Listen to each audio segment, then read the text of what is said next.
Welcome to the Prophecy Club, where we study and research Bible prophecy. And tonight we are going to be researching Bible prophecy, and we're going to be researching about how the Bible says that in the last days there will be a world government.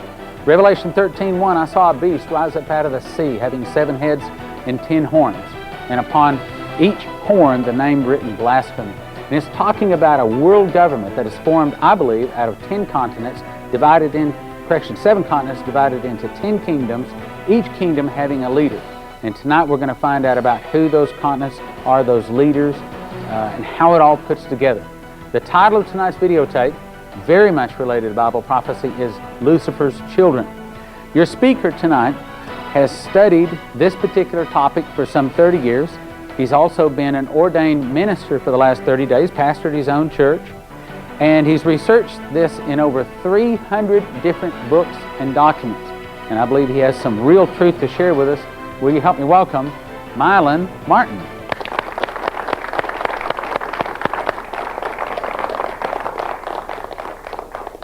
Thank you, Stan. I appreciate you inviting me to here today. As Stan said, I've been involved with the ministry and in various forms of the ministry for over 30 years. Assistant pastored for a number of years in Texas.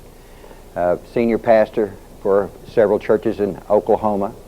So tonight we'll be talking a little bit about how we came to write this book here, Lucifer's Children. I say we because I don't believe I could have ever written this book without the help of my wife. She's my best friend and just prayed for me, and it took a lot of effort to put this book out, and a lot of it was on the part of my wife. So I always try to thank my wife, Reva.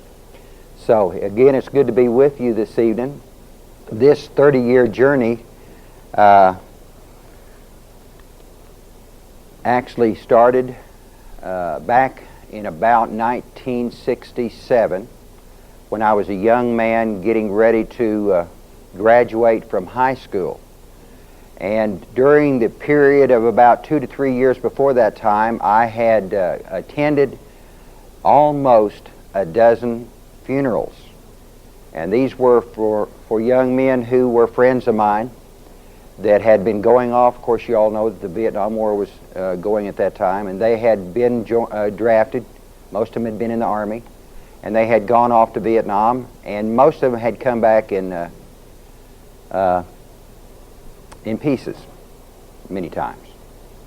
And so, as you can imagine, as a young man, this greatly affected me. And my best friend, Mike Mendenhall, a young man from Tulsa, Oklahoma, state champion wrestler, All-American, tremendous young kid, tremendous talent. He came back from 2 weeks. He had been drafted. He's a little older than I was. He had been drafted, gone to Special Forces training, and had come back. This was Halloween weekend, I think 67, if I remember right. And of course, me and him were not Christians at that time, and we'd gone out drinking and doing our carousing. And he was going back. He was going to go back for 1 more week's training as a tunnel rat. Now, I don't know if any of you all are familiar with that term, but they used to train young men in survival techniques. They would actually go down in the tunnels. Underneath Vietnam was riddled with tunnels, miles and miles of tunnels. The life expectancy of a tunnel rat was about 2 weeks. About 5 weeks after that weekend where we had went out, that Halloween weekend, 5 weeks, I believe, 5 to 6 weeks, I attended his funeral. It's a closed casket funeral. There was just bits and pieces of him. It was, of course, that really bothered me. And here I am facing, I'm about to graduate from high school, facing this whole thing. I know that I'm going to get a draft notice within just days. And so I thought, the Army is not really a place for a guy like me. So I think I'll just go over and join the Air Force. So I went over and joined the Air Force, took the test, passed the test, but they gave me an induction date, or a date where I could enter, and that date had to be before my induction date if I was to be drafted. So I said, fine, I just took my chances. Well, sure enough, I came home one day from school and my draft notice was sitting on my bed. And lo and behold, my draft induction date was before the date I could leave in Air Force. So I had to run down. If I didn't want to join the Army, and none of us did at that time, most of us didn't, I ran down and joined the Navy, hoping that I would be placed on the East Coast or the West Coast, and I'd get some little cushy, position. Lucky me. I ended up right in the mouth of DMZ on a minesweeper, doing rice patrols up and down the rivers of Vietnam in what we called the Brown Water Navy. So you could imagine where I found myself. I was a little shocked. Anybody here ever seen Apocalypse Now? Okay, those little boats in there on that show was MSRs. They were mine-sweeping, river-going. And what our job was on those little boats was to do rice patrols. The many women and children would be on these boats. Very few men would be on them, and they would go get rice, and a lot of times they would run that rice up the rivers and supply the VC. So our job was to search these little junks or these little boats to look for rice, more than what was normally needed for a family. And so we would do that. We'd stop the little boats. We'd get over on the little junk and look around, search the whole thing, see what was on there. And if there was a little rice, it was fine, but there was quite a bit of rice, then we would take the rice and take it over and show it to a Vietnamese liaison officer that we had on there. This man had lived in New York City for a period of about 5 years, spoke better English than I did. And we would take the contents of whatever there was we found and take it to this man and show it to him. And if he thought it was too much rice or too much supplies or whatever for a family, he would question them. If he did not like the answers to the questions that he got, we would take the women and children, put them on the boat, and take them back to our little compound. He would further interrogate them from that place, and then if he still did not like the answers to his questions, he would take women and children in the back of the compound and he would shoot them. Well, thank God I didn't have to actually take part in that aspect of things. But as you can imagine, as a young man, and I don't think I'd even turned 20 yet, this really began to bother me. So, up until that time, I had never done any drugs. I don't think there was any drugs on the streets of Oklahoma when I'd left. So all we had ever done was drink and carouse. Like I said, we weren't Christians at that time. I wasn't. So, as you can imagine, here I am, a 19-year-old kid from Oklahoma, hardly ever been out of Oklahoma. This really bothered me because it got to the place where every time I took one of those kids and lifted them off their boat and set them down on our MSR, I was pretty sure they might not come back. And most of them just women and kids, and actually most of them were innocent. I found that out later because I found out later as I began to ask around that this man had a quota that he had to meet. I don't know if you all know much about Vietnam, but everything over there operated on a quota. We had a body count quota. Everything operated on a quota.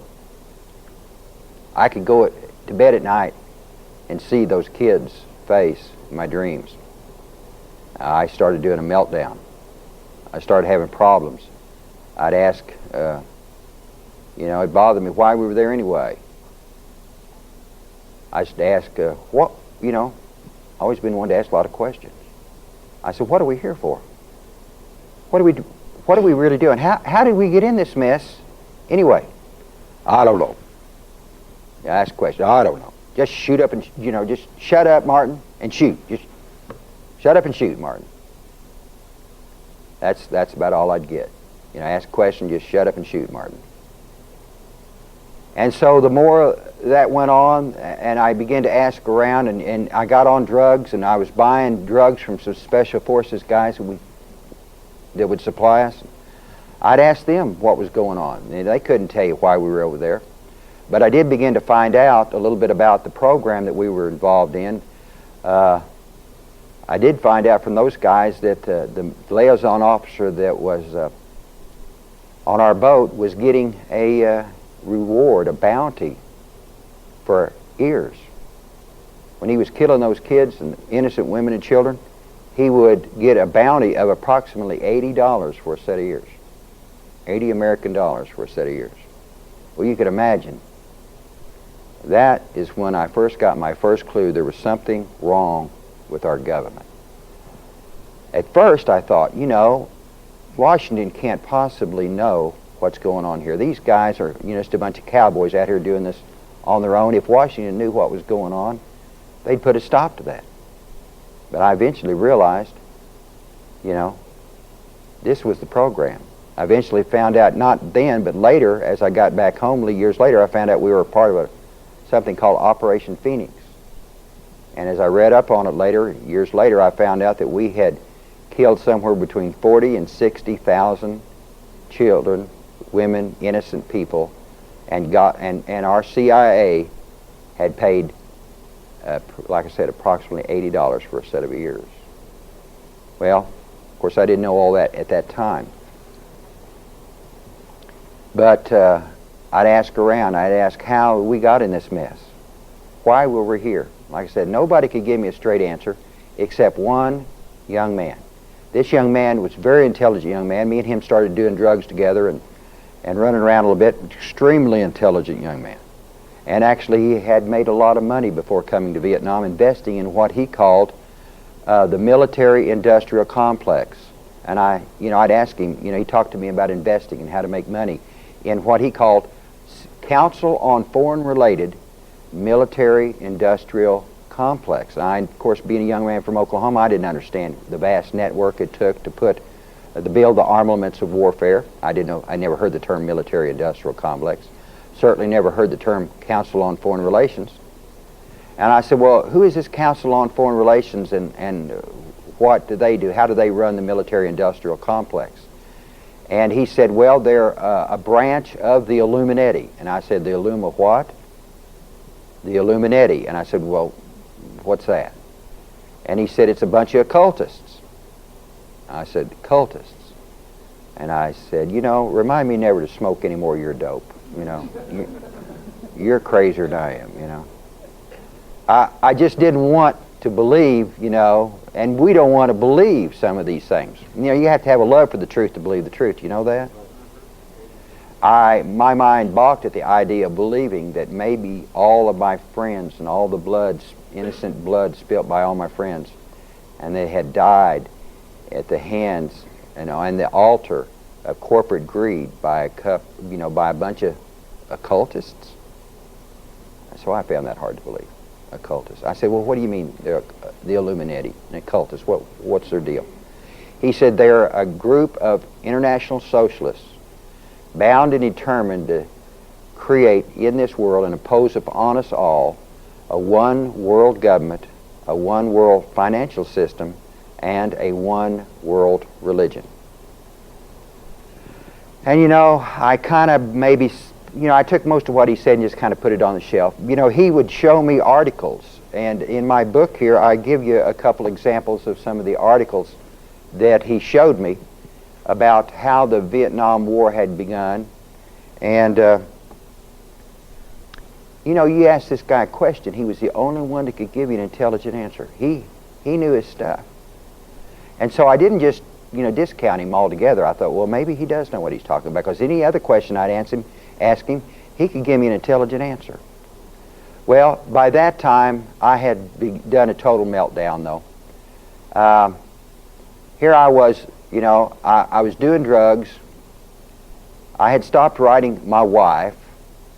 I got to the place where I didn't care about anything or anybody because of all the things I had been involved with these kids. I kept seeing these kids in my dream. That was really bothering me.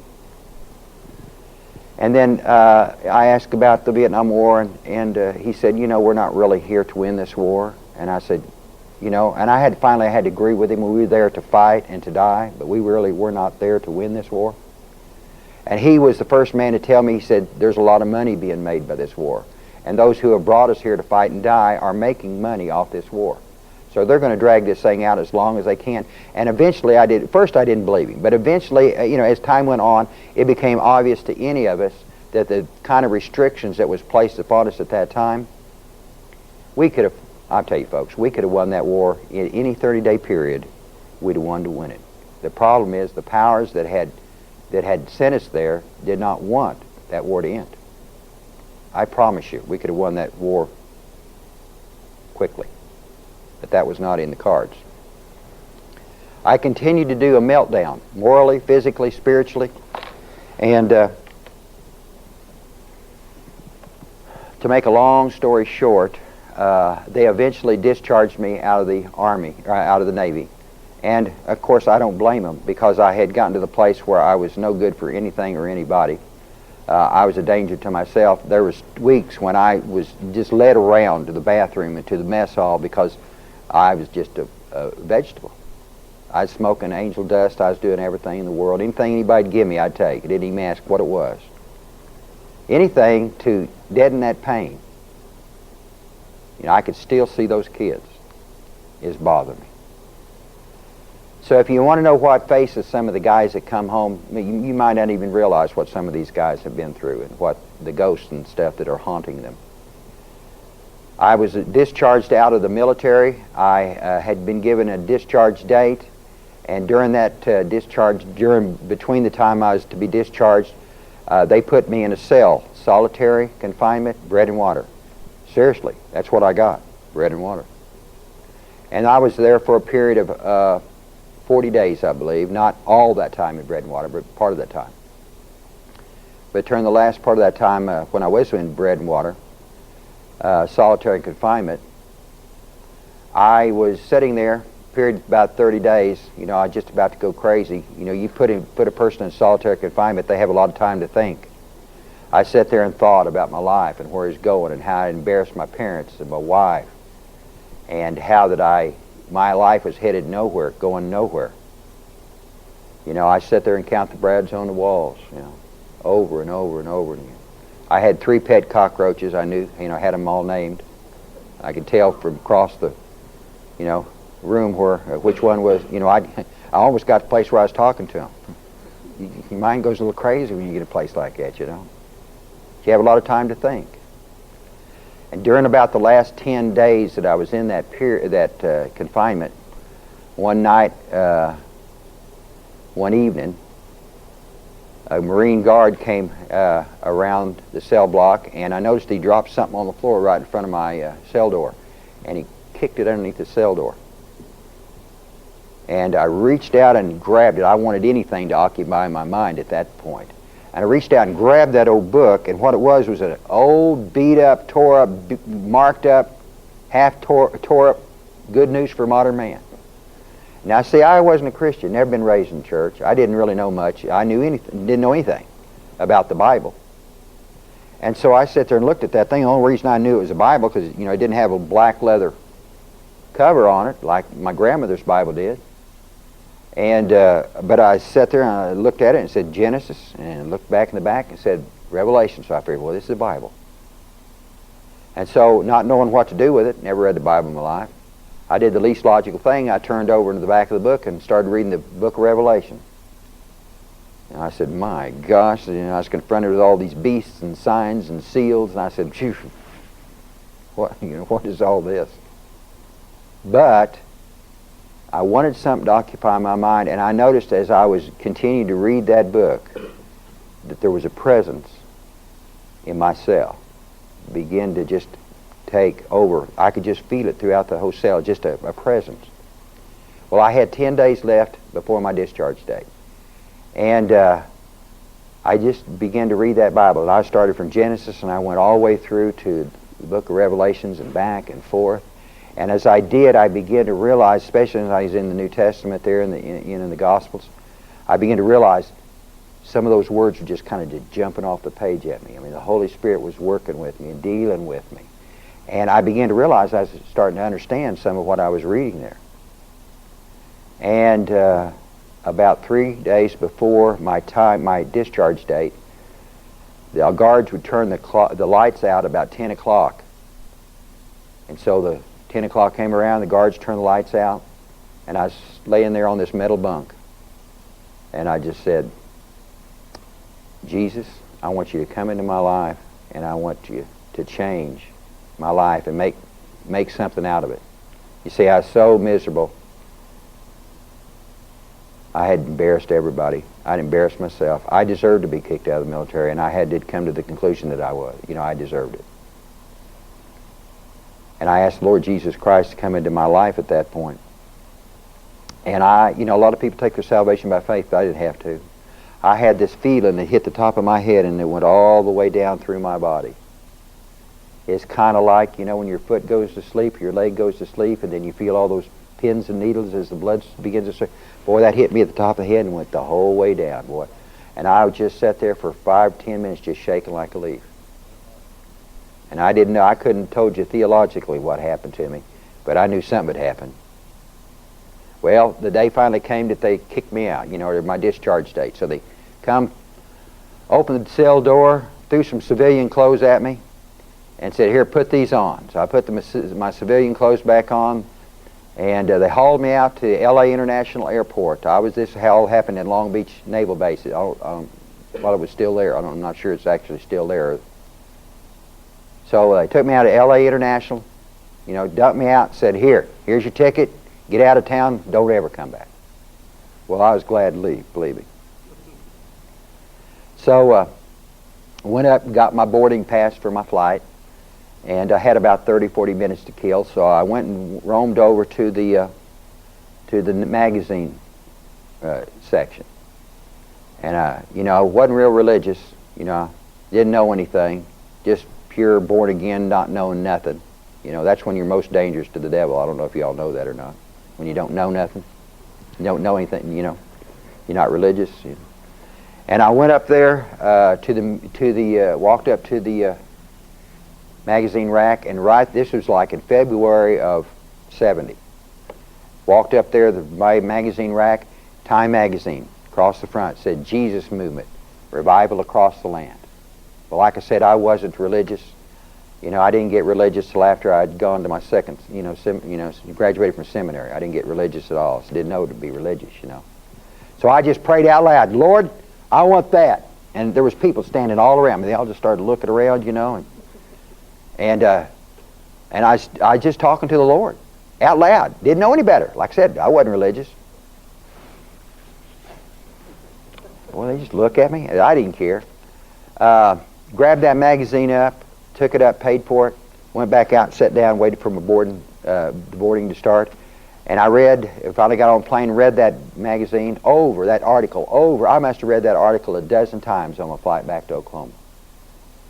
Got back to Oklahoma, and within 2 weeks, I was involved with one of 3 churches in Tulsa, Oklahoma, Sheridan Christian Assembly Center, that was working with the kids on the streets of Tulsa, Oklahoma, in what we call the Jesus Movement. The rest of the churches in Tulsa wouldn't allow those nasty, filthy, dirty kids and those hippies into their church. But these 3 churches worked together, actually, and I worked through that one church primarily, but the other 2 I worked with somewhat. And together, those 3 churches working together, we got not just hundreds, we got thousands of kids off the streets of Tulsa, Oklahoma. Got them off drugs, got them delivered. And so I eventually went to Trinity Bible College in Tulsa, and then eventually I moved to Dallas, Texas to attend a seminary down there. And during that time, I had sold my house in Tulsa. I took that money and started a carpet cleaning company. And I was starting to do real good with my carpet cleaning company. After graduating from seminary, I started working with a small church that was just starting up in Dallas, Texas, and eventually became unofficial assistant pastor.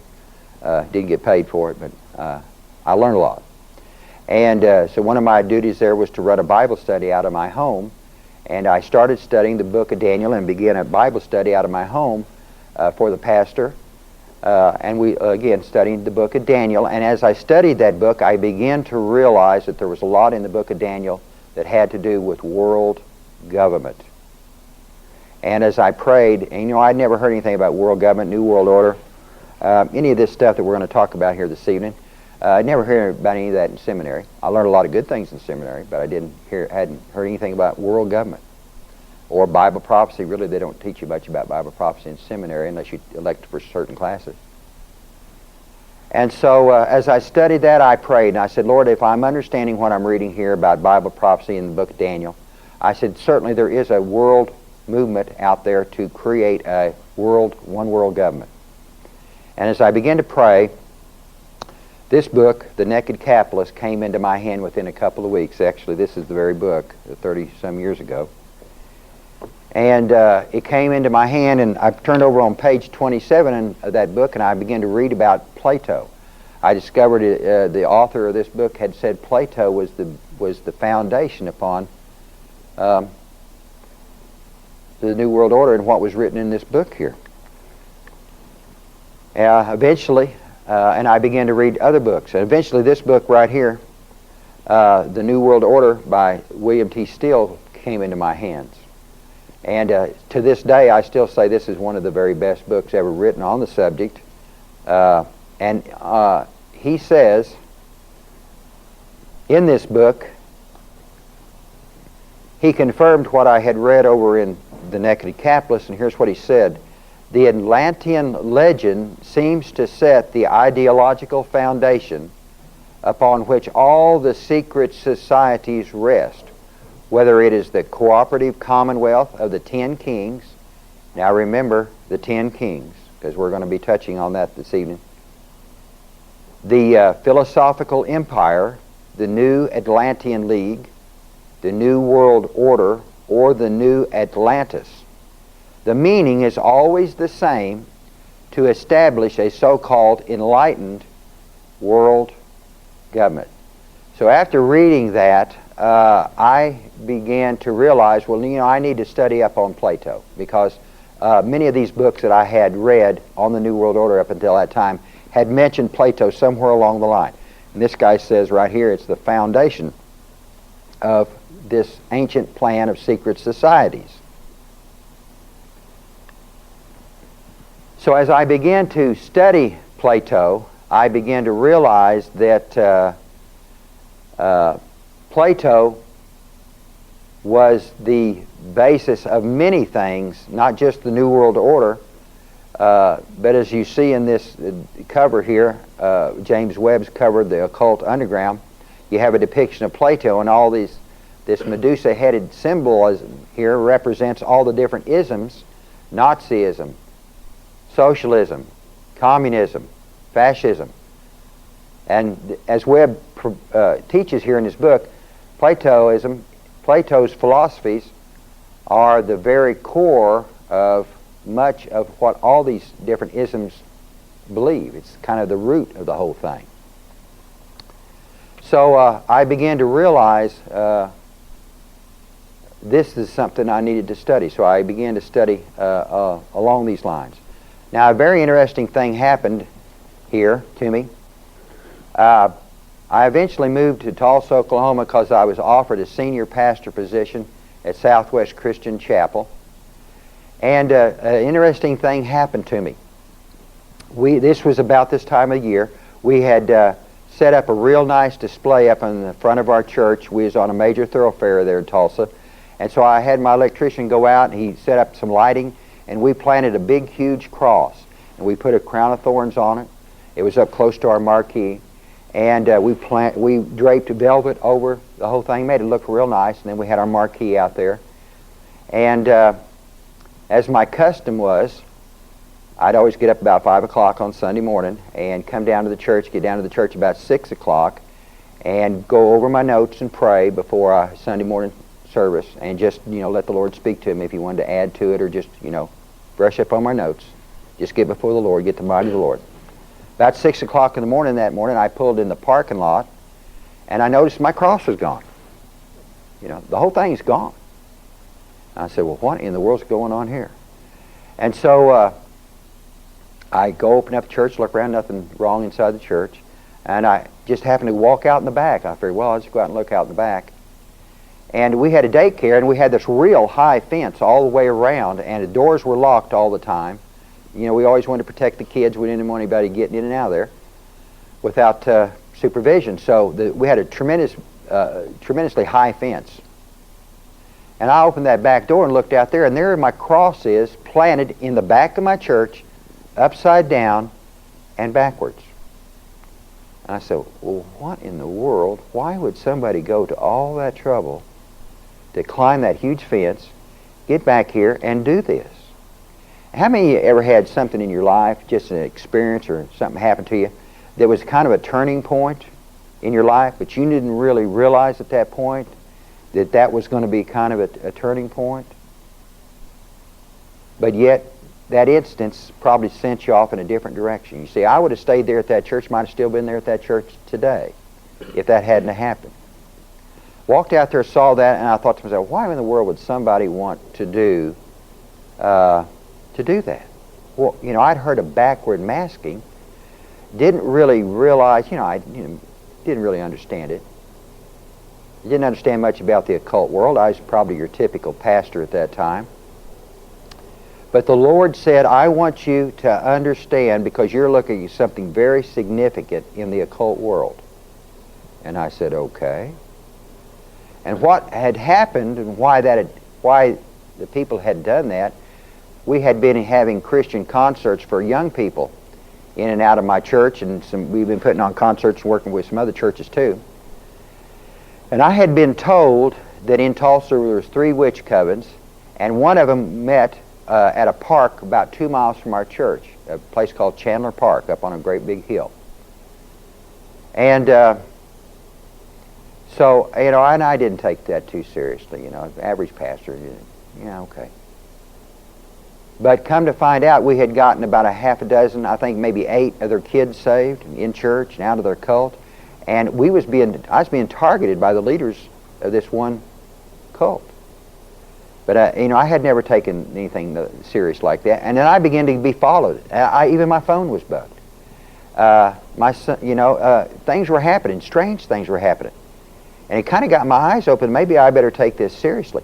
And then when the Lord said that, He said, I want you to study what you just saw right there. You need to understand.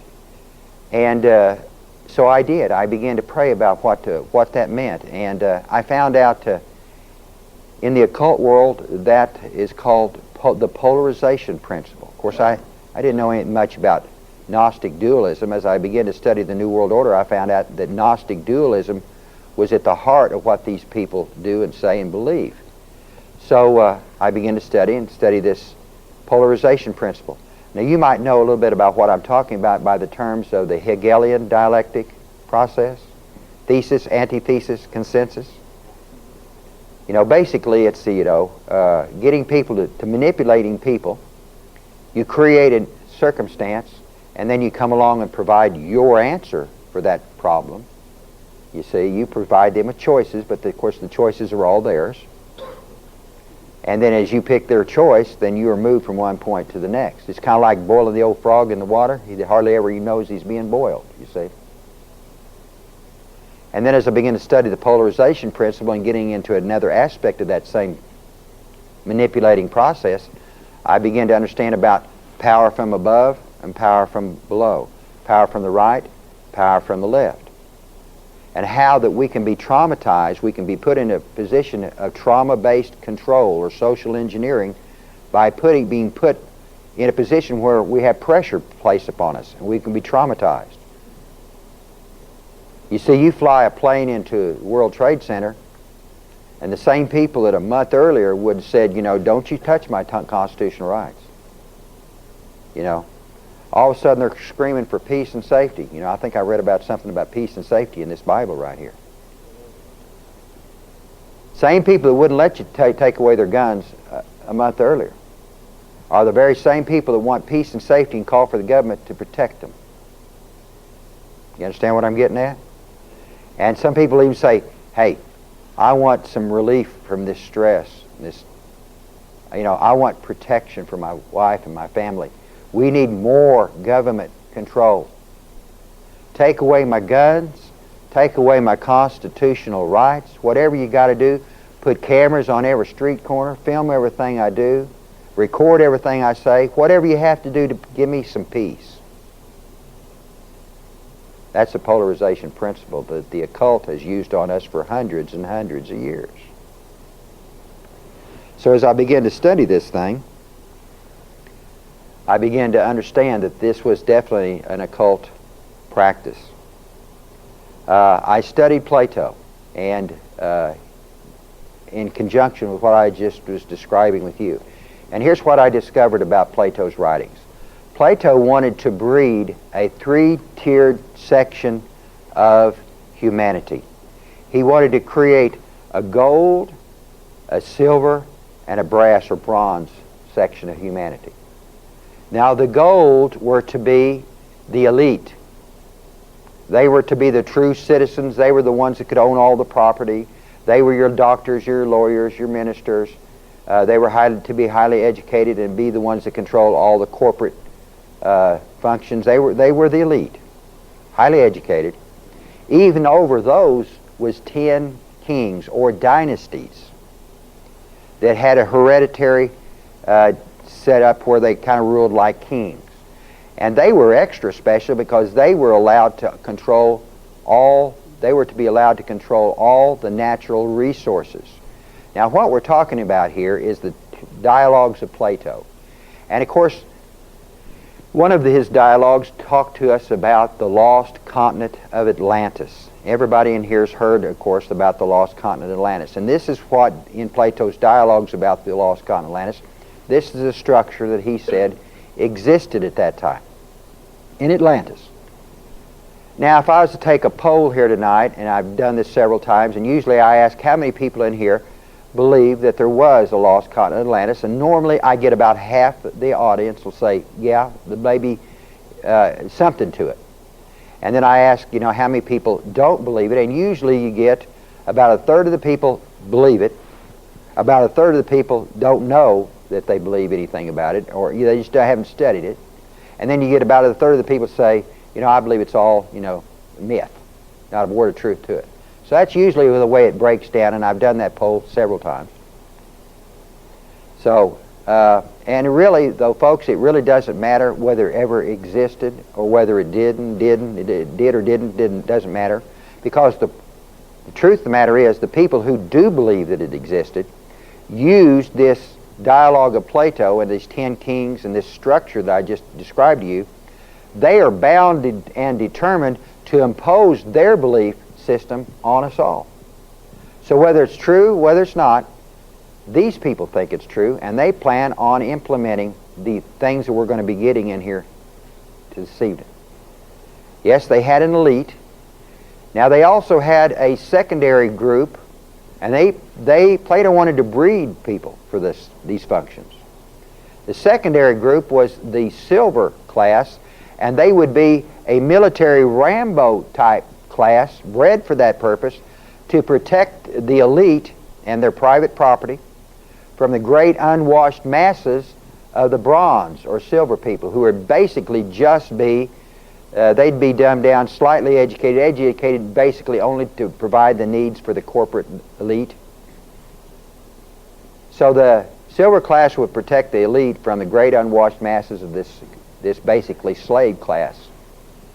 And this is the kind of stuff that Plato believed, and this is what he taught. As I read further, I found out that Plato, as a bisexual, had very little regard for the family. And he saw really no need for the family much. So he believed all the women should belong to all the men to all the women, and that the children produced by this should be raised and controlled by the state and put in the function, taught, whatever was needed, whatever their particular talents were, that those talents could be best understood and utilized by the state.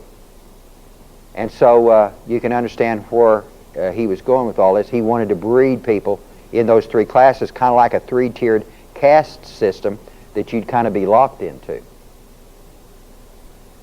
So Plato had very little regard for the family. He wanted to actually do away with the family.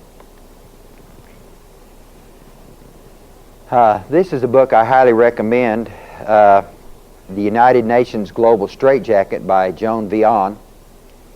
And what she talks about in here much is the Hegelian dialectic process, or what I refer to as a plutocracy. And she also talks about how that Christian groups and secular foundations, charitable organizations, are actually becoming in partnership, going into partnership with United Nations under United Nations funding to fulfill much of what the United Nations is trying to implement throughout the earth through its various charters and treaties. Now, George W. Bush is talking much today about giving lots of money into the hands of Christian organizations to be able to help the poor, and most Christians and pastors think that's just a wonderful thing. But folks, I don't know if you know that or not, but George W. Bush's plans actually dovetail in and fulfill much of what his father tried to implement when he was ambassador to the United Nations. And though most Christian pastors don't really realize it, this really fits into their plans. And so we as Christians should not be getting into partnership with secular organizations for money. They have all the money in the world, and sometimes we as Christian groups feel like we don't have any money or not enough to do what we want to do. And so we're tempted to fall for this. But I assure you, friends, as Christian organizations, churches, we do not need to be getting our money from the world system. You know, we need to be in the world. We don't need to be of it. We don't need our financing from the world. And so she, in this book, talks much about the partnership, what she calls the private-public partnership going on through the United Nations programs, trying to hook up with and partner up with Christian and secular organizations. Various environmental organizations, Sierra Clubs. The Sierra Club and all these environmental groups are being funded now directly by the United Nations. And you know, and they're inviting Christian organizations to come in and get their funding from the United Nations directly. Folks, we don't want to fall for that. You know, I think the Lord can provide our needs, don't you? You see, I feel like our founding fathers would just roll over in their graves if they saw the condition that this nation, this great nation, has come to. Our founding fathers gave us a constitutional republic. A lot of people think that America is a democracy. Not a democracy. Matter of fact, it's never been a democracy. In fact, our founding fathers said of a democracy that it was the devil's own form of government. Why is that? Because a democracy is mobocracy. And they didn't want mobocracy. So instead they chose to give us a constitutional republic. What is a republic? A republic is government by elected officials, elected men. And our founding fathers told us as soon as they gave us our republic, they said, we're giving you a republic if you can keep it. And the only way that you will be able to keep it, and they warned us, it says you need to elect from among your midst your best, your brightest, and your most moral. Your most Christian, the men who stand up and lead your community in Christian values is what they said. And why did they say that? Because they knew that mankind was a fallen being. Man is fallen. He needs checks and he needs balances on him. And in their desire to put these checks and balances, that's why they gave us a republic, because they knew that if we didn't get our most morally upstanding people to represent us, that we'd have problems because we were fallen people. They said, you have to have the best and most moral, because those people are even at times going to have to stand up to the very majority that elected them and put them in office. They're going to have to stand for right sometimes, even in the face of the people who elected them. Now, I hate to be the one to tell you this, and I'm sure that most of you already know this, but we are no longer a constitutional republic in America. Oh, sure, you can fly up to Washington, D.C., and you can go through and look at all the trappings of our republic. You can go see the Liberty Bell. You can go see the Constitution. But unfortunately, friends, I have to tell you the truth, we are not a constitutional republic anymore. We are a plutocracy. What is a plutocracy? A plutocracy is government by corporation, led by an elite.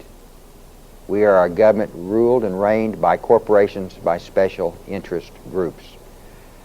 You think you elect your officials. I'll tell you, the ones who finance these officials are corporations, special interest corporations. This is how it really works today, friends. Yes, they give us choices. Of course, our choices, their choices. You know, we get to choose from their choices. This is a plutocracy, and I don't know if you know this or not, but if you'll go look in your dictionary under fascism, you'll find that a plutocracy and fascism are identical. Fascism is a totalitarian form of government run and controlled by the corporate elite, by and for the corporate leaders, and held in power by a dictatorial military. Just study Mussolini. This is what fascism is. We today have a fascist form of government in running America today. As I continued to study along the lines of Plato, and getting into this polarization principle and studying Luciferianism and Satanism, which the Lord continued to lead me down that line. He said, I want you to study all facets of the occult. And so studying, when I did did studies on Satanism and Luciferianism, I'd always run across something called the Kabbalah. The Kabbalah is the Hebrew book of black magic. And so every time I did a study into Luciferianism and Satanism, which, by the way, are different, and I go into that, the difference in my book somewhat, I would run across the Kabbalah. Let's go back to Atlantis here for a second. As I continued to study Atlantis, I found that these 10 kings, which I mentioned earlier, started off being very, very righteous, but they degenerated. In time, they degenerated, and they started off supposedly using white magic for good, of course, you know. But in the end, the thing that brought the devastation, the flood when Atlantis sank, the catastrophe that caused the sinking of Atlantis, it was brought on because these 10 kings had gone from using just white magic for good to using black magic for evil, and they were casting spells on each other and manipulating people. And so they had gotten to the place where they had degenerated. Their whole society had degenerated. So as I began to study this whole concept, and reading books like this one right here on Jewish mysticism, and I do recommend this one right here, I began to find out a whole lot about the Jewish mysticism, and that some Jewish people, not all certainly, a very small group of Jewish people were heavily involved in what we're talking about tonight, the New World Order.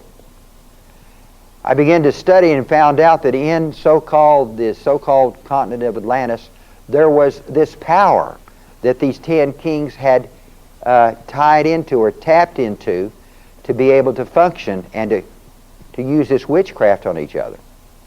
And actually this force, if you want to use that term, permeated throughout Atlantis. And it was called Thule, T-H-U-L-E, Thule, and it was a little bit like the Star Wars movies. And probably everybody in here has seen Star Wars movies. You know, the Force. Luke Skywalker could come along and he could tap into this force. Of course, he had to learn how to tap into it. Couldn't just do it. Had to learn how to access it. But if he could learn how to tap into this force, then he could use it for good. But then, the dark side could come along. Darth Vader could come along, and he could tap into this same force, and he could use it for evil. But it was one force, a single force. This is dualism. This is the stuff was studying up until that time. Because all Satanists and Luciferians are Gnostic dualists. Now, what was the lie that Satan told Eve in the garden? Thou shalt be as God, knowing what? Good and evil. See, just think about it. You can become a god by knowing good and evil. Okay, we could just spend an hour right here on this, trying to understand dualism. But I found out that this dual force supposedly ran everything in the continent Atlantis. They had flying machines that hovered around, that flew through the air, and it flew through by tapping into this power of Thule. They communicated with each other, supposedly, by tapping into the power of Thule. They had mental telepathy, and they could even use it for evil. Of course, it wasn't recommended that you use black magic, just use white magic, use white magic's fine, but if you use black magic, it messes up your whole karma. Just ruins your whole karma. You might have to come back as a bullfrog to get straightened out. You never know. So I began to study this Thule a little bit, and I began to find out quite a bit about it, and I began to find out that this was the basis of what many of these occult groups over in Europe had based much of their teachings on. And I began to study, and as I studied in Satanism and some of these groups, I ran across this guy right here, Sevi. And this guy was kind of a guru. This happened about 100 years before the French Revolution. And this guy was a known occultist of his day, kind of an Anton LaVey guru type combination thing. And I found out that the monarchs of England and all of Europe were sending ambassadors to this guy, and he supposedly was this great prophet, and he was a Jewish prophet, and he was considered a Messiah figure among the Jews. But he was also had a tremendous influence on the monarchies and the elite of Europe. They actually sent, like I said, official emissaries to him. And he would levitate. One of the things he was most famous for, he would levitate about 2 or 3 foot off the ground, and then he'd just float around and give people prophecies. And apparently he did it, because you find any good Jewish dictionary that talks about messianic movements will mention this guy. This guy, he affected his day. He was a powerful, powerful occultist. And later he died, and when he died, a man by the name of Frank took over, another Jewish man, took over as another Messiah. He believed he was the reincarnation of Sevi. Thus we refer to this whole cultic group as the Sabbatean Frankists. These were Jewish. A young man came along about the time, a little bit before the French Revolution. And Frank came on the scene about 50 years before the French Revolution. Well, not quite that much. His followers were very heavily involved with the French Revolution, supporting and financing the whole thing. But the Sabbatean Frankists were throughout Europe, and they were a banking cult, a Jewish banking cult that worked in and through and with the monarchs of Europe. And I document this whole thing, how this Thugenbund was the name of this particular one group that I document in this right in my book. The Thugenbund. A young man by the name of Bauer came along and joined, a young Jewish man by the name of Bauer came along and joined the Thugenbund, and eventually became very, very wealthy by working through this banking cult. And he later changed his name to Rothschild. Many people in here have heard that name Rothschild before. Well, the Thugenbund was a Thule group, or a Thugenbund, a Thule group, and they believed in all, just what I just told you. They believed in this dualistic power that you could tap into, and that if you could tap into this power, you could have total supernatural power. You could even eventually become God. You see.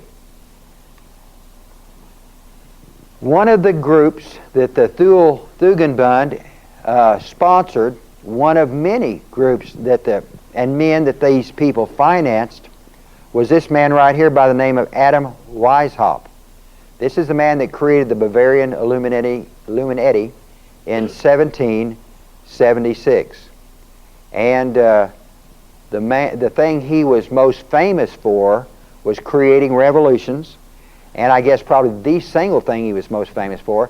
His disciples reached out throughout all of Europe and basically was able to take control of many of the Masonic lodges throughout all of Europe. And they basically just used the Masons as a tool, as a recruiting tool, and as a tool to be used as a front to recruit people to start and stop wars, to create revolutions. And he had no real love for the Freemasons. He just wanted to use them. And Adam Weishaupt told his disciples, he said, there's three types of people in the earth. He said there's the type of people that make things happen, small minority of people, the kind of people that make things happen, the doers. He said there's a much larger group of people in the earth, and he said they're watchers. He said they sit around and watch what the doers do and, criticize and complain.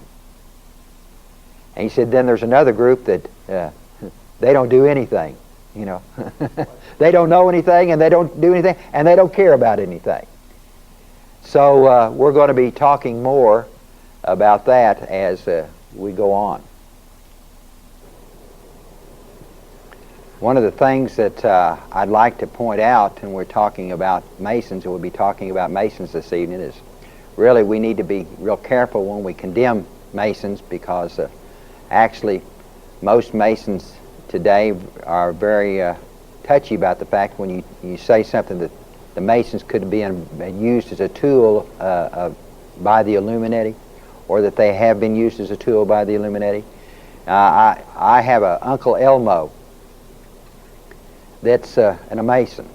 He rides these little motorcycles around, these little bicycles, and honks horns and has himself a good time, and gets about just 3 sheets in the wind and just has himself a ball. And Uncle Elmo has said, I don't know anything about Lucifer. He says, I've been in the Masons for 30 years, and I never once heard the term Lucifer. And most of you all have an Uncle Elmo. We all know that if Uncle Elmo saw Lucifer walking down the street, he wouldn't recognize him, But yet, the truth is, and most Masons don't want to admit it, and they don't believe it, but it's true, that these Luciferian groups that I'll be talking about tonight actually reached in, took control of the very center of these organizations, and have used them ever since. Groups like the Illuminati under Weishaupt, but he's not the only one that did that. Now, let's go back for a minute to these concepts that Plato talked about in his dialogues. This man right here, John Ruskin, taught these Plato's concepts to the elite and the children of the monarchy in Oxford, England. And this was the center of an occult. These Luciferian centers are all over the world, actually, and they use certain educational establishments. In Oxford, this man right here, John Ruskin, was used to teach the children of the elite of Europe these concepts that we've just been talking about. He taught them that they were special, that they had something in their bloodstream that was special. They call themselves blue bloods. They believe they have the right to rule because of what they call the divine right of kings. Now, what is the divine right of kings? What makes them special? They're divine. Yes, they believe that the Bible gives them carte blanche to rule because God has set up this dynasty, these dynasties that these people are made up of. They intermarry among each other, these monarchies, these dynasties, and they believe they're special. Well, one of the reasons they believe that they're special goes back to what we've been talking about, this Thule power. Now, there were, according to Plato, 7 root races that were bred in this so-called lost continent of Atlantis. 7 root races, and only one of these root races escaped the flood. And supposedly they came down, they eventually settled over in Tibet, in that area over there, in the lost city of Shambhala. And the name of that root race was the Aryans. And so they believe, these occultists do, that the Aryans settled over there in the Tibetan mountains, eventually migrated down into England and over into the Scandinavian areas, and became the blue-eyed, the offshoots of this became the blue-eyed Scandinavians, blonde-headed Scandinavians. But many of them settled over in England too, and various other places. Well, you see, they believed that they were special. They were blue bloods. They were special because there was something latent in their bloodstream that was not latent in any other group. They believed they were descended from these Aryans that had come down and escaped out of the lost continent of Atlantis. Now, I know that sounds stupid, but these people actually believe this stuff. They believe that there's something latent inside the bloodstream of all those who are descended from this so-called Aryan race that was bred in Atlantis. And so the thing that makes them special, and the reason why they interbreed only among themselves, is because they have something called vril, V-R-I-L, latent in their bloodstream. It's kind of a, well, it's only the people that were descended from this Aryan race has this trace element, you might say, of vril in their bloodstream. So they believe that they're special. They believe that they should marry only each other, and this man right here taught such concepts to the monarchy's children over in Oxford, England. So one of the young men that sat under him, one of his students, was a young man by the name of Cecil Rhodes. Cecil Rhodes set up a secret society financed by the Cecils. Now, if you'll notice his name is spelled C-E-C-I-L. Most people pronounce it Cecil Rhodes, but it's not. It's Cecil Rhodes. And I won't go into the whole reason why he's named that, but let me just say that the group that controlled Oxford, they used this as a center to train their people, as an indoctrination area, to train their children and the other people that they brought in. How many of you ever heard of the Rhodes Secret Society or the Rhodes Trust? Our buddy Bill Clinton came from there, right? Well, it was a training area. And the people that actually ran Oxford, England, were the Cecil family. Not Cecil, but Cecil. How many in here saw last month's documentary on the History Channel about Queen Elizabeth I? Anybody? Just one? Maybe a couple. Okay, there's 2 or 3. Hopefully you'll remember in there that she had a dynastic family that ruled behind her throne. It was the Cecils. And if you remember the documentary, his son took over after the senior Cecil died, and then his son, and the Cecils actually have been behind the power behind the throne of England since the late 1500s. And in that documentary, it talked about how that Queen Elizabeth I gave out these charters, or monopolies as they were also called, over certain aspects of natural resources or grain or whiskey or, all of her favorite people, the people that ran her kingdom, her administrators, all had these monopolies given to her. Well, the Cecils were the highest ranking group, and they had the opium monopoly. The Cecil family has had the opium monopoly since 1600s, since actually December of 1600 is when I think they actually got that monopoly given to them. This is the wealthiest family in the whole world. The Cecils makes the Rothschilds and the Rockefellers look like paupers. Yet you'll never find their name on any Fortune 500 list of the world's wealthiest people. Actually, the Rothschilds, after they made all their money, they were allowed to begin to marry into the Cecils. And the Cecils and the Rothschilds have intermarried since the Rothschilds came on the scene, and since they made all their money, starting in the early 1800s. So you can understand kind of what I'm getting ready to say here next. The Cecils financed Cecil Rhodes Cecils and the Rothschilds. They set up actually a series of 7 wills. Cecil Rhodes did. And these wills were put in place to finance this Rhodes secret society to take over and create a new world order and to break America into it. And what is Cecil Rhodes most famous for? Probably he was the one that went over, you'll say, that he went over and was the guy that took over the diamonds and the gold in South Africa.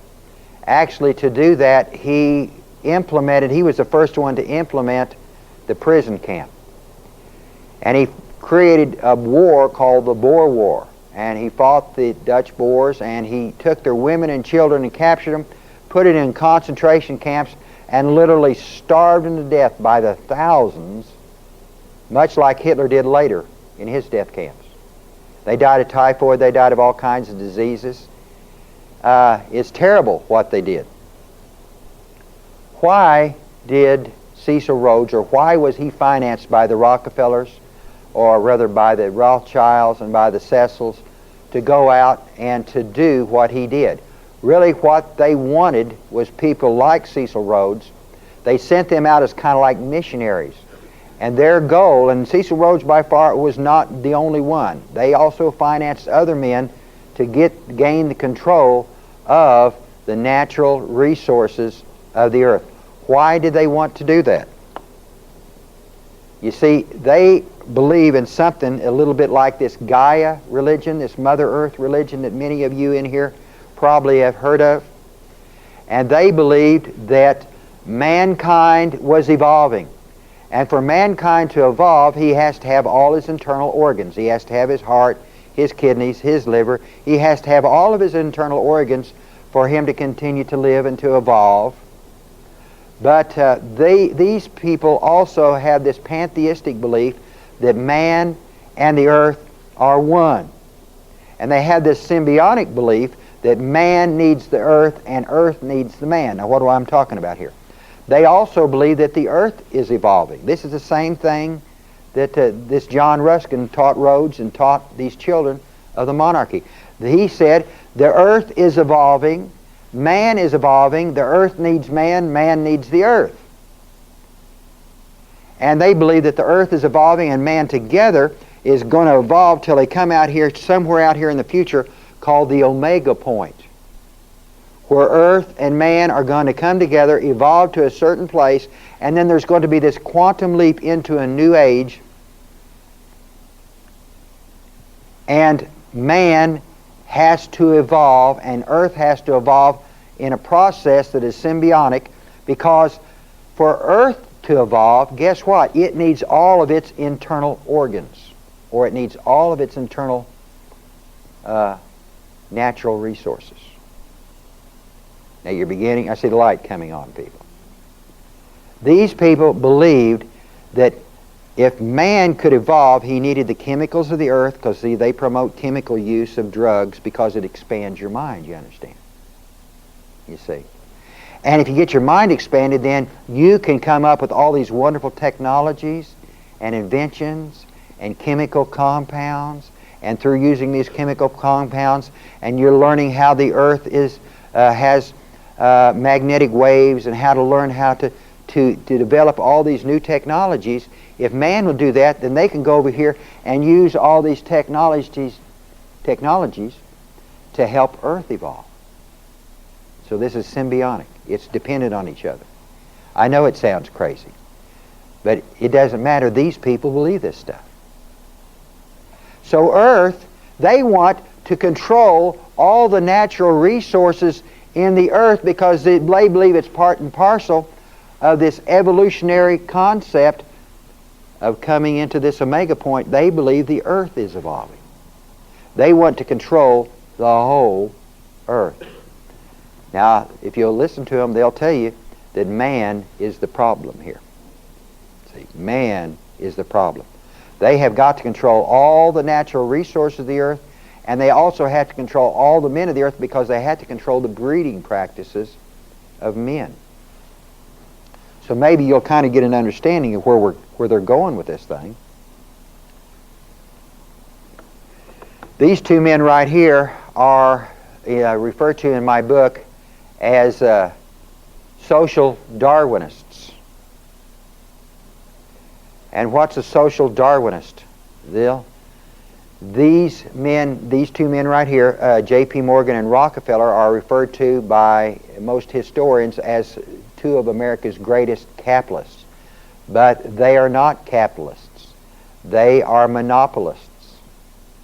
Matter of fact, Rockefeller said that he hated capitalism, that he hated competition. He called competition a sin.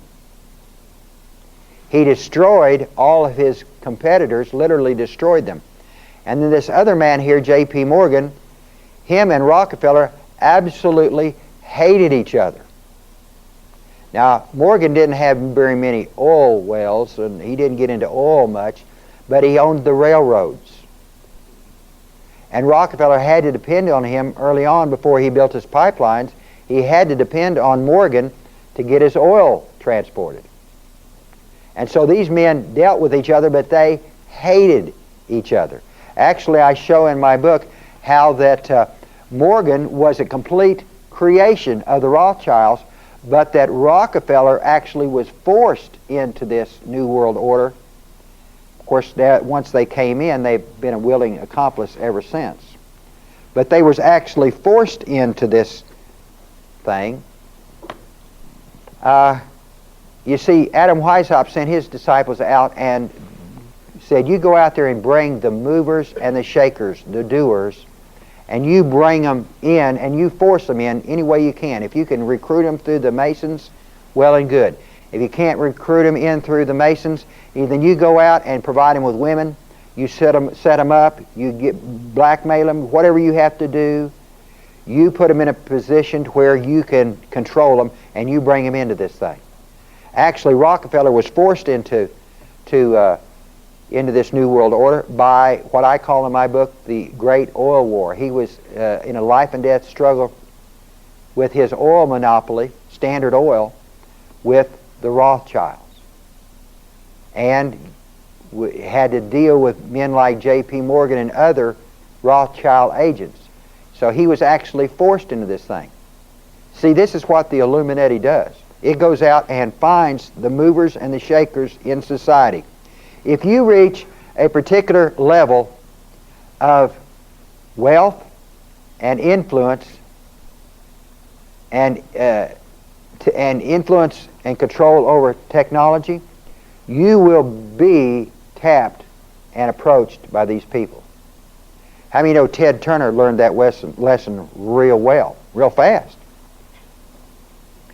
Bill Gates, however, has been real slow to learn that lesson. And if he doesn't learn, if they don't learn how, if he doesn't learn kind of how the game is being played and who's running things, these people will eventually destroy him. If they can't get some kind of control on him, they will eventually destroy him. You see, that's how they took over Rockefeller. And they will take over anybody that reaches a high level of control over technology or just has a lot of money. See, they'll use you, you're just a tool in their hands. And they'll bring you into this thing any way they can get you in. Social Darwinism. Most people don't really know much about Darwin. And one of the things that these people promoted was tooth and claw capitalism. They believed in the survival of the fittest and the removal of the weak. See, Darwin had two relatives that started what we today call the population control movement. Everybody in here heard of the Club of Rome? Most people, okay. Well, this is the modern day version and one of the tools to promote this population control movement in our day. But, you know, in Darwin's day, he had two relatives that promoted this, one being a minister by the name of Robert Malthus. I think he was his first or second cousin. And Malthus promoted the elimination of children, the elimination of people that were just useless. And see, this is all part and parcel of what these social Darwinists believe. They believe in tooth and claw capitalism, if you want to call it capitalism, it's really monopolism. And they believe in tooth and claw social engineering, or the breeding of the races, who can live and who can die. These two foundations that I'm going to talk about here in a second, actually Andrew Carnegie, a while ago I showed you a picture of Rhodes. Rhodes, is part of this secret society that I talked about just a minute ago, created foundations to promote this New World Order that he was involved with. Well, a man by the name of Andrew Carnegie was connected with Roundtable, was connected with this whole thing. Actually, he made most of his money doing steel bridges, a lot of it, but it was all financed by Rothschild money. He built bridges across most of our major rivers here in America. His steel mills built the steel, and then he contracted to have the bridges built, and the financing came from the Rothschilds over in Europe. Well, he set up a foundation to extend to be an American extension of the Rhodes Foundation, and he called it the Carnegie Foundation. This is the same foundation that gives you Sesame Street. And so when Carnegie eventually decided to sell his steel mills, he sold his steel mills to J.P. Morgan and handed over this Carnegie Foundation to J.P. Morgan. So from that time on, J.P. Morgan controlled the Carnegie Foundation. Along this same time, after Rockefeller was brought into this thing, forced into it, he created the Rockefeller Foundations, more than one, several. These two foundations, the Andrew Carnegie Foundations and the Rockefeller Brothers Foundations, the various ones, there's many that they created, have since that time worked together as literally one group.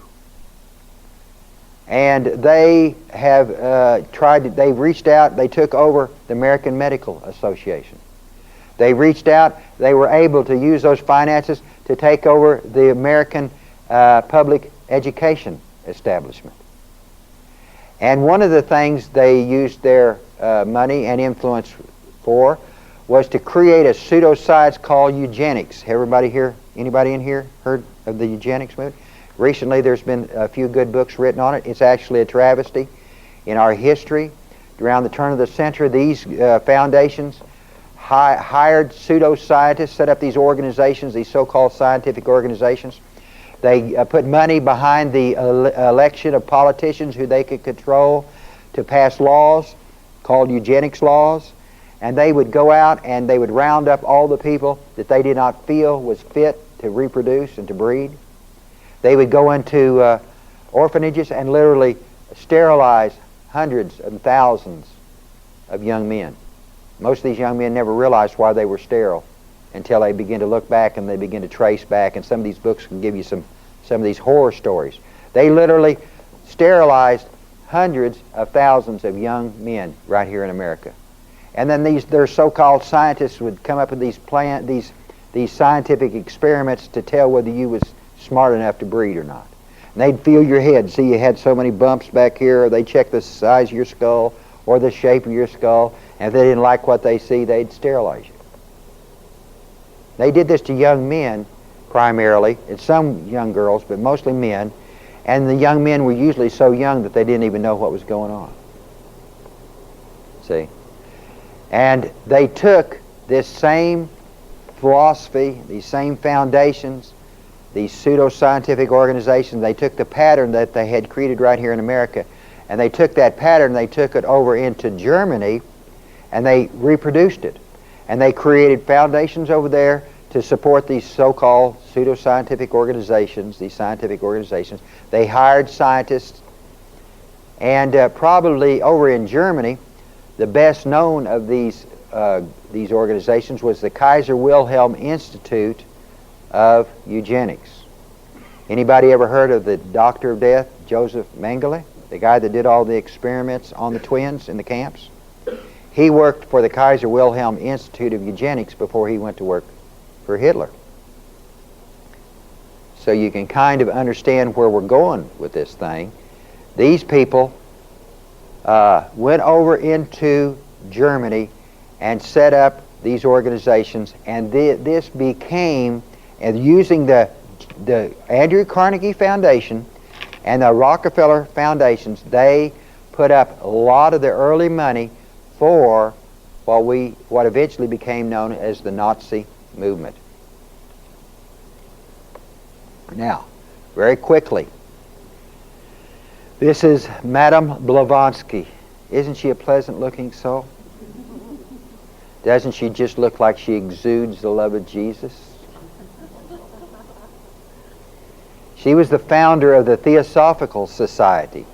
This woman worships Lucifer. She believes Lucifer is God.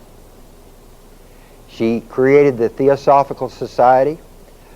Adolf Hitler came along, and he was raised up by these people, financed by these people. He was a theosophist. He read, now Madame Blavatsky wrote a number of books, the best known being The Secret Doctrine, and Hitler is reported to have read The Secret Doctrine on a daily basis, nearly every day. He read it just like you and I would read our Bibles. So every day he sat there and read about this lost continent Atlantis that Blavatsky talked about. He read about the Thule power that emanated throughout this so-called lost continent of Atlantis. And she called it by Thule, she called it by other names also. But Hitler read her writings every single day.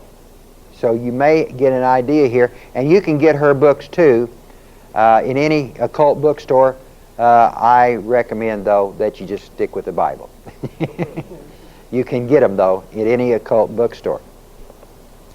Then, the other thing that you need to know about these theosophists is they are basically ran out of and financed out of 1 square mile in the heart of London, England, called the City.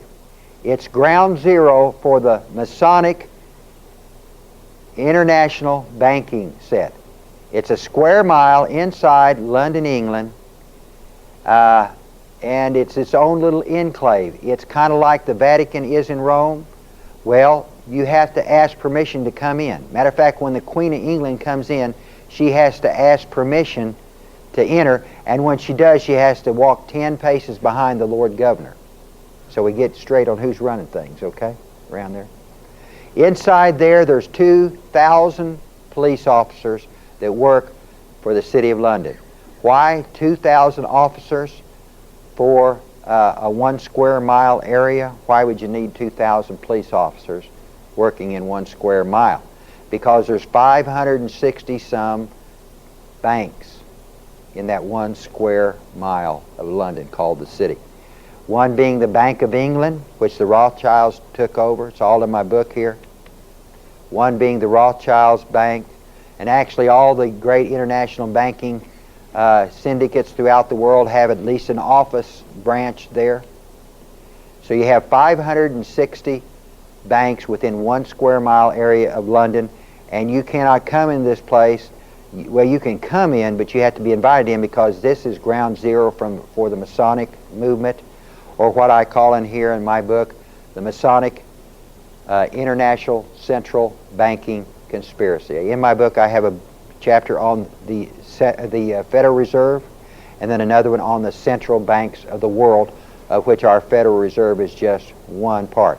If you want to know where it's run from a 1 square mile area in London, and then our stock market, our stock exchange, our Wall Street in New York City is just really a branch of this right here. So you kind of get an understanding of who runs things and how things run. They run by the power of money. Hitler was raised up to create a war. You see, these people create wars. They make a lot of money out of wars.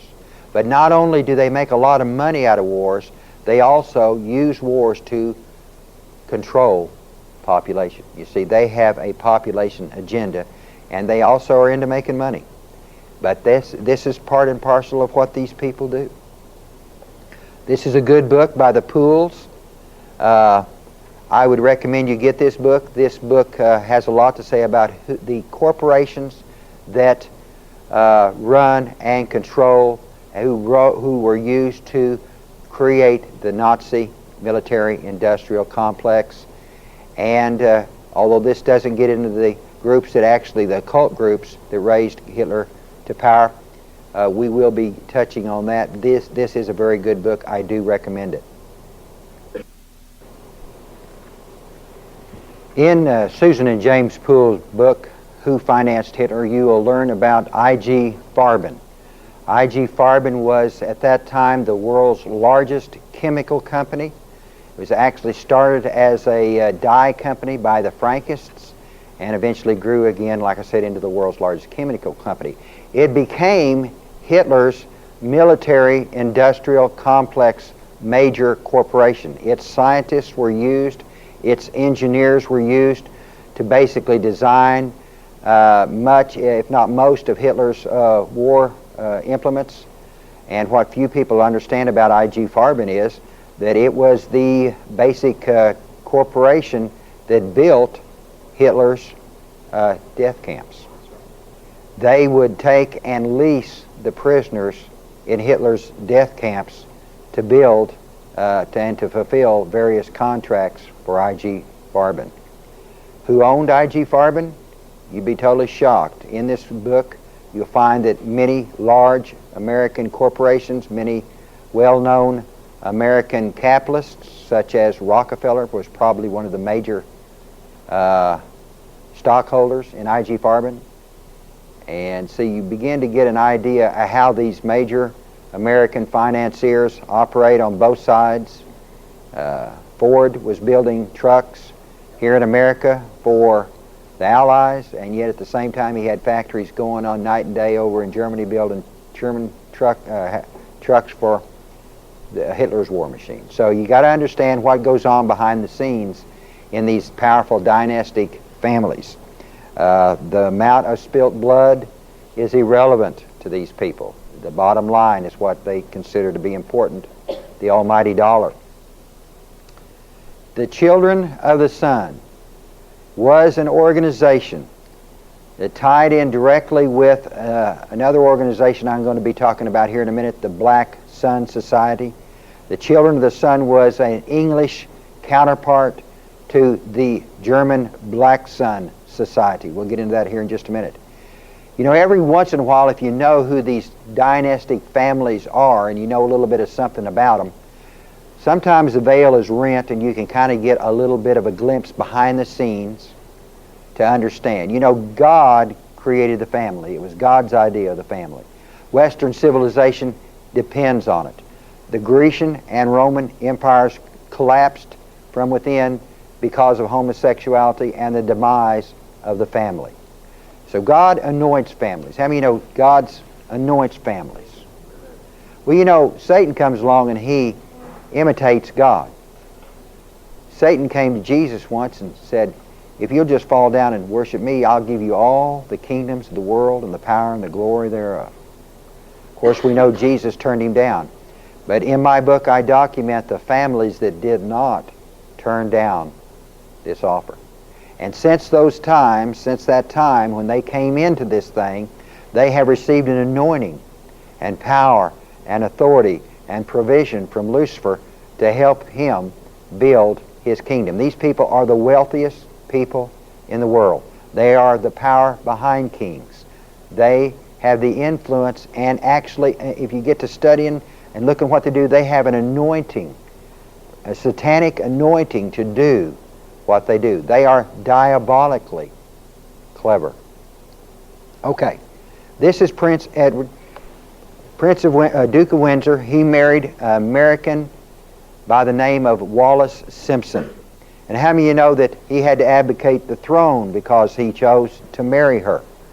And of course, most people believe the reason why he had to abdicate the throne is if you are the King of England, you automatically become head of the Church of England. And so as the story goes, the cover story goes, well, he had to abdicate the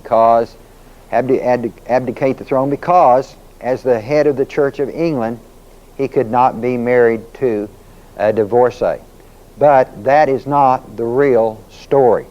If you study behind the scenes what really went on during this wedding and what went on around it following it, you get some interesting insight. Actually, Edward was a member of this dualistic group called the Children of the Sun. The reason him and Wallis Simpson got together, he sponsored a military man, to come in, to join in and become part of this Children of the Sun Society. This man was Wallis Simpson's husband. Now, actually, Wallis Simpson and the Duke of Windsor actually met here in America for the first time in San Diego at the Coronado Hotel. And they were having one of their little enclaves, and of course I don't want to go into it, but if you understand the morals of these people, they were basically having a little orgy there, one of those little enclaves they get together, and her husband just passed him, Wallis, off to the prince. Of course, that was okay, because he had so many girlfriends, he really didn't have time for Wallis anyway. And so that's how Wallis and the prince actually got together right here in America to begin with. And of course, they went back over there. Now, I said a while ago, if you know a little bit about these families, these powerful dynasties that I mentioned throughout my book, then you can understand a little bit about who's running things. The reason why that Edward had to abdicate the throne was because of a little quarrel that took place between the Cecils and the Rothschilds. You got to remember now what I said earlier.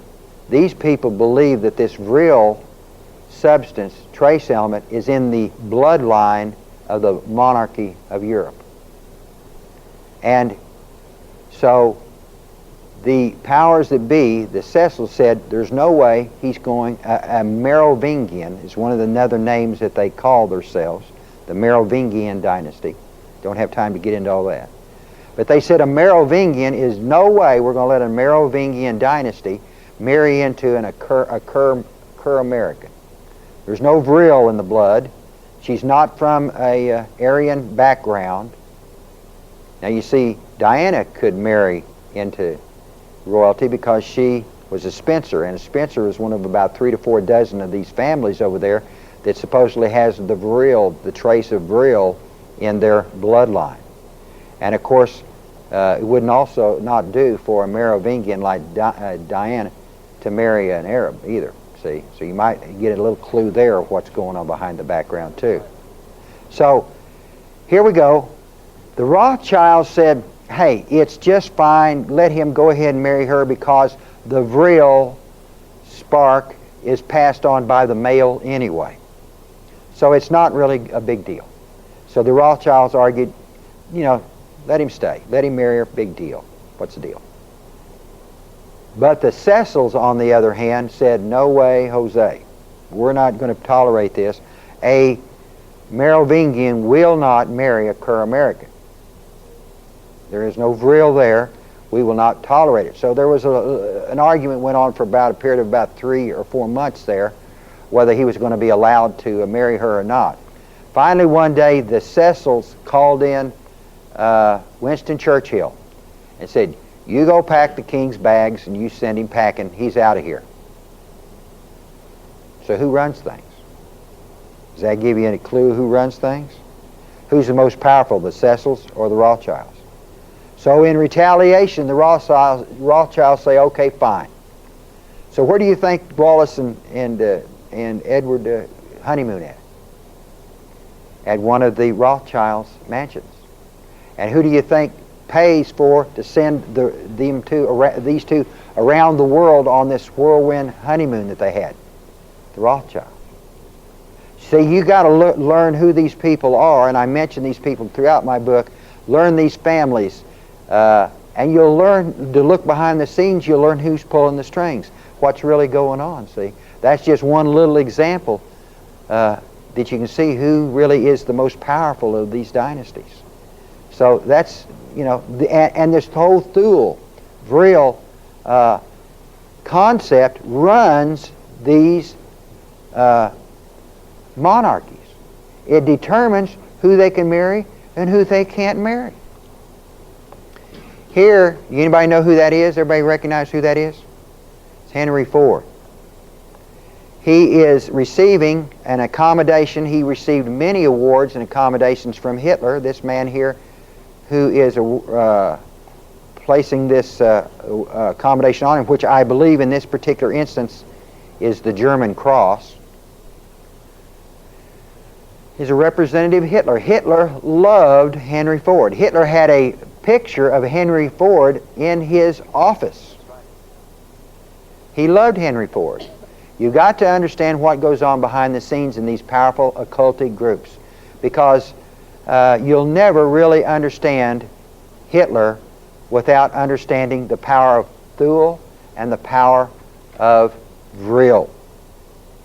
Hundreds of historians have written books about what Hitler did, but there isn't a handful of books out there written on why Hitler did what he did. Folks, you're going to soon understand here in just a minute why he did what he did. See, as a theologian and studying, coming from a theological background, I want to know why people do what they do. Because I know people are motivated by their belief system. Hitler had a belief system. Remember I said a while ago he studied Madame Blavatsky's books. He studied her on a daily basis. He was trying to accomplish something. He had a plan to his motives. He had a game plan. This book by Peter Moon documents to some degree a little of what was going through the mind of Hitler. A while ago I mentioned the Black Sun Society and said that it was a German counterpart to the English Children of the Sun. This was a Thulistic group. It was the group that coordinated two other groups that was not so secretive. And those two groups was the Thule Society and the Vril Society. And now you understand, of course, the concept behind those names. The Thule Society and the Vril Society were the outward organizations that really raised Hitler up from day one and turned a paper hanger into a dictator and financed him every step of the way. I.G. Farben was just one of the corporations that these secret societies owned and controlled. George Bush Sr.'s grandfather worked for Brown Brothers Harriman. Brown Brothers Harriman was one of the major contributors. It was a coordinating organization that coordinated between the American capitalists and the German capitalists, and basically was the American Foreign Office for I.G. Farben. And that was George Bush's grandfather, who was the main go-between under Hitler, I.G. Farben, and Brown Brothers Harriman. So you begin to look behind the scenes and see some of these families and some of the roots and where some of these people were involved and how they came up to power. In Peter Moon's book, he documents much about the Thule Society, the Vril Society. And then if you look at the bottom of the cover, you'll see that this is a Tibetan priest depicted here at the bottom. Hitler created this little enclave inside Berlin and brought to Berlin over 300 Tibetan priests. And when the Russians invaded ahead of the Allied forces, when they came in, before the Americans came into Berlin, they found 300 dead Tibetan priests in this compound. Why were they there? Why did Hitler bring them to Germany? Well, this book will document to a degree, and I've been doing a lot of study along this line, how that these Tibetan priests were the channelers between Hitler and the lost mystical city of Shambhala, where supposedly the ascended masters are those demigods, those people who have evolved past humanity. And they've evolved so far out there that they're no longer operating in this plane. They're just out there. They operate on a whole new level, a whole plane of existence that we haven't evolved to yet, okay? And so Hitler believed he was receiving instructions from these ascended masters. And these 300 Tibetan priests were doing channeling between Hitler and Tibet using Tibetan tarot cards, and they were leaving their bodies. They were doing astral projection. They were just doing all kinds of different things to provide Hitler with all the information that he was getting, supposedly, directly from these ascended masters from Shambhala. Sounds crazy, doesn't it? This man was a madman. This is the kind of stuff that starts and stops wars. This is the kind of stuff that kills millions and millions of people. These crazy ideas. Yet to these people, they believe this stuff. Doesn't matter if you and I believe it. Doesn't matter how crazy you and I think this whole thing is. This has been the source of the death of millions of people. These Tibetan priests were found, so it's documented. The Russians documented it, we documented it, they were there. Hitler used them. He would at times go into trances with these guys, and he was called the carpet biter. When he would go into a trance with these people or go into these little seances they had, he at many times would fall on the ground and scratch and bite the carpet. Just act like a madman. I give 2 or 3 instances in here, document these various manifestations of things he would go into. He just turned into a crazy man. He's a madman anyway, but I mean, you have to understand what was going through the mind of Hitler. Now, I put this screen up the other day and ended up breaking when I was doing a teaching and didn't get a chance to get into it a little bit. And so I just left it up during the break, and one lady come to me and she said, but when you put something like this up on the screen, all of a sudden people look at you, start kind of funny and say, okay. And she came up and said, do you believe that there's little green men on Mars?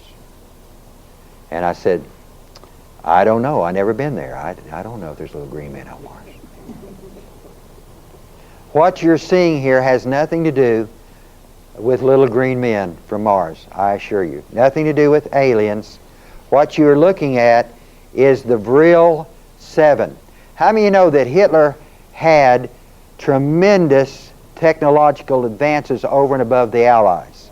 Actually, if it hadn't been the fact that Mussolini had messed his whole game plan up and he had to send his troops over into Russia late, and they end up being starved to death over there and froze to death, if it hadn't been for that, he might have won that war. And he certainly would have won it on technological grounds, because he had things in the works that our people was absolutely astonished to find when we went over there and looked around. And our people discovered much of these technological advances when we went in under Operation Paperclip, we went in and began to bring their scientists out. Even before the end of the war, we sent in people and began to make arrangements to recruit their scientists and their intelligence establishments. I don't know if any of y'all in here have ever heard of the Gehlen org. Hitler's intelligence establishment, almost intact, was brought out of Germany by the Dulles brothers, Henry Kissinger, and other men who worked on that project to get those people out of there. And those people, the Gehlen org, was eventually turned into your CIA. The OSS was reorganized and the Gehlen org was brought in. You people have no concept that half of the CIA was Nazis and the other half was these Thule groups, like the Skull and Bone groups that Bush came out of. You see, we need to know these things, friends. Can you trust your CIA? Not any more than you can trust the Nazis. That's how the CIA was created and the people used to create it. Now let's talk about the scientists for a minute under Operation Paperclip. And this picture is part of the documentation that Operation Paperclip went back and got all this information and brought it back to America when they brought back the scientists. Hitler, up until what I said until the catastrophe happened to him in Russia, where his men froze to death, he was going along pretty good. At that point in time, he was pretty convinced that they probably might lose the war because of that. Up until that time, he was putting his investment dollars, his military-industrial complex, as far as his rocketry programs was concerned, he was investing in it in two different directions, the implosive and the explosive. Let me say that again, the implosive and the explosive. The explosive is normal rocketry that you know about from watching your History Channel, and you saw the documentations probably of what was done down in Putumayo under von Braun. And you probably all know that under Operation Paperclip, von Braun and his associates were brought to America, and that NASA was built around those scientists. Probably everybody understands that. But what you probably don't know is that the other half of that equation, the implosive technology, that was the experiments and the rocketry the side of the equation, they were trying to tap into this Thule force and they call this whole technology vril technology, because they were trying to tap the power of Thule. Remember I said a while ago Sevi was levitated? They were trying to tap the understanding of tapping into Thule to be able to levitate, and this was the whole basis, and this is why they call this whole branch of technology the Thule branch of technology, the implosive. They created, we know they created it, we have all the documentation under Operation Paperclip was brought out. Matter of fact, we went over and got not only the V2 the rockets, you know about all that, but we also got this technology right here, and we brought it back. Hitler had a whole series of these vril saucers made. Now this thing couldn't even leave Earth's atmosphere. It was not a flying saucer like you're thinking about. No little green men involved. We're talking about pure German science here, okay? The Vril 3 actually took part in the Battle of Britain, and they said it was so unstable, they was lucky to get it back to Germany. This picture right here is of the Vril 7. This is this particular craft right here operated off 12 BMW engines, and it really was just a different form of a helicopter. It still operated off aerodynamic lift, off blades that were run by 12 motors. Standard, well, I won't say standard motors, but 12 motors. And so they were trying to slowly evolve this technology, and the thing that made this technology right here in the Vril 7 so different and advanced is their guidance system operated off electromagnetic technology that they eventually transformed over and began to use on the later Vrils. By the time they got to the Vril 9, 10, 11, and 12, the whole propulsion system was run by electromagnetic waves. And at that point in time, I'm told that they had, by the time they got to the real 11 and 12, they were actually able, by using electromagnetic power, they were actually able to leave the Earth's atmosphere. Well, you know, I have no documentation on that. I have no proof on that. This is the rumor. As a matter of fact, I haven't come across anybody yet that has come up with any real solid documentation about the Brill 11 and 12. So what I'm telling you is just pure rumor. But I suspect, and again, I have no proof of this, but I suspect that they did with this technology just exactly what they did with the Putamundi technology. They went over there and got these scientists under Operation Paperclip, and they brought all the Putamundi scientists to America and cleaned up their records, took away all their Nazi records, put them to work for the American military-industrial complex or related corporations.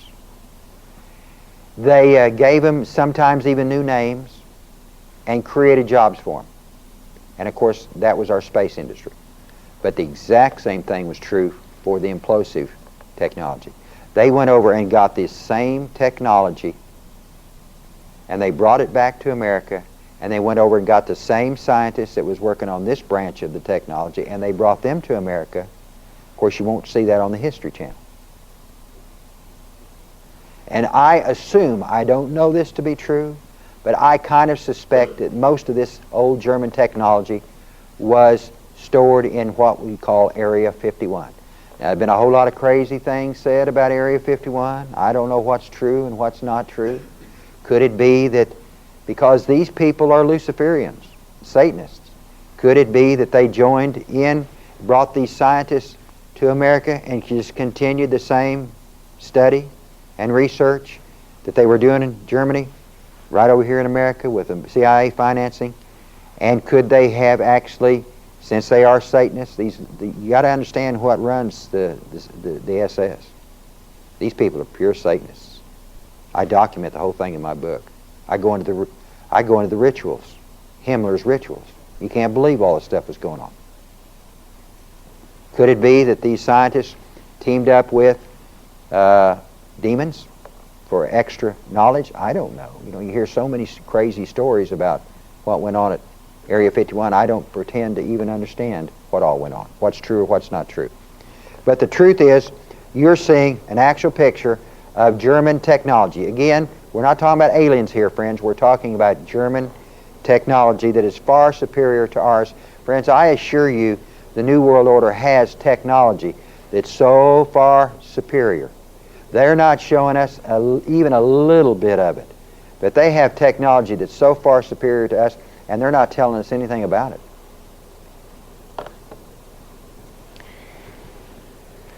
Here you have chakras, the major 7 chakras. And if you learn how to, kind of like the force, you know, you had to learn how to tap into that force for either good or bad. Well, if you learn how to develop your chakras, you can access the power of Thule. Shirley MacLaine would be absolutely proud of me. Talking about her chakras. She can't talk without talking about her chakras. Chakra power. You see, she says it's the evolutionary path, your evolutionary path to godhood. If you can only tap into this Thule force, then you can tap into the force that will actually make a god out of you. And you don't need the Holy Spirit to do this. You can do this on your own terms. You see, you can tap into that force and you can use it for good, or you could use it for bad, but Shirley doesn't really recommend that you use it for bad because, again, it just messes up your whole karmic, calendar, and you just, you have to come back, and it's just takes a long time, and you might have to be a June bug, or who knows what you had to become, to get all straightened out karmically. You don't want to do that. It's bad business. So just use it for good witchcraft, okay? Just good white magic. So you can have the You can have this ability to become God yourself if you just would develop your chakras and develop your ability to tap into this force that's out there and available to all of us. The threefold flame of life. And down at the bottom you'll see it says the alchemy, power of wisdom, love. What is alchemy? Alchemy is the science, the so-called science of being able to take a metal or an element and change its basic structure to another element. You see, the alchemists of old were always trying to change lead into gold. Okay? But you see, the type of alchemy that Shirley MacLaine talks about and these New Agers talk about is how that you can become God. You can become God if you, and this flame here, this three-period flame here, is the force of Thule. You can tap into this thing, the threefold flame of God. Masons here who know a little bit of something about Masonry will know this represents the lost secret, the lost words. Don't have time to go into all that. But it's the old concept, again, Thule, power. Even though the New Agers will call it by other names besides Thule, it's still basically the same thing. Becoming the Christ, the New Age movement. The New Age movement believes that you can get in your evolutionary path towards God. And of course this is this threefold flame here again. If you look behind Christ here in this flame, the threefold flame of life, your opportunity to become the Christ. See, this is it. If you don't develop your chakras, friends, if you don't get with the program, friends, you're going to be left behind. If you don't learn how to develop into Godhood, when these people come on the scene and they bring their New Age and their New World Order to the forefront, you're going to be left behind. There will not be room in their millennium for you. You'll be a useless eater. You'll be useless to them. And they've already said they're going to have to dispose of you. Oh, I wish we had another hour. I could give you quote after quote by these nuts. And they come right out and say, we're going to get rid of you if you don't evolve and come into our millennium. They're going to, and these people are serious. They're just as serious as Hitler was serious. What was Hitler trying to do? What was he trying to do? He was trying to recreate, to rebreed the Aryan race. By tapping into and using the power of Thule, by using Vril, he was going to tap into the force of Thule, and he was going to rebreed, bring back into existence the Aryan race. He had this religious concept that he could do it.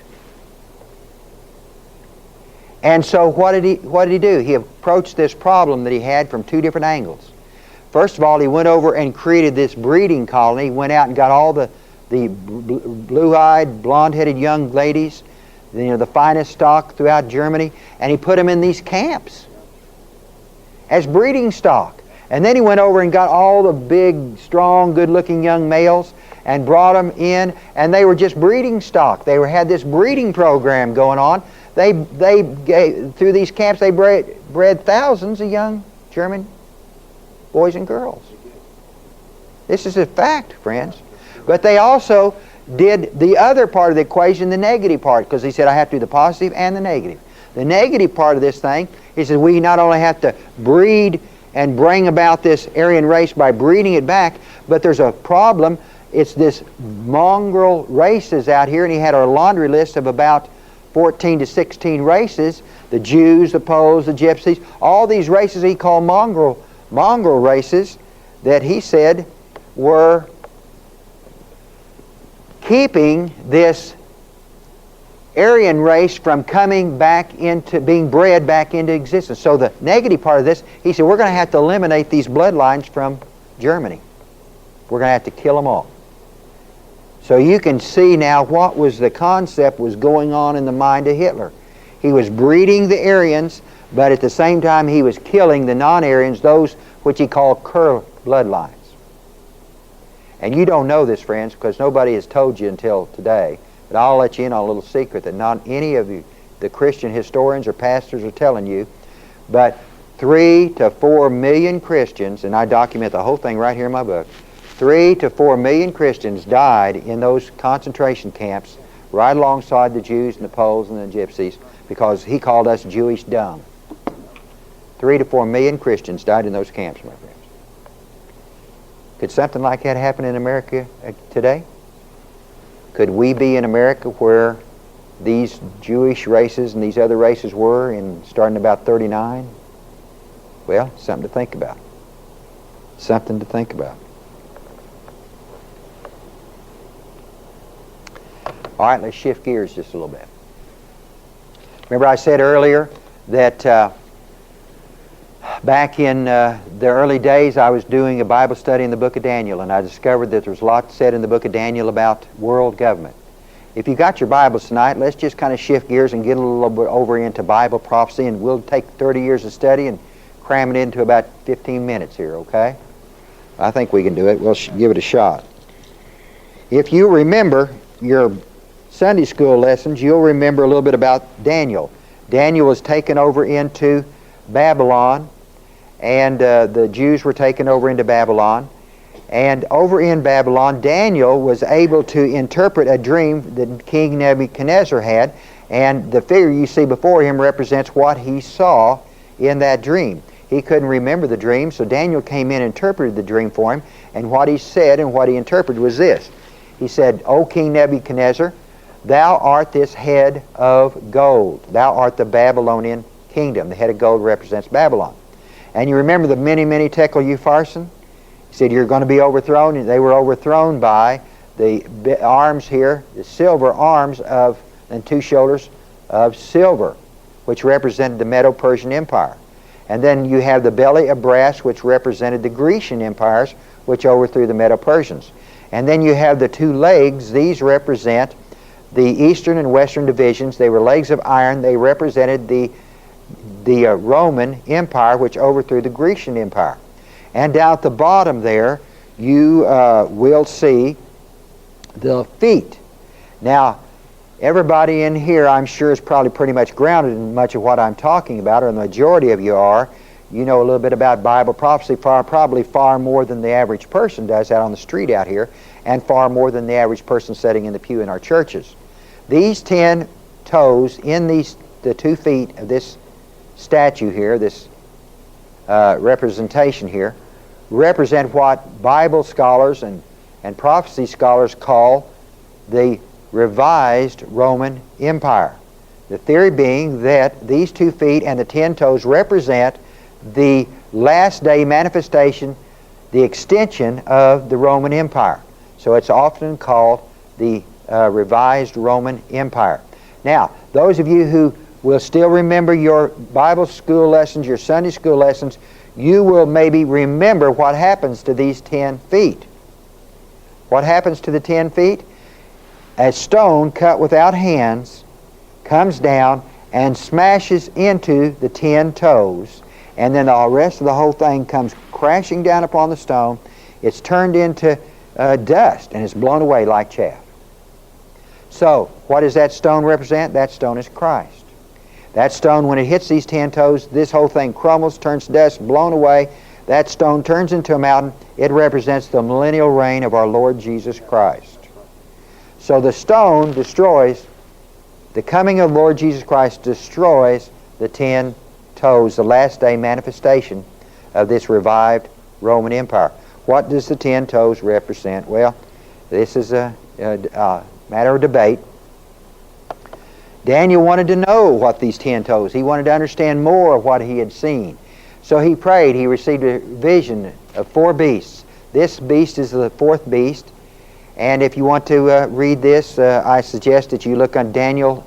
You can look up later, may take notes. Daniel 7:7-8, Daniel 7:19-26, talking about this 10-horned beast. This 4th beast was diverse from the other beasts. It had 10 horns, if you'll notice, upon its head.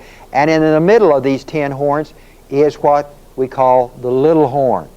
We call him the beast. How many of you know that most Bible scholars refer to him as the Antichrist? This small horn, the little horn, represents the Antichrist. And so Bible scholars, there's been hundreds and hundreds of books written on the Antichrist and this little horn here. Now, how many of you know that the book of Revelation is the New Testament counterpart to the book of Daniel in the Old Testament? So, let's go real quickly over into the New Testament and look at John's vision. John saw a series of visions, Lord trying to show him the things of the future, gave him a series of visions, and he interpreted these visions. How many of you know the Bible should interpret the Bible? You know the Bible interprets the Bible, and you know what? These visions are not that hard to understand. I mean, the book of Revelation was meant to be understood. It really was. If those who would attempt to study it, they were promised a blessing. If they'd attempt to study it and understand it, not that any of us really understand all of it, but you can certainly understand much of it.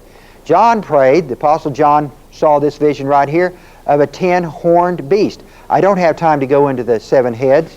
That would take us another hour. So let's just concentrate this evening on the 10 horns. These 10 horns represent the same thing that basically Daniel had seen in the Old Testament. These 10 horns represent the 10 horns, or as Bible and prophecy scholars will tell you, represents the Antichrist kingdom, the 10 kings of the Antichrist kingdom. Remember, the little horn came out from among the 10. All right? Now, let's get your Bibles. If you have your Bibles, you want to read along with me. Let's go to the 17th chapter of the book of Revelation, and we'll be reading starting in around verse 12. And you just, I've got, let me just say this before we get started. The common interpretation here among Bible scholars about these 10 horns is that, of course, they represent 10 kingdoms. I probably ought to do this before I read this and just make it a little clearer. If you take a survey, a poll, try to find out what most Christians believe, what they've been taught about these 10 horns, you'll find that most believe that these 10 horns represent 10 kingdoms that's going to come out of the geographical area of the old Roman Empire, and that they probably represent 10 kings of these 10 kingdoms. That's what I call the majority view. And that's what most of your Bible scholars teach, and I taught that for a long time myself. Then there is what I call in my book the minority theory or view, and that these 10 horns represent 10 United Nations economic control zones. Those of us who, and it's usually I refer to this crowd tonight, you people here, as the Christian Patriot group, who have been pretty much thoroughly taught about the United Nations. The Christian Patriot group has a pretty good understanding of what the United Nations is trying to impose upon us with their so-called treaties and charters. You see, we, like I said earlier, we're not a constitutional republic anymore. We're a plutocracy, and we're being run today now, our country is being run and controlled today by United Nations charters and treaties. Our Constitution is being avoided, you see. So the minority view among the Christian Patriot group is these 10 kings here, these 10 horns, represent 10 economic control zones. But I have a third interpretation that I would like to suggest to you tonight. Although I believe that the EC, the common market nations, the old European area, and the common market are all going to play a part in what happens in the end time. There's no doubt about it. Do I believe that the United Nations is going to take a part in this thing? You know I believe that. But I don't necessarily believe these 10 horns represent those 10 economic control zones spoken so much by the United Nations and promoted by them. Okay. With that said, let me go back to my Bible here. Revelation chapter 17, verse 12. In my book, or the subtitle of my book, Lucifer's Children, the Kingdomless Kings of the New World Order is my subtitle. Well, why do I say that?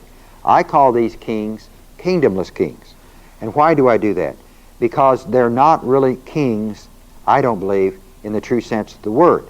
I believe they're 10 dynastic kingdoms, or 10 powerful family dynasties. And I'll show you why I believe that. Let's read verse 12. And the 10 horns which thou sawest are 10 kings which have received no kingdom as yet, but receive power as kings 1 hour with the beast. Now let's look at this real closely. I did a Greek study. I went in the Greek trying to understand this kings and kingdoms, and I found out the word there in the Greek for kings here does not necessarily mean a crowned monarchy or monarchist. It actually means an exalted one. It could possibly mean the power behind kingdoms. How many of you know that these powerful dynasties that I've been talking about this evening are the real power behind kingdoms, you see? So just hold on here and see. Don't throw stones at me yet. Just hold in here with me a little bit. I know this is a little different interpretation. I'll just read it again. And the 10 horns which thou sawest are 10 kings which have received no kingdom as yet, but receive power as kings 1 hour with the beast. It doesn't really say that they're kings, does it? Actually, it said they haven't received a kingdom as yet. And when they do receive what they call a kingdom, it's only 1 hour with the beast. When did the little horn come up? First the 10 came up, and then immediately the little horn popped up from among the 10, right? They received power only 1 hour immediately in a short period of time with the beast. The beast being the Antichrist here. So they come on the scene, and then they bring the Antichrist to power, I believe. Now, how does the Antichrist come to power? I'm going to ask you that question again here in a minute. Let's go on and read verse 13. These have one mind, and shall give their power and their strength unto the beast. So how does the Antichrist come to power? Does he come to power by his power? Okay. Let's read it again. These have one mind, and shall give their power and their strength unto the beast.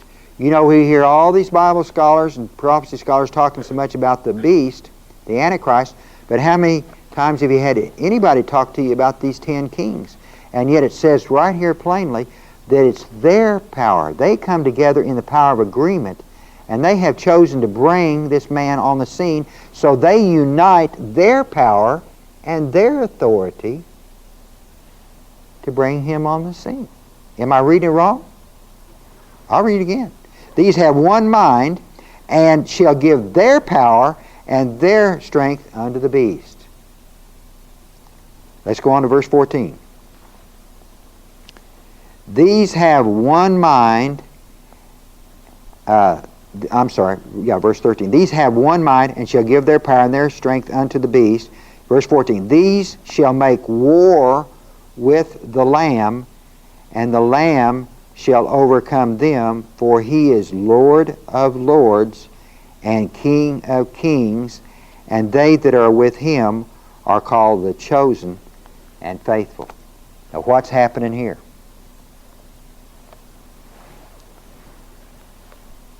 We don't have any doubt who we're talking about here. We are talking about the Lord Jesus Christ. And we see right here in verse 14, these shall make war with the Lamb, and the Lamb shall overcome them. He is Lord of lords and King of kings, and they that are with him, that's you and I, folks. How many of you know that we're coming back with the Lord Jesus Christ. No matter what you believe about the rapture, whether you believe in it or whether you don't, it's irrelevant. The Bible plainly states we're coming back with the Lord some point in time. And we're going to be riding on white horses. He's going to be riding on a white horse. We're going to be behind him. And he's going to come back and he's going to destroy the Antichrist, his false prophets, and their armies with the brightness of his coming. And all we're going to do is just be spectators. Amen? Amen? Now what's going to happen during that time? He's going to come back. His vesture is going to be dipped in blood because, I don't know if you know this, he's going to go over into Syria, Damascus, he's going to go to a lot of places. He's going to destroy whole groups of soldiers, a lot of them what we today call terrorist organizations, before he passes over Petra and before he comes back and before he lands over there on the Mount of Olives. Before he walks down through that eastern gate, he's going to do a whole lot of things that most people don't know he's going to do. And we're just going to be spectators of this whole thing. But who does he fight when he first comes back here? Does he fight the Antichrist? And does it say anything here about the Antichrist and the false prophet and his armies? Well, it does in the other parts of the Bible. Actually, it says that he's going to take the Antichrist and his false prophet, and he's going to take his armies, and he's going to cast them in the lake of fire. Not the pit. The pit is where he's going to put Satan for 1,000 years. But he's going to take Antichrist and his armies and the false prophet and put them in what's called the pit, the lake of fire. And that is going to be a place right outside of the city of Jerusalem, a place we today call Gehenna. And every Feast of Tabernacles, and the city of Jerusalem will rise up. And every Feast of Tabernacles, all the Gentile nations of the world will have to send emissaries to Jerusalem, to the king, to pay their respects, to pay their homage. And one of the things they'll have to do before those people are allowed to go back to their countries is they'll have to walk back down to that highway, and it's a highway. Israel will be risen up. It'll be up on a mountain, and there'll be what's called the King's Highway. And they'll have to walk up that highway. They'll have to travel up that highway. But before they can leave, one of the things they have to do is they have to go down and go out there to the valley of Gehenna, and they have to look over into that pit and see the Antichrist and his false prophet and the armies of the Antichrist. But, back to my story here. When Jesus initially comes back, it says right here, and I want to read verse 14 one more time, he makes war with these 10 horns. He makes war with what I believe are these 10 dynastic families. Let me just read it, verse 14. These 10 horns shall make war with the Lamb, and the Lamb shall overcome them, for he is Lord of lords and King of kings. So it says plainly right there that he makes war with these 10 kings. Yet very few Bible prophecies, very few books on Bible prophecy, rather, even touches on this thing, see? But it's an absolute fact. And then down here in verse 17, we have one more little verse that I'd like to read that ties into it. 17 says, "For God hath put it in their hearts to fulfill his will, and to agree, and to give their kingdom unto the beast, until the words of God shall be fulfilled." So God has put it in the hearts of these 10 horns, whatever they are, to agree, to come together in the power of agreement, to come together. You can call it a conspiracy, you can call it whatever you want to call it, but it's the power of agreement. And they agree to bring the Antichrist on the scene. I think I pretty much established that in most everybody's mind right here. Really, all you have to do is read your Bible. The Bible interprets the Bible. Well, let me ask you one more question here before we quit. What is really the power that these people all bring together that they hand the Antichrist that actually brings him on the scene? It's the power of money. You ever heard of 666? What is Antichrist? What tool does he have that gives him so much power over all of the world? You cannot buy and you cannot sell without his mark. He controls the buying power of the world. By the time he comes on the scene, there's going to be a total worldwide cashless economy controlled by technology, some of which we don't even have yet today, but it's rapidly being developed. The pieces of the puzzle are coming together as we speak right now. I saw a documentary the other day on some of the new banking technologies and equipment. It's mind-boggling. Some of the things that they can do. How many of you know your money has strips in it right now? And you know, I talked to a guy not too long ago, and he said he had sold a piece of property. And he had closed on this piece of property, and he was driving down the street, out on the highway rather, and a highway patrolman pulled him over. And the highway, you know, he said, "Well, what's wrong, officer?" He said, "Well, you know, you were driving all right." He said, "I just wanted to know what you were doing with all that money." And I forgot exactly what the figure was, but he named it to the dollar. He not only knew that he had all that money on him, he knew how much it was. What keeps them from going down the street and clicking on every house and telling how much money's in there? You see? What's possible nowadays is unbelievable. Okay, again, let me ask you a question. What gives the Antichrist his power? He has placed within his hands what I call in this book the central banking conspiracy. He has control of the central banks of the whole world. They have all been created by the Rothschilds, the Warburgs, these groups that I talk about, Rockefellers, Morgans.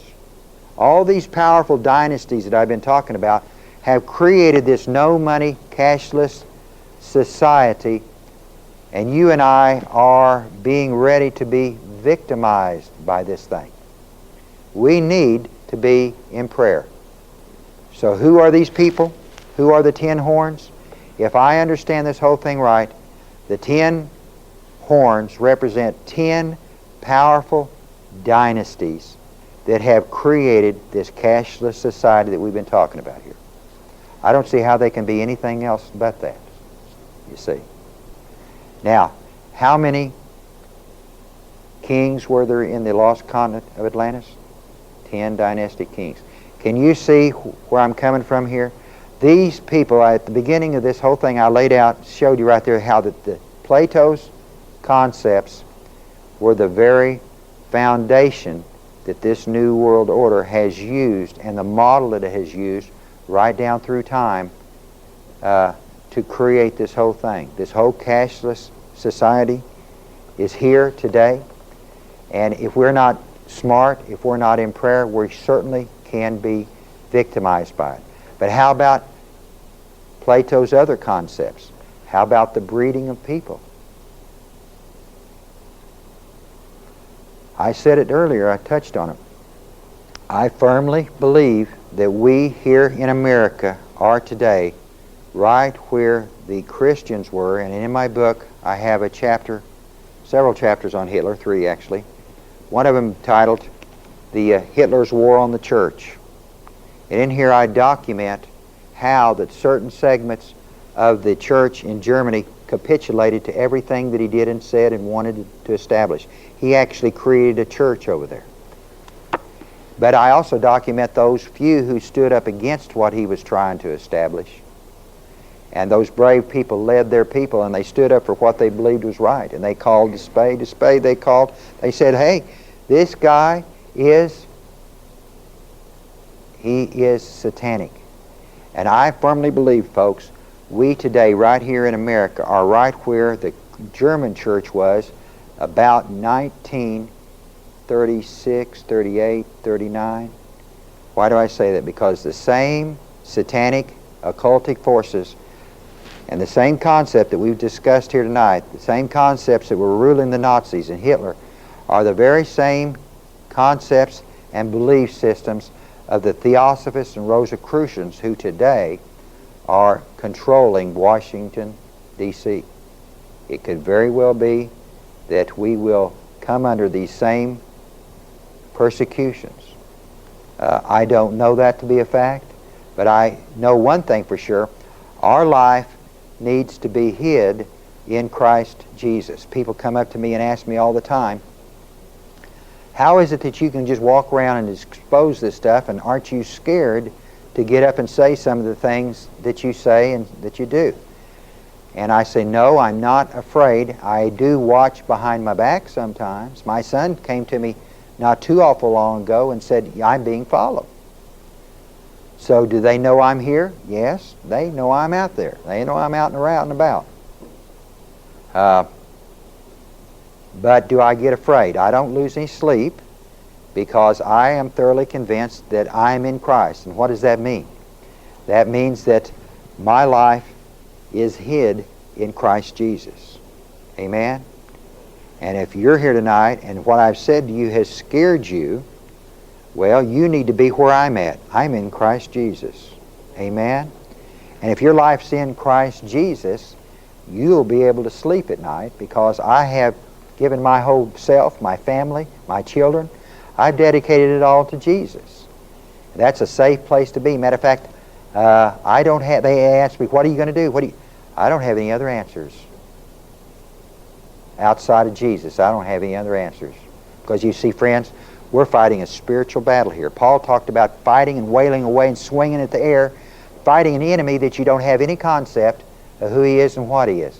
Friends, we need to fight this thing. Most Christians today are lounging in Christian country clubs. They don't even know they're supposed to be reporting to the front lines of the battlefield. See? So we shouldn't be just swinging and wailing away at the air. We should understand that we have an enemy, and Christ has called us to hold up that banner and to occupy. What does occupy mean? It means take all the land you can and hold all the land you take. Friends, that's what we're called to do today. So I don't have any other answers for you tonight other than you need to be where I am. I'm in Christ Jesus, and if you don't know the Lord this afternoon, you need to turn your life over to Him, and you need to be in Christ Jesus also.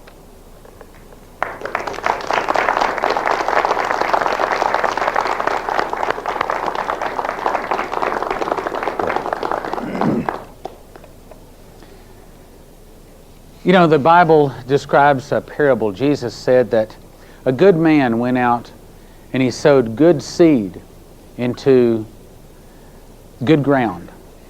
And he said, someone came to him and said, "But sir, didn't you sow good wheat into that ground?" He said, "But lo, tares are growing up among it. What should we do? Should we go in and pull up those tares?" And he said, "No. Let both grow together till the harvest." He said, because if you go and try to pull up the tares now, you'll also pull the wheat up with it. He said, let both grow till the harvest. Then we'll gather the tares into bundles, and then we'll bind them and cast them into the fire. And he said, that's a parable of the end time. I really believe that we're very close to those end time days now.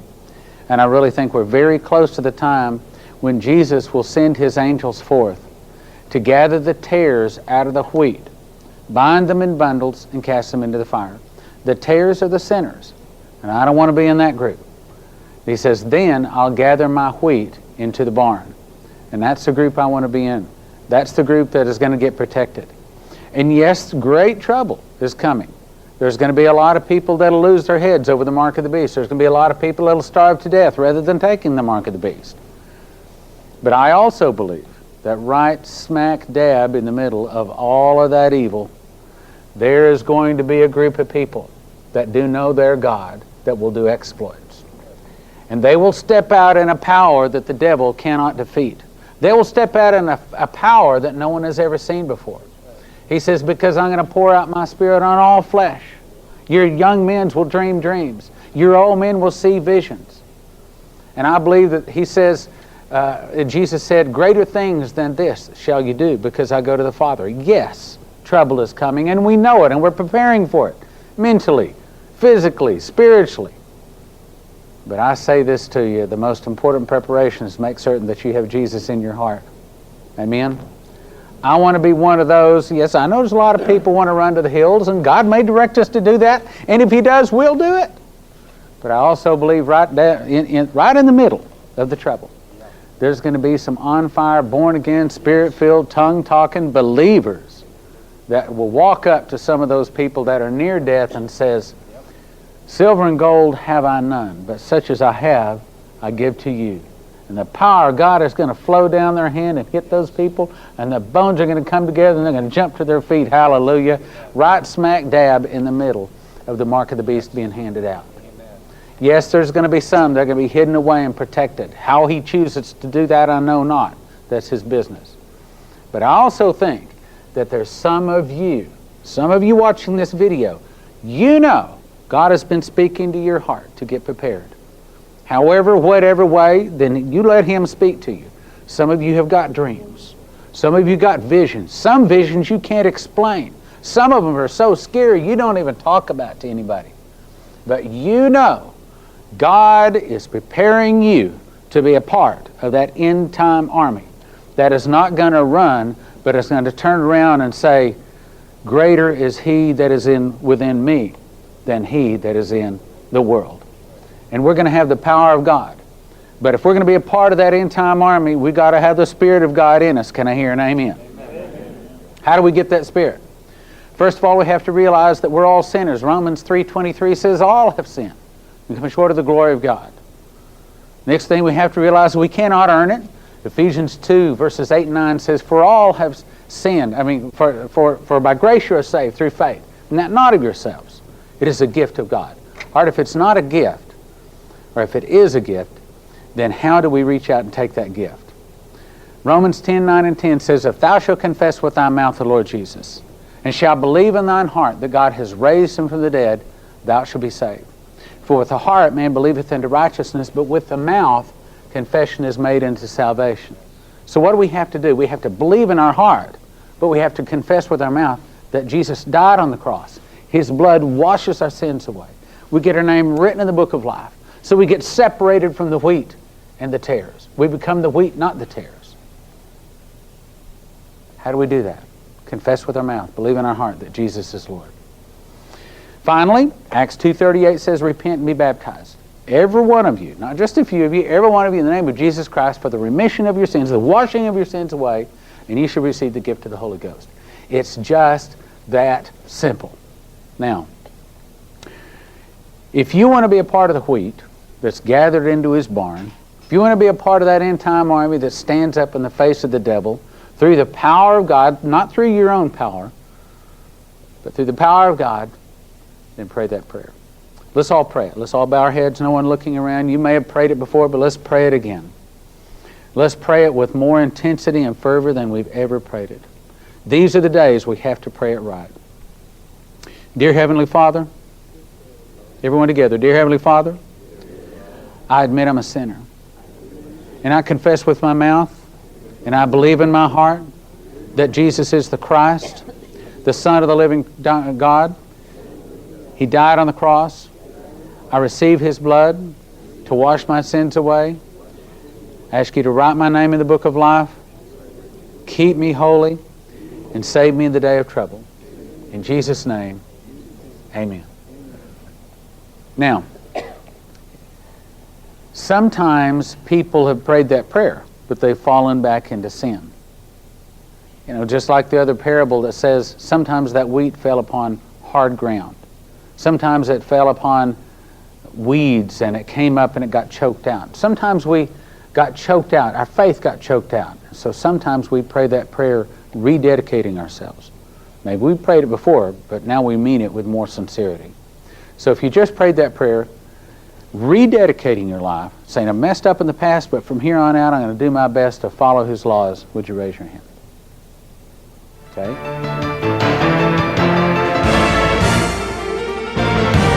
And now your host for the Prophecy Club, Stan Johnson.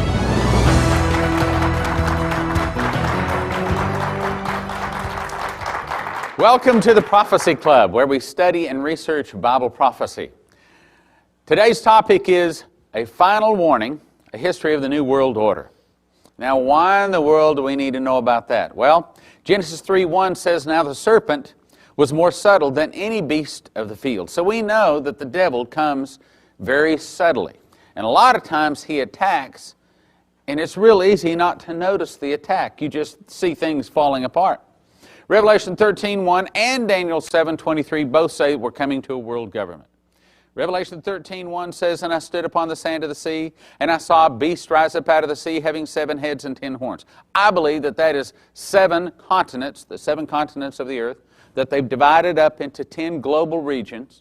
Each region has a leader, and upon his head is written the name of blasphemy.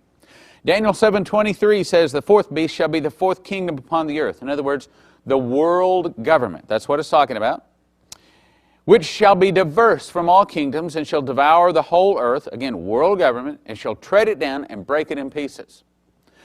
The Bible says that unless Jesus would return, no flesh would be saved. So we know that it's going to get that bad. And in introducing our speaker today, there was a recent movie that a lot of people just saw as just simple entertainment. But a lot of times what comes out of Hollywood is truth based upon fiction. Sometimes there's truth based upon fact. And in the movie The Matrix, Morpheus, a character, said, "The Matrix is everywhere. It is all around us. Even now, it is in this very room. It is the world that has been pulled over your eyes to blind you from the truth." Your speaker today says that this is an example of what is actually going on in the world today in regard to the influence that has been exerted by the New World Order to manipulate and to control your speaker says that we are not living in a real world, but in a matrix created by the God, little g, of this world. He's going to be talking about how our society as a whole was created and is created and controlled, how it is, and how education was hijacked and manipulated, how the media affects our day-to-day world, how news organizations control what we know, who is behind the influences and effects of TV, economy being manipulated, forcing both father and mother to work, weakening families, trickery that brought about the Federal Reserve, how income taxes were forced on us, mindset of the Social Security and social programs, how politics changed this country, and a whole lot more. Will you help me welcome our speaker, David Riviera.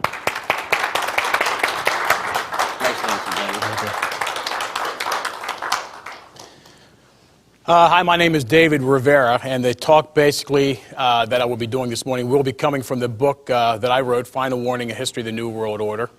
And I guess the experience by virtue of me being up here comes from the fact that I've researched it for 25 years. Back in 1978, I heard a gentleman going around the country talking about the Illuminati, and needless to say, at that time I didn't believe a word that he said, but after a couple of years of doing research, I discovered about 90% of what he said was pretty much true.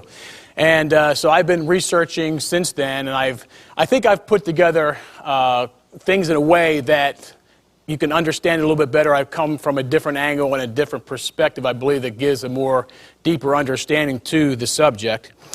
The reason why I use the Matrix, and it's really strange because a couple years ago, I guess actually more than a couple years ago, back in 95 when the movie came out, shortly before then, the pastor of our church had preached a sermon that he felt like the men in the church should be getting rid of their action movies and not be going to watch R-rated movies. And needless to say, I went home that day and started going through all my movies, and I had a pile here, and you would look at it, oh, I shouldn't have that, and look at this, oh, maybe I can keep that. And so basically all the men stopped going to the action movies and the R-rated movies, and then we had a minister shortly after that, a guest speaker. He came in and started talking about The Matrix, which was an R-rated movie. And I wasn't going to go see it, and the people in the church were very excited about what he was saying because he was given a spiritual application to the movie, which I still was sort of blinded to seeing because I was just convinced, no, we can't be going to R-rated movie. You can't allow ourselves to be deceived to think that we could get some good out of a movie. So I didn't rent it, and my wife had actually rented it a couple of times, and I wouldn't watch it. And so when it came on TV a few years after that, that is actually the first time that I actually sat down and watched it. I was just completely blown away by it. And as most of you probably know, it's a science fiction action movie made by Warner Brothers, and it is R-rated. And it's a secular movie, but and you shouldn't really confuse it with the two sequels that just came out the past year. The two sequels are just it's junk. They sort of got away with the whole concept that they started out with. But the very first one is one, if you haven't seen it, you need to go out and rent it. One of the, early in the movie when the character Neal goes and speaks to Morpheus at the Lafayette Hotel, he sits him down and he says this to him: do you want to know what it is? The Matrix is everywhere. It is all around us. Even now in this very room, you can see it when you look out your window or when you turn on your television. You can feel it when you go to work, when you go to church, when you pay your taxes. It is the world that has been pulled over your eyes to blind you from the truth. And when I heard that paragraph, it just blew me away because there was so much truth wrapped up in that small paragraph. And so when we started when I started thinking about the concept of putting a presentation for this video, I really felt that would be a good launching point because just the whole concept of the movie itself really kind of explains how I think we're living in the world today that's run by an elite that we have no idea what's going on behind the scenes. And one of the things that really blew me away was on the internet I found the actual original script for the movie itself. And in the original script, they talk about the Matrix being a euphemism for the government. They talk about the Matrix being a system controlling our lives. And they talk about, in reference to Big Brother and the New World Order. And so they've taken that out of the movie because they didn't want any of that kind of political overtones to the movie and didn't want it to appear conspiratorial. And the concept basically is the character Thomas Anderson, who is a.k.a. Neo, because he's a computer hacker, played by Keanu Reeves. The movie opens up and he's in his own world, doing his own thing and stuff like that. But what he's actually doing, he's actually laying comatose in a pod where his mind, images fed into his mind to make him believe he's in a real world, yet he's actually feeding a civilization of machines that are actually running the world. So that's the basic concept. And Morpheus tells him later on, after all this is revealed to him, that what is the Matrix? It's control. The Matrix is a computer-generated dream world built to keep us under control in order to change a human being into this. And we've been referred to in the writings of the Club of Rome as useless eaters. And we're made to service the world for the people that run the world. In our lives right now, we go out day in and day out, we work, we go to church, we do different things, and we don't think about the things that are actually being done, how the government is, and we get a little bit of inkling because of us going to war in Iraq, so we can sort of see the way things are manipulated to get our country to do things like we haven't found weapons of mass destruction yet. We've went there because of that reason. So there's a kind of a small idea of the things that are done to manipulate us into being able to do things. But there's many, many things like this that are done behind the scenes that we don't know about because we're busy. There's so many things that are dominating our lives. And even though technology is supposed to make our lives easier and better, the technology has made us want to do more, and we're so consumed with living our lives, we can't really pay attention to the things that are going on behind the scenes. The Illuminati itself is, I believe, the organization that is fueling the New World Order, and though they are not called the Illuminati today, we go back to that as the roots of where this organization started, and the man who is highlighted as starting it is a man named Adam Weishaupt. He was a Jesuit priest and a professor of law in Germany, and he was the man that was handpicked by the Rothschilds to lead and develop the Illuminati. Rothschilds being the most powerful family in the world, and you don't really hear a lot about them, but over in Europe you do hear more about them than you do here. He was very much involved in the occult, studied the philosophies of the Manichaeans, astrology, medicine, magic, the Egyptian occult practices, and various other occult-oriented things, and he was rumored to be a Satanist. I found this on the internet. I thought it was very interesting. It is his family crest, and it's really interesting that his family crest had a black goat's head on it. And I had kind of trouble. You'll see there's some lines there because I had trouble. The place that I got this from didn't want me to download it, so I had to download it in pieces. But a black goat's it obviously is a satanic symbol, so you can more or less see where the family line is oriented from. The organization itself is launched in May 1st, 1776, and was known as the Ancient Illuminated Seers of Bavaria, and became known as the Order of the Illuminati. And the name was derived from the Luciferian teachings of being holders of the light. And the name of Lucifer itself means the bearer of light. By 1783, kind of got a slow start, had about 600 members. One of the gentlemen that got involved with it was a man named Baron Franz Nig, and he was a lawyer and basically was an organizational genius, and he got them all kind of a single aim and a single goal, kind of got them together where they could more or less concentrate on things, do more recruiting to get the kind of people they needed to do the things they wanted for their goals. He later quit because of the Adam Weishaupt was basically not running it the way he felt it should run, and one wanted to keep it secret, one wanted to keep it open, so there was kind of a division there. And on top of that, a gentleman by the name of Joseph Utzschneider, a lawyer, and 3 other professors at the college in Germany there, went to the Duke to inform them about what the Illuminati was doing. And the list of goals that he gave to them as far as what they were doing, and which was pretty astounding for how old the organization actually was at that time.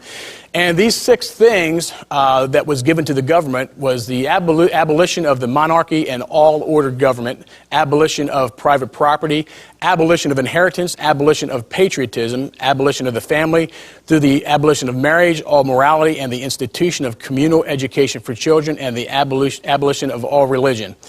And that sort of goes along with the statement from the Matrix, and where the goals are, they sort of coincide. So I'm going to use kind of both of them as a premise to go into my talk.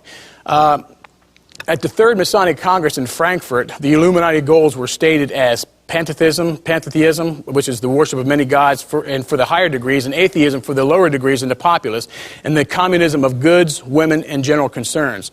And so what people down here are thinking and seeing are not what the people up here are thinking and seeing. And they're interested in the destruction of the church and all forms of Christianity, the removal of all existing human governments to make way for a universal republic in which the utopian ideas of a complete liberty from existing social, moral, and religious restraint, absolute equality, and social fraternity should reign. And the statement made by Morpheus, obviously this statement he said in the movie was written by the Wachowski brothers, and like I said, that exactly coincides with the 6 goals, and exactly coincides with the goals that have been fermented since the 1776 when we started. The symbol that you see there is the symbol of the Illuminati, and it's also the astronomical symbol for the sun. And it's also used in literature by proofreaders as where commas need to be placed in manuscripts. And it's also a mathematical symbol for a circle. But being that it's the astronomical symbol for the sun, it was used by the Illuminati as part of their secret code. And I don't know, in the course of my research, I've read a lot of books. And there was a book a few years ago written by a very well-known Christian minister who had this symbol on the top of his book. It struck me as being very strange, and I actually called the publisher to ask why this symbol was put on the book, and the publisher assured me that everyone there was committed Christians, and that it was just an oversight, that it was what they call a dingbat. But whether it was a dingbat or not, I don't know, but when you get familiar with the symbols, when you get familiar with names of people, you start to notice things, and I sort of had something in the back of my mind about this book when I seen that symbol there. Of course, it could always be done by somebody who trying to make somebody look bad, so there's always that case there. But if you ever see this symbol anywhere, it's the symbol of the Illuminati. The first statement that I want to isolate as far as what Morpheus says in the movie is, you can feel it when you go to church. And I'm going to sort of move into levels here, and I'll start moving very quickly once I get warmed up. But you've heard the Illuminati conspiracy has been referred to by many names. It's referred to as the Master Conspiracy. It's referred to as a Jewish conspiracy. It's referred to as a Anglo-Saxon conspiracy. I think first and foremost what we have to focus on, it is a satanic conspiracy, plain and simple. Ezekiel 28:12-18 talks about Lucifer and his beginnings and how he was the anointed cherub upon the holy mountain of God. A lot of people don't ascribe to the theory or the thought and the mindset of there being people on the earth before Adam, and I do. It fits together with a lot of things that are in the Bible and the time scheme of things, and I believe that there were people on Jeremiah 4:23-26 alludes to people being on the earth, and also various language within Genesis, at the very beginning of Genesis, alludes to people being on the earth before Adam. And I believe that Satan was the ruler of the earth at that time, and it was pride that caused him to want to exalt his throne above God, and because of that he fell, and his fall made the world as a wilderness. And I believe it did some things as far as this world, where the world had to be recreated and refurbished. And Revelations 12:4 talks about a third of the angels being involved in a war going against God. And there's actually geological evidence that points to a lot of catastrophic things that happened prior to our recorded history. And as a result of that, Satan is cast out of heaven, and of course before that he was Lucifer. After he was cast out, became known as Satan. And Luke 10:18 says, Jesus said, I beheld Satan as lightning fall from heaven. When we have Adam and Eve being brought on the earth, Adam and Eve was given domination of the earth. And this really upset Satan, because he felt he was still the head of the earth, that this was still his kingdom. And so it was his job in his mind, he needed to get back the earth. So that's why he deceived both of them in order so he could stay and keep control of the earth. 2 Corinthians 4:4, Satan is called the god, little g, of this world. And to accomplish that, he will do nothing but steal, kill, and destroy. One of the things that an example I like to use in what Satan is doing today, and you can sort of correlate it with, I'm sure you've seen movies where somebody goes in to rob a bank and they kill somebody and they got hostages in the bank, and you got 100 police out there, guns drawn, cars circling everything, and that man inside there who's done it has nothing to lose. So he's gonna do whatever he wants to. He's going to kill people left and right because he has nothing to lose, and that's what Satan is doing right now. He has nothing to lose. He knows the word better than most Christians, and he knows what his end is going to be. So what he's going to do is take as many people with him on the way to his end. And like I said, he does nothing but kill, steal, and destroy. It's like a monster movie. He does nothing but kill, steal, and destroy. And to do that, he lies, he deceives, and he manipulates. And I think what this presentation will do will give you a good idea and a good overview and the big picture of how this is happening.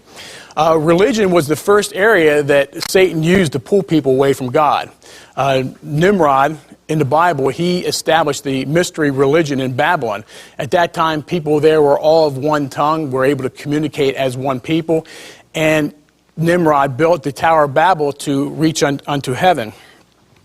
And when God saw the intent and what was in their hearts, and the extent of the idolatry and how people were pulled away from God, he destroyed the tower and confounded their speech.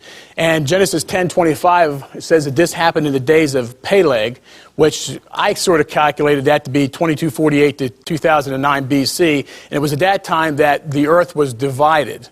And at that point, after the separation of the people, I believe the ocean levels were risen at that time to basically have a physical separation for people to pull them away from each other.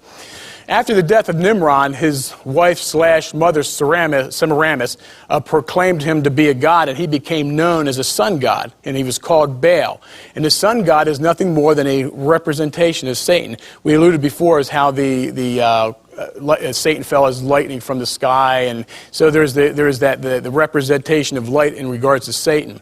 The sun god worship spread throughout the world in the form of Apollo, Bel, Mithra, Jupiter, Marduk, Osiris, Ra, Helios, and in different societies, different cultures. Deuteronomy 4:19, Moses warned of sun worship, and he says, "Unless thou lift up thine eyes unto heaven, and without seest the sun and the moon and the stars, even all the host of heaven, shouldest be driven to worship them and serve them." So he gave a warning at that time, and there's really a lot of things in the Bible that are given as warnings that we need to heed today. The Old Testament talks about putting marks on your body, and the reason for that, because in the Revelation there's the mark of the beast. So if you don't put any marks on your body, you don't have to worry about getting a mark. It's really interesting that when idolatry has always been a sticking point to the people of Israel, and they were given the Ark of the Covenant in order to have something to focus on, because they were always being pulled away by idolatry and having something physical to look at and something physical to worship. And it's really interesting. You can look at the plagues of Exodus, and when you look at that in the context of what God actually did. I mean, yeah, he came against the Egyptians, but he also did something in the spirit realm to the Egyptians. And if you look at the one plague as far as the animals, and he was coming against Hathor, the goddess of love, birth, and death, depicted as a cow or a woman with the head of a cow, and Apis, which is the god of fertility, who is represented by a bull. And the plague of boils that came against Ketesh, the goddess of love and beauty. And the fiery hail came against Tefnut, the goddess of moisture and clouds, and Set, the god of storms and disorder. Locusts coming against Osiris, also known as the god of earth, vegetation, agriculture, and death. And darkness was coming against Horus, the god of sky and light, and Ra, the sun god. The death of the firstborn was coming against Anubis, the god of death. And it's really, Ten Commandments is one of my favorite movies, and it's really, at the end when he sits down and he says, his God is God. And they knew that our God, the God that we worship, is more powerful than any god, any demon, and Satan himself. So we, as Christians, we have the authority and we have the power to come against any representation of Satan and any direct attack from Satan. Exodus 23:4, thou shalt have no other gods before me. Thou shalt not make unto thee any graven image or any likeness of anything that is in heaven above, or that is in the earth beneath, or that is in the water underneath the earth. He also says, Leviticus 26:30, I will destroy your high places, I will cut down your images and cast your carcasses upon the carcasses of your idols, and my soul shall abhor you. And it was idolatry that led Moses, it was the idolatry while Moses was on the Mount of Sinai getting the Ten Commandments that led to the Israelites wandering around for 40 years. So God takes the idea of idolatry very seriously. Also, the 70-year captivity in Babylon was as a result of idolatry, and that's how God basically rewarded. They reaped what they sowed. And even today, as a sidelight, we have. It's not only the worshiping of idols and stuff like that, where there's also idols we can have in our own lives, that we get involved in things, we put more of a focus on that than we do the Lord. So there are many other ways that we can have idols in our life that often need to be addressed as Christians. We can see how the worship of the sun god began to permeate the cultures at that time, and how by the 4th century the sun god worship was coming into the church. The coin of Constantine, who was basically the first pope, you can see where the rays of the sun are coming out of his head here, and we can see as far as the obelisk in St. Peter's in Rome, and at the birthplace of Jesus we can see a representation of the sun there on not the birthplace of Jesus, but the traditionally recognized place of the birth of Jesus. And in the Pope and the thing he carries there, we can see the starburst, and we can also see in various pictures we see pictures of Jesus and Mary, we always see halos, actually representation of the sun and sun worship. We start going up later, and we see the Druids, and the Druids I always felt were almost like a satanic corruption of the wise men, and they were prevalent among the Celts in 3rd century BC, considered very evil, sacrificed, human sacrifice, animal sacrifice, had many powers, worshipped the sun and moon and the stars, did human sacrifice, and basically were people that you wanted to stay away from. Witchcraft is a kind of a direct descendant of witchcraft, and witchcraft is a polytheistic, nature-based religion. They worship many different gods. They worship a mother goddess, which is the moon, which is invoked through different names, the most popular being Diana, and we can actually trace all these things back to the original mystery religion in Babylon, whereas Semiramis is noted as the Queen of Heaven. What the people in the occult try to do is to say that because their religion is older than Christianity, that it is not Christianity. They say that their gods were in existence before Christianity. And they claim that they don't believe in Satan, yet they worship a horned god known as the god of fertility, animals, woods, and death, and is associated with the sun. And the Druids also worshipped Samhain, which is the horned hunter of the night, and the god of the dead, which is actually a representation of Satan.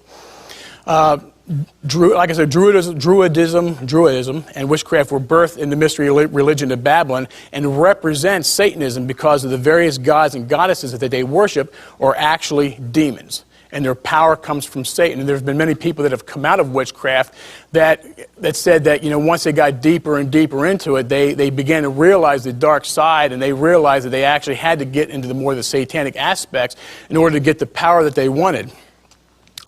Leads us into Freemasonry. Freemasonry has a long and illustrious history. You can sort of go back to the Orders of the Knights Templar, which was established in the 12th century. They were basically organized to protect the pilgrims who were going to the Holy Lands. And they were actually housed in a wing in the royal palace in the Temple Mount. And it was later discovered, years later, that they were actually excavating under the mount. At the time they found the Dead Sea Scrolls, they also found a copper scroll at Qumran that indicated the existence of 64 treasures around the Jerusalem area that were hidden away from the Romans when the Romans were coming in. And 24 of these locations are actually underneath the mount. And it is believed that there was quite a bit of money that was found to be in these locations, and that's what the Knights of Templar were digging for. And it's rumored, it's been written, it can't be proven that this was founded by the Knights, and this has become the foundation for the wealth of the international bankers. By the end of the 12th century, there was about 30,000 of these Knights, and they became so much of a threat to the royalty that they were accused of trying to overthrow the government, worshiping Satan, and they were arrested and tortured and killed in England, Italy, and France. So this was, I believe, basically the birth of the Freemasonry. Most of the Knights who wanted to escape from the persecution they were getting took refuge in Scotland and began developing the Masonic Order. In England, it's the First Lodge of York became known as the York Rite, and in France, it became identified as the Scottish Rite. The Masonic tradition is based on King Solomon and the Jewish temple. And in reality, the name Solomon is not the Solomon from the Bible that we know. It is actually the representation of the sun in Latin, Indian, and Egyptian, Solomon. So it's not King Solomon. And that's where the confusion comes from people who get involved in the Masons and they think they're getting involved in a Christian organization, not a Christian organization. Story is told about Master Mason Hiram Abiff of Tyre, who helped build the temple, and he was killed by 3 fellow crafts because he wouldn't reveal the secret Masonic word. And according to Masonic writers, Abiff represents a popular Syrian god and an Egyptian god and the pagan sun gods. At the Congress of Williamsbad in 1781, there was a meeting of many secret organizations from all over Europe, and at that time there was many secret organizations, and they really didn't have common leaders, common goals, and it was at this point that they sort of began to get organized together, and it was at this time that the Illuminati and the Masons merged. Freemasonry, and the reason why I bring it up at this part of the talk, is Freemasonry is a religion. Joseph Newton says that it is a worship in which all good men may unite. And Albert Mackey, who is a Masonic writer, says it is a religious institution. And J.D. Buck says that Masonry is the universal religion only because and so long as it embraces all religions. Albert Pike writes, every Masonic lodge is a temple of religion. And as far as what kind of religion is, it's really known as a fraternity and kind of a place for guys to hang out, and they equate Jesus as just being a man and equal to Muhammad, Krishna, the Hindu god. And the name of Jesus is not allowed to be mentioned in the lodge at all.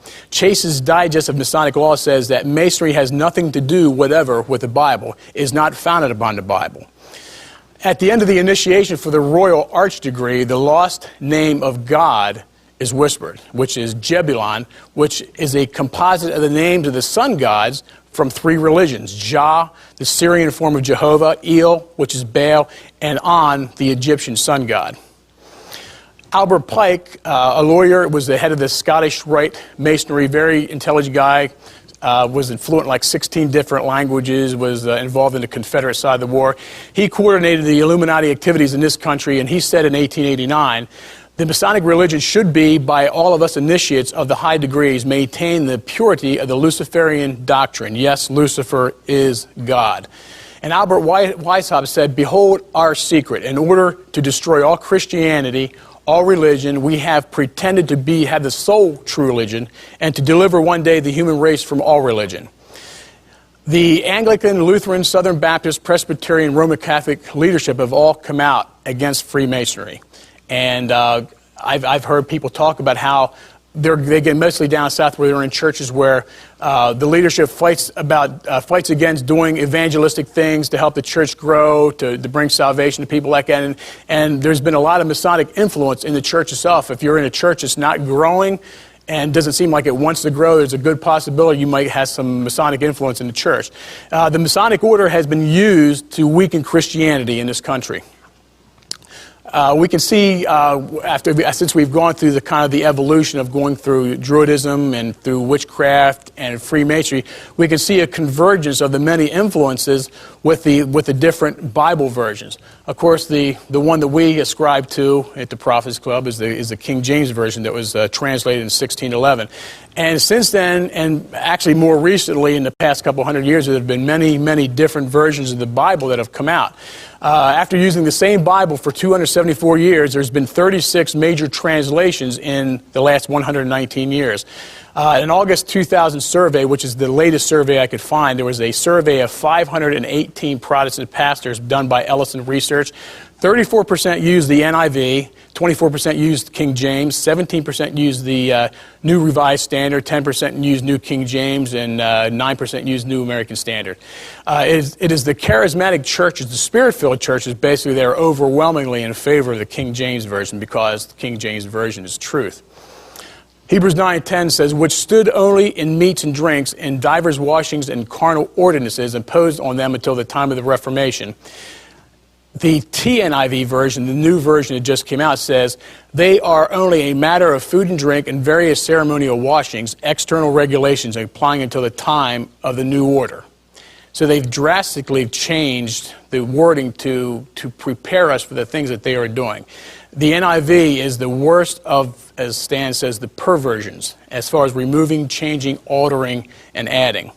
One of the things I remember is the Message. And in the Lord's Prayer, it uses the term "as above, so below," which is a nice occultic term. The NIV is a New Age Bible, doubt it not. The preface says the first concern of the translators has been the accuracy of the translation and its fidelity to the thought of the writers.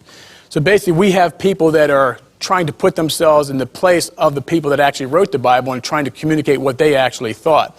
NIV translator Herbert Wolf said, while it may be true that at times the NIV translators have been guilty of reading something into the text, I would contend that overall this version has achieved a high degree of accuracy by its philosophy of translation.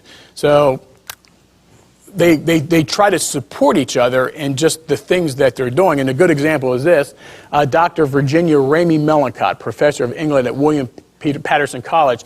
She was the NIV literary consultant back when the original NIV was written.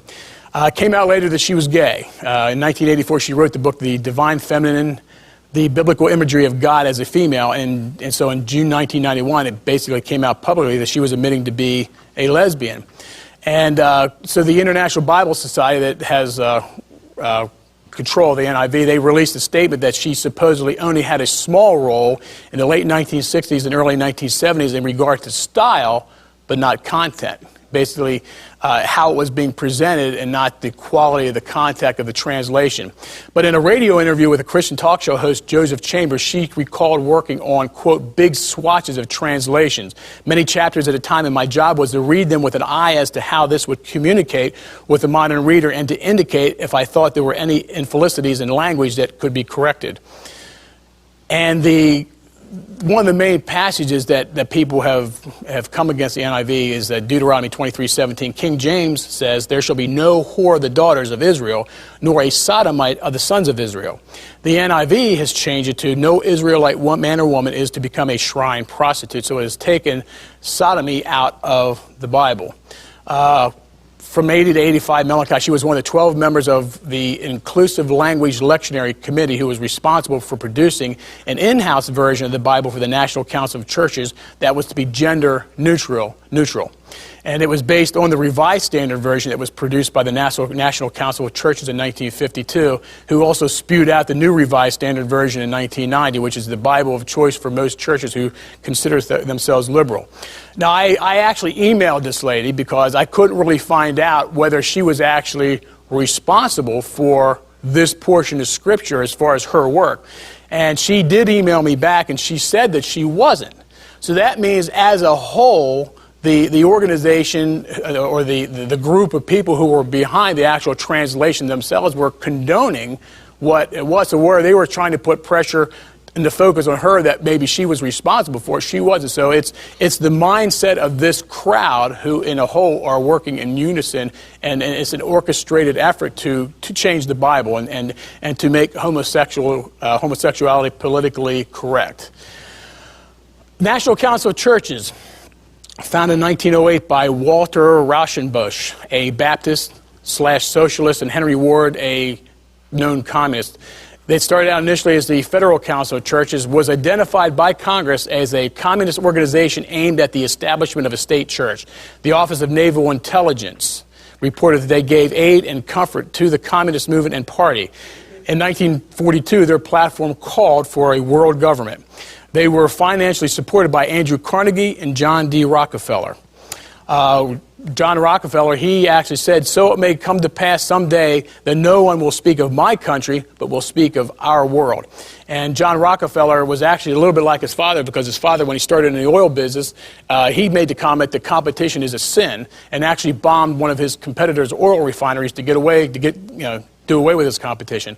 But John Rockefeller Jr. helped establish the Union Theological Seminary, and Ward, who helped found the National Council of Churches, he taught religion there and was identified as the chief architect for communist infiltration and subversion in the religious field. Rockefeller donated $26 million to build the Riverside Church in 1930. And this church was pastored by the Reverend Harry Emerson Fosdick, who was a National Council of Churches leader and the former president of the Rockefeller Foundation. He denied the deity of Christ and the virgin birth, and he was also a brother. His brother was Raymond, a member of the Council of Foreign Relations. In 1950, they reorganized and changed the name of the church to the National Council of Churches. They're headquartered in the Interchurch Center on land donated by Rockefeller across from the Riverside Church. It's made up of 36 Protestant, Anglican, and Orthodox denominations, which consists of 140,000 churches. Number of churches in the country are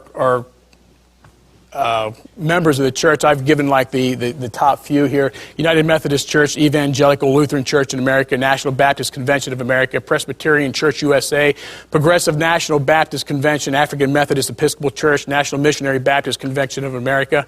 So some very large churches, and many people are falling under the teachings of the National Council of Churches. Dr. Richard Mao of the Fuller Theological Seminary in California said that the National Council of Church member churches are teaching magic and the occult and the New Age. They have, the National Council of Churches have supported the United States being subordinate to the UN. They have supported the Supreme Court's decision to remove prayer and Bible reading from the schools, and they've also donated money to the Palestinian Liberation Organization and during the 1980s to various communist guerrilla groups. July 15, 1968, in the issue of Approach magazine, Gus Hall, who was the general secretary of the U.S. Communist Party, said that the communist goals for America is almost identical to those espoused by the liberal church. We can and should work together for the same things. The National Council of Churches is over is being overseen by the World Council of Churches. And the World Council of Churches met in Amsterdam in 1948. It's really something when you look back and see how many things happened around the same time period. You had the United Nations come along, the birth of Israel as a nation come along, World Council of Churches, the incident in Roswell happened. So you had a lot of things that happened in a short period of time, and I really believe that was a prophetic trigger to prophecy. World Council of Churches is made up of 342 member churches in 120 countries representing 400 million Christians. Also, they have a very liberal agenda. In their socialistic quest to overthrow political tyranny and combat racism, they have given financial aid to 46 revolutionary groups in 17 countries, many of them communist. Dr. John Bennett, member of the World Council of Churches Executive Committee, said communism is to be seen as an instrument of modernization of national unification, and increasing social welfare.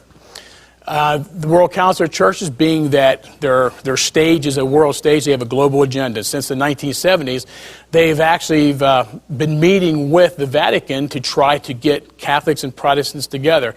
And they've also even trying to get together with Pentecostals. In the 1990s, they've been getting together with Pentecostal groups. And there's actually been some of them meeting together with them. The World Council of Churches, it's a movement towards an ecumenical posturing for all the churches to come together into a world church. New Age, second fastest growing religion next to Islam. Ruth Montgomery explains its foundation as we are as much God as God is part of us, and each of us is God. Together, we are God. And the fact is that New Age, even though it's called New Age, it's not really new. It really goes back to the old religion. The old mystery religion in Babylon is basically coming back, and it's sprinkled with a lot of new things. It's basically a politically correct form of the occult. It's a way that they can operate openly but still perform their religion. And in plain English, New Age is worship of Satan. Lola Davis, author of the book Toward a World Religion for the New Age, has said that the World Council of Churches has a potential to serve as a source of unity among the diversity of religions. So here we're looking how the New Age is influxing in the church itself. Again, just like the Freemasons, they're weakening the church, bringing in their philosophies. Corin and Theodore Heline, New Agers, authors pseudo-Christian and metaphysical books, said that with the dawning of a new age, an evil Satan who doesn't exist and will vanish from man's memory, and that Christians unfit for the New Age will also cease to exist, being wiped off the earth by a New Age Christ. In the New Age book Reflections on the Christ, David Spangler wrote, "No one will enter the New World Order unless he or she will make a pledge to worship Lucifer. No one will enter the New Age unless he will take a Luciferian initiation." Robert Mueller, a New Ager, former Assistant Secretary General of the UN, suggested that religions should create common world religious institutions, display the UN flag in all houses of worship. He's also called for a universal Bible, which the NIV is pretty much working towards that. He said we must work quickly as possible for a one world government and one world religion under a one world leader. The New Age basically is mixing in with the church, with society itself, basically to wear down Christians, weakening Christians. You can see New Age messages all over the place. Many celebrities have come out involved in various cult groups and stuff like that. And I probably should bring up New Age music at this time, because there's kind of a bad misnomer that New Age music is all bad, and I don't believe it is. There is some that is, but New Age has been put on as a label for certain things, and you have to judge things by their fruits. I mean, it could be bad, could not be bad, but I think most of the sort of aggressive, easy listening music is kind of in the New Age section of your record store. So, because I've heard people talk about that, and I feel that needs to be clarified. The philosophy of the New Age is being made to water down and wear out the message of the church because of what the meditation techniques they bring in, which is contrary to focusing on God. And again, going back to the statement from what Morpheus says in The Matrix, you can see it when you look out your window. When you're walking the street, when you're going the everyday doings of your life. This is identifying the matrix as an all-encompassing system that cannot be avoided, escaped, and brings to mind Big Brother from George Orwell's book 1984. Part of the fifth point of the Illuminati's goal was the institution of communal education for children. Weishaupt wrote, "I propose academies under the direction of the order. This will secure us to the adherence of the literae. Science shall here be the lure." He also wrote, "We shall acquire the direction of education, of church, management of the professorial chair, and of the pulpit." Job one for the Illuminati was to indoctrinate the teachers, the professors, and the educators so that the Illuminati agenda could be then passed on to their students, and bringing a whole new generation into what the goals in their teachings were.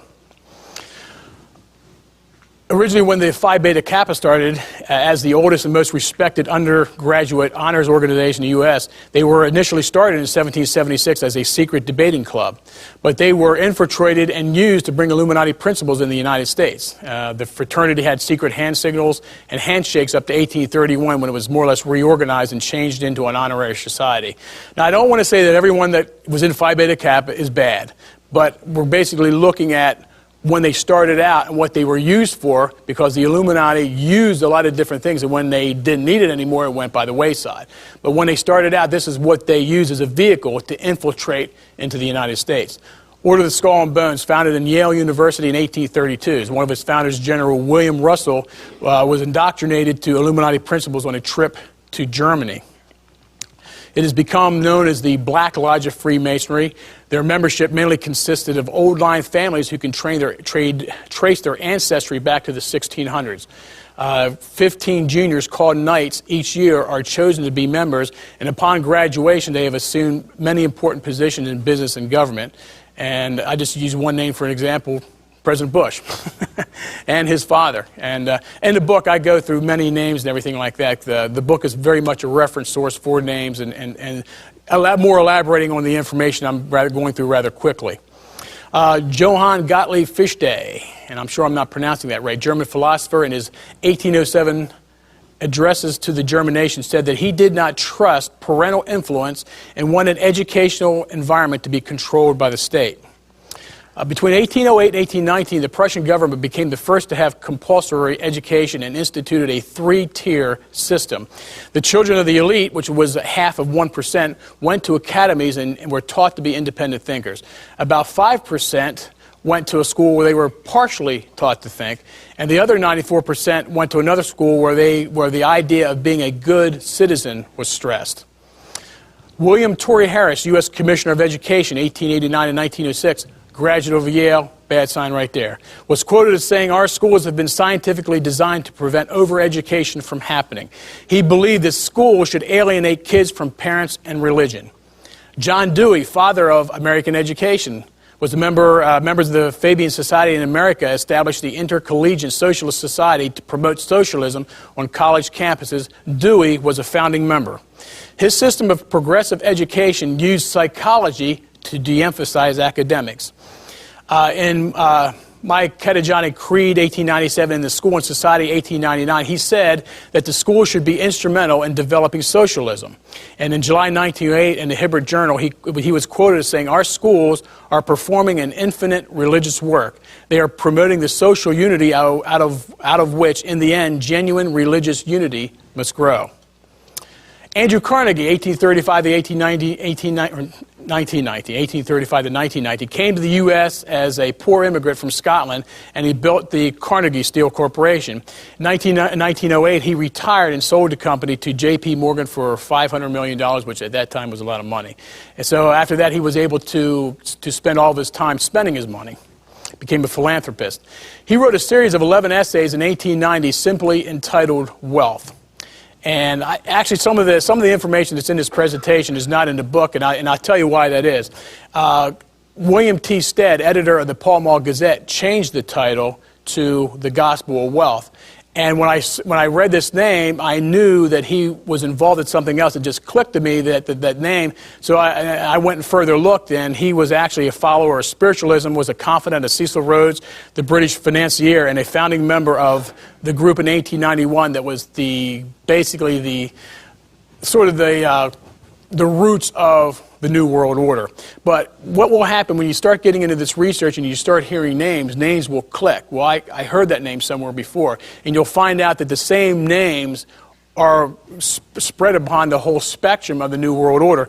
I heard some national talk show host, I think it was G. Gordon Liddy, and he was saying that there is no New World Order because there's so many different groups and they're all working for different things. But that's not true, because when you look at all the different groups, you'll see they have a common membership. A lot of the same people belong to the different groups, so they are unified and they do have a single goal. And I just mentioned Cecil Rhodes, and I want to take a little rabbit trail here. Cecil Rhodes, in his 7th and last will, established an educational grant known as the Rhodes Scholarships. That takes us back a little bit to one of the things that they used to indoctrinate students. A 2-year program used to promote globalism and one world government. And the name right off the top of my head that, as a Rhodes Scholar, was Bill Clinton. The underlying premise was that the free enterprise system had been, and this is the book that Carnegie wrote, the underlying premise was that J.P. Morgan and John D. Rockefeller controlled everything. And his concern was that generations coming later would realize this and come against them. So his solution was to control the educational system so that children would only be taught what the social engineers wanted them to know. One of the foundations there's 2 foundations, major foundations, the Carnegie Foundation for the Advancement of Teaching and the Carnegie Corporation of New York. The foundation, in 1906, is known as a policy center devoted to the strengthening of teaching and learning. The corporation, 1911, is the financial support used to promote the advancement and diffusion of knowledge and understanding. And Carnegie is pretty well known for giving away $350 million to build public libraries and endow universities. The Carnegie Endowment for International Peace was started in 1910. The first president of that organization was Elihu Root. He was a socialist, and its third president was Alger Hiss, who was a communist in the 50s. In 1934, they identified themselves as an unofficial instrument of international policy. And in 1947, they were committed to supporting the United Nations and organizations like the Council on Foreign Relations, and so which goes to show that they were working towards the same goal. Norman Dodd, July 1953, was appointed to head the Congressional Investigation of Foundations. He found out that the reason for the foundation supposedly was to not have to pay income tax, but he found out that there was actually foundations in existence before income tax. The Carnegie Endowment concluded that war was the most effective way to alter the life of the people of a nation. He also discovered that high-level appointments within our State Department and the federal government had to be approved by a special board within the Carnegie Endowment. And minutes to one meeting, he saw the record of a note to President Wilson requesting that he see to it that the war does not end too quickly.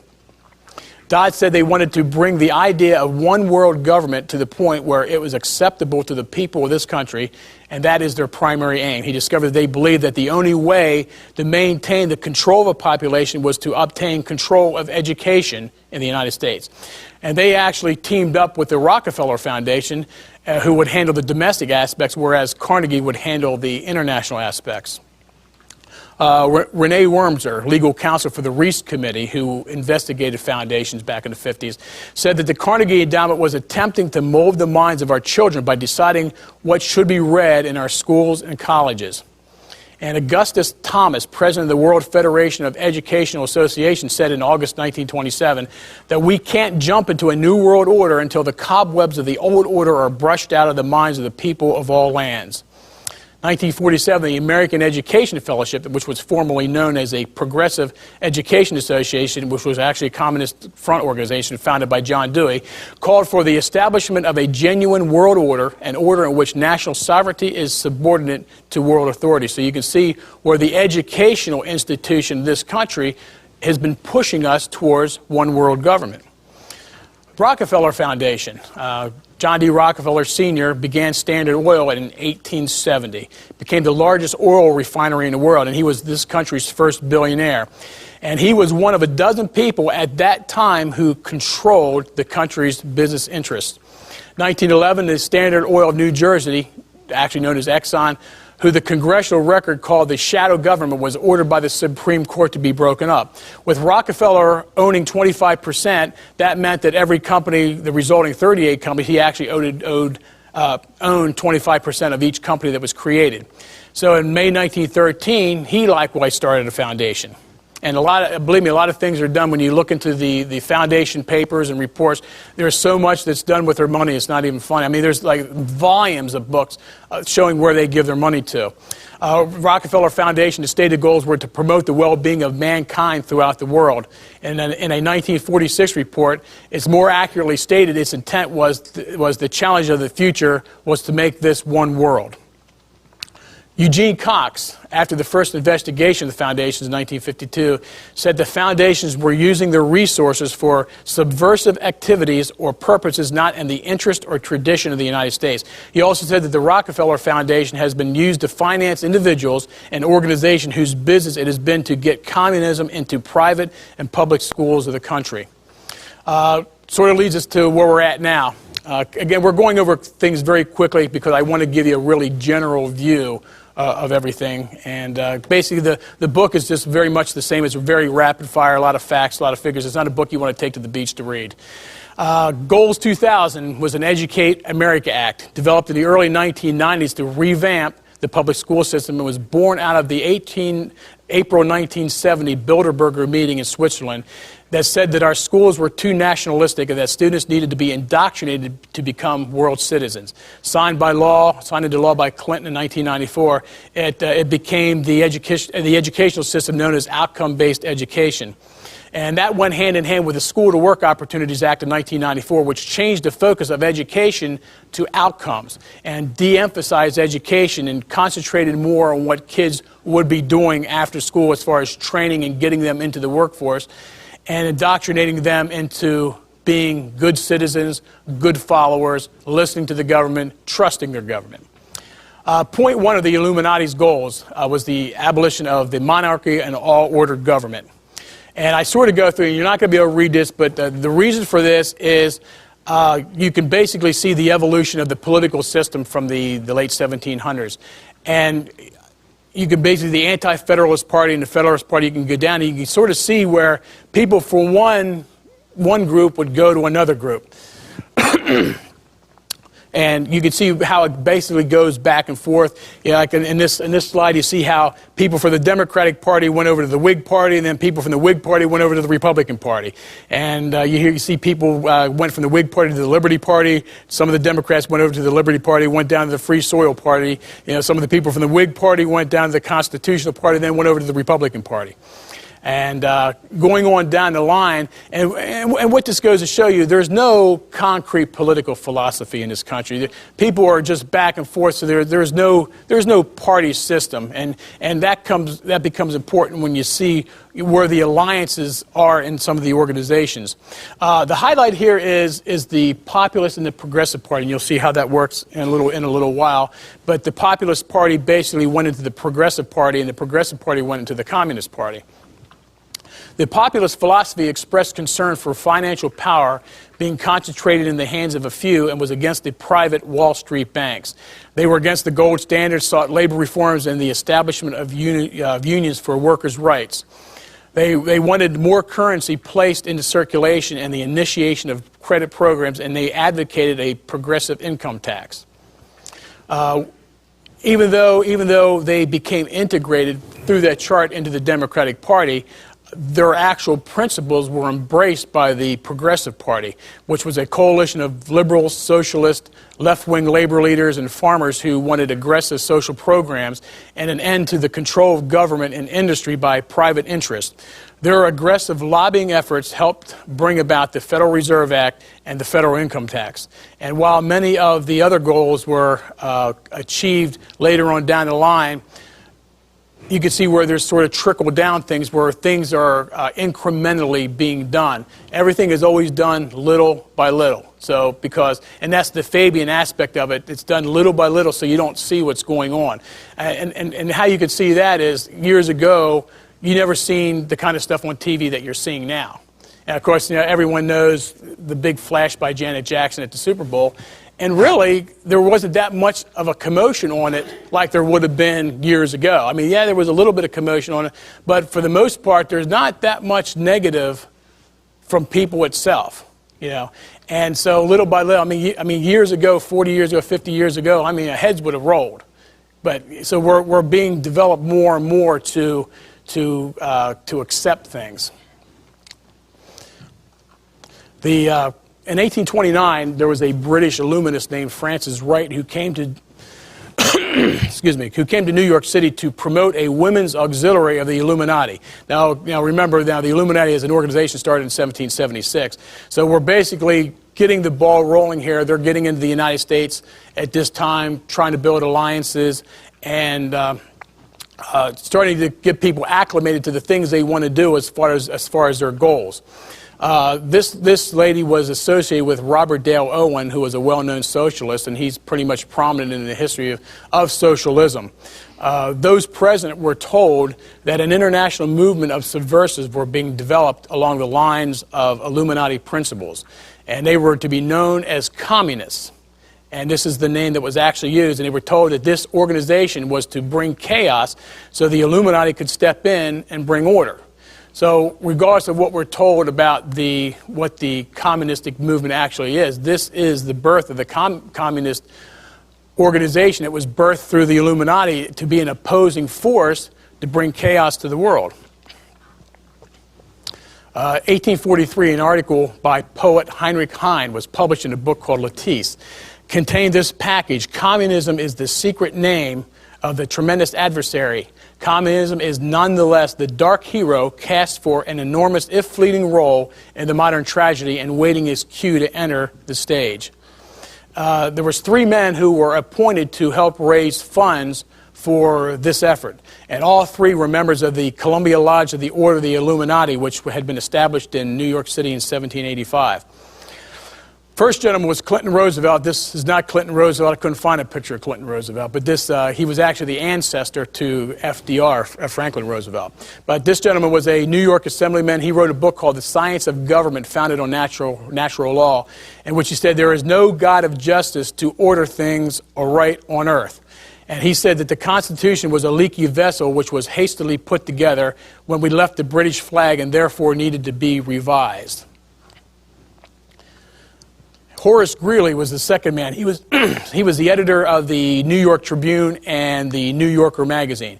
And he was one of the ones that helped reorganize the Republican Party after they went all through their phases and going back and forth in 1854. And then in 1872, he ran for president on the liberal Republican ticket. There's different things that should stick in your mind when you see liberal. You know, obviously you see the word liberal, there's something going on there. He actually employed Karl Marx as a correspondent to cover the 1848 European revolutions. So you look at the names, you look at the organizations, you look at the people they hang out with, and you look at their fruits. The Bible says you should know them by their fruits. That's why in our society today, we can't look at things like that. We can't, there are so many things going on and politicians doing a lot of different things, and because we're so involved in everything, we can't keep an eye on what everyone's doing. There are people doing that and that have websites and that actually keep an eye on where people travel, who they meet with, how long they're there. So there are things in place for you to be informed if you want to be informed. Third gentleman was Charles Dana. He was the city editor on the New York Tribune, later became the editor of the New York Sun. Secretary of War Edwin Stanton had appointed him to be Assistant Secretary of War, and he was a socialist that actually lived in one of the experimental socialist communities known as the Brook Farm community. And these 3 gentlemen were very well known at the time, and they were used to raise funds to basically brainwash people into accepting this movement and to bring people in for leadership roles and to raise money and for finances. And leads us to Karl Marx. Karl Marx had a doctorate in philosophy and also studied economics. And as a teenager, he actually believed in God and trying to actually find out the incident in his life that made him an atheist, could never find it. But something in his teenage years turned him around into what he became. When he went to college, he said that he wanted to avenge himself against the one who rules above. And he actually joined a satanic church, and there was in his writings there is mentioned a ritualistic name for Satan. 1848, he wrote the Communist Manifesto. History tells us that he worked on it from 1830 to 1847, and it represented an extension of Friedrich Engels' Confessions of a Communist. Friedrich Engels was his cohort in all of this, and actually was probably the one who had more of the inkling of putting everything down on paper, where Karl Marx was the visionary. In reality, many of Marx's ideas were gleaned from Weishaupt, Babeuf, Blank, Owen, Ogilvy, Hodgkin, Gray, Thompson, Carpenter, all of whom were involved in socialism. And also the Clinton Roosevelt's book on the natural law, that was also used there too. And actually, Karl Marx's name was not actually added to the manifesto until 20 years later. Now, Marx had joined the Communist League in London, and they commissioned the writing of the manifesto as their platform. And they were formerly known as the League of Just Men, which is the offshoot of the Parisian Outlaws League, which was founded by the Illuminati members who fled from Germany and were behind the French Revolution. They were called Jacobins. They had... Basically, when the German government came down on the Illuminati, they already had plans in the works for the French Revolution, and they went into France and started Jacobin clubs. And September 28, 1864, there was a meeting of the International Working Men's Association in London. And it was the Illuminati principles that were adopted, not the socialism that they thought that they were getting involved with. Marx later wrote to Engels, "I was present only as a dumb personage on the platform." And another report was from a Swiss socialist in attendance that said it was not true that the Internationale was the creation of Karl Marx. He was solely outside the preparatory work that took place from 1862 to 1864. And so people that are in the know the true mechanics behind the scenes of what communism actually represent. I remember reading something a couple years ago, I believe it was a book by Gary Allan, how David Rockefeller went over to Europe, and then suddenly Khrushchev was taken out of office. And it was believed that David Rockefeller had something to do with it, whether he did or not. I can't say, but there's a lot of things that happen over in Russia only after calls to New York. So there's definitely a connection there. Taylor Caldwell wrote in her 1972 novel Captains and the Kings, which was turned into a miniseries on NBC years ago, back during the 70s. She wrote that it wasn't until the era of the League of Just Men and Karl Marx that conspirators and conspiracies became one, with one aim, one objective, and one determination. The manifesto advocated the abolition of private property, a heavy progressive or graduated income tax, the abolition of rights of inheritance, the confiscation of all the property of immigrants and rebels, the centralization of credit in the hands of the state with a national bank, centralization and state control of all communication and transportation, and free education for all children in public schools. And I color-coded that to see where in the yellow you can see those were the Illuminati goals. On the red you can see that they were the progressive or the populist goals, and in the blue they were the progressive goals as far as the Progressive Party. And so you can see they were all working together under different names, but with the same goals. And again, like you can't. A lot of the talk show, I like Rush Limbaugh, but he does not accept the talk of the New World Order. And a lot of people, they think you're over the edge, you're paranoid. Well, you're not paranoid, they're really after you. But you got to be very careful, and when you're talking to people about this sort of thing, because you can really come out as being over the edge and paranoid. But to me, I'm trying to put together a presentation where you can really bring up to people as evidence that you can use in an argument, because these are things that you're living in now, that you could concretely identify as being part of something that shouldn't be, that is being used to control us.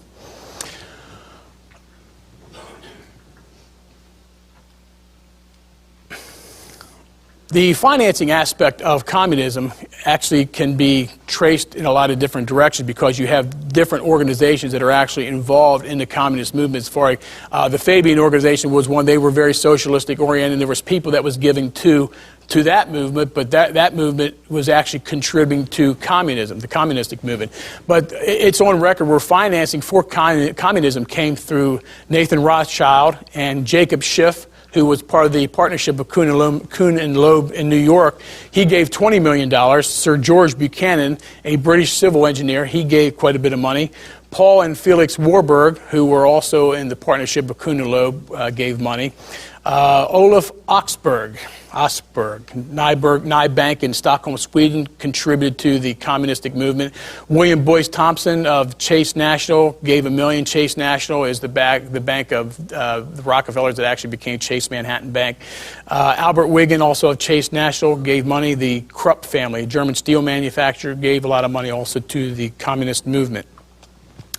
February 5th, 1891, Cecil Rhodes, who we discussed earlier as part of the Rhodes Scholarship Program, he was very much influenced by wanting to pull together people into a world government, and his writings very much wanted an Atlantic-based power of white people. Basically, he felt that the white people was the superior race, and so he basically started an organization of pulling together the minds of people at that time who believed in what the things he was saying. And Lord Alfred Milner, who was a British statesman and a Rothschild agent, he was one of the main people he pulled together. Arnold Toynbee, professor at Oxford University. He also was very much a main one, in his writings and everything indicated his coinciding of his views with one world government. Arthur Glazebrook, Bank of North America and Canada, part of the organization. George Parkin, secretary of the Rhodes Trust, again, a confidant of Cecil Rhodes, was part of this group. Philip Lyttelton Gell, Oxford University, part of the group. Sir Henry Birkenau, president of British South Africa Company. William Stead, editor of Pall Mall Gazette. Now here's the thing that I found, where he was also the gentleman that changed the name of Carnegie's writings, and so here he is. He's the guy that's one of the biggies involved. It's the foundational group behind what would later become the New World Order. Reginald Brett Lord Esher, deputy governor of Windsor Castle. Sir John Seeley, who was a historian, and Lord Albert Grey, administrator of Rhodesia, and he was also a director of the British South Africa Company, along with Sir Henry up there. And these are men that are very well known at the time, probably people that you had not heard their names, but at that time they were very well known people.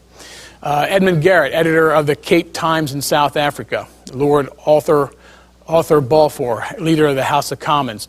Sir Harry Johnson, British administrator in Africa, and Lord Curtis, who was a colonial secretary to Transvaal.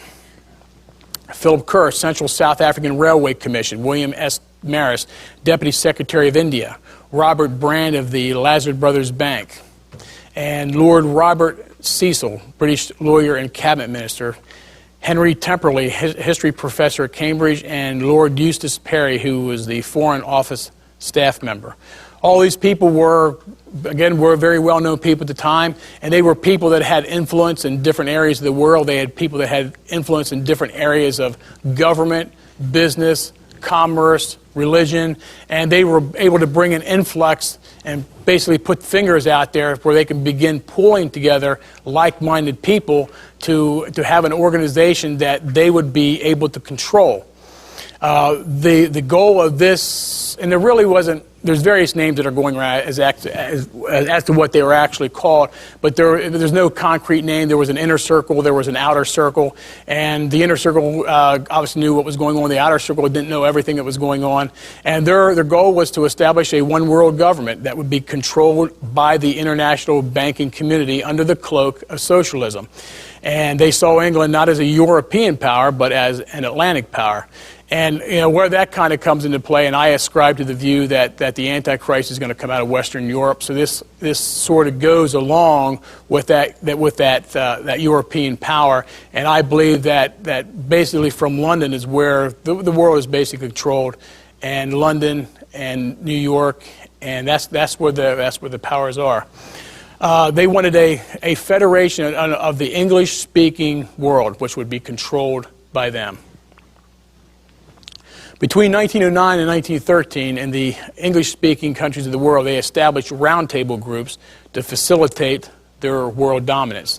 And between 1919 and 1927, organizations called the Institute of International Affairs were started as cover groups to hide their subversive activities. And in the United States, this group was known as the Council on Foreign Relations. Now, one thing you have to understand, and you can see it in the communist groups, where there would be front organizations where they would put up a storefront, put a sign up there, and maybe have a really good, nice name like the Democratic Friendship Society or something like that, when actually it's a communist front where a lot of subversive things are being done through that name, and you don't know it. And the Illuminati works also the same way. They have a front, and then they work behind the scenes to accomplish their goals. Council of Foreign Relations. 1918, a group of banking and manufacturing leaders met under the leadership of Elihu Root, former New York Senator and Secretary of State under Theodore Roosevelt. Again, you see a name here, and you have to go back, and we've seen his name under the Carnegie Endowment. So again, these men are all across the spectrum. And when you read the book, you'll see all the different names, and believe me, it will start clicking, because you may not be able to remember like in a conversation, but if you see it, you'll know you've seen that name somewhere before. And the reason for that is obviously with the goals that an organization like this has, you can't just trust everyone. So you have the same people that are involved in various aspects, because these are people that can be trusted. These are people who are very effective in the work and job that they do for their goals.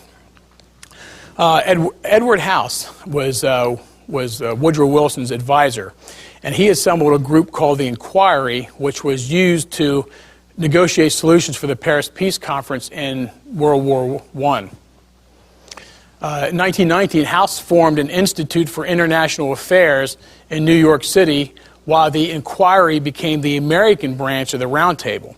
And in 1921, of course, one of the things that President Woodrow Wilson wanted to push was a League of Nations.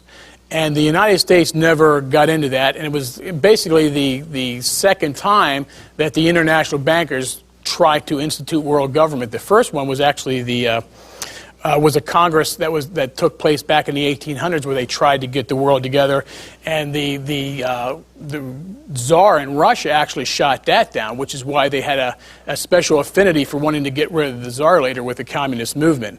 And so this second attempt for world government wasn't going to work out, because people just didn't like the idea of what it was representing. So in order, because they knew it wasn't going to happen, they just decided that they were going to start sort of changing their goals and how they operated. And so what happened, the two groups that had started under the Council on Foreign Relations and the Inquiry then merged as just one name, the Council on Foreign Relations, and the reason why they became known as the Council on Foreign Relations rather than the international group that was using names and organizations around the rest of the country, because they didn't want to be tied to them. By 1936, their membership reached 250 people, and at that time they had influence on newspapers like the New York Times, the New York Herald Tribune, the Christian Science Monitor, the Washington Post, and the Boston Evening Transcript.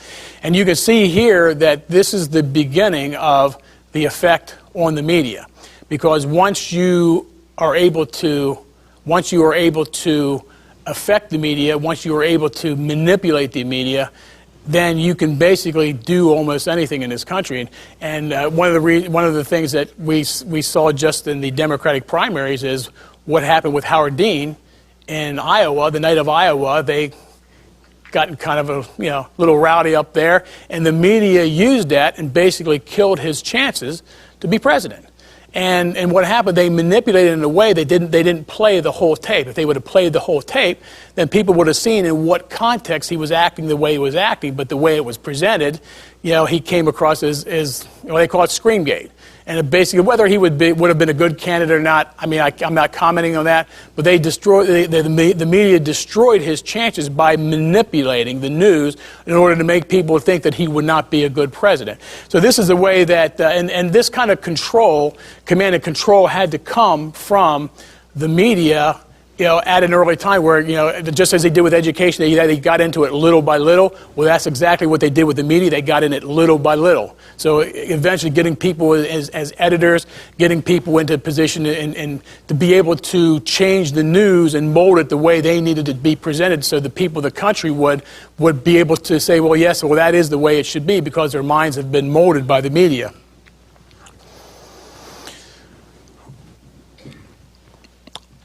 One of the main things that, and again, the political aspect, going back to the political chart where I've showed you that how the party system actually works in this country and how they've acted, the parties are actually interlocked. And you'll see that in these organizations, the same people are involved in the organization. They're working towards a common goal. It doesn't matter whether they're Democrat or Republican. They're working towards a common goal.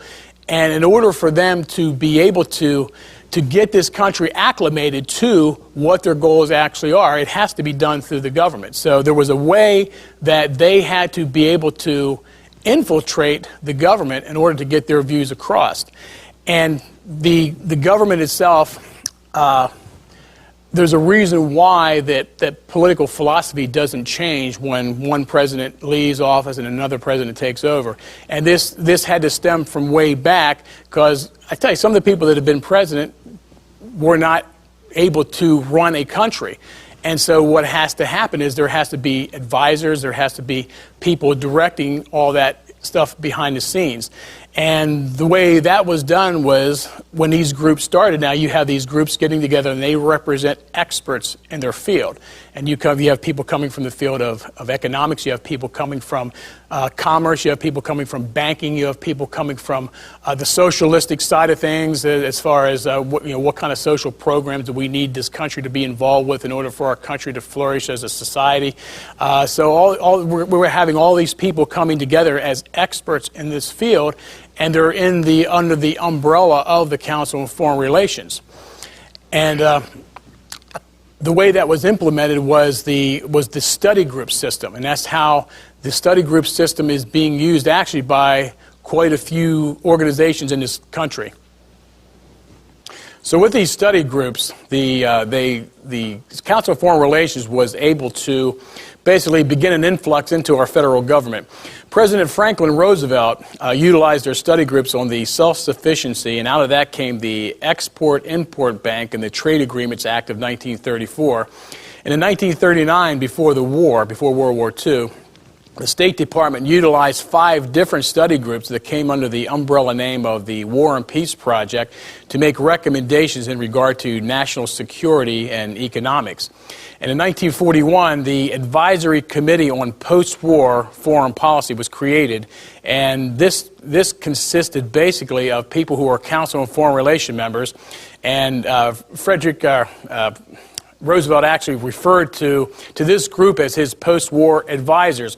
So whereas we saw during the Woodrow Wilson administration where House was very much a confidant to Woodrow Wilson, we can see how these study groups basically became very much a confidant to Franklin Roosevelt.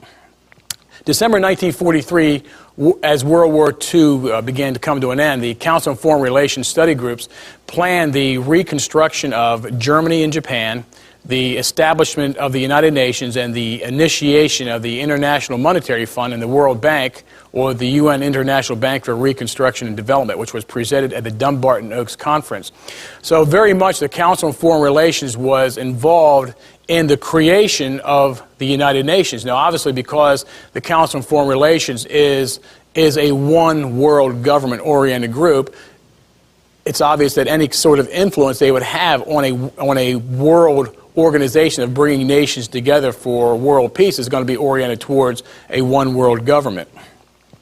And during their first meeting in San Francisco, there were so many Council on Foreign Relations people there, and people in communist groups and stuff like that. And just by seeing the names of the people that were there and seeing the socialist leanings, the communist leanings, the Democratic Party leanings, you can see, where the roots of the United Nations actually are and where they came from.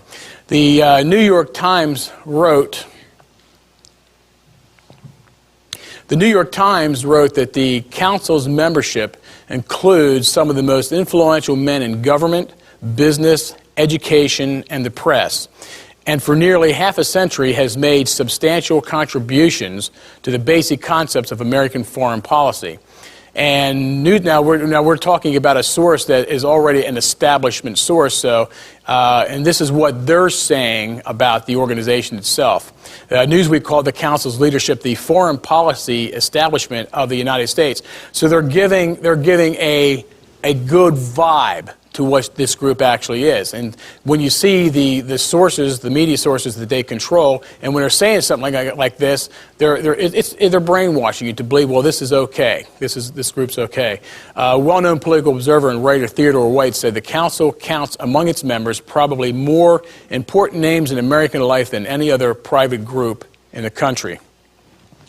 Curtis Dow wrote in his book, FDR, My Exploited Father-in-Law, said, for a long time, I felt that FDR had developed many thoughts and ideas that were his own to benefit this country, the USA, but he did. Many of his thoughts, his political ammunition, as it were carefully manufactured for him in advance by the CFR One World Money Group. And this alludes, again, to the study groups that were used by Franklin Roosevelt, because when somebody's elected president, they obviously don't have the background in the various areas that they need to run the government. And so he used the expertise these groups offered him, and they came to him. They volunteered their services to say that we can direct you in the areas we think this country needs to go.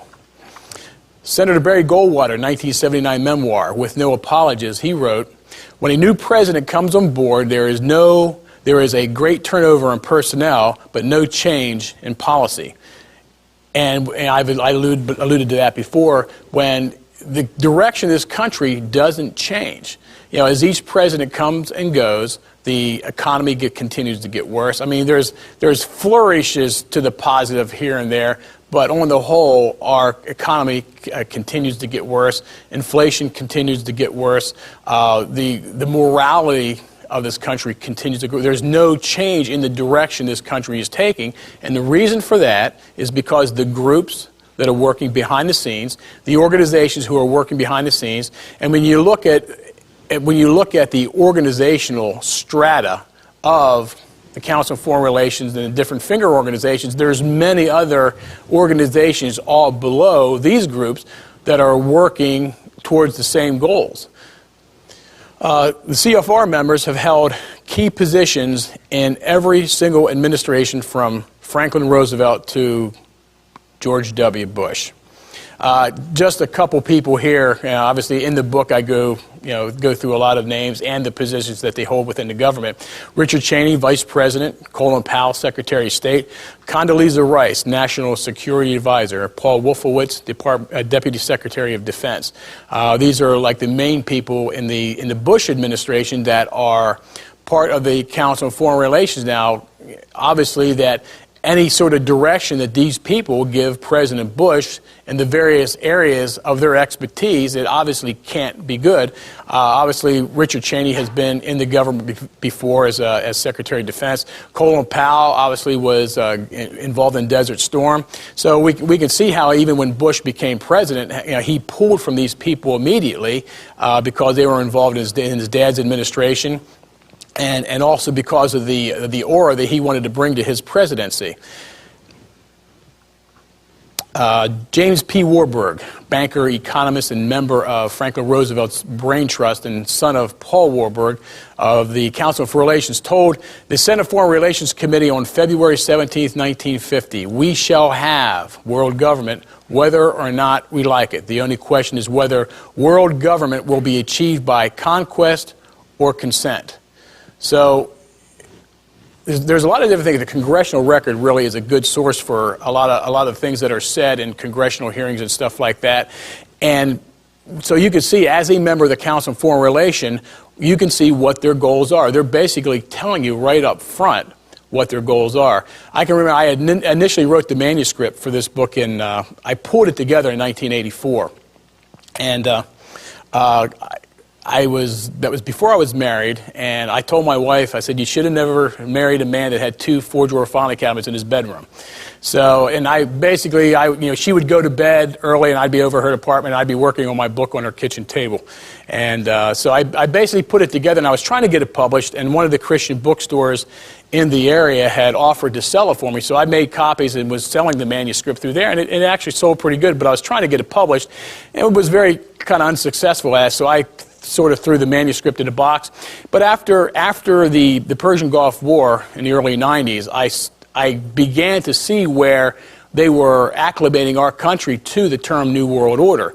And after I began to realize that, I said, well, I got to get this out, and I got to rework this. And I can remember my wife standing in the doorway of the den saying, you've been working on this book ever since I met you. And I'm still working on the book. But in the early 90s, you can see where using the term New World Order, which is it's a term that's actually used many years ago. It's not really a new term.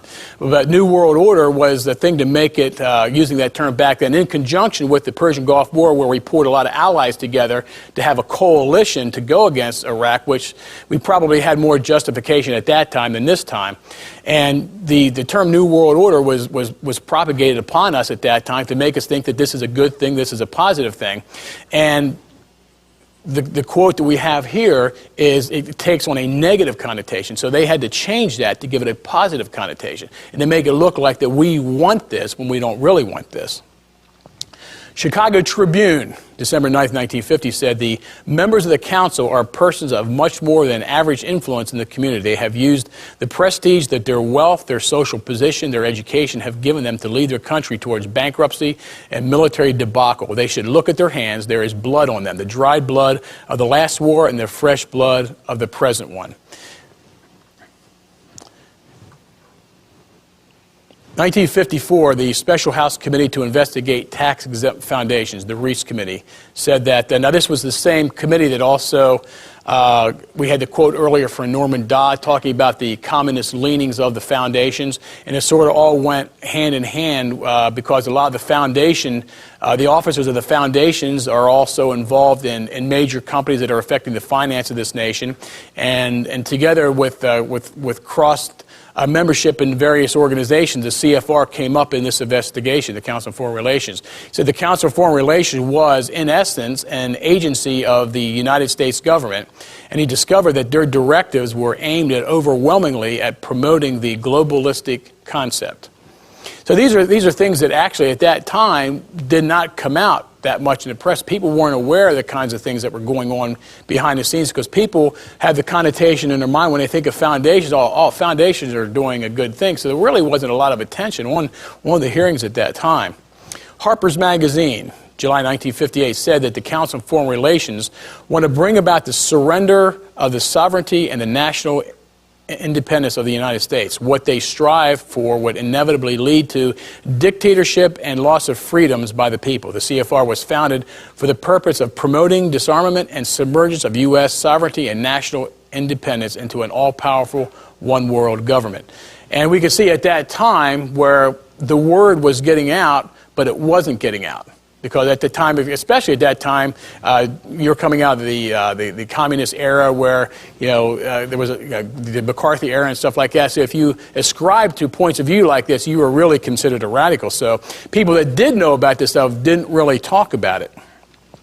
December 23rd, 1961, columnist Edith Kermit Roosevelt, who was the granddaughter of President Theodore Roosevelt, wrote in the Indianapolis News that the CFR's policies favor gradual surrender of the United States sovereignty to the United Nations. And again, because of how much of the policy of socialism, of communism that was involved in the tenets of the Council on Foreign Relations, and because of the major philosophies of the Council on Foreign Relations being hoisted upon the United Nations from its from his concept in the 1940s, we can see where they're coming from with this quote. And of course, the United Nations, we have to make it look like that it's a good thing. We have to make it like that this country agrees with it. And it was like a major public relations gimmick to be able to do that. And a lot of things were covered up, and so that the people didn't know what the real reason for it. It was a little bit differently when the League of Nations in the early 1900s was trying to make a world government. People basically, I believe because it was a more Christian nation, I think more people's eyes were open to what was trying to go on. But you're talking about in the mid-century, then I believe that we were basically starting to go downhill because Christianity was beginning to weaken in this country, and I believe that's why they were more or less being able to do more things at that time. Like I said, that middle era of 1948 with those different things happening, which I described as a prophetic trigger, I believe that at that time really a web of deceit began coming over this country to be able to hide things that they could begin operating behind the scenes. Researcher Dan Smoot, a former FBI agent, said that their goal, the Council on Foreign Relations, was to create a one-world socialist system and make the United States an official part in it. An official part in that we're in it and don't know that we're in it. Representative John Rarick of Louisiana said in 1971 that the Council on Foreign Relations was dedicated to one world government. It's financed by a number of the largest tax-exempt foundations and wielding such power and influence over our lives in the areas of finance, business, labor, military, education, and mass communications media. This is a gentleman that actually spoke out quite a bit on the Council on Foreign Relations and also on the Federal Reserve and also on the income tax, and very much criticized for doing so. Unfortunately, he was also a Mason, which I never understood that. But when you go through the volumes of information that when you start researching the foundations, and you can see where they give all their money to, and literally its volume, you have to go to, usually many major libraries carry the information, and it lists the group, it lists the amount of money they get, and you can see exactly what the goals of the foundations are by seeing who they give money to. Now, granted that there's some, they do some good. The Shriners do some good. Everyone does some good, but behind every good that these groups do, there is an evil. So, 1975 book called Kissinger on the Couch by Phyllis Schlafly and Rear Admiral Chester Ward, who was a former Judge Advocate General of the Navy from 1956 to 60, and he had been a member of the Council on Foreign Relations for 16 years. He wrote that once the rolling members of the Council on Foreign Relations have decided that the U.S. government should adopt a particular policy, the very substantial research facilities of the CFR are put to work to develop arguments, intellectual and emotional, to support the new policy and to confound and discredit and intellectually and politically any opposition. When you go to the Council on Foreign Relations, now they have a website, they have books, they have magazine, Foreign Affairs. When you go to this type of material, they generally give you a disclaimer that, well, we're not officially involved in the government and we don't have any say in what the government does, but it's real strange that a lot of the policies that ferment within their discussion groups and with their study groups actually become government policy years later. And when you begin to realize how they work, and then you have in your mind, it's almost like you can't trust anyone. And basically, when it comes to certain aspects of what they have control over, you have to take everything with a grain of salt. You just can't take it for granted that your government is telling you the truth. I want to say that not all government is bad. And I'm not going to say that we live in the greatest country in the world. I'm not anti-government, but we have what began as pockets within the government that has graduated into groups within the government that are working behind the scenes to do things that are contrary to the country that was established here. In the Council on Foreign Relations, you have various people who were either past or present members. Tom Brokaw, Bill Moyers, John Chancellor, Irving Levine from NBC, Roone Artledge, David Brinkley, Barbara Walters, Diane Sawyer. Saw the interview with Mel Gibson. Maybe you kind of wonder why she took the slant that she did, well, she's a member of the Council on Foreign Relations. George Stephanopoulos, who was involved in the Carter administration, ABC. William Paley, Dan Rather, Harry Reasoner, Marvin Kalb, John Scally, Daniel Shore with CBS, William Buckley, Robert McNeil, Jim Lehrer, Hot and Carter III, also involved in the Carter administration, PBS. So you can see we had some major heavy hitters in the media that are presenting as talking heads the news every day, and people are listening. People are buying it. It's unbelievable. Walter Cronkite, who was like one of the most trusted people in America, is for one world government. I mean, he has said so. And so the people that you see on TV that you may respect, if they're members of these organizations, they have an underlying goal to manipulate the media to coincide with the goals of the groups they belong to. Newspapers that present their views: New York Times, Washington Post, Wall Street Journal, Boston Globe, Baltimore Sun, Chicago Sun-Times, LA Times Syndicate, Houston Post, Minneapolis Star and Tribune, Des Moines Register and Tribune, some of the newspapers and news services: Associated Press, United Press International, Reuters News Service, Arkansas Gazette, Louisville Courier, and USA Today. USA Today, which is owned by the Gannett Company, has great influence over this country because they not only have USA Today, they have many other smaller papers and many other media sources. As with some of these, obviously New York Times and Washington Post, their stories are picked up by other local papers, as is the Associated Press and UPI. So these are major sources of news that other local sources pick up, and so you can see where the news that they present are passed on down the line. Magazines: Time, Fortune, Life, Money, People, Entertainment Weekly, Sports Illustrated, U.S. News and World Report, Saturday Review, Newsweek, National Review, Reader's Digest, Business Week, Atlantic Monthly, McCall's, Forbes, Look, Harper's Magazine. These are sources where the editors and people in major control of the editorial content are people who have belonged to the Council on Foreign Relations. When they're having big editorial meetings, when they take the angles on the news, things are discussed that we have to manipulate things this way. We have to look at it this way, and they alter and manipulate the news to present it in a way that is probably completely contrary to what the actual events are. David Rockefeller said in 1991, "We are grateful to the Washington Post, the New York Times, Time Magazine, and other great publications whose directors have attended our meetings and respected their promises of discretion for almost 40 years. It would have been impossible for us to develop our plan for the world if we had been subject to the bright lights of publicity during these years. But the world is now more sophisticated and prepared to march towards a world government. The supranational sovereignty of an intellectual elite and world bankers is surely preferable to the national autodetermination practice in past centuries." So obviously the names of the media people who we just went through, they are invited to their meetings and they don't say anything. They know there are things discussed at these meetings that don't get out in the media. And when they have these meetings, they have security people that come in vans, clear places out. Sometimes they have meetings in hotels that sweep for bugs, and they clear out whole floors, and they do a lot of stuff so people don't find out what's discussed in their meetings. So here we have media people who a lot of people trust, that they see every night in the news, that they're friends. You're friends with that guy that's telling you the news on TV. You feel like you could trust him. But they've been to these meetings. They know exactly what's going on. And they could tell you line upon line exactly what's going on. But they don't, because they agree with the goals of the organizations they belong to.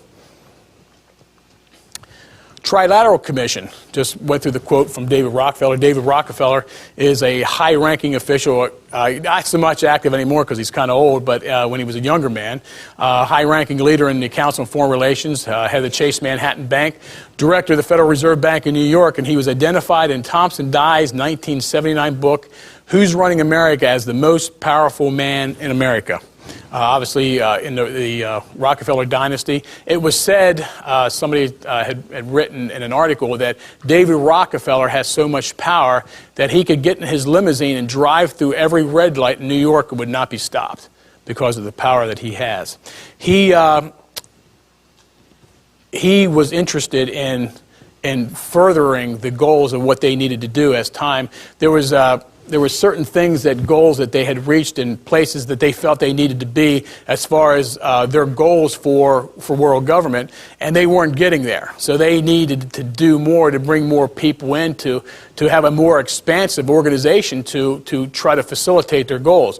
One of the guys he brought in with him is Zbigniew Brzezinski. He was a professor at Columbia University and a Rockefeller advisor because he was a specialist on international affairs.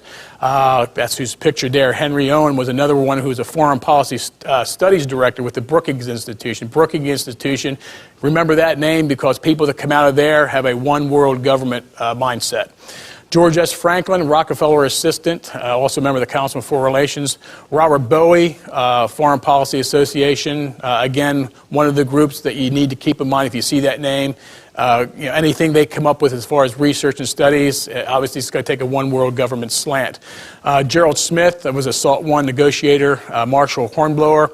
William Scranton, former governor of Pennsylvania, where I'm from. Edwin Reischauer was a Harvard professor. Max Constam of the European Policy Center. 1972, as Rockefeller, in the context of meetings he held through the Chase Manhattan Bank, had proposed an international commission of peace and prosperity to bring the best brains in the world to bear on the problems of the future and to be of help to government by providing measured judgment. Again, sounds real good, but you have to look at the underlying premise of the reason why he's saying it. Just like when you say world peace is good, the United Nations is working towards world peace. Everyone wants world peace. Different people say, well, what do you want most in the world? I want world peace. And it sounds real good on paper, but what are we giving up to have world peace? The Trilateral Commission was the name that this group actually became known by, not the original name he presented. But the Trilateral Commission represents a union of experts and transnational elite from the three non-communist industrial regions of the world, which is North America, Japan, and Western Europe. The first meeting was held at Rockefeller's compound in New York's Hudson Valley in July 1972. He basically has a literal compound up there of many homes and underground facilities and stuff. It is considered by some researchers to be an inner circle of the Council on Foreign Relations because, again, there's a heavy cross-membership between the Trilateral Commission and the Council on Foreign Relations, as it is with the Bilderbergers and with many other one-world groups. There's a heavy cross-membership. And when G. Gordon Liddy says that these groups are working for different goals, they're not, because there's a cross-membership, and that's what you need to look at, both of officers, of companies that are in foundations that are providing financing for them. David Rockefeller said in a Saturday Evening Post article that the Trilateral Commission was a group of concerned citizens interested in fostering greater understanding and cooperation among international allies. Again, a soundbite. It's a propaganda statement. You look at the other end of it, Anthony Sutton wrote in the Trilateral Observer that they have rejected the U.S. Constitution and the democratic political process, and their objective is to have a one-world socialist government with them in control.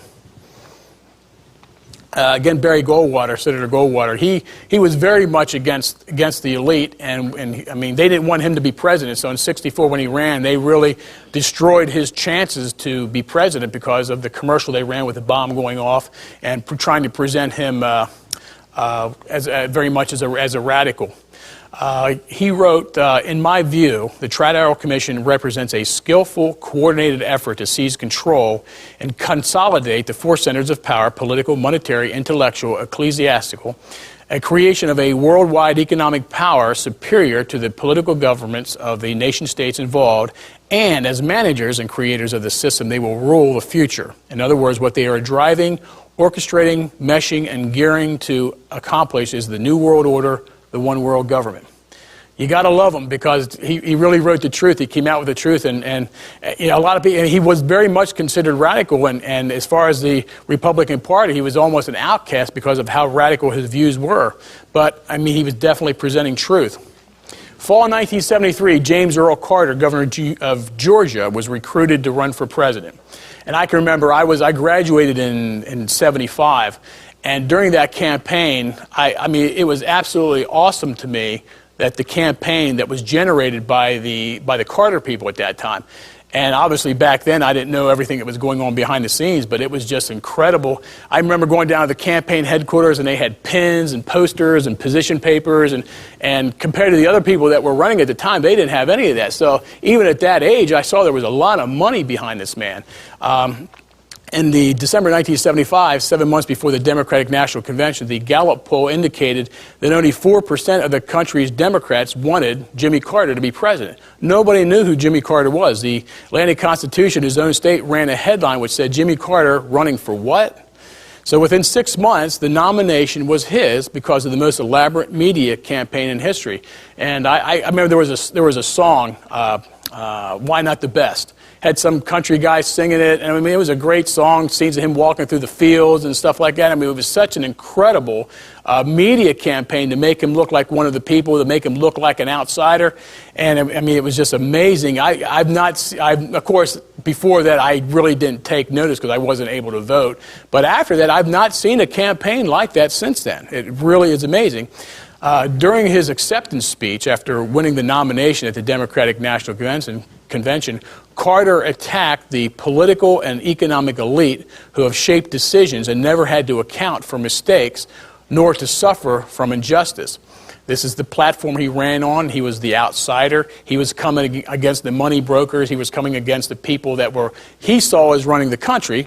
Now, when he took the oath of office, he said that the United States will help direct a world order. Seems like a big change from a guy who was outside. Now he's inside. About 40% of the American trilateral members joined the Carter administration. In all, 291 members of the Trilateral Commission and the Council on Foreign Relations joined the Jimmy Carter administration. The man knew nothing. That his entire administration was run through advisors from these various organizations. He had no foreign policy experience, and actually the thing that what drew their attention to Jimmy Carter was, number one, they wanted to have somebody from the South run for president. They wanted to have somebody that had a Bible background because they felt they needed somebody with the religious that could come out from God and country. And they were also impressed that he had some foreign offices for the state of Georgia and other countries. So that's what impressed him and drew them. There was really nothing in his background that people would be able to see as being negative against his campaign. Craig Carpel wrote in the Penthouse article, Cartergate, The Death of Democracy, "It would be unfair to say that the Trilateral Commission dominates the Carter administration. The Trilateral Commission is the Carter administration." And he called them the closest thing possible to a board of directors of the world.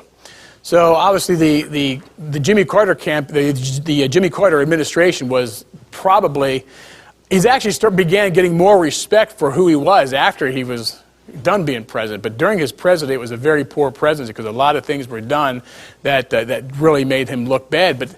But morally speaking, everyone loved him, because of he taught Sunday school and stuff like that. And that was the thing about he was a very of high moral character, and that's what he was pushed when he was running. Among the people in the Trilateral Commission in the Bush administration, the current Bush administration, Richard Cheney, Vice President, Colin Powell, Secretary of State. Again, we see a cross membership. Those two are also members of the Council on Foreign Relations. Donald Rumsfeld, Secretary of Defense, is Trilateral Commission. As part of the political process, we began with looking at the political parties, and we began looking at how the influx of policy has changed, not within the political party system, but within organizations that are affecting the political process within the realms of the federal government. One of the things I want to show you is, and everyone's pretty much aware of the Electoral College because of the past election and how there was a fight with that, but we have in our country the Electoral College that was done through Constitutional Convention, which met in 1787. They felt that the normal guy in the street, the general public, lacked the insight and judgment necessary to elect the president of their country, which that kind of doesn't say much for us. So they felt that we could be easily misled by people who are running for president, and so they decided to have an electoral college to do the job for us. Basically, based on the population of the state, every state has a number of electoral votes. So basically, theoretically, is if a presidential candidate would win just 11 states and the electoral votes that come with those states, they could become president. So there would be 271 electoral votes, and that would leave, that's what they would need to be elected, and that would leave 267 remaining votes in 39 states in the District of Columbia.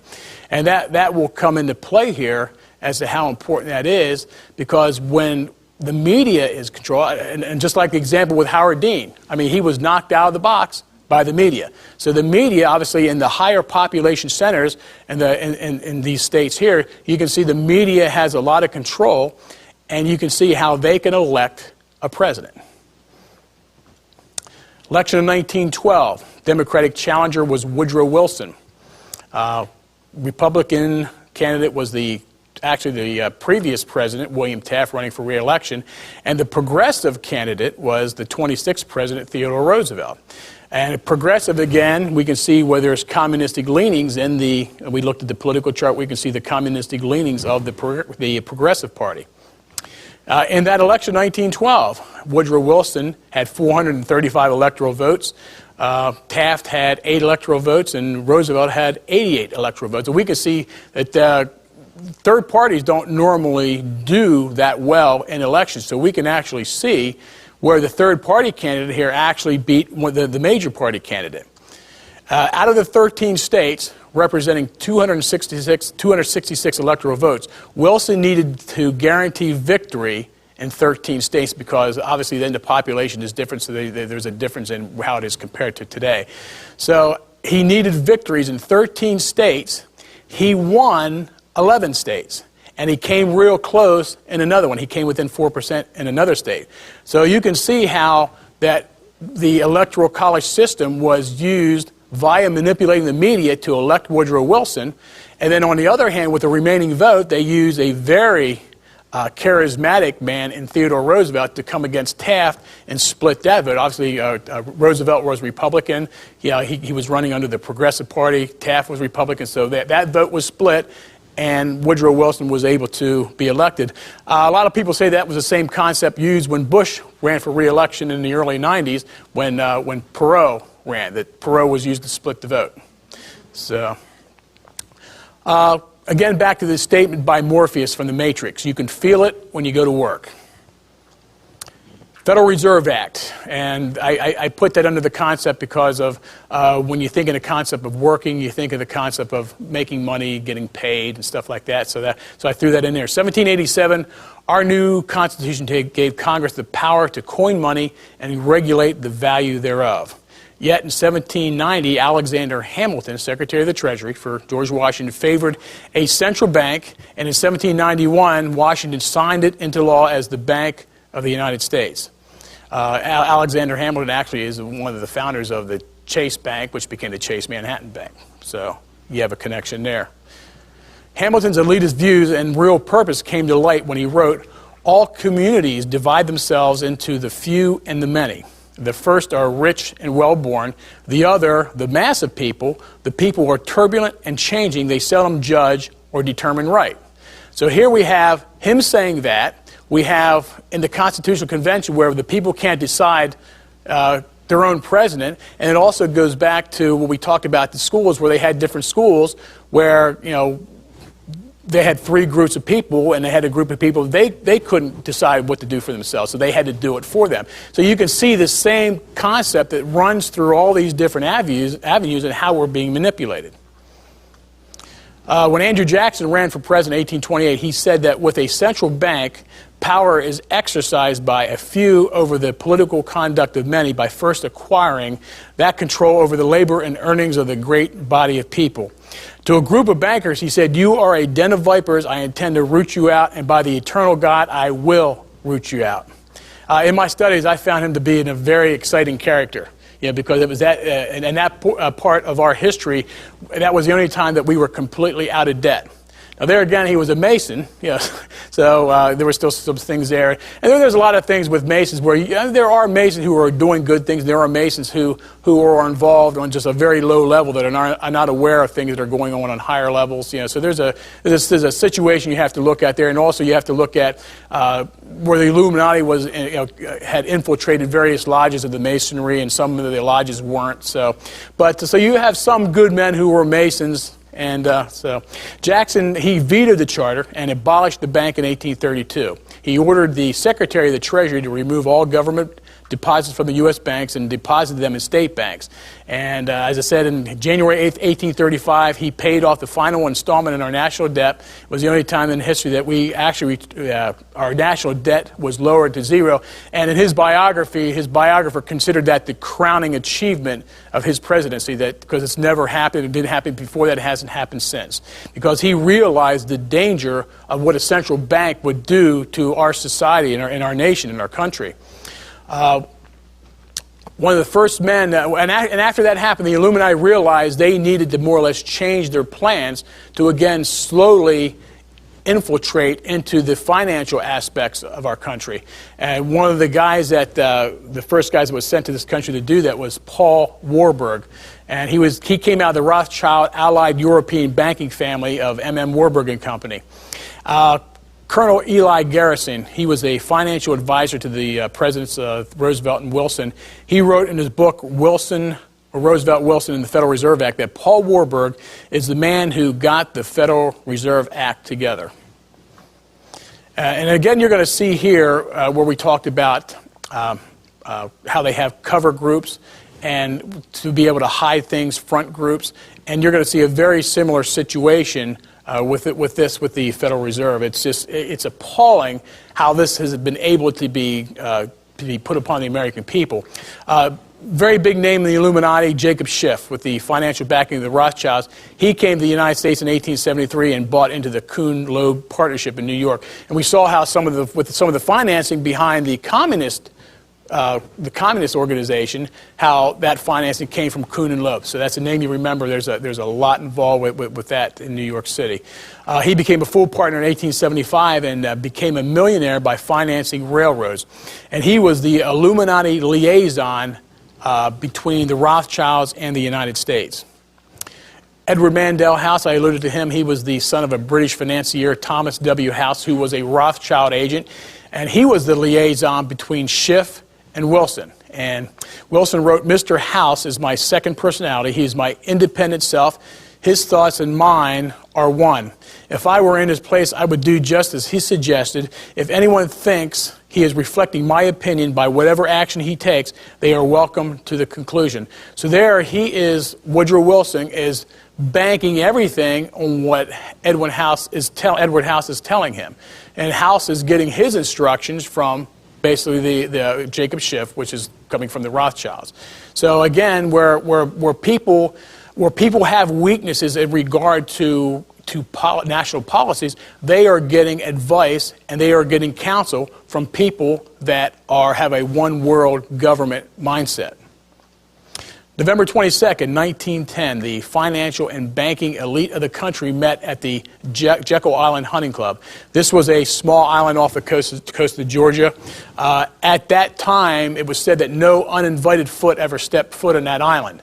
And it was the rich, basically that was a getaway area for the rich. And it was said that when the men of the Jekyll Island Hunting Club sat down at the dinner table, that represented 1/6 of the world's wealth. Today it's a tourist attraction. You can go there. You can see the remains of some of the houses, and some of them are still there, but some are falling down. Out of that meeting came two plans. There was a Plan A. And again, you can see where the cover-up will come here. Senator Nelson W. Aldrich, father-in-law of John D. Rockefeller Jr., was the most powerful man in Congress. A member of Congress for 40 years, 36 of them in the Senate, chairman of the powerful Senate Finance Committee, and he was the Illuminati representative in the Senate. That plan failed because it had Aldrich involved with it, and there was a reason why he was put in charge of because of the aura he had around him of who he was. And he was basically put there so people could look at him and say, well, I don't want that. He was connected with J.P. Morgan, who was one of the most powerful men in the country. It was actually said because he was in that group along with Rockefeller and Carnegie, and they were basically identified as actually running the country because they were involved with their businesses and everything like that. They were in everything. I mean, and I believe I alluded to the fact that there was a dozen people who ran the country. So if they were involved in the country at that time and publicly identified as so, they obviously have a major influx today in business. So like I said, because they get rolling little by little and infiltrate little by little. January 1913, Representative Carter Glass of Virginia, chairman of the Banking and Currency Committee, and H. Park Willis, who was the dean of political science at George Washington University of the National Citizens League, began preparing the Glass Bill based on Plan B. Now, both of these plans were hammered out while they were on Jekyll Island. Okay, because they knew what they were going to do. They had a cover-up plan and they had a replacement plan. So they came out of it with both plans because they were one was a cover, and they knew that this Plan B would succeed because they weren't going to use the term central bank. And in fact, it was Woodrow Wilson's idea to use the term Federal Reserve Banks. The bill was passed on December 23, 1913, and the Federal Reserve System was established on October 25, 1914, began operating 1915. And what this did was divide the country up into 12 federal regions. The gold and silver in the nation's vaults were now owned by the Federal Reserve. And basically it was at that time that the financial structure of this country was turned over to the international bankers. And remember, it was the stated goal of the Communist Manifesto to have a national bank. Representative Glass would later write, I had never thought the federal bank system would prove such a failure. The country is in a state of irretrievable bankruptcy. 3 years later, Woodrow Wilson would say that all our activities are in the hands of a few men. It was discovered that there's people that have contacts that are able to get information, and there was one gentleman who printed a newsletter, and he found out some of the stockholders that were in the Federal Reserve. There's a couple of different lists. Some are public, some are not public. Some of the people who were on the confidential list were the Rothschild banks of London and Berlin, the Lazar Brothers banks of Paris, the Israel Moses Seif Bank of Italy, Warburg Bank of Hamburg and Amsterdam, Lehman Brothers Bank of New York, Kuhn and Loeb and Company of New York, again we see that name, Chase Manhattan Bank of New York, where David Rockefeller's from, and Goldman Sachs of New York. One of the things I want to bring up at this point, and my publisher, when I was talking to him and he was proofreading the book, he got to the point where I was talking about the Federal Reserve, and I, for one, I'm sure probably most people here, believe that there was a conspiracy behind the assassination of President Kennedy. One of the things that there was a lot of reasons given for the reason for his assassination. One of them being is he wanted to get rid of the Federal Reserve, and I had that in the book. And he was told by one of the things that came out that money was issued at that time outside the bounds of the authority of the Federal Reserve, and I had that in the book. And it was a $2 bill and a $5 bill. And there was other bills in the planning stage that was then put aside then when Johnson came to I was going to say came to power. You might as well say that, but when he became president. But he said that he was told by somebody who had wrote a book on the Federal Reserve that that's not true. I said, well, no, it is true because I have a $2 bill and a $5 bill with me today that has United States note on and not the Federal Reserve. So that part is true. So I don't know, if anyone was ever told that. No, it is true. And he also wanted to do away with the CIA, and he also, there's a lot of things. Being a Democrat, he was very conservative in his fiscal policies. Being a Democrat, so there was a lot of reasons behind it. But I did want to say, yes, there was non-Federal Reserve money circulated back at that time. 1933, Vice President John Garner, when referring to the international bankers, said, "You see, gentlemen, who owns the United States." Again, Barry Gold, what I wrote in his book, With No Apologies, does it not seem strange to you that these men just happen to be CFR and just happen to be on the board of the governors of the Federal Reserve that absolutely controls the money and interest rates of this great country, a privately owned organization which has absolutely nothing to do with the United States of America? Federal Reserve System has never been audited. They say they can't be audited because it would do away with their independent status of what they are. The minutes of their meetings are not made available. Their meetings are not open to public. They've repelled all attempts to be audited. In '67, Arthur Burns, the chairman of the Federal Reserve, said that an audit would threaten the independence of the Reserve. Again, John Rarick, good Mason, said the Federal Reserve is not an agency of the government. It is a private banking monopoly. Representative Wright Patman also came out very heavy and extensively against the Federal Reserve. He was the chairman of the House Banking Committee until 1975, said that in the United States we have, in effect, two governments. We have the duly constituted government, and then we have an independent, uncontrolled, and uncoordinated government in the Federal Reserve System. Henry Ford had said it is well enough that the people of the nation do not understand our banking and monetary system, for if they did, I believe there would be a revolution before tomorrow morning. And actually, with the way the interest rates run, and we can see, when they meet, they control the interest rates. And they very much control the economy of the country, which they say to the, as far as inflation and deflation, but the president has no say. Our Congress has no say. They are an independent agency. They are not part of the United States government. 1957, Senator George W. Malone of Nevada said before Congress about the Federal Reserve, I believe that if the people of this nation fully understood what Congress has done to them over the past 49 years, they would move on Washington. They would not wait for an election. It adds up to a preconceived plan to destroy the economic and social independence of the United States.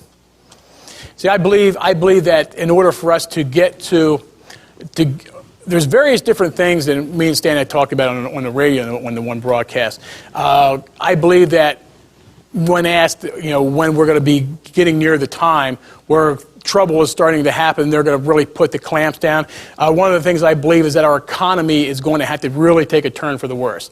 And they have the grip and the control to be able to manipulate and do that. So that's why they had to get control of our economy. When Abraham Lincoln was president, he issued the greenback currency, which circumvented what the international bankers did. That was one of the reasons why he was assassinated. And so we have to have a situation where they're almost like a steam vent. They control the economy one way where they can keep it going a little bit more, or they control where they can do something overnight or do something in a week or so in order for them to get the control that they need to eventually have martial law, to have world government. Federal income tax. Again, from the movie, you can feel it when you pay your taxes. The Communist Manifesto wanted a graduated income tax and an abolition of private ownership, which was one of the planks of the manifesto, and the progressives again wanted an abolition of private property, and that was also one of Weishaupt's goals for the Illuminati. The federal income tax is, and you could get into that. Me and Stan had talked about that, and I believe that you have to pay your taxes. I believe you render unto Caesar what is Caesar's. So you are under that authority, biblical authority, to do that. But when you look at what the income tax actually represents, there is no, again, with the goals of the Illuminati, you cannot own property. I mean, you don't pay your taxes, you lose your property. So that's what the tax system did. And the institution of the federal income tax was also used to create and further the establishment of the foundations, because that's what the elite used to control their money and to be able to put their money in so it is not taxed, and they can use to finance all the different things they need as part of the Finger organization and to the foreign policy of this country to, again, ferment one world government. When the income tax legislation was introduced in the Senate in 1894, Senator Aldrich, again we see that name again, he came out against it because it was communistic and socialistic. And again, you could see how much of a puppet he is because they weren't ready at that time to institute it. Because there was a reason why. This is why Woodrow Wilson was elected, to get these things instituted. And a lot of things were propagated at that time in order to get him in, and at that time, the political party system, the Republicans were actually considered liberal, and the Democrats were considered conservative. So the Illuminati had to change that aspect of it to fit their needs. So he proposed in 1909, he proposed the 16th Amendment to the Constitution with the support of President Taft, which called for the creation of a progressive graduated income tax. And a lot of people, reformers, conservative, said that it was the first step towards the complete confiscation of private property. So there was people that saw through it at that time. There's a 2-volume investigative report called The Law That Never Was by William J. Benson, who had been a special agent for the Illinois Department of Revenue for 10 years. Co-author was M.J. Beckman. And they actually went to every state in the country to get information on the voting on the Income Tax Act. And Mr. Benson was one. He has been taken to court numerous times for not paying taxes. But his investigation indicated that there was only a proper ratification by 27 states for the income tax, which is far less than the constitutionally mandated 36. The Secretary of State at that time, Philander C. Knox, ignored all the irregularities and fraudulently declared that the 16th Amendment had been ratified by 3/4 of the states. And on February 15th, the author had found a note to Knox from his solicitor that stated that only 4 states had correctly ratified the amendment, that Minnesota had not forwarded their copy yet, and that the resolutions from 33 states contained punctuation, capitalization, or wording different than the resolution that was approved by the Congress. And he had on paper, line by line, precept upon precept, where according to the law, the exact wording, punctuation, and everything had to be in place and voted on properly in order for there to be ratification of the amendment. And he proved case by case that was not happening. And sometimes states would actually change it on purpose because they didn't want it to happen. And so it's a very good research area that the tax we have has not been properly ratified, and so in a sense is illegal. And that's what a lot of people use as to not pay taxes.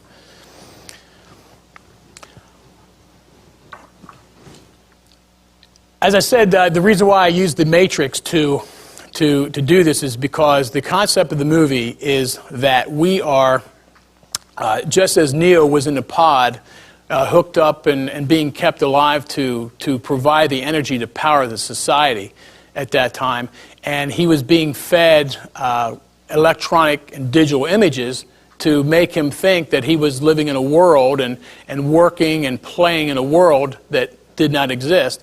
And I hopefully I've established sort of a foundation to give you the picture that every aspect of our society has been controlled. You know, starting from from religion and schools and work and our political environment, everything that you see basically when you walk your streets has been manipulated to be what it is. And as we live our daily lives, day by day, and we are more consumed by entertainment than attainment. My wife is one, she likes to watch movies, she likes to watch a lot of TV, and I don't. And I have more important things to do. I have kingdom things to do. And I feel like that God has a message to give me, and that's what I have to do. I don't have time to sit around and watch TV. I'm not a sports guy. I don't sit around and watch sports. Not saying that sports is wrong, but obviously people spend a lot of time going to sporting events, spending money on football games, baseball games, hockey. People spend a lot of money on entertainment, going to the movies, going to concerts. A lot of time is wasted. And there's obviously $1 billion industry wrapped around in these things. Pornography, very big industry. Not only in the physical sense as far as books, magazines, stuff like that, but on the internet. It's all done to suck people away, to take your minds off of what is actually going on. And believe me, when something's not of God, there's a reason why it's there. It's there to take you away from God, to take your focus away from a relationship with the Lord. I don't believe in religion. I believe in relationship. I go to a church and everything like that, but we can't focus on religion. We need to focus on relationship with the Lord. And where all these things come into play is that it takes us away from prayer, takes us away of reading the Word, takes us away from really getting down and working on a very special relationship with your Heavenly Father. And that's what the devil has tried to do in manipulating society as we know it, because everything is in place to take your attention away from where you need to be in your relationship. Life is very stressful. We have most failed marriages happen because of finances. People don't know how to handle their finances, and the devil uses credit card debt, uses the materialistic tendencies that people need to have, saying, I need this, I want that. It takes your mind off a relationship with the Lord, And again, I kind of alluded to earlier of idols in your life, people constantly out washing their boat, that's an idol in their life. And people are, like I said, are more interested in entertainment than attainment. We should be working more towards a relationship with our Lord and our God. And the matrix is in place to take you away from that. The matrix has put you in another world, and meanwhile, while you're in this other world, they are working behind the scenes. People come home from a long day of work, they might watch the news, but they're being told what they want you to hear. You're being told the things that they feel you need to know. But there are news alternatives out there that you can get on the internet to find out. There are other sources where you can find out actually more of what's going on. There are plenty of websites of people who have more of an emphasis on, like the video in the book is basically a general picture. But there are people who specialize in more of the different areas where you can go and find out, different watch groups who can tell you more of what's going on. And so this is why I sort of tailored the movie around that, because it really gives you a good idea, because he never knew, he heard the term matrix, but never knew what it was. And when he found out from Morpheus what it was, he didn't believe it. And actually, in actually experiencing it and finding out firsthand what it was, it literally, physically got sick. And even Daniel in the Bible physically got sick with things he was shown. So, when did we enter the matrix? Franklin Roosevelt was inaugurated March 4th, 1933, in which he called for an emergency session of Congress on March 9th. At that time, the Emergency Banking Relief Act was passed, which gave him the power to issue any order and do anything he felt was necessary to run the country without restriction. According to the Congressional Record 1933, Representative James Buck said, "The doctrine of emergency is the worst. It means that when Congress declares an emergency, there is no Constitution. That means it's dead." Symbol of the Illuminati. Find it on the back of your dollar bill. I'm sure previous speakers have let you know what all that entails. Basically, the Latin above and around it refers to announcing the birth of a new secular order, and the date 1776 at the lower tier of the pyramid refers to May 1st, 1776. This symbol was put in the back of the $1 bill in 1935. During the administration of Franklin Roosevelt, first and only president that served 3 terms. Not 3 full terms, but it was at that time where the Illuminati basically was saying, we're here now. And that's why it was put there. And just like in the First Persian Gulf War, they began to openly use the term New World Order. It's like they're flaunting it in our face because we're here, you can't do nothing about it. Nothing you can do. We're already fully integrated into the government. We're fully integrated into the system. So basically that's what the symbol put on the dollar bill at that time did. We're here. This is what we're working for. And with the socialistic programs that was instituted by Franklin Roosevelt, those were the programs that was used to control people. What would happen if people, at the end of the month, didn't get their Social Security checks or didn't get their welfare checks? What would happen? They have you over barrel. That's why they got into the socialistic programs. After that, with getting into the United Nations and pulling that all together. And so, but it was at this time where I see the prophetic trigger in the 1948, 1947 stage. I see this as being the control of the political realm in this country when the seal was put on at this time. So, in conclusion, I feel that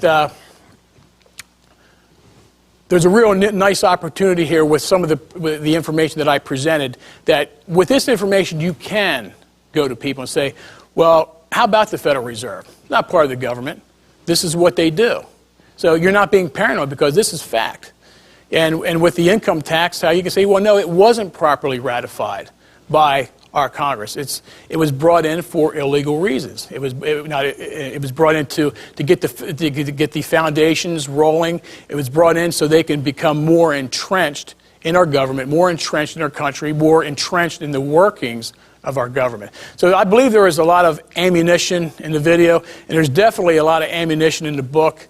I believe me that the very first cassette tape that I heard, that I alluded to in the very beginning, I was not able to prove everything the gentleman said, but I was able to prove about 90% of it. And what I put in the book are things that, they're radical if you've never heard of it before, but they're not radical in the sense that they're unbelievable. Because once you start learning and seeing the whole picture of what's being done, nothing practically is impossible. I believe they control things to the point now that if they really wanted to, I believe that overnight something could be done. They are that entrenched right now. I don't believe that would happen, but I believe right now they'd be in for a fight if they do that.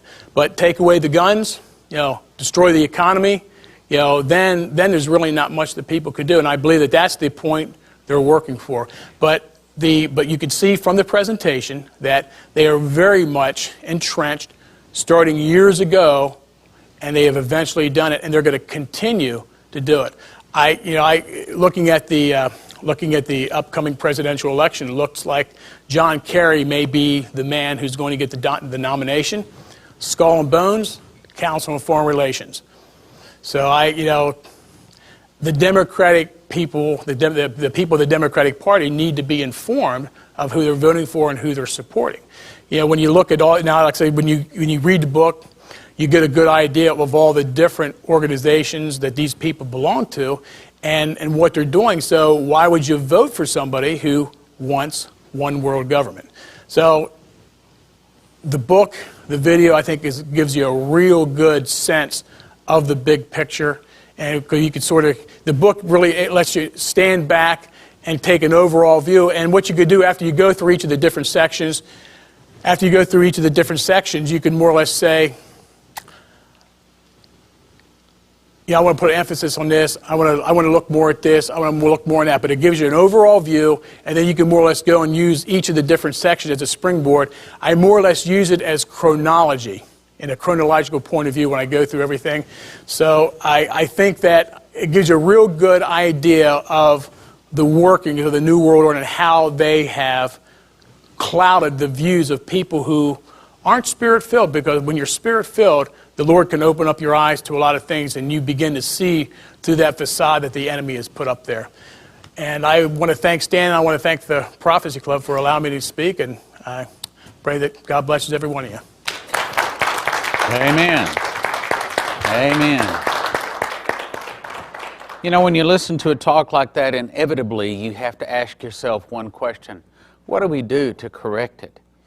Well, there's two different schools of thought on how to go about correcting a nation like that has had so much blessing in the past, but right now it seems like so many things are in disarray. So many things are controlled by evil people. How do you correct it? Well, one school of thought would say, kick the rascals out. Vote them out. Or we've got to get better politicians in. And it's all of a flesh response. And the other way, I believe is the real answer, is 2 Chronicles 7:14. If my people, which are called by my name, will humble themselves and turn from their wicked ways, then will I hear from heaven, and I will heal their land. I believe it has to come from a repentance. I think this nation has got to decide that God's ways are right. We got to stop sinning, turn back to Jesus with our whole heart, because we can't fix this. We can only pray. But I'll tell you what, the prayers of a righteous nation availeth a whole lot. Not just much, but a whole lot. Why? Because in the mouth of 2 or 3 witnesses, let everything be established. Whenever 2 or more agree as touching any one thing, it will be given them. If you abide in me and I in you, you can ask what you will, and the Father will give it. What we've got to do is clean up the church. What did the angel say when he talked to Dimitri? You remember the story. Romanian pastor smuggled Bibles into Romania and Russia for some 30 years, was arrested, put through 5 months of torture, culminating in them putting him on the electric chair. When they turned the electric chair on, he cried out to God, and the same angel that had been helping him smuggle the Bibles through for 30 years came to him and said, Dimitri, he said, don't worry. He said, you're not going to die. You're going to America to give them a warning from God. Plead the blood of Jesus. So he started saying, Singululu Jesus, Singululu Jesus, Singululu Jesus, which was Romanian for the blood of Jesus. And sure enough, they couldn't kill him. Put him on the electric chair twice. Make a long story short, he came here to America. The angel came to him. And he said in a moment of time, he took and he flew him over California and Las Vegas, New York and Florida. And he said, you see what I've shown you? He says, this is Sodom and Gomorrah. In one day, it will burn. He says that sin have reached the Holy One, and God has decided to punish this nation with fire. And he said, what will you do with the church? He said, you tell them. He says, let me back up. He says, how will this happen? He said, we'll start with an internal revolution. Remember those words. I'm going to come back and talk about that. It'll start with an internal revolution in America, started by the communists. Some of the people will start fighting against the government. The government will be busy with internal problems. Then from the oceans, Russia, Cuba, Nicaragua, Central America, Mexico, and 2 other nations will attack. The bombs will land in America, and America will burn.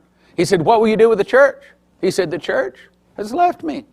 He said, in the church, there's abortion, sodomy, fornication, divorces, all kinds of sin. He says, Jesus doesn't live in sin. He lives in holiness. He says, I brought you here so you could cry out loud. He said, you tell them they must stop sinning. He said, you tell them if they'll stop sinning and they'll turn back to Jesus, because he never stops forgiving. He says, then they will be protected in the time of trouble. Well, let me just say, I used to think that that was written in granite.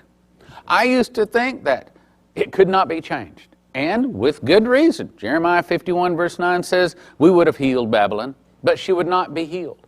Therefore, forsake her, every one. Let him go into his own country. That's pretty harsh words. But let me just say, God never, hear me what I'm saying now. God never, ever, ever withdraws his opportunity to forgive. He never withdraws our opportunity to repent. And we can stop it. But I tell you, we have to stop it by wholesale repentance. Not just 2 or 3. But you talk to the average person in America, they don't want to have anything to do with Jesus. Nothing to do with the church, or nothing to do with any of that. I mean, they are caught up in the cares of this world. All they care about is the love of money. In the mouth of 2 or 3 witnesses, let a thing be established. You see, Dimitri wasn't the only one that said it. Henry Groover saw the same thing. He says, I was lifted up above the earth like a globe. Looking down on the earth, I saw it like a globe. He says, all of a sudden, coming out of the east coast and the west coast, just right off of the beaches, coming up like fish jumping up in the water, I saw missiles come out. And they went up and hit east and west coast cities all along the coastlines. And he says, I cried out and I said, Lord, Lord, when will this happen? What will be the sign of its coming? He said, from behind him. He heard an audible voice say, when Russia opens her doors and lets the masses go, the free world will let down their weapons and cry peace and safety. And that is when it will happen. Just this past week, I did 6 radio programs. You can listen to them on the internet. With Apostle David E. Taylor. He was only 17. It was back in 1989. He was in sin, fornicating, doing the drug thing, wasn't interested in God, wasn't going to church, had no direction at that at all. Jesus started coming to him in dreams. And in one dream, he said, when you come face to face with Jesus and you look at those eyes of love, he said, it changes your life. He said, I told my girlfriend the next day that we weren't going to have any more sex. Jesus told me I had to drop my friendship with one of my friends, one of my very, very best friend. He says, and I did. And he goes on with a lot of things that convinced me he's really hearing from God. But then Jesus began to tell him that this nation is coming under judgment. Here's what he said. He said that Russia is going to attack America, and he said Russia will win. Now think about that. How do you think it would be to live in this nation with the Russians in control? What did Dmitri say? Exactly the same thing. Let me quote from Dmitri. Actually, the angel that spoke to Dmitri. It was really the Lord speaking. He said, many other nations will go against the Russians.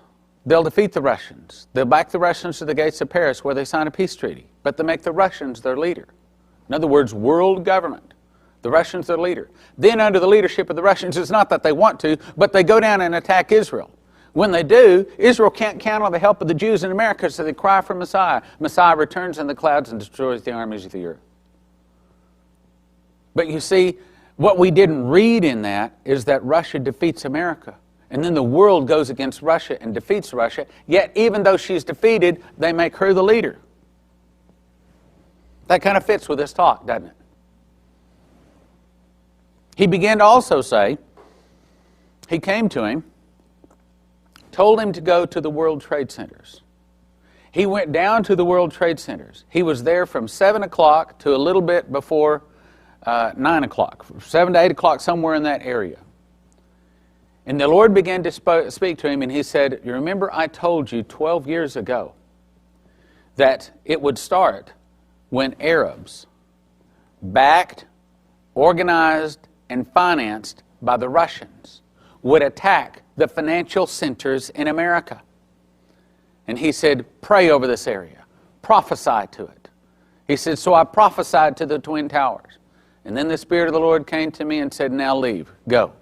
It's time for it to begin. He said, I drove 2 hours back to New Jersey where I was, or Newark, I think was the place, where I was doing a crusade. And he said, we got to the hotel, turned on the TV, and the first plane had already hit the first tower.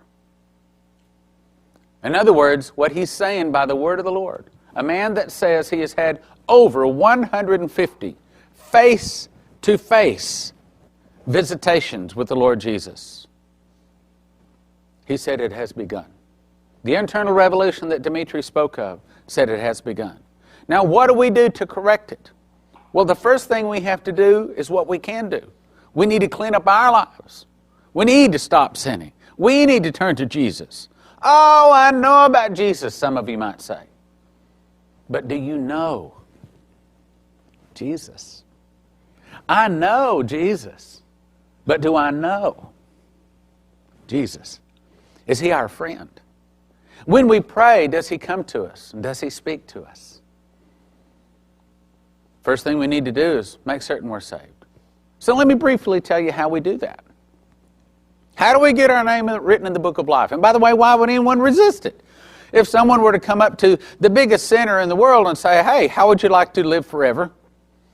How would you like to live in paradise where there's no more tears, there's no more sorrow, there's nothing but joy, love, happiness for all eternity? You'd probably say, well, what does it cost? What do I have to do to get it? That's impossible. No, it's free. It's simple. And it only takes one prayer.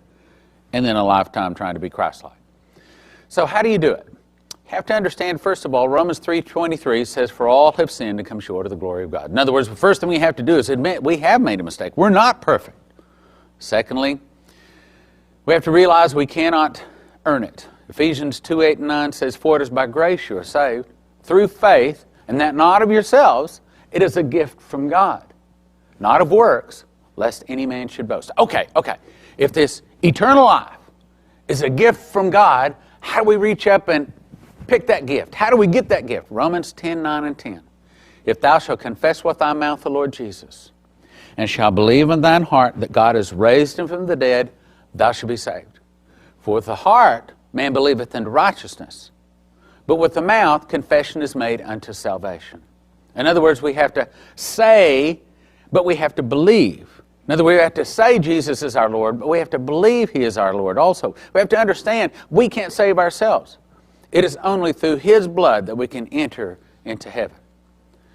Acts 2:38 says, repent and be baptized, every one of you, in the name of Jesus Christ, for the remission of your sins. And it scares me to see how many Christians think that they can live like the devil and go to heaven. That doesn't make sense, does it?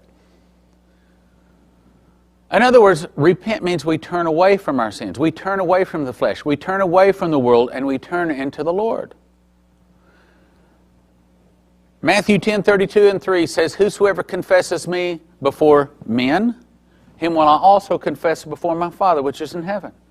Whosoever denies me before men, him will I also deny before my Father which is in heaven. What we've got to do is say Jesus is Lord, and then we've got to make Him our Lord, which means we don't live for ourselves. We don't live for the world. We live for Him.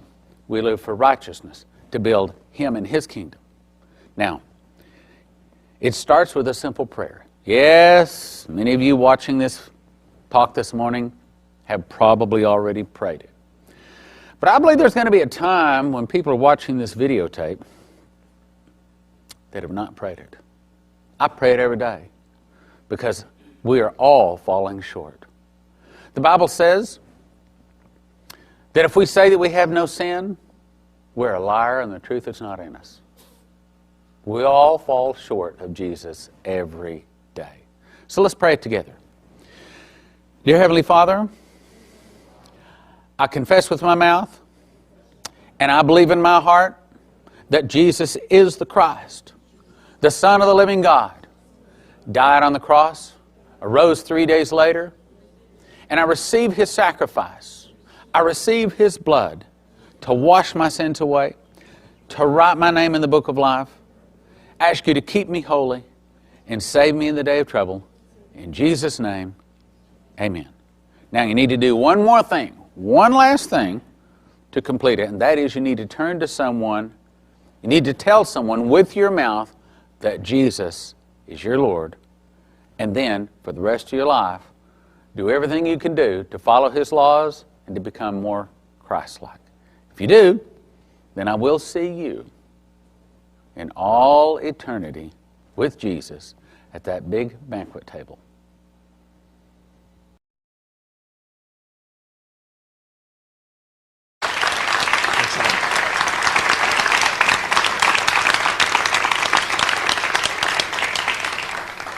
One of the leading occult philosophers of all time was a man named Manly P. Hall. And in his classic book, The Secret Teachings of All Ages, he said that you can trace the history and the presence of the occult organizations throughout history by simply looking at pictures or looking at books or looking at woodcuts or looking at architecture, because they use logos, they use symbols. Their presence is very obvious to those within the inside. But tragically, most people, the average individual, has no knowledge of the presence of these dark and sinister spiritual forces. Now, I want to convince you of three things. The first is that an understanding of the forces that have shaped the events of the 20th century is predicated not upon facts to be learned, but rather upon secrets to be discovered. The second is that men and women become accomplices to those evils they fail to oppose. And third, that the price that men and women pay for their apathy and indifference to public affairs is they are ruled by evil men. And I'd like to suggest today that we truly are ruled by evil men. Now, you'll be able to better understand the background of the history I'm about to tell you by reviewing three poems. The first was written by Albert Lord Tennyson in 1842. The second was written by Rudyard Kipling in 1902. And the third poem was written by James Russell Lowell in the 1840s or 1850s. Now, the first two poems and their significance are known to those people who work behind the scenes, but not to the average individual. When we talk about Tennyson, most people remember his wonderful poem, The Charge of the Light Brigade. Cannons to the right of them, cannons to the left of them, cannons before them volleyed and thundered, stormed by shot and shell, bravely they rode and well. Into the jaws of death, into the gates of hell, rode the 600. But the poem that shaped the events of the 20th century was called Locksley Hall. Now in my Encyclopedia Americana, they have a full page about a poem nobody ever heard of. But believe me, the people on the inside, those people who understand the unfolding of world events and are making them happen, understand the significance of this poem. And this is what Lord Tennyson wrote, what Alfred Lord Tennyson wrote. For I dipped into the future, far as any eye could see, saw a vision of the world and all the wonders that would be, heard the heavens filled with shouting and there rained a ghastly dew of the nation's airy navies grappling in the central blue, till the war drum throbbed no longer and the battle flags were furled in the Parliament of Man, the Federation of the world. And that's what it was about. This idea of the Parliament of Man, the Federation of the world, the establishment of a world government. Now, the ideas that Tennyson put forward in this poem captured the imagination of subsequent generations of people. One of them, of course, was a professor who would be teaching at Oxford University in 1870. His name was Professor John Ruskin. And, of course, this professor was a disciple of Plato, an avowed communist and socialist, and he thought this was a wonderful idea, and he passed this information on to many of his students. Students then were shaped the events that would occur in the early part of this century. Another man was a gentleman named Edward Bellamy. And Edward Bellamy wrote a book that was published in 1888 entitled Looking Backward. Now, this was a fascinating book because it was no sooner published than Bellamy clubs sprang up all over Great Britain and all over the United States, pushing the socialist utopia that he described. And basically, this is a story of an Englishman who fell asleep in 1888, I guess it was, and slept until the year 2000. He took a sedative. It was very effective. He woke up in the year 2000, and he described what the world would be like in that world that we are approaching, and approaching very, very rapidly. And he commented at that time that an American credit card will be just as good in Europe as gold once was. Now, remember, this was written 111 years ago today, at the present time. 111 years ago, Bellamy knew what the future held. Could you imagine people, even at the turn of the century or in the 50s, saying an American credit card will be just as good in Europe as gold once was? He described what had happened is that the corporations kept getting bigger and bigger and bigger, and the corporations began absorbing other corporations until there was just a great trust that ruled everything. The great trust and government, the great corporation and the government controlled everything and provided for every person from the cradle to the grave, and everybody was just so very, very happy. A wonderful utopian view of history. And of course, what Edward Bellamy wrote is, for I dipped into the future far as any eye could see, saw a vision of the world and all the wonder there would be, till the war drum throbbed no longer and the battle flags were furled in the Parliament of Man and the Federation of the world. It was just 5 years after Bellamy wrote that when Andrew Carnegie published his book, Triumphant Democracy. Now, those of you who are victims of a liberal education, as I was, probably look upon Andrew Carnegie as a robber baron. But actually, he took the vast fortune that he'd accumulated when he sold U.S. Steel to J.P. Morgan, and he invested that in foundations and endowments which were to bear his name, to convert America from a free into a socialist society. And so there won't be any question when we talk about socialism, Socialism is a sincere, benevolent, idealistic concept by which the government provides for everybody, from each according to their ability to each according to their need, and regulates the lives of people. But in truth, socialism has to have force. Somebody's got to be in charge. And what happens is you replace a free society with a feudal society because everybody is controlled by government. The government is controlled by politicians. Politicians are sold by those of great wealth. And you move from a society that evolved from England under the Magna Carta to these ideas of individual liberty, and then were suddenly dramatically changed. They became America, this dream of people being free under God. We destroy that concept and we supplant it with this idea of an all-powerful government that regulates people from the cradle to the grave. And so it was that Andrew Carnegie, in his book, Triumphant Democracy, wrote, and just look at the part that's underlined, where he says, the Parliament of Man and the Federation of the World have already been hailed by the poet, but these mean a step much further in advance of the proposed reunion of Britain and America. And so this whole idea was to begin to unite the world in pursuit of this dream of world government. 151 years after Alfred Lord Tennyson wrote the poem Locksley Hall, this editorial appeared on the pages of the Wall Street Journal. It's written by Arthur Schlesinger. It's entitled Bye Bye Woodrow. And it's the idea that at that time there was opposition to going into NAFTA and the World Trade Organization. There were a lot of Americans who wanted to maintain our sovereignty as a nation. They didn't want to relinquish our sovereignty to this world government. And at the very end of this, Schlesinger writes this: the world of law will not be attained by exhortation. Law requires enforcement. Let's not kid ourselves that we can have a new world order without paying for it with blood as well as with money. Maybe the cost of enforcements are too great. National interest, narrowly construed, may well be a safer rule. But let us recognize that we are surrendering a noble dream. Remember those lines of Tennyson that Churchill called the most wonderful of modern prophecies, and that Harry Truman carried in his wallet throughout his life?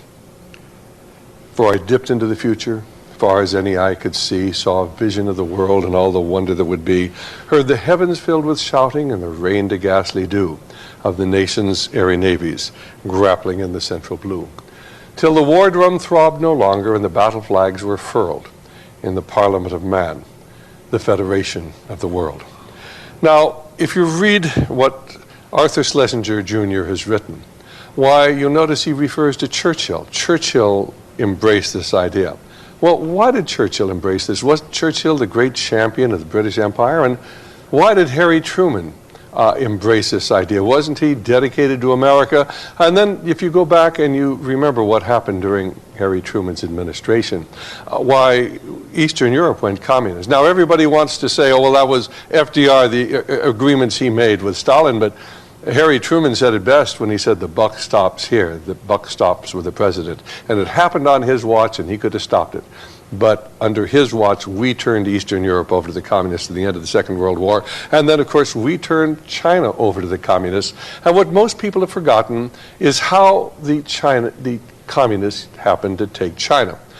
Well, in 1948, 47, and 49, there was a policy in our State Department to do everything they could to undercut General Chiang Kai-shek, who led the nationalist government, and bring communism to power. And if you go back and you read the McCarran Committee reports, which we have and which we make available to anybody who would like to have them, the Senate committee found that General Chiang Kai-shek had been undercut by American policy, which put an arms embargo on General Chiang Kai-shek, so he couldn't buy weapons anywhere in the world, and even the weapons he had already bought and purchased, which were on Okinawa and other Pacific islands, he couldn't get his hands on.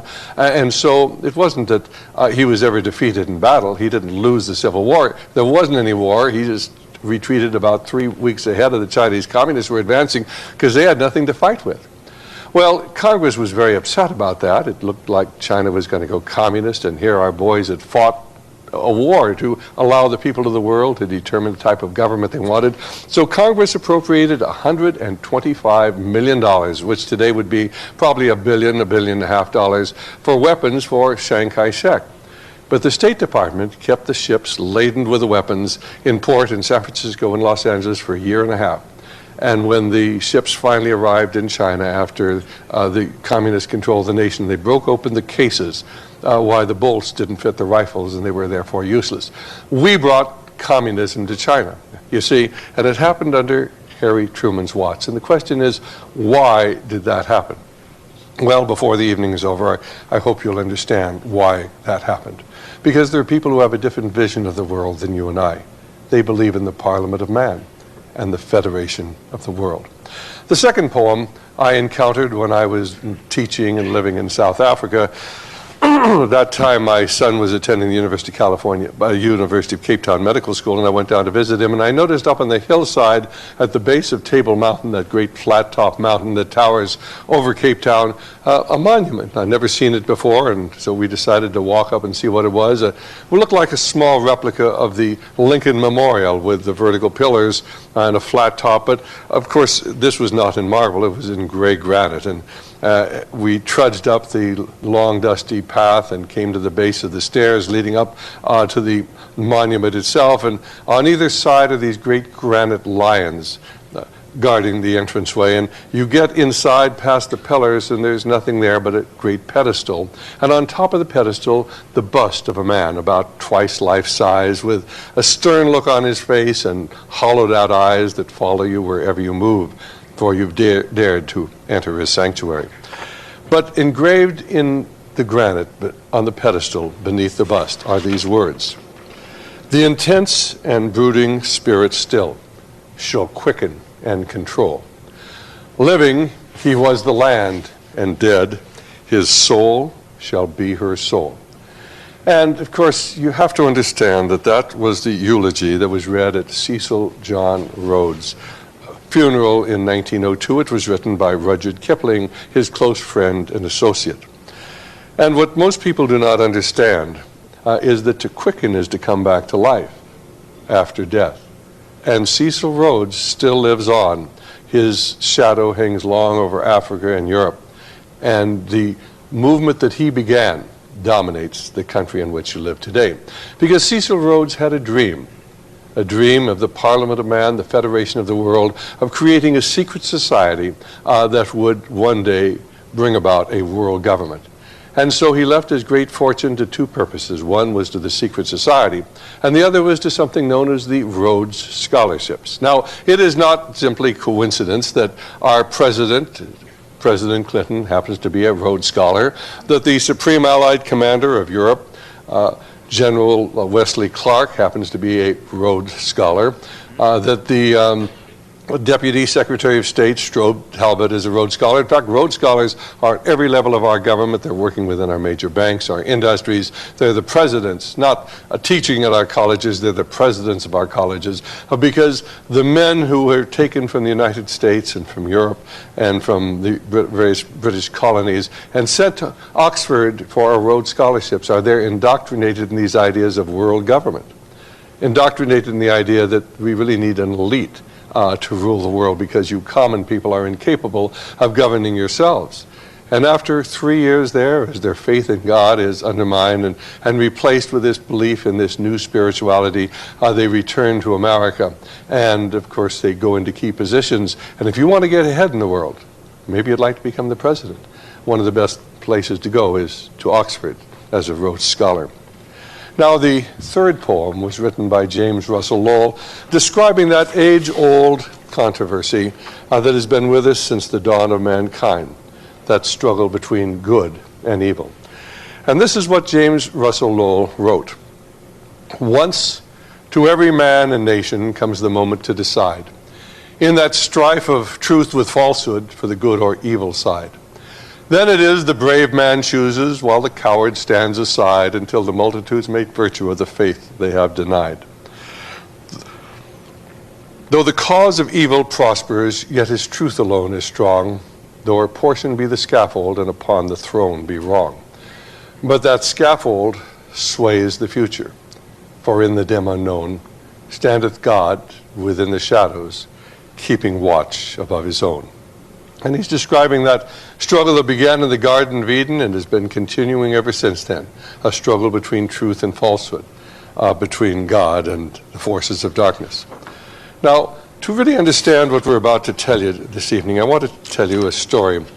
It's a murder mystery. It was the murder on the Orient Express, and that's a picture of the Orient Express, a train which traveled across the continent of Europe for many generations, linking the mystery of the East with the rationalism of the West, went from Istanbul to Paris.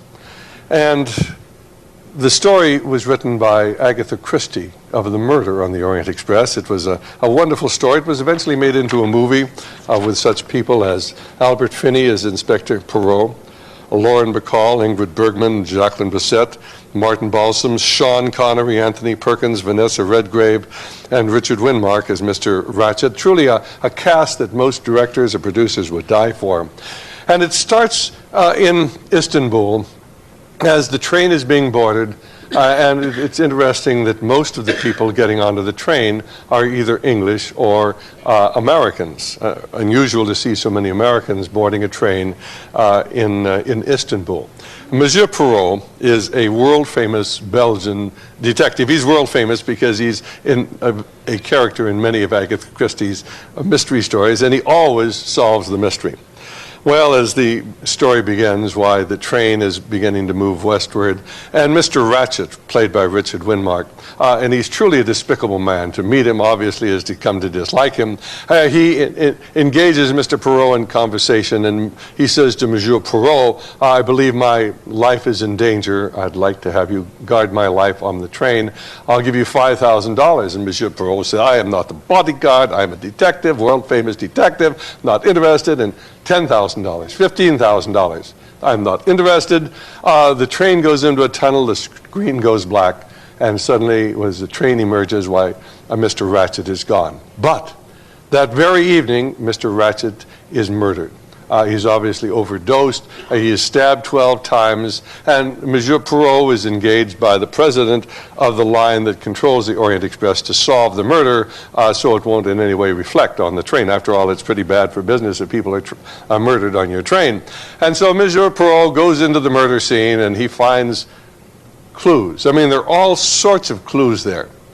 And his comment is, there are too many clues here. There are too many clues.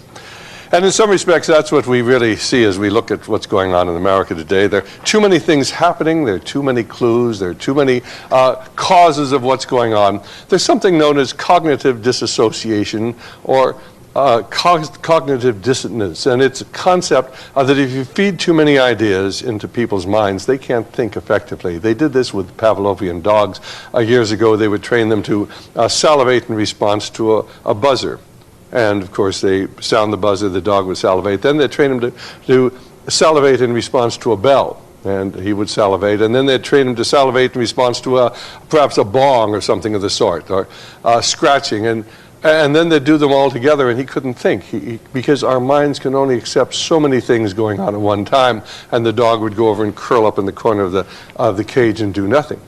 And you have to understand, in many respects, this is what's happening to the American people. We face so many problems today.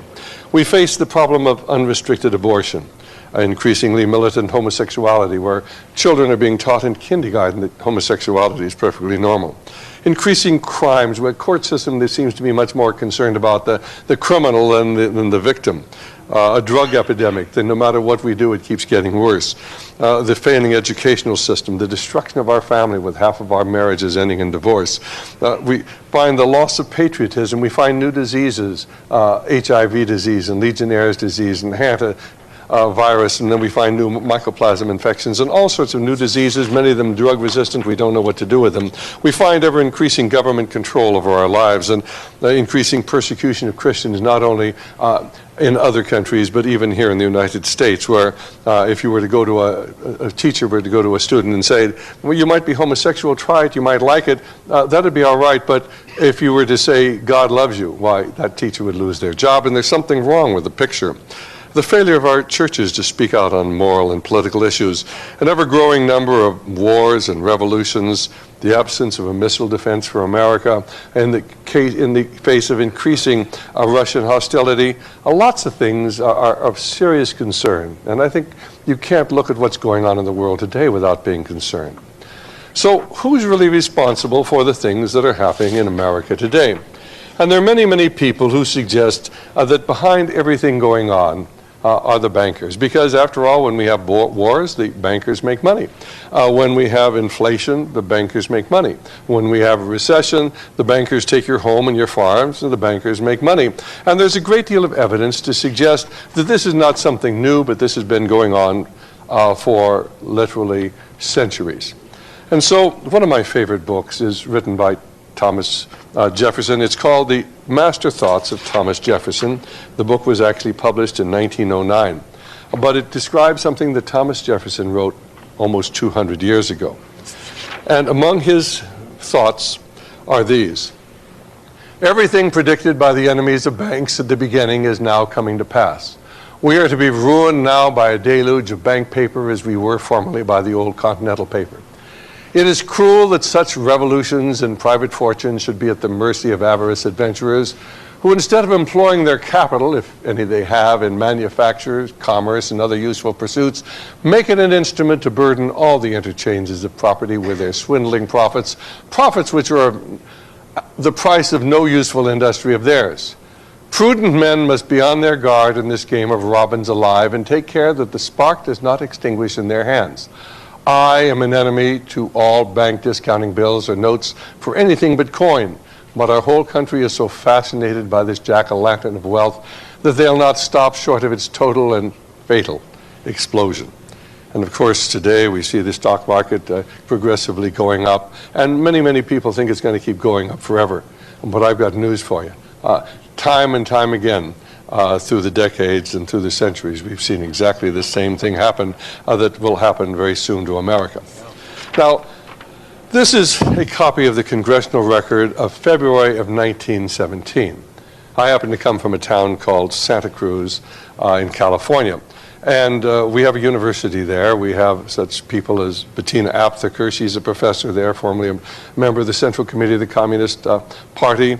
Her father, Herbert Aptheker, was the chief theoretician of the Communist Party, and she herself had organized the free speech movement in Berkeley in 1964. We have Angela Davis there. We even gave a PhD to Huey Newton, the leader of the Black Panthers, shortly before he died in a drug deal.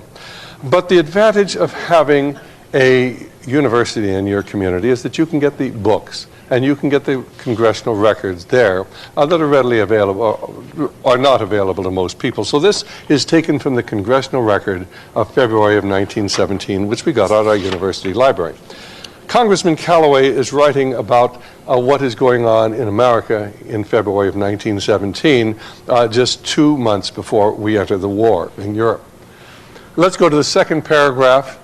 In March of 1915, the J.P. Morgan interest, now those are the banking interests. J.P. Morgan is the most powerful banker in America in 1915. So in March of 1915, the J.P. Morgan interest, the steel building, the powder interest, and their subsidiary organizations got together 12 men high up in the newspaper world and employed them to select the most influential newspapers in the United States, and sufficient numbers of them to control generally the policy of the daily press of the United States. These 12 men worked the problem out by selecting 179 newspapers and then began by an elimination process to retain only those necessary for the purpose of controlling the general policy of the daily press throughout the country. They found it was only necessary to purchase the control of 25 of the greatest papers. The 25 papers were agreed upon. Emissaries were sent to purchase the policy, national and international, of these papers. An agreement was reached. The policy of the papers was bought to be paid for by the month. An editor was furnished for each paper to properly supervise and edit information regarding the question of preparedness, militarism, financial policies, and other things of national and international nature considered vital to the interests of the purchasers.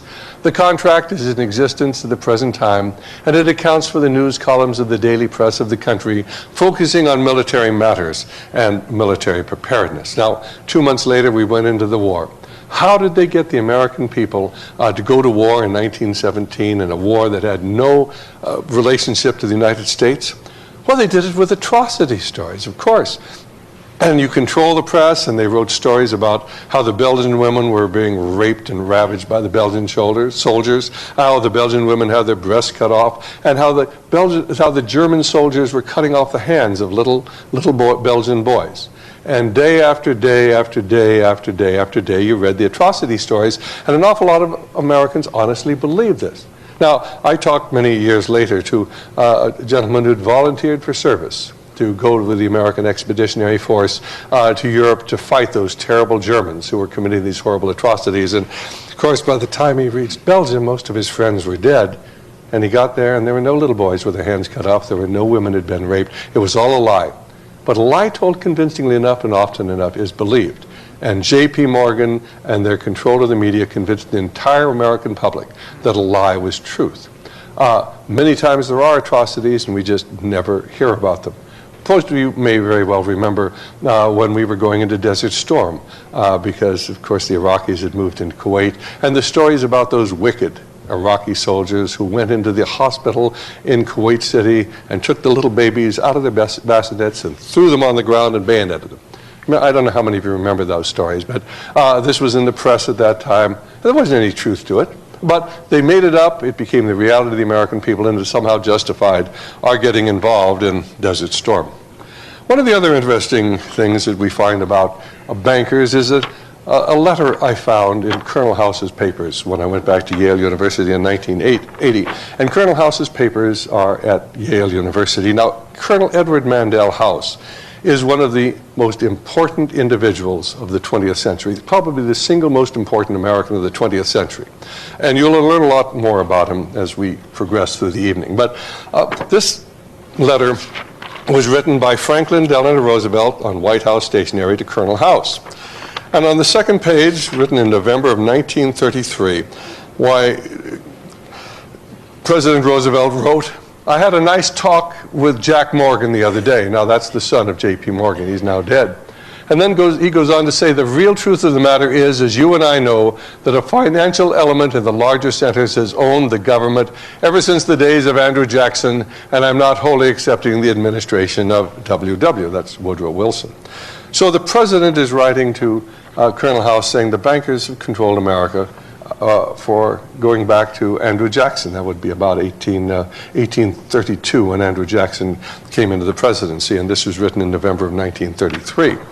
This little book, Secrets Revealed, written by Dr. Dennis Cuddy, who I feel is the finest researcher we have in the United States on these matters. And here he takes references to articles both in the New York Times and in the Washington Times, and he comments from an article on August 5th, 1995 in the New York Times, and he simply quotes them, "In a small Swiss city sits an international organization so obscure and secretive, control of the institution, the Bank for International Settlement, lies with some of the world's most famous and least visible men.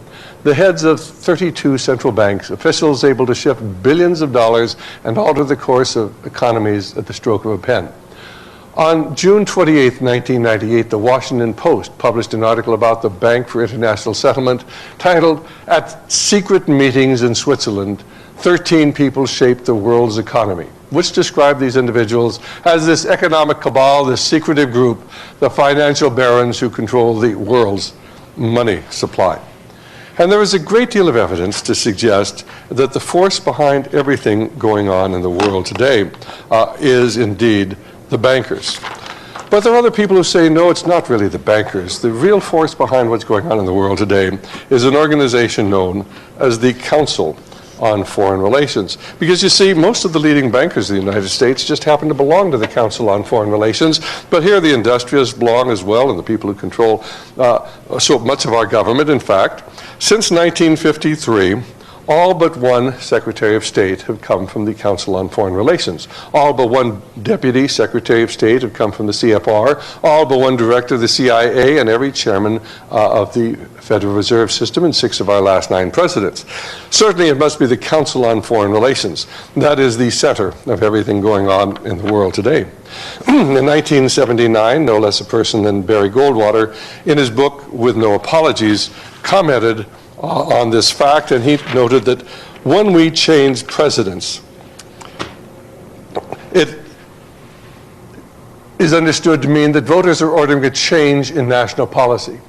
Since 1945, 3 different Republicans have occupied the White House for a period of 16 years. 4 Democrats have held this most powerful post the world has to offer for a period of 17 years.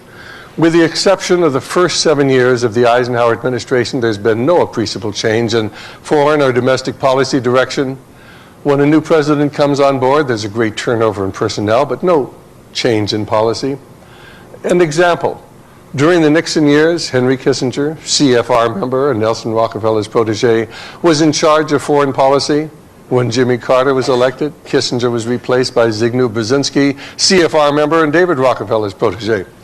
Now you would think if a person of Barry Goldwater's stature wrote about such things that everybody would hear about it. But amazingly enough, these things are seldom, if ever, quoted, even by many of our so-called conservative leaders. Now there are other people who will tell you, well, this is all well and true, but the real force in the world is not the Council on Foreign Relations, it is the Bilderbergers. And of course, the Bilderbergers are made up not only of the leaders of the United States, but the leaders of Europe as well. And you'll find in the Bilderbergers why the leading bankers of Europe, the leading socialists of Europe, the leading capitalists of Europe. Strange to find the capitalists and socialists working together in an organization. Many of the leaders of the various political parties, the people who are about to become president or become prime minister. In fact, it is said that Bill Clinton was actually selected at a Bilderberger meeting back in 1991 and 1992.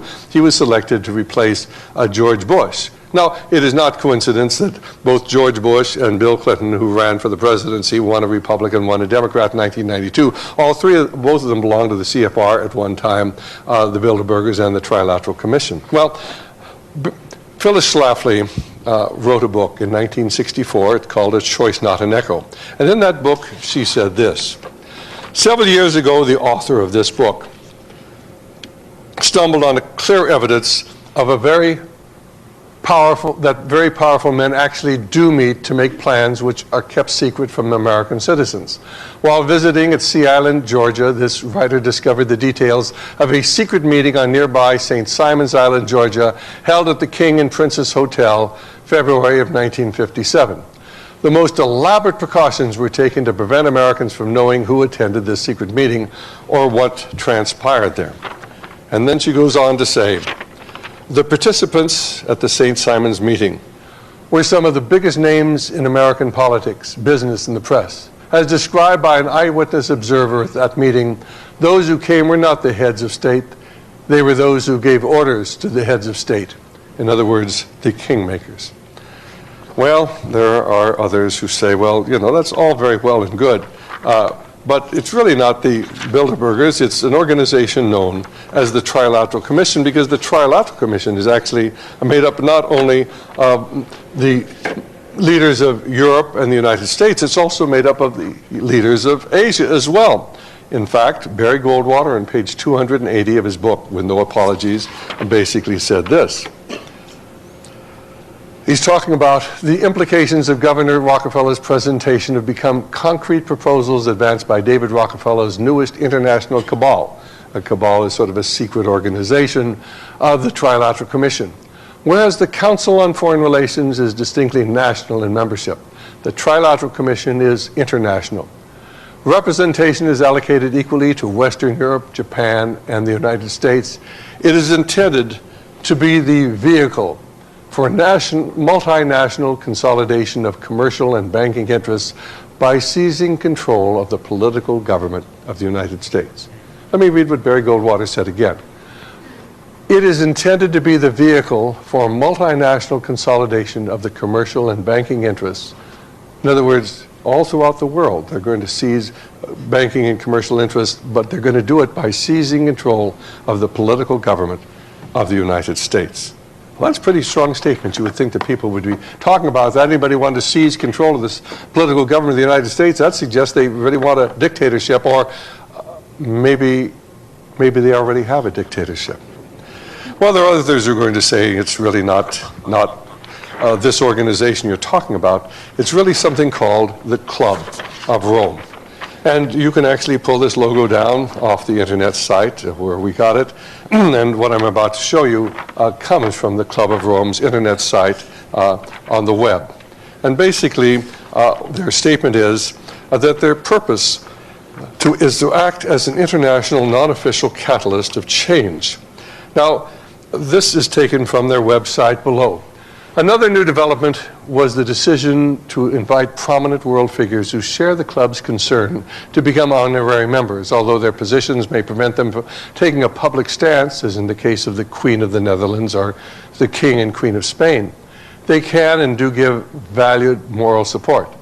Among the others are former President Gorbachev, former President Richard von Weizsäcker of Germany, the first president of newly democratic Czechoslovakia, Václav Havel, the president of Hungary, the president of Argentina, etc., etc. Here, some of the most wealthy and powerful men in the world meet to plan the future. Among the leaders of the Club of Rome is a man named Maurice Strong. Now, those of you who have studied this will well recognize that Maurice Strong is one of the most powerful men in the world, but he's always working within the shadows. A man who never graduated from high school, and yet by the time he was 21 had a very important position in international finance. By the time he was 31, he headed one of the large financial corporations and financial advisory companies, a multi-billionaire, the man who is today the senior advisor to Kofi Annan, the Secretary General of the United Nations. Now, you probably believe Kofi Annan is the Secretary General and leads the United Nations, but he is simply a figurehead for the man who really runs the UN. His name is Maurice Strong, a member of the Club of Rome. And Maurice Strong, of course, it was the first Secretary General of the First Earth Summit in 1972, the second Secretary General of the Earth Summit in 1992, and the Secretary General of the Third Earth Summit in 1997. He has, of course, put out the Global Biodiversity Assessment Report, which really calls for the total disruption of Western civilization. He's been quoted as saying the only way to save the Earth is to destroy Western civilization. He has a little farm in Colorado. It's called Baca. About 100,000 acres there, where occultists from all over the world meet. They have witches, they have medicine men, they have shamans, they have Satanists, they have Shirley MacLaine. According to an article in West Magazine, why men like Henry Kissinger and Robert McNamara, remember the man who sent our boys to Vietnam to fight for 10 years but never allowed to win. They're not infrequent visitors at Baca. Maurice Strong's wife happens to be a witch, and she prays the sun up every morning. A strange situation that this man, as a great capitalist, is working so closely with Mikhail Gorbachev. In fact, the two of them are writing something known as the Earth Charter, a plan for the world and for your future. And you might wonder why the former head of the Soviet KGB, this former dictator of Russia, is working with a capitalist to reshape the world. And yet, of course, as the more you study this, you begin to find there may be very little difference between the leaders of the communist nations and the leaders of the capitalist nations. Well, there are other people who will tell you that you really are mistaken. It's really not a capitalist conspiracy at all. It is a communist conspiracy.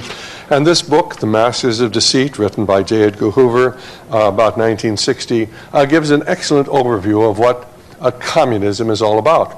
And of course, at that time, communism controlled about a third of the world's population, a quarter of the world's landmass. And J. Edgar Hoover quotes Khrushchev at that time.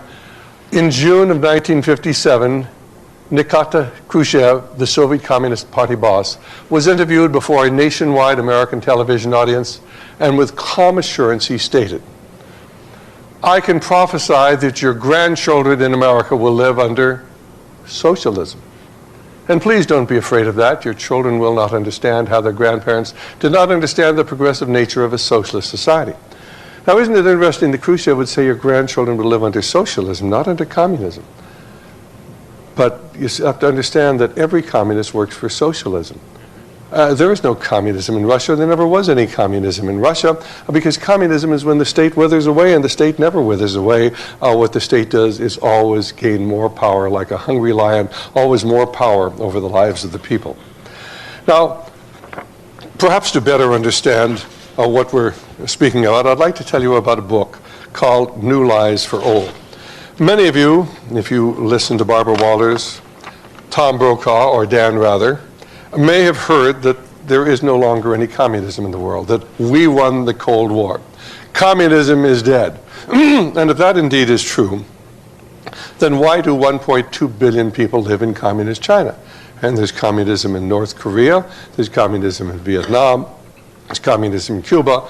In fact, I used to live in Africa, as I mentioned earlier, and the communists there control Rhodesia under Mugabe. They dominate South Africa, and if Nelson Mandela is not a communist, he'll do to one comes along. I've seen him with his raised clenched fist in front of the communist flag. He surrounded himself by communists. The man slated to replace him indeed as a communist. Southwest Africa is controlled by a dictator named Neto. Angola is controlled by the communists, and we've recently brought Kabila to power in Zaire, and Kabila is a communist. So what's wrong with this idea that communism is dead, or maybe it is all a myth? Well, let me tell you a little bit about this book. It was written by Anatoly Golitsyn, who was a major in Soviet planning. And he defected to the United States and tried to tell American intelligence that the communists had a long-range plan to convince the American people that they had won the battle. And, of course, as he was debriefed by the CIA, any CIA official who believed him was immediately fired. And there was a group under James Angleton who were just put out of the CIA or retired. Everybody who stayed in the CIA went along with the official party line that communism was eventually going to be defeated, and we were going to defeat it. The evil empire was going to be destroyed. This book was written in 1984, and in this, Golitsyn says very clearly that what is going to happen is the fact that the Soviets are going to try to convince you that you've won the Cold War, that their government's going to fall, that they're going to become more democratic. They are going to tear down the Berlin Wall, which is what they did. We didn't tear down the Berlin Wall. They tore it down. That Solidarity is going to take control in Poland, and of course they're going to convince you to go ahead and unilaterally disarm, and you'll give them more and more and more money so they can build themselves up in preparation for the inevitable war that they believe is coming. Another article that comes out of the New York Times in March of 1963, IMF relents on aid to Russia, but U.S. talks tougher. Now, you have to understand, we're financing Russia today. We keep pouring billions and billions of dollars in. They've recently defaulted on $100 billion. And what are we doing? Well, we're giving them more money. And there's something wrong with this picture. But if you go back through history, you will find, as we'll discuss later, that we have financed Russia directly or indirectly since the time of the Russian Revolution back in 1917, because communism or socialism doesn't work. It's always had to have help from the West. This is a fax I get regularly from J. Michael Waller. The headline here, IMF promises more money as Russia threatens to arm Serbia. Where do you think that the Serbians get their MiG fighters and their anti-aircraft batteries? And where do you think that they get the wherewithal to withstand the intense bombing that the Americans have brought against them? Now, of course, they get their backing from Russia, and where does Russia get its backing? Well, they get their backing from us. Here's some from J. Michael Waller. Prophecy Club carries, from Jeff Nyquist. Prophecy Club carries the material from Jeff Nyquist. I think it's accurate. As he points out that Russia is stockpiling oil and food and gold in preparation for war, because they believe war is not only fightable, but winnable. And I'd like to suggest to you a book that Prophecy Club offers. It's entitled Through the Eyes of the Enemy. It's written by Colonel Stanislav Lunev, who is a colonel in the GRU, that is the Soviet military intelligence. He defected to the United States in 1992. I've talked to him personally, I've interviewed him, and I believe his book is available here. And he will tell you that the Soviets not only believe that nuclear war is fightable, they believe nuclear war is winnable. They have an anti-ballistic missile system. We have no anti-ballistic missile system. Whenever we talk about building one, the Russians say, why would anybody want an anti-ballistic missile system if they weren't planning on war? We had one, incidentally. We tore it down in the late 1970s under Jimmy Carter because it was too expensive to keep up. The Russians not only have an anti-ballistic missile system, they have 12,000 surface-to-air missiles. They have a plan by which they can detonate a nuclear device in the stratosphere if missiles are coming in aimed at them and can deflect them. They have a program by which they can release what is referred to as brilliant pebbles. They're like little shotgun pellets from fighter planes in case missiles are aimed at them. They have a defense for themselves. They have an extensive civilian defense system with underground caves in which the entire population, or most of the population, be protected, and we have nothing comparable here in the United States. And according to Stanislav Lunev, why the Soviets are preparing for war. But of course, you're not hearing about that. Now, here's another fact that comes in. Chinese officials compare global trade to economic war. Beijing demands technology transfers from U.S. companies. And there's been a great deal of talk about the Chinese stealing this or that or the other thing from us. Ladies and gentlemen, we've been helping China for years. You honestly believe that Bill Clinton gave all these military secrets to the Chinese communists for a few $100,000 donations? This is simply to draw your attention away from the fact that we brought communism to power back in 1950. And we have helped them at every turn since then. And you really have to understand what this is about. In that little book I referred to, Secrets Revealed, there is a quotation from an article by David Rockefeller that occurred in the New York Times in either 1973 or 1974. And we actually have copies of it if you'd like to get this, in which David Rockefeller talks about the Chinese Revolution. And he said the social experiment in China under Chairman Mao's leadership is the most important and successful in history. Let me repeat that. The social experiment in China under Chairman Mao's leadership is the most important and successful in history. It was just a social experiment. Oh, they'd killed 70 or 80 million people. It was an interesting social experiment because you see there are people who look at the world differently than you and I and have a different attitude towards human suffering and human compassion.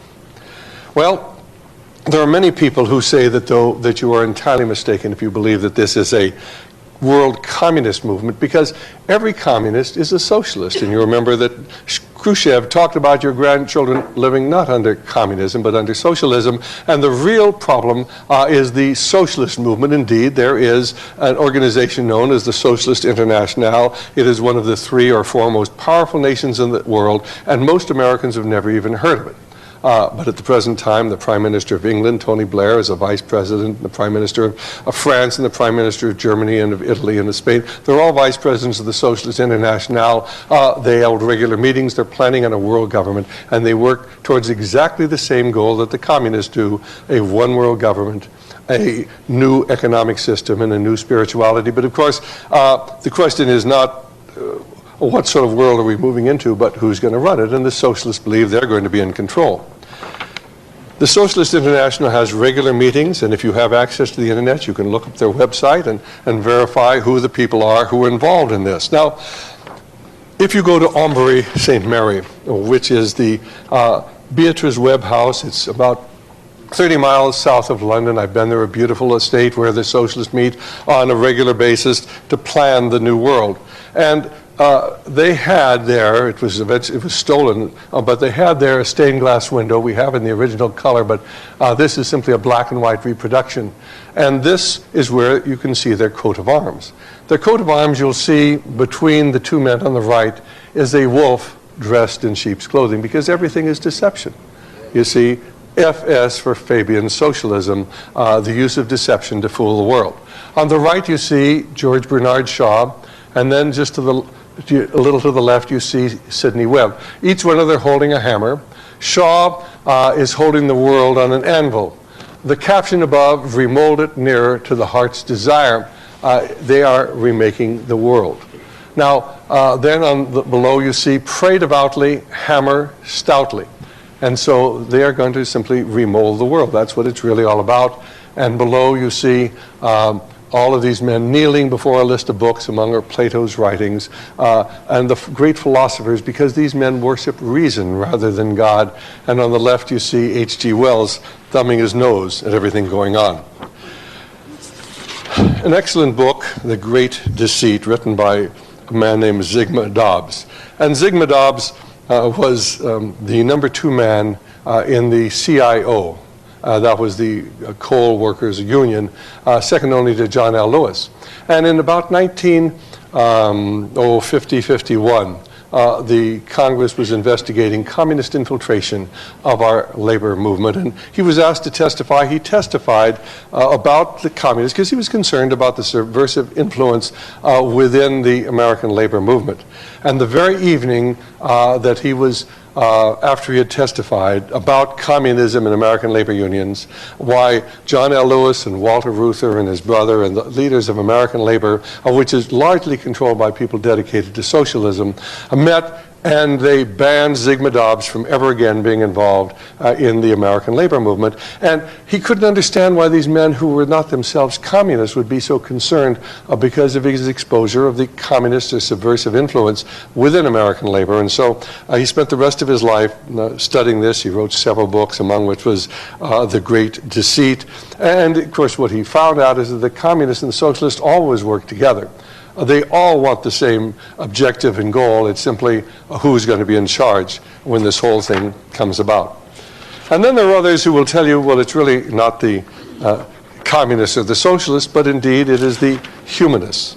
Because every communist is a humanist, and every socialist is a humanist, and they constantly work together. Now, the humanists have all sorts of organizations, most of which I belong to, because I'm a researcher, really, and I want to get their literature. This is the Humanist Manifesto. They published this.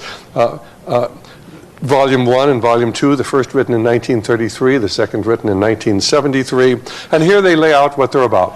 They are pro-abortion. They see nothing wrong with homosexuality.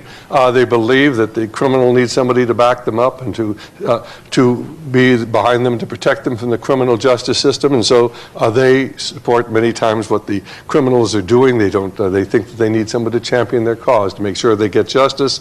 They believe there is no God. They believe there's no right or wrong. They believe our children should be taught that they are to determine whatever they want to do, not having any rules that are brought forward by religious organizations. They are dedicated to socialism. They're dedicated to world government. Every humanist is a socialist, dedicated to world government and to socialism. Not every humanist is a communist, but every socialist is a humanist, and every humanist is a socialist. And so there's some people who believe that humanism is the common denominator for everything going on in the world today. There are others, of course, who will tell you that the real force behind what's going on is the tax-exempt foundations. The Rockefeller Foundation, the Carnegie Foundation, the Ford Foundation, the Pew Charitable Trust, the Robert Wood Johnson Foundation, because these organizations, if you study them, are financing communism and socialism here in the United States. In 1953, Congress commissioned the Reese Committee, headed by Congressman B. Carroll Reese, to investigate the great tax-exempt foundations to find out why they had funded the propaganda arm of the Chinese Communist movement in the United States in the late 1940s to convince the American people that Chairman Mao was not a communist but was an agrarian reformer, and that if China went communist, it would be good for the Chinese people. And what they found out, of course, is that the great foundations were working not only to back the Chinese communists, they were actually funding the communist movement in the United States, and the socialist movement in the United States had infiltrated our educational system. They had put their people into key positions in many of the major universities. They had rewritten our textbooks. They had rewritten our encyclopedias. There was an interplay between our government and the foundations, and one example would be Dean Rusk. Dean Rusk just happened to be a Rhodes Scholar who worked for the Rockefeller Foundation, who went into the State Department as Undersecretary of State for Far Eastern Affairs, worked there to bring communism to China, and then, of course, to get us into the Korean War, which was to take our attention off of the tragedy of what had happened in China. And then Dean Rusk left the government and went back to the Rockefeller Foundation, now as the president. He stayed at the Rockefeller Foundation for 8 years. He went back then into government as Secretary of State to get us involved in a no-win war in Vietnam. And then, of course, he goes back as president of the Rockefeller Foundation. McGeorge Bundy, who was the director of the National Security Council, getting us involved in Vietnam, went to work as the president of the Ford Foundation. So there's an interlock every place between foundations and government. And it's sort of like musical chairs. And there are many people who honestly believe that the foundations are at the core of everything going on in the world today. There are other people, however, will tell you it's really not the foundations at all. It's a group known as the hierarchy. And I want to tell you a little bit about the hierarchy. I belong to something known as the Lucis Trust. It used to be known as the Lucifer Trust, but that has sort of a bad name. So Lucius is not as bad as Lucifer. And here's something we got from them in 1999. I want you to look at it. It talks about a festival and conference in 1999. And then it talks about mediation, letting in the light. And of course, they don't tell you what the light is, but they understand what the light is. And then it talks about group fusion. Now, this is the letter I got from them, and I've just copied it here. We affirm the fact of group fusion and integration within the heart center of the new group of world servers mediating between hierarchy and humanity. What are they talking about? Well, if you think that's confusing, let's go down to Roman numeral 2. Alignment, we project a line of lighted energy towards the spiritual hierarchy of the planet, the planetary heart of the great ashram of Sanat Kumara, and towards the Christ at the heart of the hierarchy. Well, you may not understand what they're saying, but you will before the evening is over. There are others who will tell you that the very, very center of everything going on today is the Illuminati. And of course, if you study the Illuminati, you know that it was founded on May 1st, 1776, by a man named Adam Weishaupt. And it was an organization dedicated to destroying all governments and all religions and taking over control of the world. Professor John Robinson actually wrote a book. He was approached to join this group. He did not. He was a Mason, and of course the organization was working within Masonry at the time. But he wrote a book to try to expose exactly what was going on. Now, if you read the 1913 British Encyclopedia Britannica, they have a fair amount on the Illuminati. If you read the modern British Encyclopedia Britannica, they hardly ever mention anything about it. And few people understand that the Illuminati was a very real force. My grandfather told my father about the Illuminati because at one time, every person in America of any consequence knew of the dangers of the Illuminati. And of course, if you look on the back of your dollar bill, you will find this symbol. And a pyramid, an Egyptian pyramid, capped by an all-seeing eye. And beneath the caption, Novus Ordo Seclorum, the new secular order or social order. And then you'll see the Roman numerals there at the base of the pyramid, 1776. And of course, the people who believe this is the symbol of the Illuminati will tell you that refers to the date that the Illuminati was founded, May 1st, 1776, not to the 1776 July 4th, when America was formed as an independent state. So many, many people will tell you this is the symbol of the Illuminati. Now, let me take you to the 1913 British Encyclopedia Britannica and what they were talking about. Another and obscure body of Illuminatis, or Illums, came to light in the south of France in 1722 and appear to have lingered until 1794. Having affinities with those known contemporaneously in this country as French prophets, an offshoot of the Camisards, Of different class were the so-called Illuminati, better known as the Rosicrucians, who claimed to originate in 1422, but rose into notice in 1537, a secret society combined with the mysteries of alchemy, the possession of esoteric principles of religion.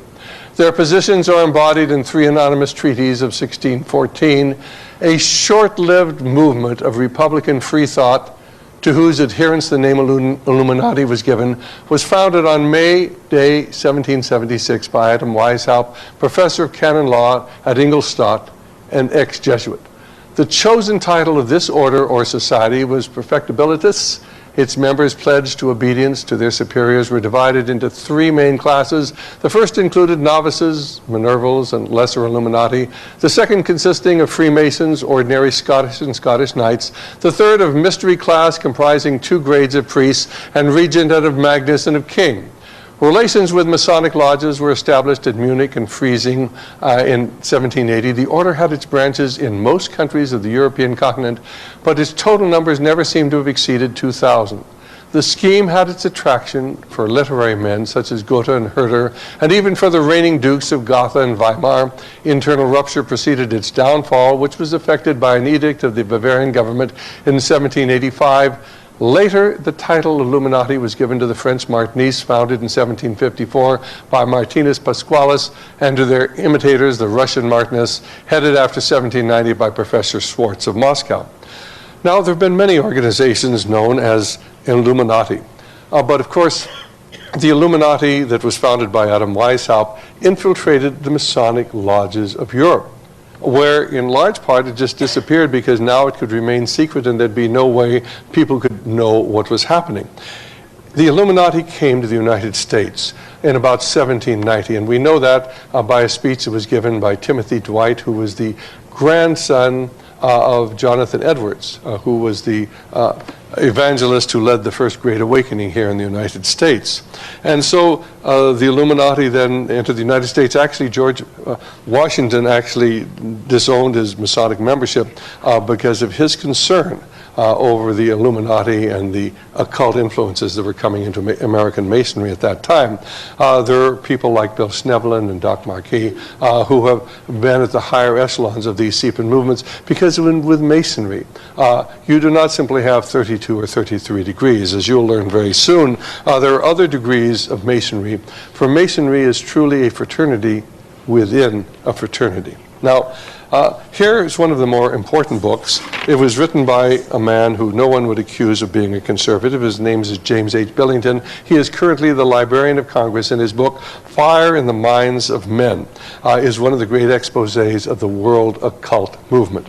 And he talks about the Illuminati. The Order of Illuminists was founded May 1st, 1776, by a professor of canon law at the University of Ingolstadt in Bavaria, Adam Weishaupt and 4 associates. The order was secret and hierarchical, modeled on the Jesuits, and dedicated to Weishaupt's Rousseauian vision of leading all humanity to a new moral perfection, freed from all established religious and political authority.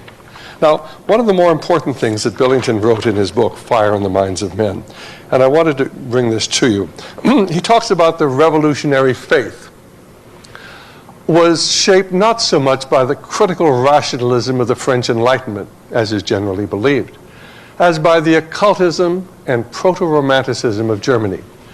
This faith was incubated in France during the Revolutionary era within a small subculture of literary intellectuals who were immersed in journalism, fascinated by secret societies, and subsequently infatuated with ideologies as a secular surrogate for religious belief. The flame of faith had begun its migration a century earlier when some European aristocrats transferred their lighted candles from Christian altars to Masonic lodges. The flame of occult alchemists, which had promised to turn dross into gold, reappeared at the center of new circles seeking to recreate a golden age, Bavarian Illuminists conspiring against the Jesuits, French Philadelphians against Napoleon, and Italian charcoal burners against the Habsburgs. There were secret societies all throughout Europe in the 19th century, and of course many of them have carried over into the 20th century, and yet if you talk about secret societies today, immediately you were attacked Why? Well, because, of course, they don't want you to know about the secret societies of the last century. Now, there are others who will tell you it really wasn't the Illuminati at all. The force behind what's going on in the world today is the Jews. And, of course, there are many, many people, and it's amazing how many you meet across America as you go on a speaking tour, who honestly believe that the Jews are behind everything going on today. And they can point out a certain number of very interesting things. One of them is the majority of people who surrounded Lenin at the time of the original revolution, the number of people in the original government of the Bolsheviks, predominantly they were almost all Jews. And that's true. And every one of them but one was eventually executed. So you don't want to be part of that sort of a Jewish conspiracy. The thing that I point out, of course, is that the people who surrounded Jesus Christ were all Jews too, but that doesn't make Christianity a Jewish conspiracy. Many socialists and communists have been Jews, but many of the finest conservatives I know happen to be Jewish as well, because God's given them very, very special talents and has a very special place for them in His plan for the world. Now, those people then who cannot convince you that it is a Jewish conspiracy generally will try to convince you it is a conspiracy of international Jewish bankers. And they can come up with a great deal of evidence for that. And they will point to the financing of the Russian Revolution by Jacob Schiff, who worked for Kuhn Loeb and Company, and it has been reported that he gave $20 million to Kerensky following the revolution, and this obviously means it's a Jewish conspiracy, but you have to understand why Jacob Schiff would have given money to Kerensky and to Lenin. And the reason, of course, is because of the violent anti-Semitism that existed under the Tsar. In 1905, there had been a revolution in Russia. And immediately after that, there suddenly appeared in Russia a document called the Protocols of the Learned Elders of Zion, and it was circulated widely among the aristocracy, and it basically said the entire world revolutionary movement. And there had already been a number of revolutionary attempts in France and in Germany and in Italy. And it said the revolution throughout the world, specifically the one here, is all a Jewish conspiracy. And this is called the Protocols of the Learned Elders of Zion. And of course, because it was accepted by the Tsar and they began having an organized effort to destroy the Jewish population, they had something known as pogroms, and they would go in and just destroy Jewish villages and kill everybody there. And this was sanctioned by the government, and it was because of that that Jews throughout the world hated the Tsar and hated what was going on there. But there's other things going on. There's a book written by Henry Ford called The International Jew. Many Jews today will not buy a Ford motor car because of Henry Ford's anti-Semitism, though he's long since gone. But he used the Dearborn Independent to push anti-Semitism. But there are a couple of interesting things about Henry Ford. One is that Henry Ford built up Hitler's military potential, and there were Ford motor plants operating in Germany both before and during the Second World War, providing the war materials for Adolf Hitler. Henry Ford was given the highest award any civilian could be given by the Nazi government. But what most people never stop and think about is that Henry Ford also built the Gorky truck plant and car plant in Russia, in communist Russia. He put Russia on wheels. And during the Vietnam War, I've been told that many of the flyers, seeing the trucks driving down the Ho Chi Minh Trail carrying the weapons that would be used to kill American boys in South Vietnam, those trucks looked very much like Ford motor trucks. And they looked like Ford motor trucks because they were Ford motor trucks. They were built by the Ford plant at Gorky with technology that had been transferred from America by the Ford company. Then, of course, there are the writings of Winston Churchill. Now, Winston Churchill has always had a good press, or almost always had a good press, and yet during the 1920s in the London Times, he wrote a great deal of anti-Semitic material claiming that the Bolshevik Revolution was entirely a Zionist revolution, pointing to the Jews as being responsible for all the troubles of Europe, troubles that threatened to spread to the West. Winston Churchill, you remember we talked about in our opening remarks. He thought that those lines of Tennyson were the most noble ever written. You remember the Parliament of Man, the Federation of the World. And Winston Churchill, to understand what's going on today is to understand Winston Churchill. Most of you who've probably never studied the history of the First World War don't remember Gallipoli. But Gallipoli was in Asia Minor, and Winston Churchill was the Lord of the Admiralty of Great Britain, and he ordered an attack on Gallipoli. Now, it was a strip of land adjacent to the mountains, and had the British Expeditionary Force ever gotten off the beaches, they never could have done anything because there was nothing behind them but mountains. You could never have gotten through them. And yet, he ordered this. The men were put ashore. 150,000 British soldiers died or were wounded at Gallipoli. 150,000 Turks were wounded at Gallipoli. A senseless slaughter of human life, and many people for some years after the First World War remembered. That was Winston Churchill. Winston Churchill had insisted on it, one of the great military disasters of all time. One of the people I really enjoyed meeting in my 37 years I've been involved in researching what's going on was General Albert Wedemeyer. General Wedemeyer was a four-star Marine general. Perhaps some of you remember that wonderful docudrama, Herman Wouk's The Winds of War. How many of you remember that?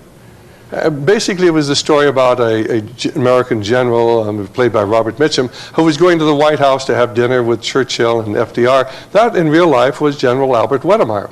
He was the chief planner for the American military, for the American Army, in the years leading up to and at the beginning of the Second World War. And I spent several weekends with him, a great deal of time. And one of the things he pointed out was that Winston Churchill had insisted in 1943, and early 1943 we were ready to end the war. We had the men, we had the material, and General Wedemeyer wanted to attack the enemy. That was Germany. Winston Churchill didn't want to attack the enemy. He wanted to attack North Africa. And, of course, they had a marked disagreement over this, and Winston Churchill prevailed upon Roosevelt to send General Wedemeyer off to India to be banished because he wouldn't go along with the idea of invading North Africa, which accomplished absolutely nothing other than to kill a lot of people, bypass North Africa, go after the enemy. And then after we attacked North Africa, we attacked Sicily. And then after we attacked Sicily, we attacked Anzio. And then we fought up the little narrow boot of Italy where we could never possibly make a breakout, losing, tens of thousands, hundreds of thousands of men. The interesting thing, we lost more men at the invasion of Anzio than General MacArthur lost in all of the invasions of all of the islands in the South Pacific. Why didn't Churchill want to end the war? Why did he insist on the bloodletting at Gallipoli and in North Africa? Why didn't he end the war? Well, before the evening is over, of course, we'll give you the answers to that. The Protocols of the Learned Elders of Zion. I don't know how many of you have ever had an opportunity to read this, but if you ever have the opportunity, let me suggest that you don't bother to read it. And the reason that you shouldn't read it is because it's so convincing. It really is. It is a totally evil document. It will tell you that according to this, that the Jews are going to gain control of the gold of the world. The Jews are going to gain control of the educational system and dumb down the people who are not Jewish. They refer to them in this document as the Goyim. And that they are going to take over the entertainment. They're going to destroy the morality of the people. And they are going to begin working towards this world socialist government. They're going to work within the Masons. It's a very, very convincing document because you'll see a lot of truth in it. The trouble is that it wasn't written by the learned elders of Zion. There are a number of books that go into this, and I recommend them to you if you're interested in documenting what I'm about to say. A book by Norman Cohn, Warrant for Genocide, and a series of books by James Webb, The Occult Conspiracy, The Occult Hierarchy, The Occult Underground, point out that the protocols were written by somebody associated with an organization known as Theosophy and smuggled into Russia, where they were translated into Russian. They were originally written in French, translated into Russian, and then, of course, circulated in Russia leading up to the pogroms. After the Russian Revolution, they went into Germany, and they became the basis of convincing many Germans that it was the Jews that were behind everything wrong in the world, which, of course, gave Adolf Hitler's anti-Semitic policies and the Holocaust a great deal of justification.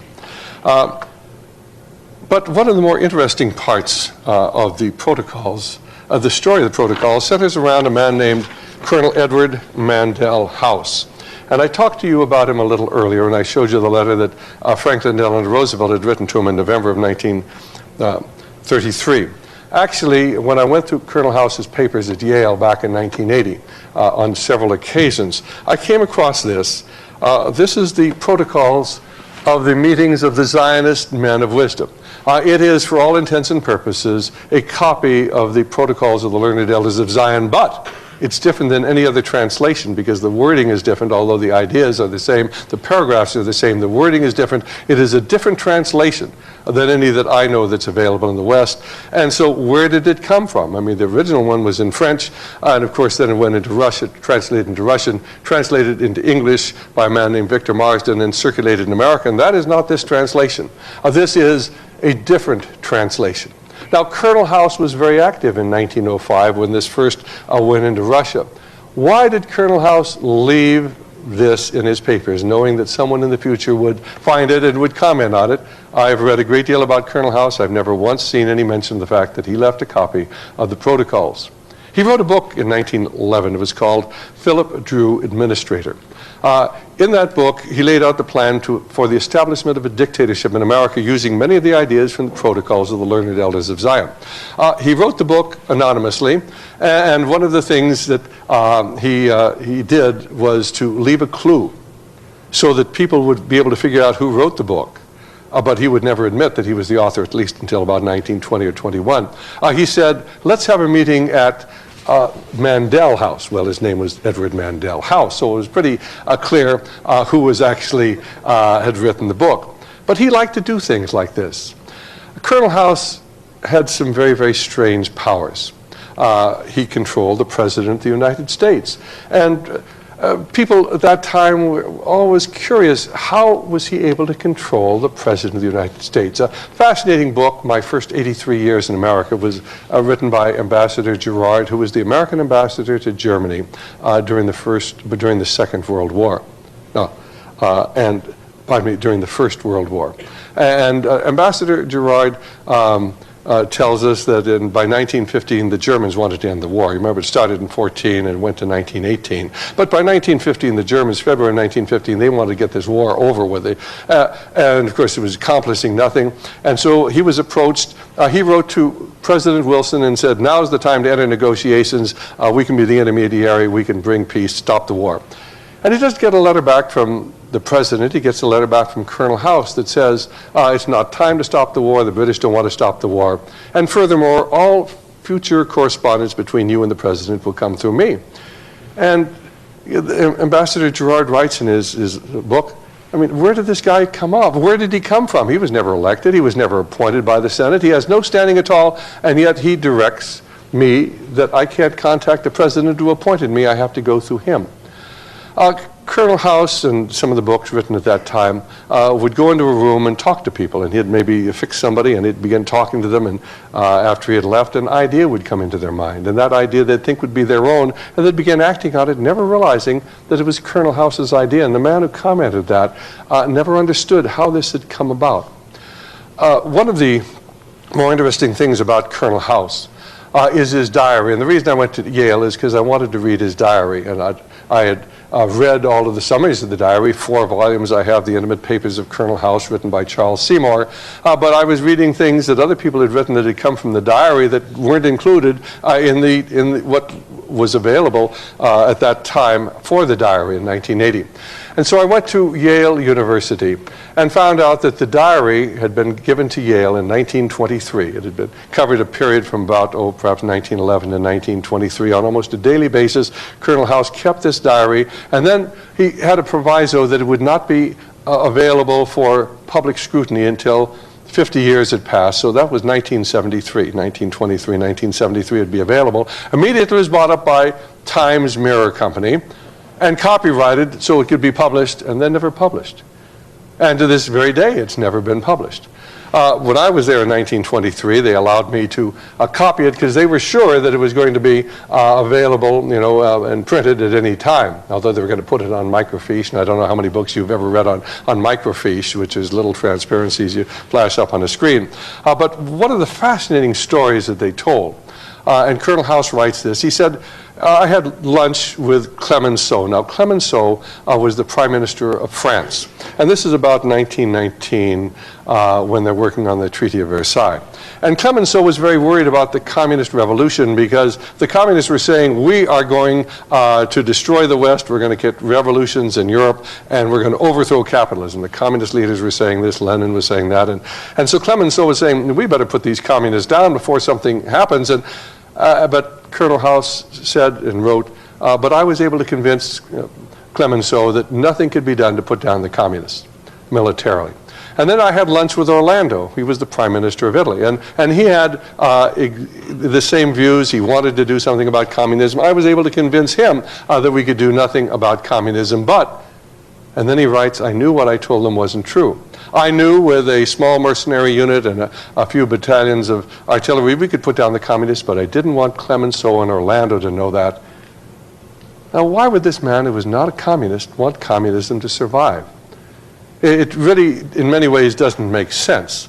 And how was he able actually to convince these leaders of the world of something that wasn't true and that he knew wasn't true? How was he able to control both Woodrow Wilson, who said I would never make a decision without the advice of my good friend Colonel House, and President Roosevelt? How was he able to do it? Well, let's go to a fascinating book written by my friend Ed Griffin. And the reason I put this up here is because it has some sections in it from a book entitled British Agent, written by Bruce Lockhart. Bruce Lockhart had been sent to Russia after the Russian Revolution by a man named Lord Alfred Milner. Now, remember I told you earlier that Cecil Rhodes had left his vast fortune he'd accumulated by taking control of the diamonds and the gold mines of South Africa, and leaving it for a purpose, two purposes. One, a secret society, and the other for the Rhodes Scholarships, the Rhodes Trust. Upon Cecil Rhodes' death in 1902, control of the Rhodes Trust was taken over by a man named Lord Alfred Milner, who by 1917, 1918 was the most powerful man in England, but always working behind the scenes, never elected to office, but the man who really controlled what was going on. And he sent Bruce Lockhart, Lord Alfred Milner sent Bruce Lockhart to Russia to work with the communists who had just taken control.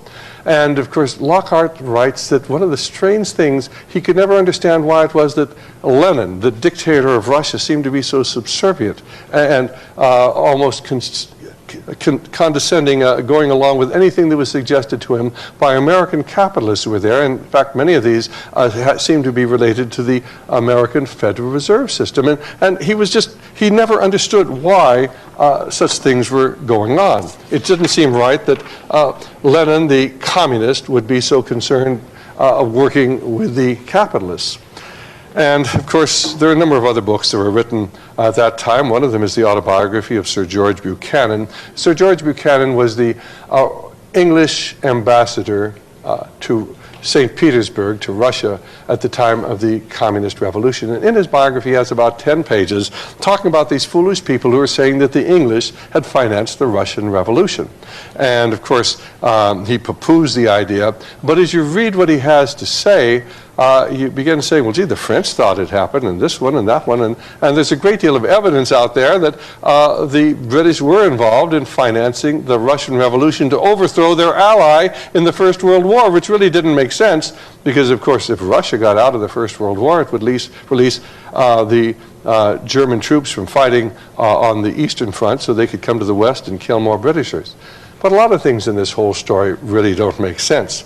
The second book we list is Tsarism and Revolution, written by a Russian general who claims that Lord Milner was responsible for the Russian Revolution, the first revolution when Kerensky came to power. Then, of course, one of the most fascinating books is the bottom one, General Wrangel's Memoirs. And, of course, General Wrangel was the commander of the Army of the South, a white Russian army that was opposing the communists. And, of course, the Russian people did not want communism. They didn't want this kind of ruthless government that they saw even being enforced in St. Petersburg and other areas that the communists controlled. And so the Russian people were solidly behind General Wrangel, and he was winning battle after battle after battle. And he made one great tactical error, the same error that General Chiang Kai-shek was to make some years later. General Chiang Kai-shek became dependent upon America. General Wrangel became dependent upon the British for his supplies. And of course, he writes in his memoirs that, first of all, he buys airplanes. He's able to collect taxes from the people in the area he occupies, and he buys airplanes. And what do the English do? But they sabotage his airplanes. And then they come to him and they say, you will withdraw, or we'll cut off all of your ammunition and supplies, and all of your men will be killed because they'll have nothing to fight with. And so eventually he's forced to simply retreat because they cut off his munitions and war supplies. And he never understands why the British were so intent upon the defeat of the opposition to the communists. But then, of course, General Wrangel never understood that the most influential man in England at that time was Lord Alfred Milner, who had taken over the leadership of the Rhodes movement upon Rhodes' death in 1902. Well, then who does really control the Jewish banks of the world? Well, we could take Lazard Brothers in Great Britain. Certainly a very Jewish-sounding name, and yet for many, many years the CEO of Lazard Brothers was a Lord Brand. Name doesn't mean much to you, but remember I told you about Lord Alfred Milner, who had taken control of the Round Table group, the Front for Cecil Rhodes' Secret Society. Well, upon Milner's death, the leadership of the Round Table group, which was the front for that secret society, was taken over by Lord Brand, who actually led the Round Table up until the 1960s. We have here in the United States Lazard Brothers, certainly a very Jewish-sounding bank, and yet, Lehman Brothers here in the United States, and yet for many years, Lehman Brothers was headed by a Greek named Pete Peterson, who just happened to be the director of the Council on Foreign Relations. And of course, the Goldman Sachs here in the United States, Goldman Sachs right at the present time has 5 Rhodes Scholars in key positions in banking. So much of what you have heard about the Jewish influence in banking really is not so. Now, there are many, many people, of course, who will try to convince you that the real culprit is the Catholic Church, specifically the Jesuits. And they will suggest that the Jesuits operate as a secret society, and it is the Jesuits' influence in South America that has led to the liberation theology and many of the revolutions there. And they're firmly convinced the Catholics are behind everything going on, or if not the Catholics as a whole, then the Knights of Malta, which is a rather secretive group made up of Catholic males. On the other hand, many of the Catholics will tell you that the real force behind what's going on in the world today are the Protestants, specifically a secret Protestant organization known as the Masons. And of course, there's a great deal of evidence to suggest that this is actually correct, because you will find, for instance, that most of America's founding fathers were Masons. The majority of the men who signed the Constitution were members of the craft. Washington, D.C. was laid out in a Masonic pattern, and those of you who've seen Bill Schneblin's videos will actually see pictures of Washington, D.C. and find out the street pattern is laid out in Masonic symbology. Every major building in Washington, D.C. has a Masonic plaque on it. But the most significant thing is that Freemasons controlled the United States Supreme Court from 1941 to 1971. And during that period of time, they took God out of our schools. Because you see, the Masons worship the great architect of the universe, the God of the Buddhist, the Brahmin, the Hindu, the Mohammedan, the Shintoite, the God of the whole world, but not the God of the Bible, because the God of the Bible is not the God of the Mohammedan and of the Hindu and of the Buddhist. And so what most people do not understand is that between 1941 and 1971, the Masons controlled the United States Supreme Court, began to centralize all power of Washington, D.C., undermining the very fabric of our constitutional concept of limiting the power of the federal government. 4 of the 6 Supreme Court justices who voted to take God out of our schools were Masons. That was Tom Clark, William O. Douglas, Earl Warren, and Black. In other words, the Masons were responsible for taking God out of our schools, and they did it intentionally because they've always wanted to create a wall of separation between church and state. And I suggest that probably most of you have never heard that. It's never mentioned by conservative organizations across America, and you might ask yourself why that would be. Now, if you talk to Masons, they will point to the symbol on the back of the dollar bill, and they will tell you that is a Masonic symbol. And of course, they will use this in many of their publications, and they claim that this pyramid capped by the all-seeing eye is indeed a Masonic symbol. Now, I've never met a Mason I didn't like, so how do you explain what they are doing? Well, let me tell you what Manly P. Hall has said. Now, Manly P. Hall, you remember we started our program this evening talking about Manly P. Hall, the most distinguished and important Masonic philosopher of modern times. And in his book, The Lectures on Ancient Philosophy, written in 1929, he said this: Freemasonry is a fraternity within a fraternity, an outer organization concealing an inner brotherhood of the elect. It's necessary to establish the existence of these two separate yet independent orders, the one visible, the other invisible. The visible society is a splendid camaraderie of free and accepted men enjoined to devote themselves to ethical, educational, fraternal, patriotic, and humanitarian concerns. But the invisible society is a secret and most august fraternity, whose members are dedicated to the service of the mysterious arcandrum, a secret or mystery. In each generation, only a very few are accepted into the inner sanctuary of the work. One of the better books on this is Behind the Lodge Door by Paul Fisher, and he tells you without any question that between 1941 and 1971, the Supreme Court was dominated by Masons in ratios of 5-4 to 8-1. During that 30-year period, the court erected a wall separating things religious from things secular. It was an epoch when prayer and Bible reading were deracinated from public education, and when decisions after decisions succeeded in prohibiting any state financial assistance to religious schools. And nobody ever talks about it, and I wonder why.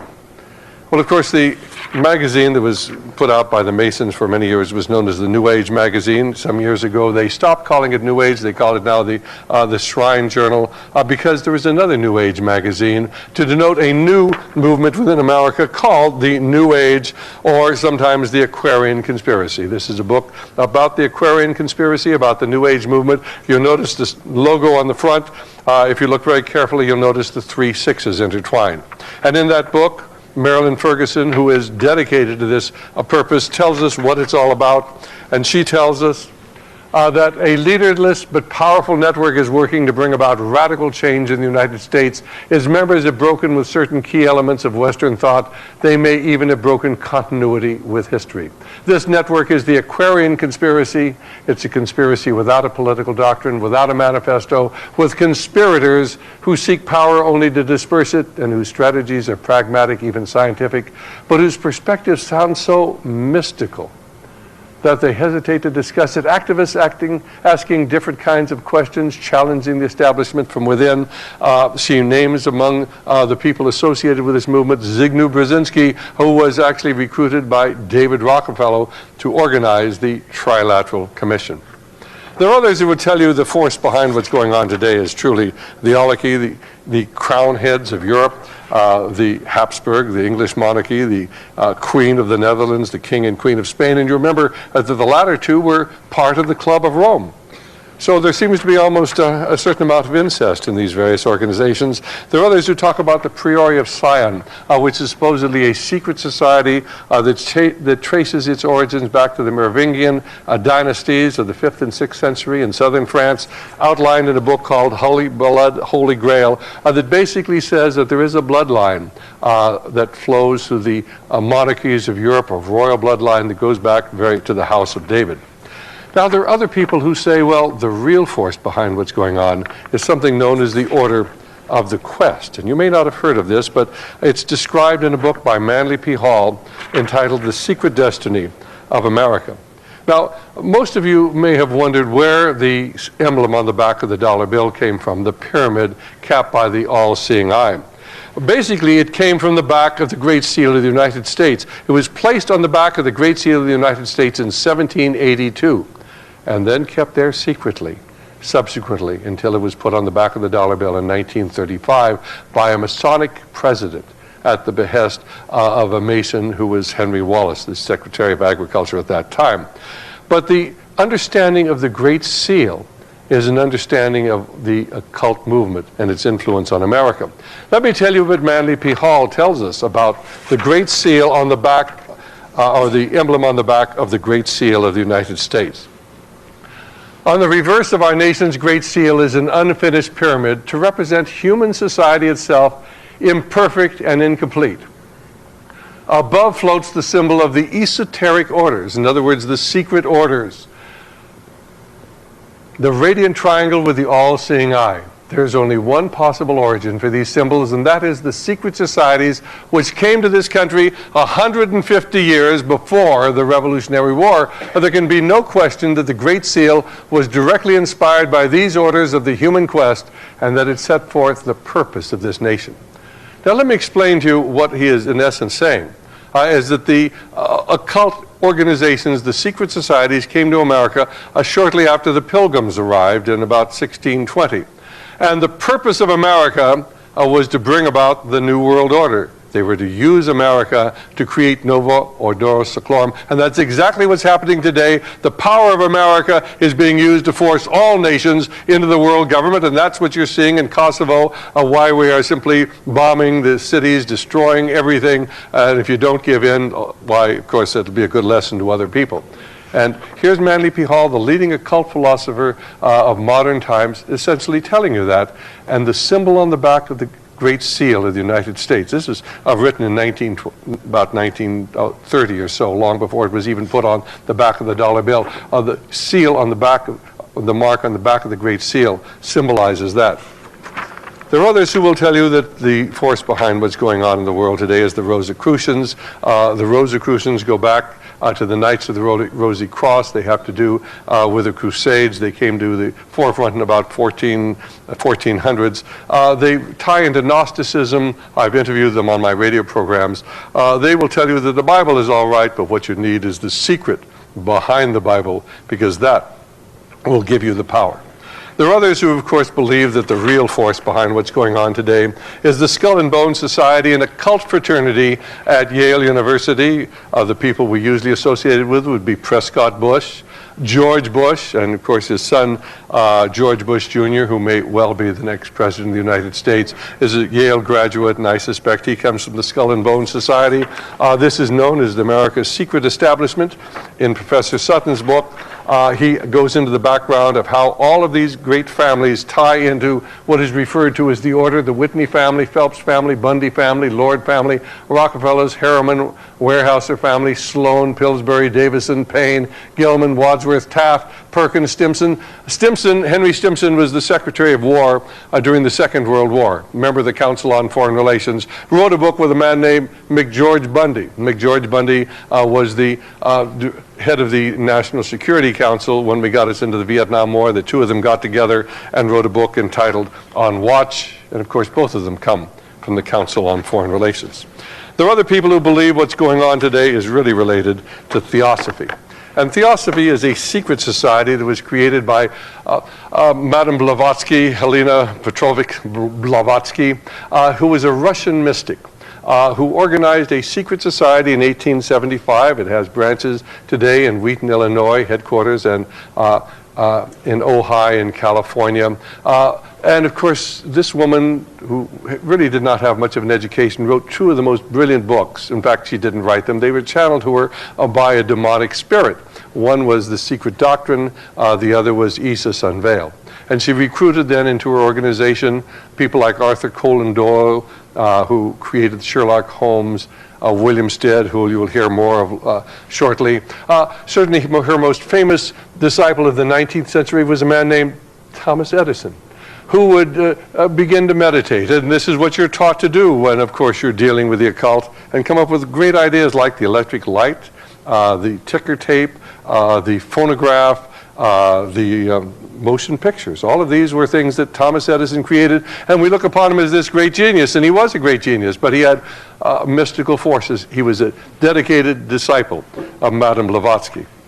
In the 20th century, of course, her best-known disciples were a man named Schnickelgruber, who's also known as Adolf Hitler.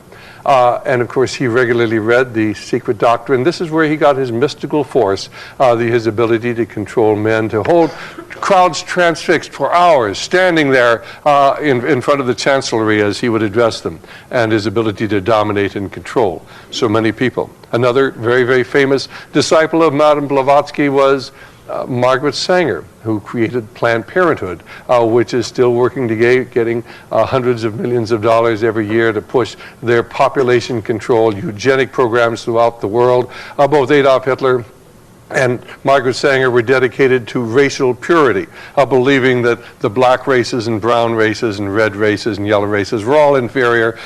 They believed only the Anglo-Saxons were fit to rule, and they set out to exterminate them. And of course, both of them were violently anti-Semitic. And the fact that none of this is ever mentioned reflects the degree of control that today exists over what the American people think. Now, there are other people who really don't believe anything other than the unidentified flying objects, and these little critters are out there, of course, beaming their ideas down into our minds. They believe that that is what's behind what's going on in the world today. So let me take you briefly back to Monsieur Poirot and the murder on the Orient Express. Monsieur Poirot realizes that the murder of Mr. Ratchet is tied in to a kidnapping in the United States. A little girl named Daisy Anderson has been kidnapped, or was kidnapped. A ransom was paid for her return, but instead of returning her, the little girl was murdered. One of the kidnappers was apprehended, and before he was executed, he identified the other kidnapper who had kept all of the money, and it was none other than Mr. Ratchet. And then as Monsieur Poirot begins to survey the evidence and the people on the train, all of them are either English or American. And every single one of them, in one way or another, was tied in to the Anderson family. Now, of course, Mrs. Anderson, after the death of Daisy Anderson, had a stillborn birth, and then she had committed suicide, and then her husband had committed suicide, and a maid at the compound where the kidnapping had taken place had committed suicide. So there were 5 deaths associated with the kidnapping, and of course, all of them tied back into Mr. Ratchet. And Monsieur Poirot, as he surveys what's going on, makes the observation, there are just too many clues. There are too many clues. Well, I wanted to take you into how I became involved in trying to understand what's going on in the world today. One of the first books I ever read was written by Dan Smoot, entitled The Invisible Government. Dan Smoot had worked for the FBI, was busy trying to expose communism in America, and then he came across the Council on Foreign Relations. Now, this book was taken to most of the major publishers, but when it was pointed out that Herbert Hoover, who was a great hero of the conservatives and the Republicans in America, was a member of the Council on Foreign Relations, nobody would publish it, so he self-published it. Then he took it to the distributors, and no distributor would distribute it. He put out 1 million copies of this book through his radio programs. But an interesting study in thought control is to try to go to your libraries today and get a copy of Dan Smoot's book, The Invisible Government, and you'll get a book about the CIA, because they published another book called The Invisible Government by the same title. So when you ask for The Invisible Government, you got it, but of course you didn't find out about the real invisible government, the Council on Foreign Relations. Let me just point out, the CIA is not America's invisible government. The people who carry out most of the illegal actions in America today is something that is mentioned in hushed terms in Washington, D.C. as no such agency. The NSA, the National Security Agency. They're the ones who tap all of your telephones, all of your faxes, and they do it by computer. But I want you to know that our government would never violate our own laws. They get the British to do this. This is known as Project Echelon, and your telephones and your fax communications are tapped. The British do this, and in return, we tap their telephones in Great Britain and Europe, and the Europeans are very upset about this, and if you want to verify it, you can get the information from the Free Congress Foundation. Amazing, amazing, the fact that most people have no idea about so much of what's going on in the world today. But of course, the most important book was written in 1966, and it was called Tragedy and Hope, A History of the World in Our Time. And it was written by Professor Carroll Quigley, who was Bill Clinton's mentor when Bill Clinton attended Georgetown University in 1966, at the same time that this book was actually published. Bill Clinton, speaking when he accepted the Democrat nomination for the presidency of the United States on July 16th, 1992, said this: "As a teenager, I heard John Kennedy's summons to citizenship, and then as a student at Georgetown, I heard that call clarified by a professor named Carroll Quigley." Well, now, why is Carroll Quigley's writing so important? Well, because he found out about the secret society. Now, this comes from page 950 of A Tragedy and Hope, A History of the World in Our Time. And most Americans, immediately after the Second World War, believed that there was a communist conspiracy that was responsible for Eastern Europe and China going communist.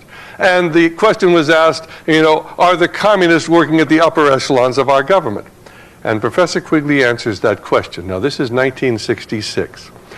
This myth, like all fables, does in fact have a modicum of truth. There does exist and has existed for a generation an international Anglophile network which operates to some extent in the way the radical right believes the communists act. In fact, this network, which may be identified as the Round Table groups, has no aversion to cooperating with the communists or any other group, and frequently does so. I know of the operation of this network because I've studied it for 20 years and was permitted for 2 years in the early 1960s to examine its papers and secret records. I have no aversion to it or most of its aims, and have for much of my life been close to it and many of its instruments. I've objected both in the past and recently to a few of its policies, but in general, my chief difference of opinion is it wishes to remain unknown. And I believe its role in history is significant enough to be known. And then, of course, he goes on to explain the joke. And we'll just get down here to the lower part of here. There is, however, a considerable degree of truth behind the joke, a truth which reflects a very real power structure. It's this power structure which the radical right in the United States has been attacking for years in the belief they're attacking the communists. This is particularly true when these attacks are directed, as they so frequently are, at Harvard socialism or at left-wing newspapers like the New York Times and the Washington Post, or at foundations and their dependent establishments. And what he's saying is, they've been putting you on all this time, fellas. This isn't the communists. This is the power elite who are doing these things. Then, of course, he went on to discuss what was happening as far as our electoral process. And, of course, he went on basically to say this: the chief problem of American political life for a long time has been how to make two congressional parties more national and international. The argument that the two parties should represent opposed ideas and policies, one perhaps of the right and the other of the left, is a foolish idea acceptable only to doctrinaire and academic thinkers. Instead, the two parties should be almost identical, so the American people can throw the rascals out at any election without leading to any profound or extensive shifts in policy. So you go to the polls every 4 years and you vote for the candidate of their choice. Now, in 1966, when this book was published, Bill Clinton was at Georgetown University, or shortly thereafter. Anyway, this is what Professor Quigley was talking about: wars. The rather naive American idea, and this comes from page, let's see, 1201. The rather naive American idea that war aims involve the destruction of the enemy's regime and the imposition on the defeated people of a democratic system with a prosperous economy, such as they had never previously known, will undoubtedly be replaced by the idea that the enemy regime must be maintained, perhaps in a modified form, so that we have some government with whom we can negotiate in order to obtain our more limited aims. And what Professor Quigley was saying is, you're not going into war to win them anymore. And Bill Clinton was smart enough to realize that, of course, it would be very, very foolish for him to go to Vietnam and risk his life in a war that we had no intention of winning. Well, then Professor Quigley went on to give us the background of the secret society that was to come to control the world. And he starts out talking about Professor Ruskin. And here we are. Until 1870, there was no professorship of fine arts at Oxford. But in that year, thanks to the Slade bequest, John Ruskin was named to such a chair. He hit Oxford like an earthquake.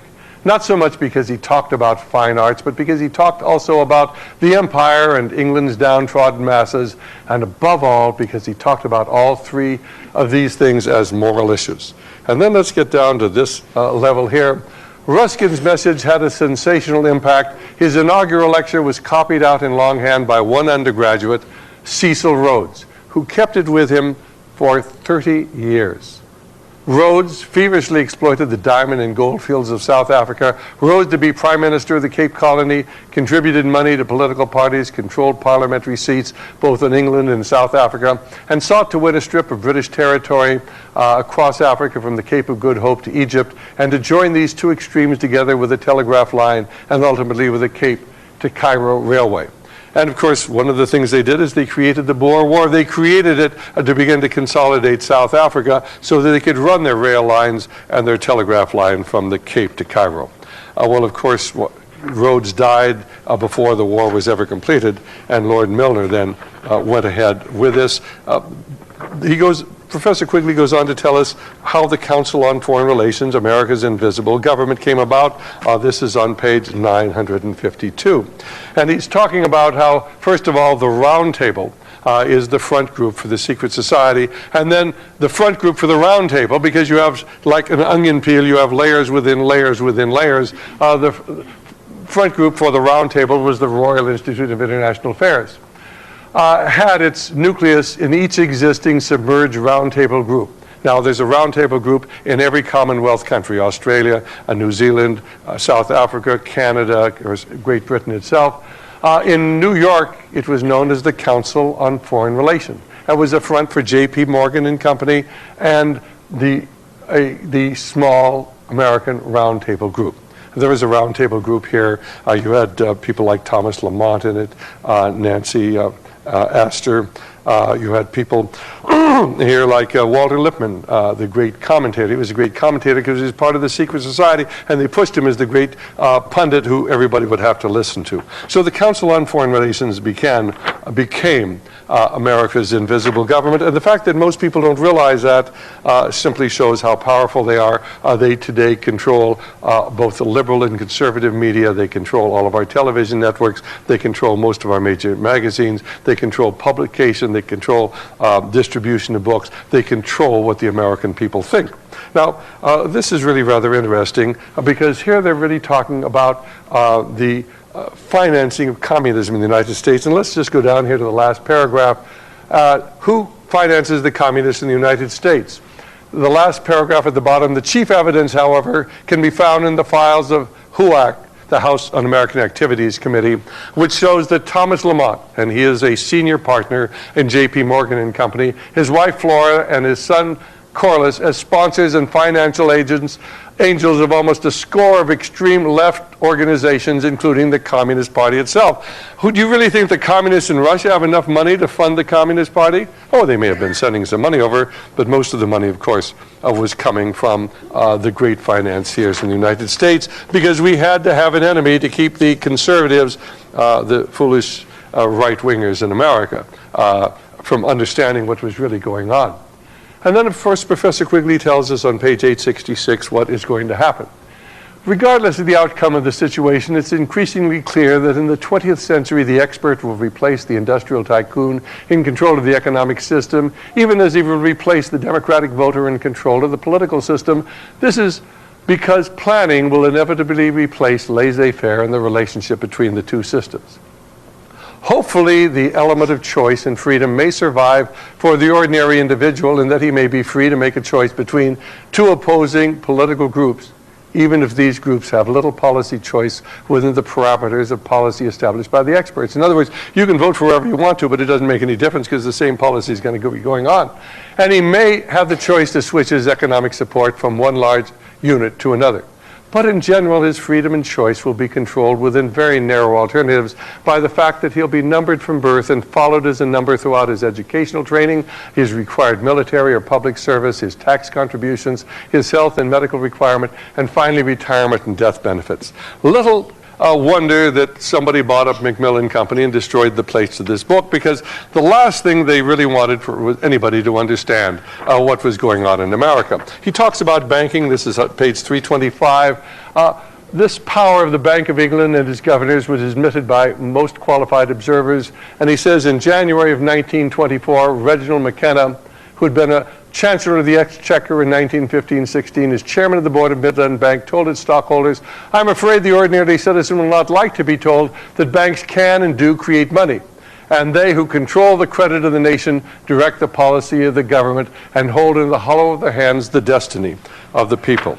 And on page 324, he makes this statement basically about the pragmatic goals of financial capitalism had another far-reaching aim, nothing less than to create a world system of financial control in private hands able to dominate the political system of each country and the economy of the world as a whole.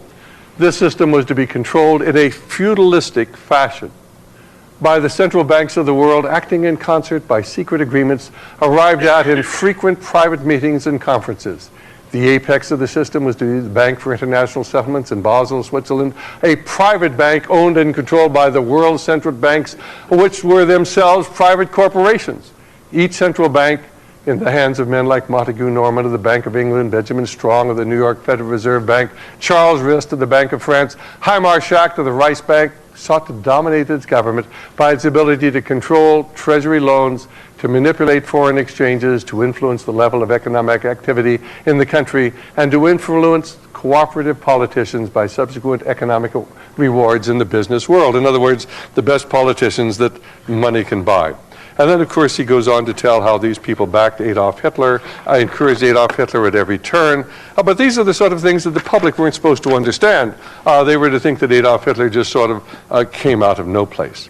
What a fascinating book came out in 1972 called None Dare Call It Conspiracy, written by Gary Allan and Larry Abraham, pointing out that Khrushchev, the leader of the Soviet Union, the most powerful man in Russia, until one weekend when Nelson Rockefeller went over for a visit to Russia, and the following week Khrushchev was managing a power plant in Siberia someplace, a hydroelectric plant, and people began saying, well, maybe the force behind Russian communism has nothing to do with Russia. Maybe the force behind Russian communism really is in New York. 1975, this book came out, Wall Street and the Rise of Hitler, pointing out, of course, that it was General Motors, General Electric, International Telephone and Telegraph, Ford Motor Company, Chase Manhattan Bank, Exxon, who built up Hitler's war machine. I have in my records a letter from Ambassador Dodd, the American ambassador to Germany during the 1930s, writing to Colonel House. Everybody was writing to Colonel House. And he was saying, why is it that American corporations are building up Hitler's war-making material capacity? I mean, we just got through with a war. Nobody wants a war. Do the American stockholders know that you can't get any money out of Germany because of the exchange controls? There's no profit to be made. Why are American corporations building up the war-making capacity of Adolf Hitler? And of course, it's very simply because we were preparing for war. Now, you can, of course, read Wall Street and the Bolshevik Revolution by Sutton, going into the fact that we financed communism for its inception, national suicide, going into the fact that we financed the North Vietnamese all during the Vietnam War. We were giving money to Russia, $40 billion loans to Russia so they could provide the war material to the North Vietnamese to kill our boys. But you see, the war in Vietnam really wasn't about communism. It was about distracting the American people from the fact we were becoming a socialist nation. This is when the Great Society came about, the best enemies money could buy. Let me just take you quickly back to the murder on the Orient Express, because Monsieur Perot finally decides that there are 12 suspects. There are 12 stab wounds in Mr. Ratchet. They all did it. Every one of them had a motive, and of course it was agreed upon that this very evil man was to be eliminated. And I'd like to suggest that most of the organizations we've talked about this evening are all involved in a worldwide movement to change the world, but most people have failed to recognize what the force was behind them. And so back in 1980, I went back to Georgetown University to try to figure out what was really going on. And I went through the papers of Professor Quigley to try to find out how he even knew there was a secret society, because if you read his book, you will never find out how he knew there was a secret society. And of course, I came across his letters to Professor Alfred Zimmern, and he basically had been told about the secret society by Professor Zimmern, who was part of the secret society. The following year, the book, The Anglo-American Establishment, came out, in which Professor Quigley tells us that Zimmerman was part of the inner core of this secret society from 1910 to 1922, but in none of his written publications does Quigley ever reveal how he knew about the secret society. I know how he knew because I have all of his papers and his letters to Zimmerman. And of course, Professor Quigley then tells us this. He says, a wintry afternoon in February of 1981, and this comes from the Anglo-American establishment. 3 men were engaged in earnest conversation in London, and from their conversations were to flow consequences of the greatest importance to the British Empire and to the world as a whole. For these men were organizing a secret society that was for more than 50 years to be of the utmost important, or be one of the most important forces in the formulation and execution of British imperial and foreign policy. And then, of course, he tells us in the Anglo-American establishment that the Rhodes Scholarships established by the terms of Cecil Rhodes' 7th will are known to everyone.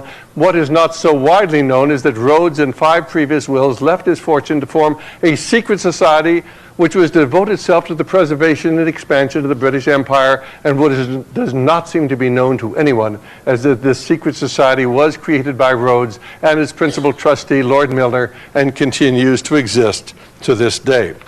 Well, we went to find out how we can document this. We came across a book that was written by William T. Stead. You'll have to understand that the secret society, the 4 original members were Cecil Rhodes, William Stead, Lord Milner, and a man named Brett, who later became Lord Esher, who was the senior advisor to the monarchs of England for 25 years, both the Queen Victoria and the various subsequent monarchs.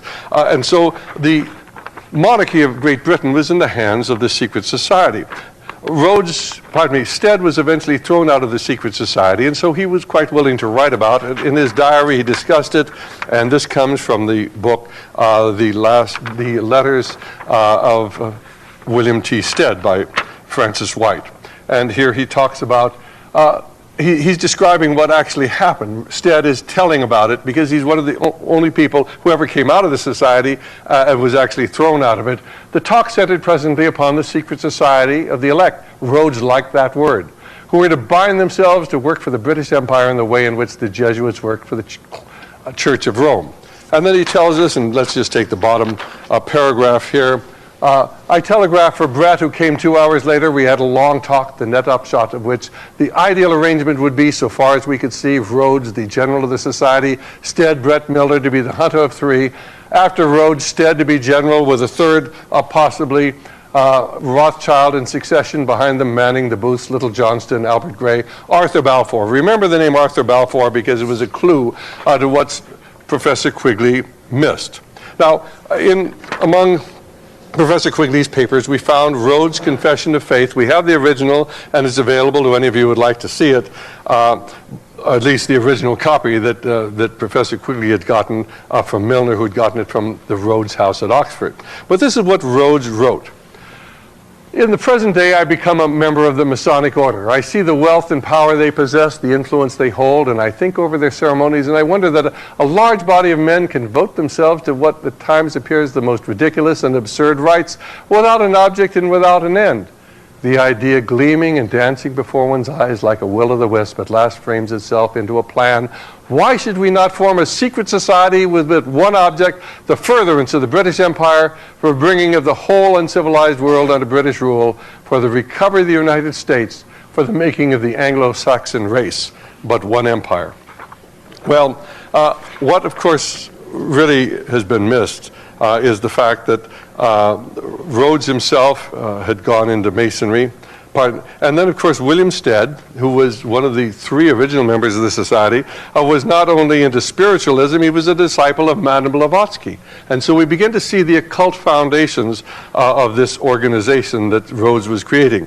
But Lord Balfour, who eventually became the Prime Minister of England, was deeply involved with spiritualism and, of course, with the Society for Psychical Research. And what Quigley failed to realize, although this comes from page 31 and 32 of his book, is the influence of the occult on this whole movement to create a world government, because as Christians we recognize this is to become the government of the Antichrist. And so he's writing about the various blocks in Great Britain, and there were power blocks within the aristocracy. One was the Cecil block, one was the Milner block, because of course after Milner got control of all of Rhodes' great wealth, he became a power in the English aristocracy. And Quigley writes, one of the enduring creations of the Cecil block is the Society for Psychical Research, which holds a position in the history of the Cecil block similar to that held by the Royal Institute of International Affairs and the Milner Group. The society was founded in 1882 by the Balfour family and their in-laws. In the 20th century, it was dominated by those members of the Cecil block who became most readily members of the Milner Group. Now, the Society for Psychical Research, according to Dr. Quigley, was made up of Englishmen who were interested in studying the occult and the supernatural. The society was formed, of all people, by Alfred Lord Tennyson's uncle, and Lord Tennyson, who wrote about the Parliament of Man and the Federation of the World, was a member of this organization. Of course, the stated goal of the secret society of the Round Table, and you can get their publications at any major library, was to bring the kingdom of heaven to earth. But without God, man was going to accomplish this. The goal of the Council on Foreign Relations has always been to bring about a world government. Now, Cecil Rhodes had entered the Masonic Lodge. And when you enter the Masonic Lodge and take the first introductory pledges, first of all, they blindfold you, they put a noose around your neck, they bare your left chest, you roll up your left pants leg, take off your left shoe, kneel before the altar, and of course then you take these horrible oaths where you swear, if you ever reveal anything that you have heard, why in the first degree, why they tear out your tongue, cut your throat, bury you in the sands of the sea up to the level of your neck at low tide, so when the tide comes in, you're dead if you're not already dead. Second degree, of course, they cut out your entrails and burn them and feed them to the birds of the air. Third degree, they cut out your heart. I mean, it's by the fourth degree, things are really pretty bad. Adult men swear these oaths, but what you have to understand is that as you're kneeling blindfolded before the altar, before a Bible, the Holy Bible, the worshipful master asks you, what do you desire? And you are told to answer the light. You have no idea what the light is, but you answer the light. In the second degree, you're told to ask for more light. And the third degree, you want even more light. Many of you here, I suspect, are born-again Christians, and many of you have prayed the sinner's prayer, and when you pray the sinner's prayer, something happens. Your life changes forevermore. I know this happened to me, and it's happened to many people, but when the Mason swears this oath, something happens to him too, for he has requested the light to come in and dominate his life. Now, this is Albert Pike, the leading Masonic philosopher of the last century, and in his book Morals and Dogma, which was given to every Mason who advanced through the degrees up until 1974, this was the Masonic Bible. And what Pike wrote on page 104, Masonry conceals its secrets from all except the adepts and the sages of the elect, and uses false explanations and misinterpretations of its symbols to mislead those who deserve to be misled, to conceal the truth which it calls light from them, and to draw them away from it. In other words, you ask for the light, but we're not going to let you know what the light is. On page 819, the blue degrees are about the outer court of the portico of the temple. Part of the symbols are displayed for the initiate, but he is intentionally misled by false interpretation. It is not intended that he shall understand them, for it is intended that he shall imagine he understands them. Their true explication is reserved for the adepts and the princes of Masonry.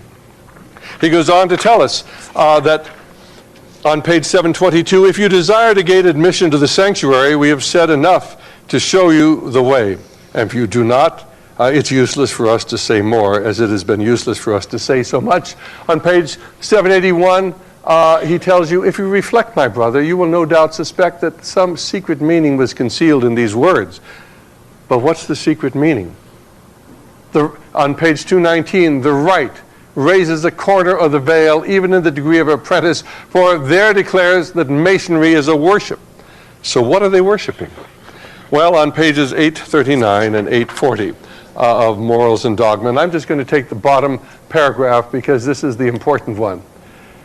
It was the remembrance of this scientific and religious absolute. The absolute is capitalized, reflecting deity. Of this doctrine that is summed up in a word of this word, capital W, deity. In fine, alternately lost and found again, that was transmitted to the elect of all ancient initiations. It was this same remembrance preserved, or perhaps profaned, in the celebrated order of the Templars, that became for all secret associations of the Rosy Cross, that's the Rosicrucians, of the Illuminati, and of the Hermetic Freemasons, the reason of their strange rites, of their signs more or less conventional, and above all, of their mutual devotedness and of their power. In other words, if you get into these things, you will get power. Power that you cannot believe, and you will have great wealth. But at what cost? Well, when I went through Professor Quigley's papers, and of course we found the interview with him that we've already discussed, and if you get the interview, you'll actually hear him talking about these crazy right-wingers who come to him, and they show him that symbol, and they tell him that's the symbol of the Illuminati. And he says, that's not the symbol of the Illuminati. That's been around for 5,000 years.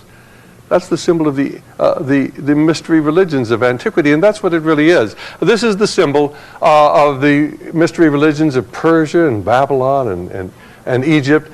This goes back to the ancient pagan religions, which are the basis of all modern-day secret societies. And every single one of them ties into this. Now, you'll recall that we were talking about the Knights Templar. What were the Knights Templar? They were a religious order that in the about 1,000, 1,100 went on the Crusades, and they were to guard the temple where once it stood Solomon's Temple, Temple Square, where today the Great Mosque of Al-Mar is. But there, of course, they came in contact with people who were part of the mystery religions. And they came back to Europe in the 1200s. They became the most significant financial force in Europe. They became the bankers of Europe.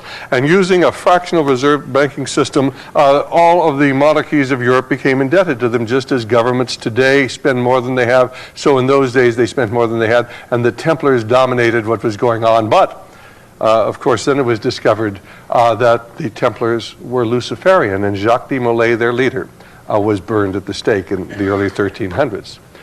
Of course, today, the young people who are sons of Masons belong to the de Molays, as did Bill Clinton. Let me read again that final statement on page 840 of Morals and Dogma. It was the remembrance of this scientific and religious absolute, of this doctrine that is summed up in a word, of this word, and fine, alternately lost and found again, that was transmitted to the elect of all ancient initiation. It was this same remembrance preserved, or perhaps profaned, in the celebrated order of the Templars that became for all the secret associations of the Rosy Cross, of the Illuminati, of the Hermetic Freemasons, the reason for their strange rites, and of their signs more or less conventional, and above all of their mutual devotedness and of their power. What is it about? Well, on page 321 of Morals and Dogma, Pike lays it right out. Lucifer, the light bearer, strange and mysterious name to give to the spirit of darkness. Lucifer, the son of the morning, is it he who bears the light, and with its splendors intolerable, blinds feeble, sensual, or selfish souls? Doubt it not. Why, it's simply Luciferianism. If you read Manly P. Hall's book, The Lost Keys of Freemasonry, he's very, very clear what it's about. When the Mason learns that the key to the warrior on the block is the proper application of the dynamo of living power, he has learned the mystery of his craft. The seething energies of Lucifer are in his hands. That's what it's all about. It's Luciferianism, and manifested in every aspect of our society today. Little wonder they want to take God out of our schools. In a book called Spiritual Politics, written by Corinne McLaughlin and Gordon Davidson, a very important book written by people who are involved in the occult, they will explain to you what it's really all about. J.P. Morgan, the great banker, of course, was into astrology. He said his astrologer told him how to make his investments, to make all of his money. Henry Ford was involved in the occult. Andrew Carnegie was involved in the occult. And Colonel Cardinal House, the man who was able to control Clemenceau and Orlando and Woodrow Wilson and FDR and able to go in the room and talk to people and, of course, convince them to take up his ideas. The man who was so intent upon having communism survive when others wanted to do away with it, he was one of the leaders of the occult movement. And, of course, this is why he left a copy of the protocols for those in the future to uncover.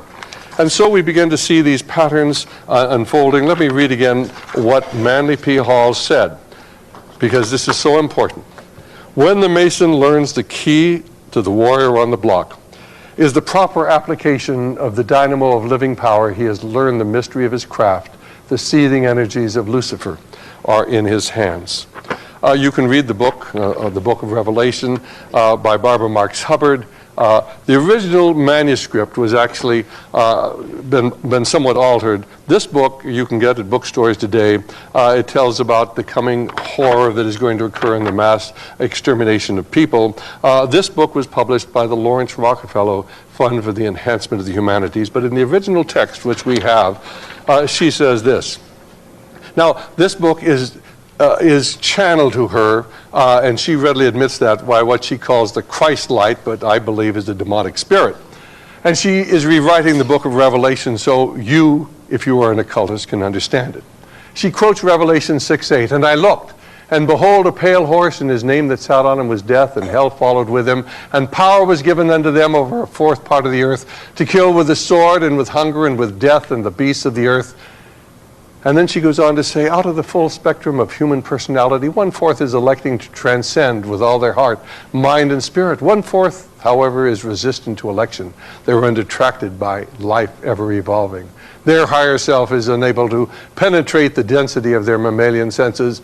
They can't be reached. They're defective seeds. Ladies and gentlemen, she's talking about you and me, those of us who worship the Lord Jesus Christ.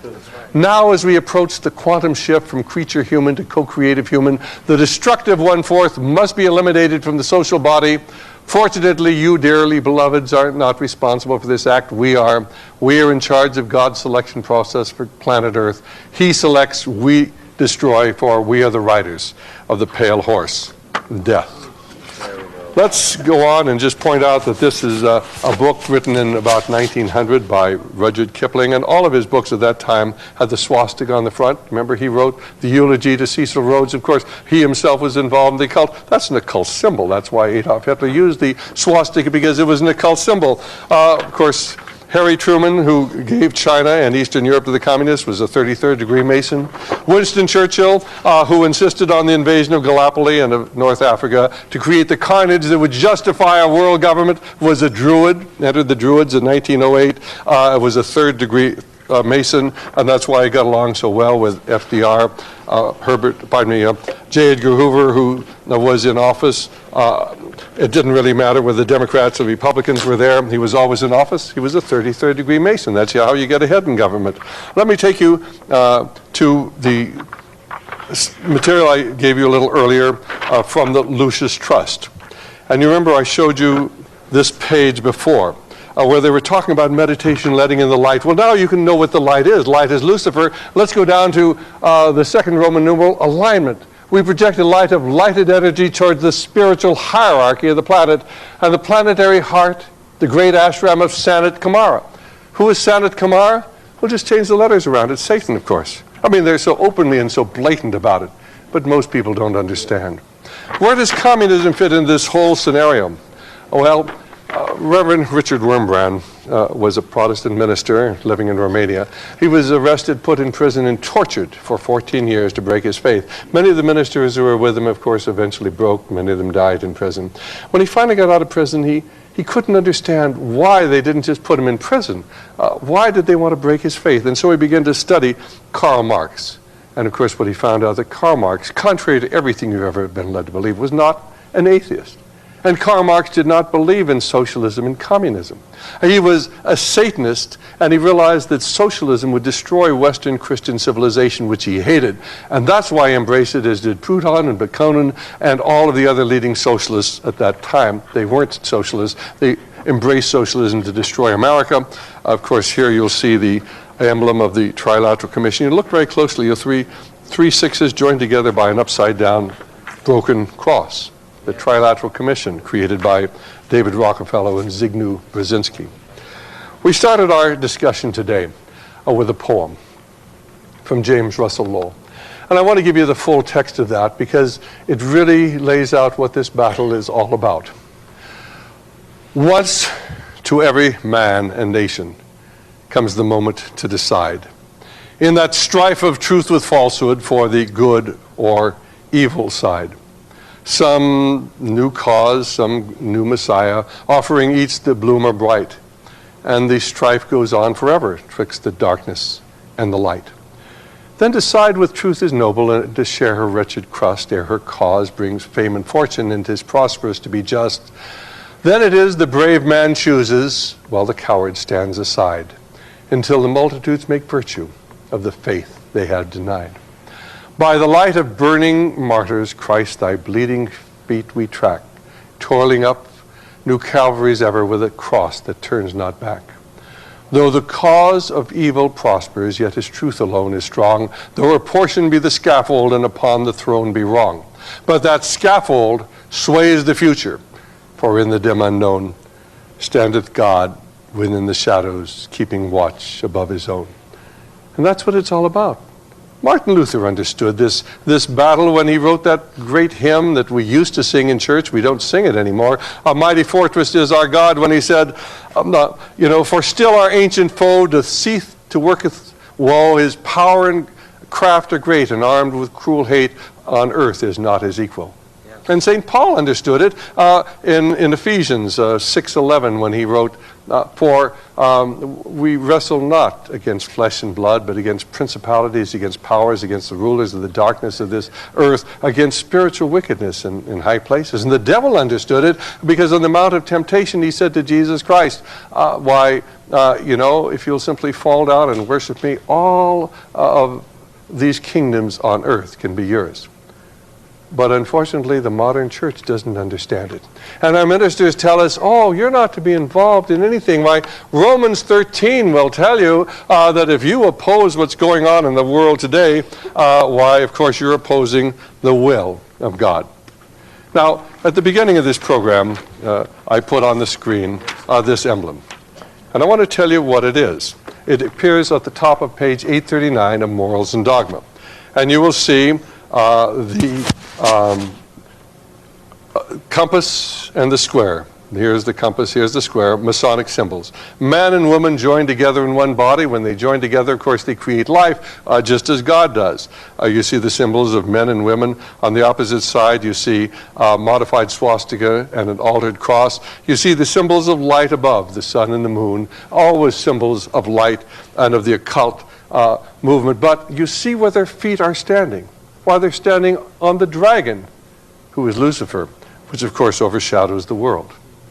Now, every Mason has seen this. Most of them really don't understand it, you see. But why are their feet firmly planted on the dragon? Well, because the dragon is the basis of Masonry and of all the occult secret societies. Theosophy, Rosicrucianism, the Knight Templar, the Illuminati, they are all Luciferian. And yet most people would look at that and never understand. Because you see, throughout all history, these secret societies have been used to demonstrate the existence of the Luciferian movement, which dates back to the Garden of Eden, and time again throughout history, we see it being played out in Cain in rebellion against God because he didn't like God's commandment that there had to be a blood sacrificed, and so he kills Abel. We find it again at the time of Noah, when Luciferianism had literally taken over the world and God had to destroy the world except for Noah and his family. We saw it with Nimrod trying to unite all the world and build the Temple of Babylon.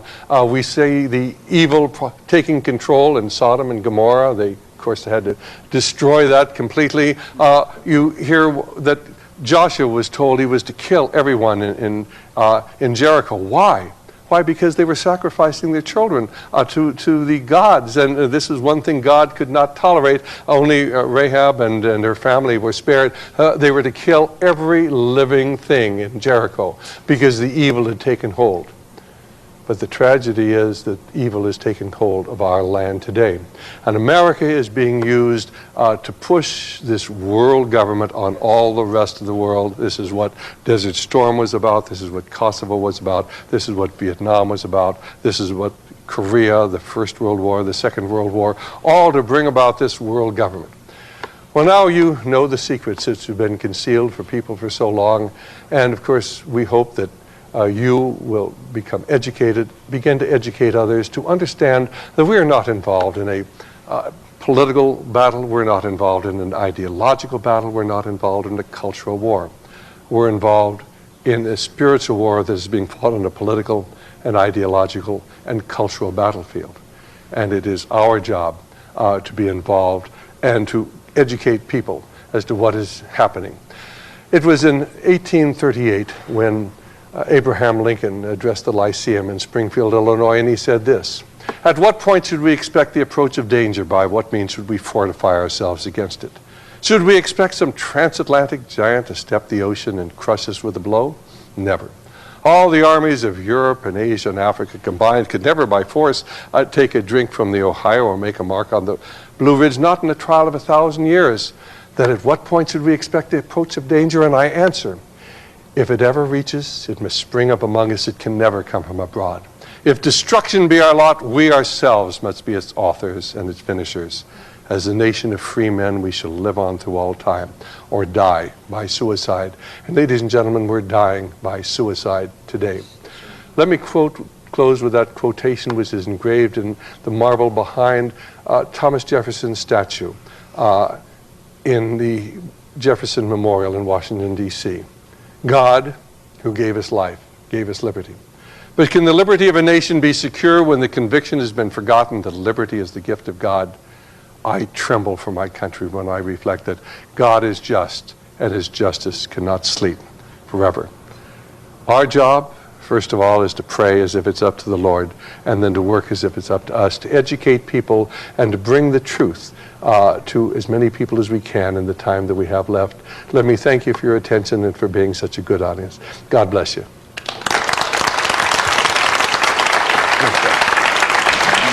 Welcome to the Prophecy Club, where we study and research Bible prophecy. Our topic tonight is New World Order Mind Control. Now, we know that Satan's one of his favorite tricks is being subtle. He doesn't like to come to us in the light. He likes to operate in the darkness. The Bible says in him there was no light. So he's very subtle. He was the most subtle beast of the field. And through his subtleties, he's done a lot of damage to a lot of Christians simply because they don't see and they don't understand his subtle and his subliminal ways. Well, the lid is going to be removed. The light is going to be shown on some of his subtle tactics tonight. Our speaker, now see, the problem is we see these subtleties, but it's hard to put your finger on it. You've got to study for years and years and years to be able to see his subtleties. And I don't know of another speaker in the world that can speak on this. It takes years, and he spent 25 years doing it. 35 years researching it. He has researched over 1 million different ads to be able to pull out the subtleties. And let me just say right now, the ads that you're going to be seeing tonight, in no way is he trying to attack the company or the people or the advertising agent that has designed it.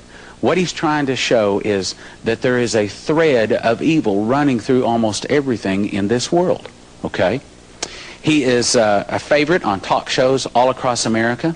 Will you help me welcome Neal?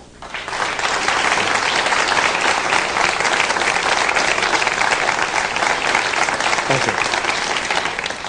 We'll begin with my favorite quote on mind control. There are 3 or 4 good researchers in the country who have approached the subject. But let's just see what they have to say about mind control existing in our day. This is a quote by Alex Constantine. There are only 3 or 4 books available, even if you search on the subject of mind control, let alone subliminals. Notice what he said. The science of mind control has achieved the scale of a criminal subculture and left a wide path of chaos and confusion that crosses all international boundaries. Please notice He says that this takes place under the nose of the public, and it is obscured by cover stories, even leaving dead witnesses. And notice he says that the reporters are very naive. There are various types of mind control that people are affected with. I'm not an expert on all the subjects. This is an actual transmission coming out of a HARP antenna located in Alaska. I found out that they love to run these at nighttime while the Americans are sleeping, utilizing certain brainwave frequencies. But we won't expound on the subject. Another place where mind control utilizing electronics was experimented at was Montauk on the Allan of New York. Several books were written. People began to discuss some very far-out theories about time travel. This was a cover. There was no such thing as time travel conducted on Montauk, but there was mind control. This particular radar dish is 3 football fields long. If it's turned in a certain direction on a certain frequency, you will begin to think what is programmed at you. But we have to stay away from the subject of electronic mind control. We're going to go to the print media. We're going to use some ads. I would like to use 1,000 to show you, but some of the advertisers, some of the companies will get very upset. Not casting the blame on anyone, we will show you a few examples so that when you leave this presentation, and our video watchers who purchase this video, they will be able to look at billboards and magazines in a brand new light. Before I get into the actual meat, the actual examples, I want to relate an incident that happened about 10 years ago.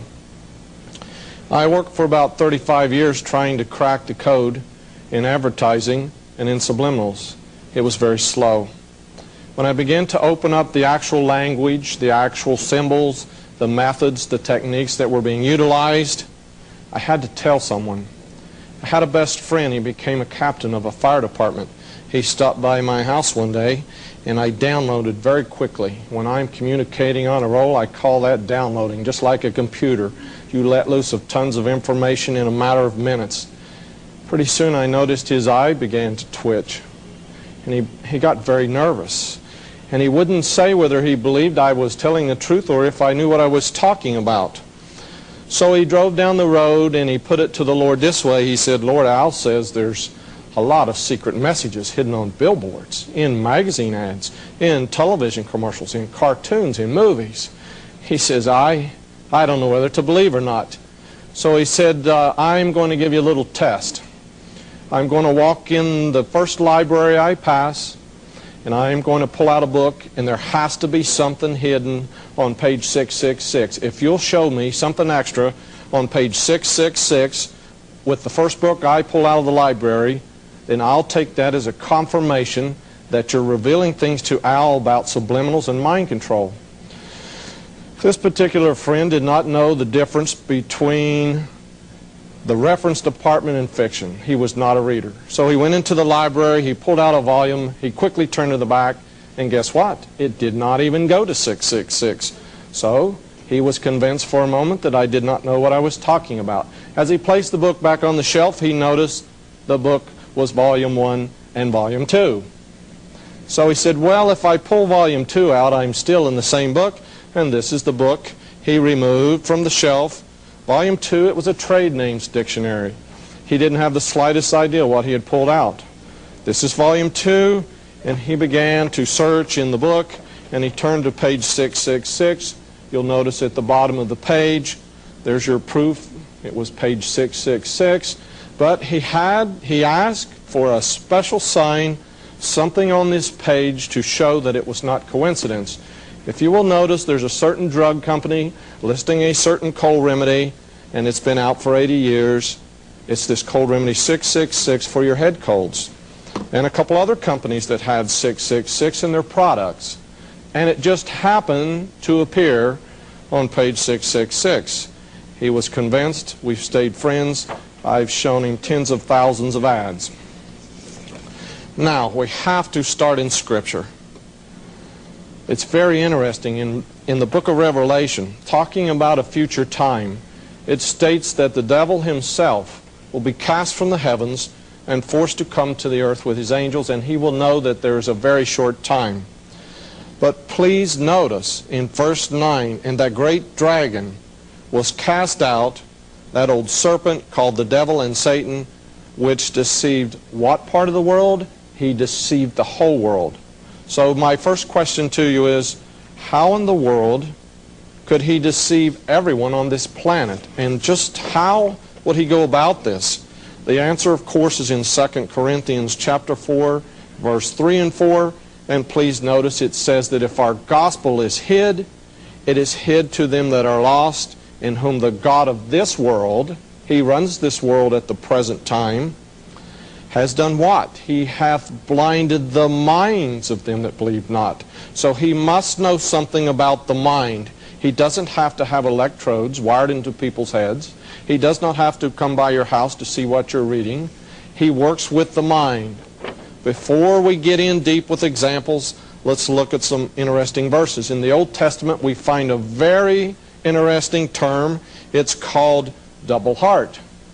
I wonder what that could mean, double heart. Every truth has multiple witnesses. So let's look into the New Testament.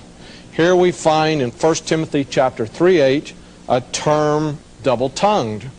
Likewise, the deacons have to be grave, not double-tongued. The qualification for a deacon in a church was that he could not be double-tongued. What would this strange term, double-tongued, reflect? Could it be possible to say something in a sentence or speaking or writing and mean it two different ways? And again, here's your Greek word at the bottom, which simply means two-sounded. But the best one is yet to come. In James 1:8 we read, a double-minded man is unstable in all his ways. We will see a lot of double-minded intended statements and secret communication here. But from the Word of God, it is foretold that these men are unstable in all their ways. Please remember the term, double-minded. And here's that great verse from Genesis chapter 3, and it says that the serpent was more subtle. Please remember that the term subliminal is only a synonym for this gospel word. Everything that's right and wrong, we're foretold in Scripture if you will only read. There isn't anything brand new. There isn't anything that can come from the scientists or underground organizations. There isn't anything that can come from an intelligence agency. But the Word of God hasn't pre-warned us. Please notice, he was more subtle than any beast of the field. And notice this, he was getting ready to trick Eve. There was a negative consequences about to fall on Eve for her actions. How did he hide this negative plan that he was getting ready to deceive Eve with? The first word recorded in the book of Genesis he ever spoke was the word yea. He was planning a negative consequences, but he hid it with an opposite. He worded it very carefully so that she would not be alarmed. So let's go to Webster's, unabridged. This is one of those 15-pound dictionaries found at the library. This is the third book I use behind the Bible in a concordance. It states in the definition from Webster's Unabridged, this is a 1966 edition, that the definition of subliminals is something that falls below the threshold of stimulation. In other words, it's not quite up to a level where you'll take notice and action. There's something else very interesting in this definition. Begin to look down into the sub-definition, because you'll find them admitting right in the dictionary, notice between the parentheses, that these techniques are used in TV advertising. I didn't say that. That's from Webster's Unabridged at your local library. They said such as techniques in TV advertising. There's only one Christian book on the subject of subliminals. It's already out of print. But I will give the man credit for bringing up these issues to Christian people. Here's his book, 1986. The man's name was John Tranter. His little book was called Images. Let's read a powerful quote from his book. Isn't it ironic that the advertisements you thought were so stupid are really intelligently directed towards your what? Towards your subconscious. The left side of your brain is your conscious part. That's the part you do your thinking with. That's where you do your mathematics, your grammar, your analyzing. The right half, the right hemisphere of your brain is your subconscious, and that is the part of your brain that subliminals are directed to. You are not conscious of the fact that you are constantly under subliminal bombardment. Please notice again in the quote that he says these are hard-hitting messages. This has been proven to affect your final behavior. He mentions your purchasing power. And he also states that these men are laughing all the way to the bank. We're going to have plenty of examples in just a moment. We're laying the groundwork. One of the first men to research subliminal information was Marshall McLuhan. He was situated in Canada. His books were printed there. He stated that any ad consciously attended to is comical. Some of them are very comical. He said that ads are not meant for conscious consumption. They are intended as subliminal pills for the subconscious. And again, he's saying that even the sociologists do not pay attention. Now, we studied in the Bible quickly. We read a couple verses showing there were terms such as double heart, double tongue, and double-minded. Let's go see what George Orwell had to say about the subject. This book has been read by most Americans. It's required in some colleges. Most people think it's just a fictional novel. A little bit of background about George Orwell first. He attended what was known as the Tavistock Institute in Great Britain. The Tavistock family donated a castle to the British military, and the purpose was that this castle would be used exclusively for research into mind control. George Orwell attended this Tavistock Institute, so we have to pay very close attention to what he said inside of his book, 1984. He said reality control, they called it in Newspeak. Almost reminds me of a certain news magazine. Doublethink. What could we mean by doublethink? To know and not to know, to be conscious of complete truthfulness while telling carefully constructed lies. Sounds like some politicians I know. To hold simultaneously, notice it's at the same time, to hold simultaneously two opinions which canceled out, knowing them to be contradictory, and believing in both of them, to use logic against logic, to repudiate morality while laying claim to it. And on he goes, saying that a man who's gifted in doublespeak and doublethink could say something for democracy, but actually it was carefully worded to hide his intentions because he was against democracy. Again, in this quote, there's something very powerful in his definition of the term doublethink. He states at the bottom of this quote that to actually understand the word doublethink involved the use of doublethink. It must be a very complicated process. Let's get into some actual examples. Notice I mentioned that this sounded like some politicians I know. In this old ad, the product is at the bottom, and it's not important to show what product they were selling. But everything that politicians do to control people is let out in this simple ad. Very many people have researched all across the country the technique of thesis, antithesis, synthesis. Here you see a politician making a point. He says it's a matter of opinion. But notice after those three dots to make you pause, 1, 2, 3, it says, but it's a fact. Now how could something be an opinion but be a fact? You see they're opposite statements to confuse you. And of course the synthesis is the part at the bottom where they're selling you the product. So we could stay up till midnight, we could all get together and argue whether we should be Republicans or Democrats. Or we could stay up till tomorrow morning and we could argue about the two big powers in the world, the socialist and the communist, or the capitalist. But suppose there was someone in between. Suppose there was a power so rich, so very able to manipulate both. You set two opposites in motion so that people will join one side or the other, but the intention is control from the very beginning.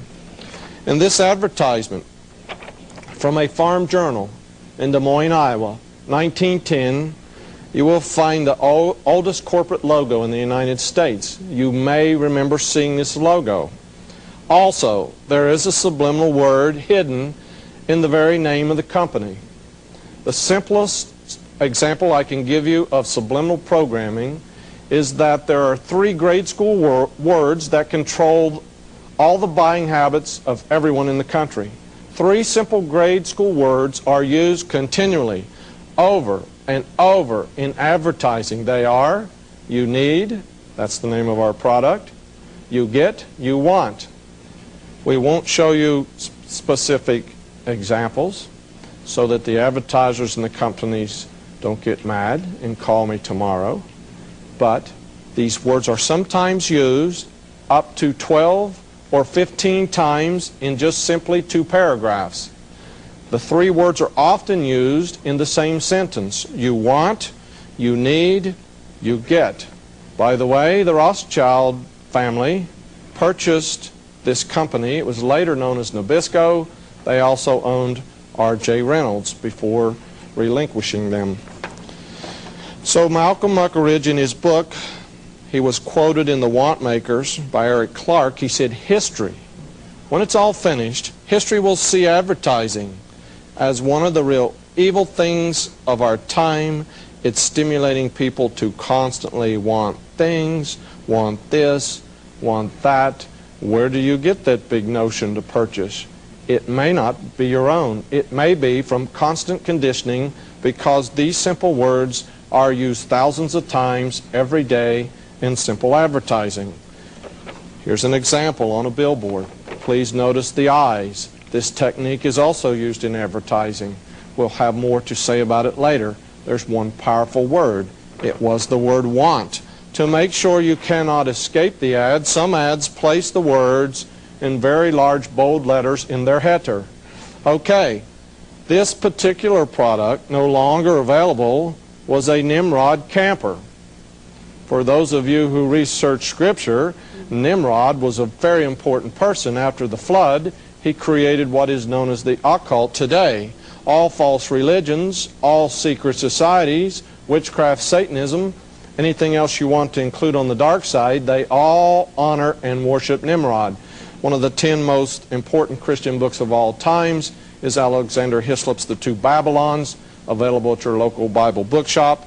There's much to say in there about Nimrod and how witchcraft, astrology, child sacrifice, and the holidays that people keep, they all come from Nimrod worship.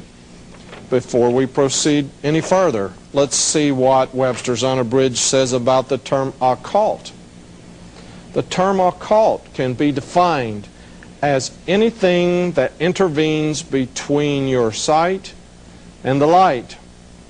When I ask people on talk radio or in expos or in speaking engagements, I always say, give me a working definition, something that you might purchase that comes between your eyes and the light. Someone in the audience always says, how about sunglasses?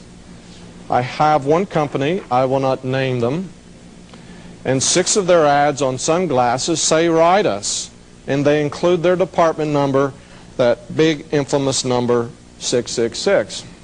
They've combined the working definition of the word occult with this infamous number. They're located in New York. On the internet, you can find a man named Michael Hoffman. He's written a book about mind control and secret societies. In his book, he has something very powerful to say. Michael Hoffman II said in his book, Masonic Mind Control, that the alchemical managers have bred over millennia, over 1,000 years, they said they bred a human race that is most wretched, stupid, and ignorant. It's so unrivaled in thousands of years. He said these blind slaves say they are free and highly educated, even as they march behind, notice this word, signs. Have you ever taken time to analyze a sign or a billboard or a logo? He says a medieval peasant would have run away in panic-stricken terror from the signs that modern man embraces. Here's one. This is off of a building in Texas. I wonder what a medieval peasant would have thought of this particular emblem. More on it later. Its history and what year it appeared on your dollar bill, but please notice the eye. This is on a building in New York. It's constantly used in advertising. I have at least 1,000 select ads with this technique. When I first discovered this technique, I did not even have a name for it. My wife and I would simply say, I found a few more ads on the eye technique. I didn't understand it had great spiritual significance. Not only is it a psychological ploy, it is very uncomfortable if someone is staring at you. Sometimes eyes are used in hypnosis, but there's something even deeper beyond that. If you'll notice, in U.S. News and World Report, they were constantly in the 80s running this survey once a year on who runs America. But why did they choose this particular emblem when they're asking the survey who runs America? There was one banker from New York, Chase Manhattan, who was always in the top 10. But again, let's look to the Scripture for all our answers. No one would believe in this term. This is superstition, and superstition does not exist in the 20th and 21st century America. So what does it say in Proverbs? He that hasteth to be rich hath an evil eye. What in the world are they talking about? Please notice the connotation. It is connected with someone that wants to be rich. I wonder if they want to get rich on Madison Avenue or Fifth Avenue in New York. Because this technique has been used in advertising for the past 100 years. But we need a second confirmation. Jesus said in the New Testament, there are a lot of evil things that can proceed out of a man's heart. One of them, he included an evil eye. A man's intentions can be seen in his eyes. You can be controlled by someone staring at you or controlling you. I went to the local bookstore and I discovered there was a book on the history of this whole subject. The term was known in ancient days as fascination. There are dozens of ads in the United States utilizing two eyes staring at you, and in the fine print they will mock you because they will include the term fascination. I was surfing the internet and found this strange site. Here's the grandson of Aleister Crowley, for researchers who are familiar with that name. It's the man who made black magic return to our century. There's much at your local library about Aleister Crowley, who died in 1947. Notice on this website, it's called the Order of the Evil Eye. We do not need to read all the particulars, but please notice at the bottom it says death to Christianity. I passed 6 or 8 billboards on my way driving here today where eyes were used to control the person in the car reading the advertisement on the billboard. But remember, Michael Hoffman said that a medieval peasant would run away from a lot of signs and symbols that we embrace today. This one is very well known. This is Lucent Technologies. I have a little story behind this. A good crowd of Christian people are very informed about Lucent Technologies. Traveling across the country, especially in Little Rock and Denver, I noticed the largest warehouses in the country are owned by Lucent Technologies. I also read that they purchased office space at 666 Fifth Avenue, New York, but it's quite okay. Someone has to purchase office space in that building. So notice, not only do we have a red circle, which is a very important symbol in the occult, but it is white in one place. It is the serpent biting its tail, which is an old symbol for Lucifer. All of these facts are very well known. Now I will introduce a fact that is not known, has not been discussed by researchers in this country. It is actually a Hebrew letter. It is the Hebrew letter Samic. And this letter is portrayed by this symbol. But the Hebrew letter Samic means a sign or a prop. Notice this is a lucent sign. I was at an expo in Columbus, Ohio. I had a friend travel all the way from Detroit to exchange information. He was a retired dental surgeon. Someone told us there was a headquarters at the edge of town. He said, "Al, would you like me to rush out, get a photograph for your research?" I said, "Yes, make sure you get the red O on the sign." So this retired dental surgeon rushed out to get it before it got too dark. This is a public street. I suppose it's a public building. But when he snapped the photograph, the security guard came out and threatened to arrest him. But my friend was an only child. Even though he's 65, headed towards his 70s, he still gets his way. So he backed off very slowly, talking at the same time, until he got close to the car and he threw his camera in and drove off. I did not know it was against the law to photograph a sign in a major city. I guess we have a lot to learn, don't we?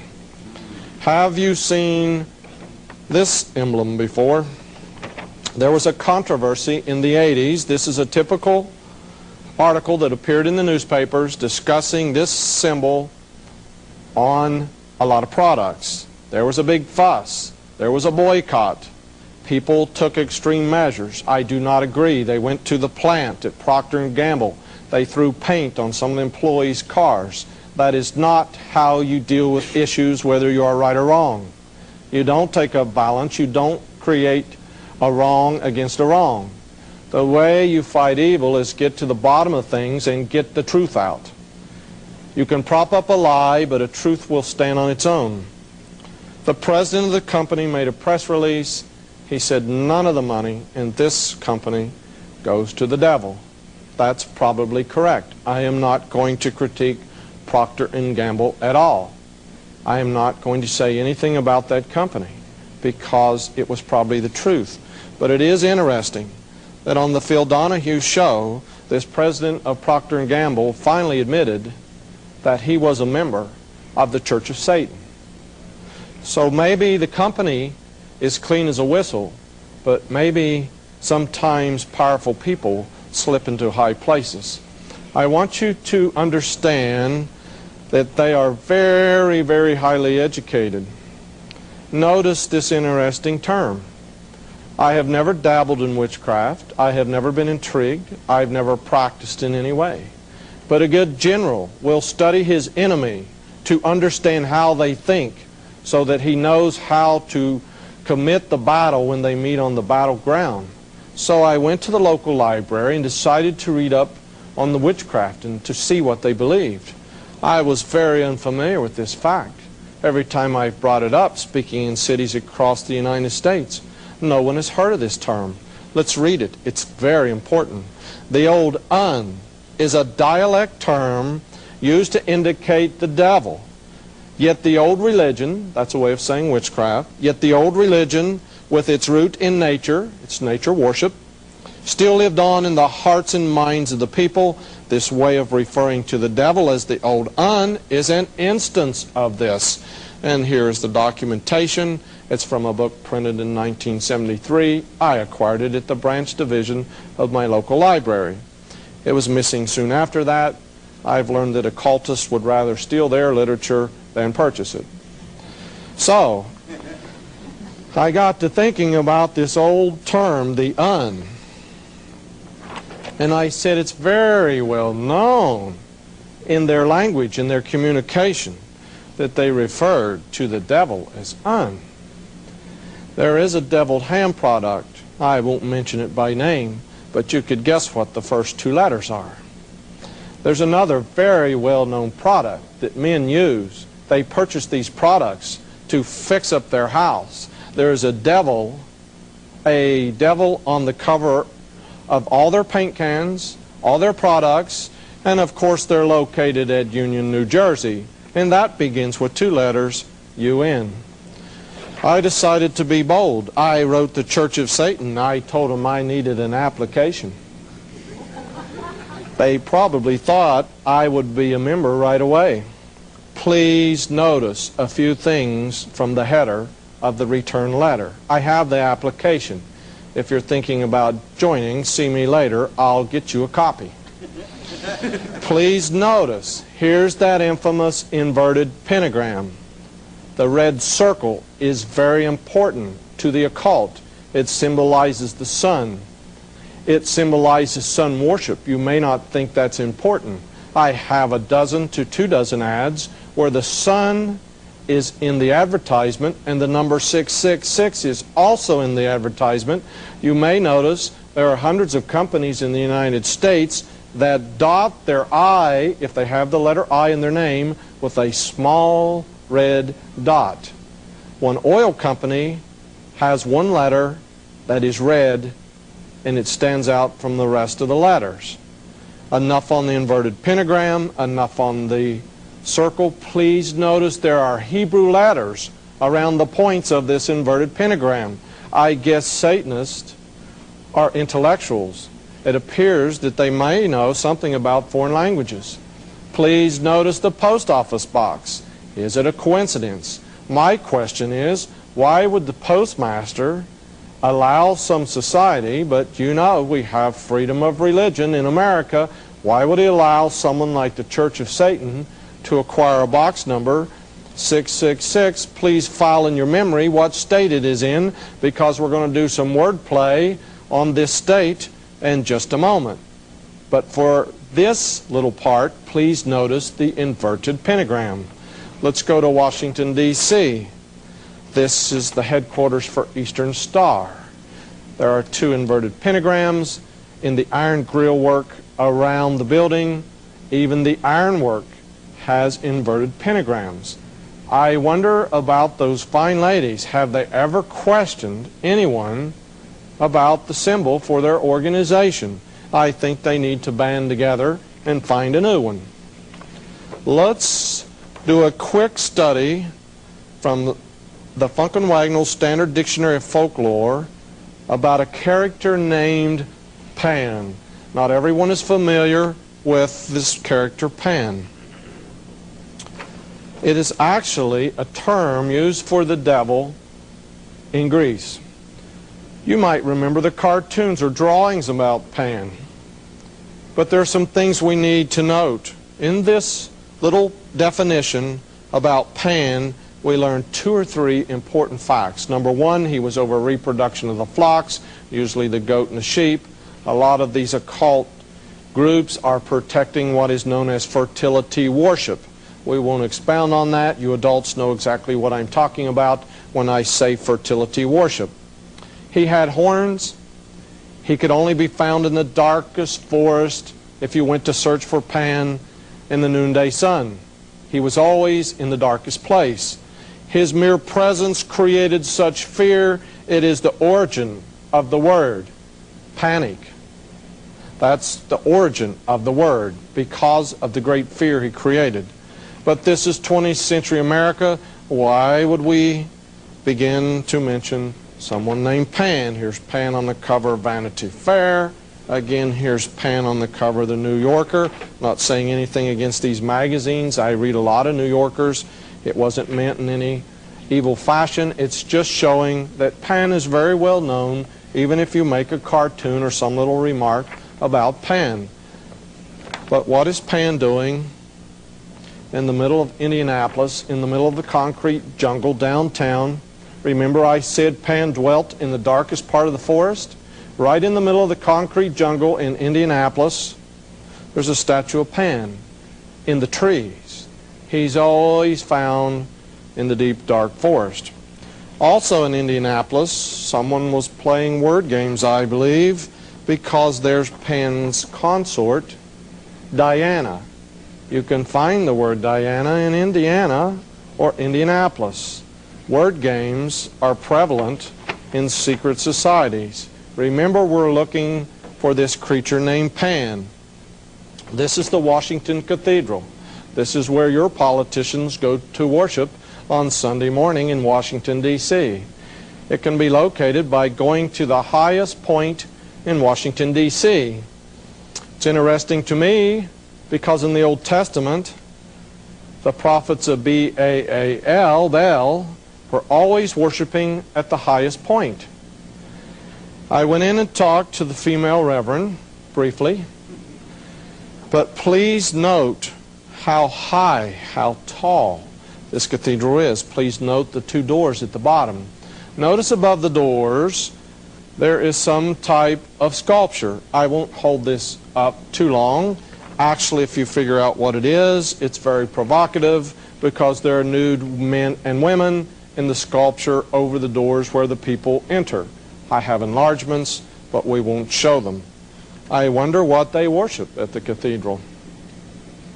But I had to go looking around to see what I could find.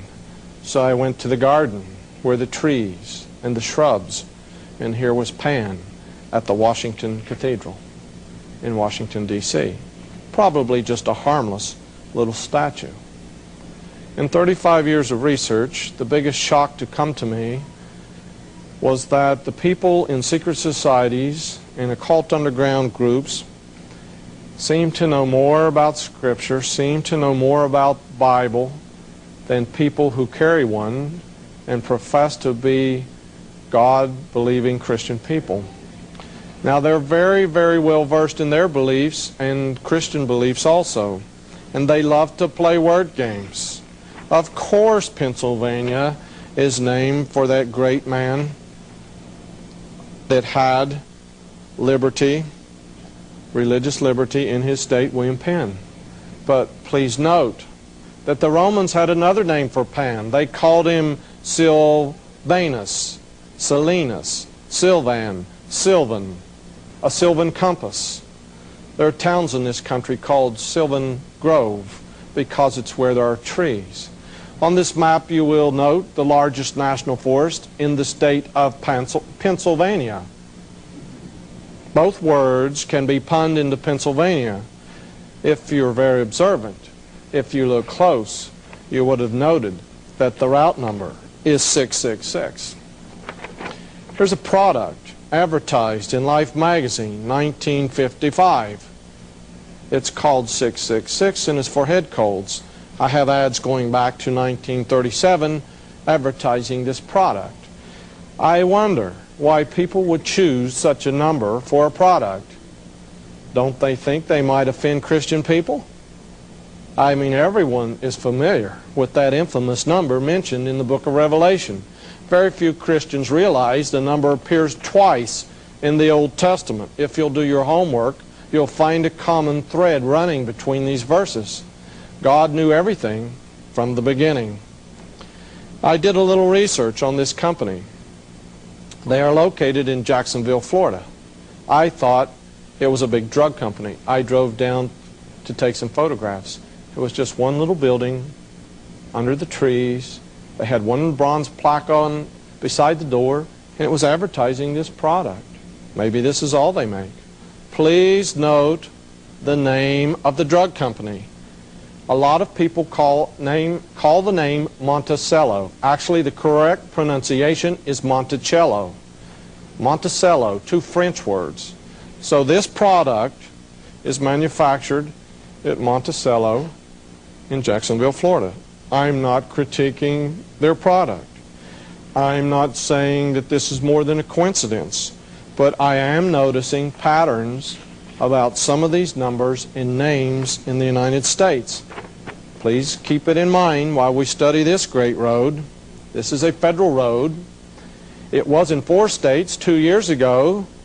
The state of Arizona voted to change this route number. They said we do not want Route 666 in our state anymore. I think that's the way things should be done. If your product number or your name begins to offend people, why not change it?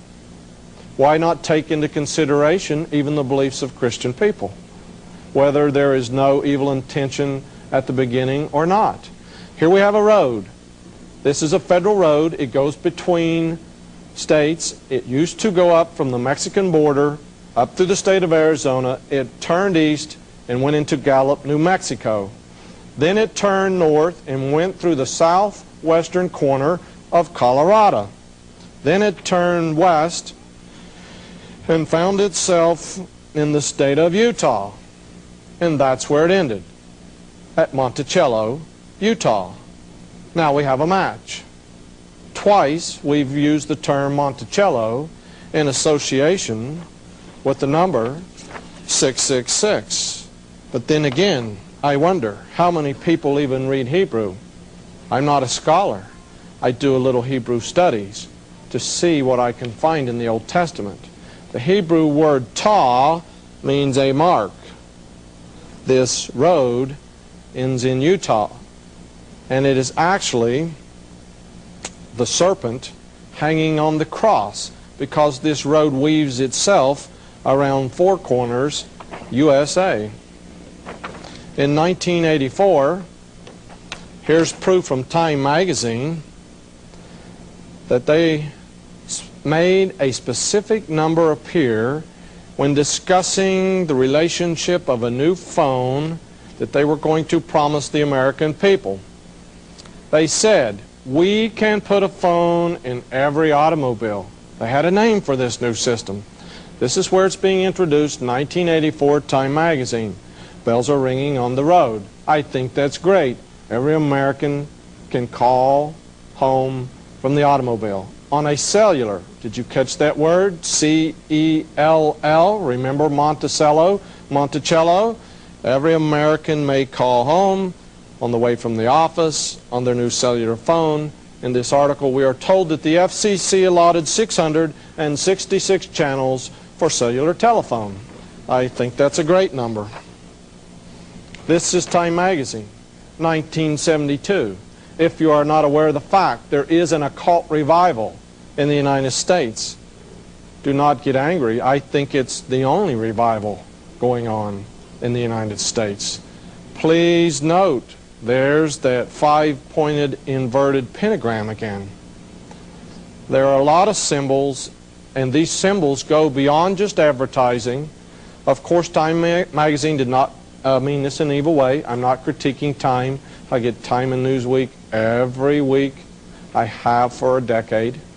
But I'm saying they even know it's portrayed, showing you that these occult groups use this inverted pentagram. But you can leave logos. You can leave words between sentences. And you can go all across the country. And these people are using messages. They're sending them in a variety of ways. This is Athena. This is a statue. This is located in Nashville, Tennessee. If you would like to see how tall this statue is, please note one of my friends traveling with us at the bottom. This is in the Parthenon. This building is within a quarter inch of the actual size of the real Parthenon that was built in Greece. Now in this Parthenon, there are a number of things to denote. When you go, they give you the official lecture, and these are the largest bronze doors in the United States. This statue is so high, don't forget that little statue she's holding is a god called Nike. N-I-K-E. The word means to rule over, to conquer, or victory. We'll come up again with that word later in this presentation. Please make that note. Please file that in your memory. That's the god Nike. I think I've heard that term before. If you're very observant, you would have noticed something beside Athena's shield. The city of Athens was named after this goddess that protected the city, Athena. Did you notice anything by the shield? We find a huge serpent. My favorite thing to do in researching is to do word studies. They call it etymology. I love to study the origin of words. I found in my concordance, most Christians have a Strong's or Young's concordance. Sometimes it's located in their online Bible on their computer. You can look up Greek words and Hebrew words that appear in your Bible. I found a word very close to Nash. Remember, we're in Nashville, Tennessee. One word said a charmer. When I did research on this particular word for charmer, it said to control someone by repetition in music, for all you Nashville country fans. But it could just be a coincidence. Maybe it was not by design. So I studied a little further, and I found that this word Nash was also related to a word that meant the bite of a serpent. I wonder if they know that in Nashville. Then again, it could all just be a coincidence, and of course these things are built simply for the tourist, you know. Here's the Parthenon. They were renovating it when I was there. The next time you go through Nashville, turn off the interstate. It's only 2 blocks away. It's quite interesting, some of the things that are built in the United States. Please do not tell my friend Al Cuppet that one of his relatives are on the statue at this university. There was a movie on cable. Sometimes you can get a copy of it. It was called The Brotherhood of the Bell, B-E-L-L. In this particular movie, our hero finds a conspiracy because all the men in politics, all the men in big business have attended the same college. It's just a fictional movie. Movies are created for you to take a break from reality, so don't think too analytical when you're watching a movie. In The Brotherhood of the Bell, the college was St. George's College. But of course, it's just pure fiction. But again, I know where there's a university outside of Washington, D.C. that does a lot of controlling connected with politics. There have been books written about Georgetown University. It's amazing how fiction parallels reality. In Washington, D.C., there are a lot of buildings that show a lot of symbolism. You've seen them. Why would you waste a transparency on the Washington Monument? Maybe you should ask them for the actual height and add it to the width and then to the length, and then maybe you would like to guess what number comes up. In this building, there are curious streets shaped in various fashions around the little White House. Take a street map, check those streets, you'll find actual signs of the planets for Uranus, Neptune, all around the White House, hidden in the streets. My wife was doing some research, and she found a little group called the Society for Endangered Species. She told me it was located on Pennsylvania Avenue. So twice when I was in Washington, D.C., I looked for this little office where the Society for Endangered Species was headquartered. I had the hardest time finding it. This is on Pennsylvania, but note at the end of the street is the Capitol. It's not in the Federal Triangle looking up towards the Capitol. It is beyond the Federal Triangle. In other words, the Capitol blocks this part of Pennsylvania, and Pennsylvania picks up on the other side. So I finally found this building on Pennsylvania Avenue. I didn't go up to the offices. I just wanted a photograph. And of course, I wanted a photograph of the street address. Please note the word Pennsylvania, and here's that big infamous number popping up again. Here's their back door. You couldn't see the Pennsylvania with the other photograph because of the trees. But then I ask, how many facts running concurrently with the same words and the same numbers, how many do we need to make it a conspiracy? Do we need 100 examples? Do we need 500? Now you know why I have 1 million ads at my home. There's a favorite number that appears all over Washington, D.C. Here's a bank. Maybe it's a coincidence. I'm not critiquing this bank. I just wonder why people would purchase a building that even had this number in the address. I think I'd take the one next door. Now, in Washington, D.C., there's a lot of pressure. What do people do for pressure? Well, they love to go out to a movie. So here's the theater where most people go in Washington, D.C. when they're wanting to unwind, they're wanting that release, they want to get away from reality for just a little bit and unwind. The name of it is the Janus Building. I've been reading Alexander Hislop's monumental book, The Two Babylons, for 30-some years.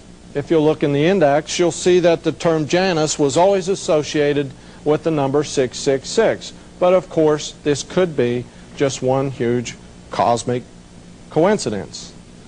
You'll have to forgive me. I think I have a transparency out of place. I've been traveling a lot this week. I don't even know how that one got in there. Okay. Here's an old ad, 40 years old, from Life magazine. It's the American Railroads. And please note, someone is communicating with someone else. Someone knows how to communicate in a quick symbol, just a couple of words. I think we have a speaker coming up on the Prophecy Club tour that will be on this subject because he is an authority. But quickly, I would like to show you some things I've noticed. This is Indianapolis. This is the Masonic Lodge. I came across it at nighttime. Someone sent me down there. It looked like something out of 1001 Arabian Nights. People fly in from all over the world to view the architecture. If you go to Alexandria, Virginia, you will note this building. This is called the Masonic Memorial to George Washington. It's a very interesting building. I've been inside. You can go to the top. It's built in an incredible manner. It's a great building. Please, the next time you're in Alexandria, please go inside this building, the Masonic Memorial to George Washington. Of course, it just happens to be 333 feet tall. Now, in Washington, D.C., there's only one statue of a Confederate war general. This is that Confederate war general. His name is Albert Pike. A little research will show that Albert Pike was the founder of the Scottish Rite, the southern jurisdiction of Freemasonry. He was also one of the 3 men who founded the Ku Klux Klan after the Civil War because he was a Confederate war general. I could expound on this subject. I'll leave it to other speakers. Yes, there is evidence he was a Satanist. I had to take that photograph over the top of the police cars because this building to the right is the Justice Department. I wonder where they plan to place things. Does anyone do any research anymore? This is the building where all the high masons, your politicians from either party, meet on Albert Pike's birthday.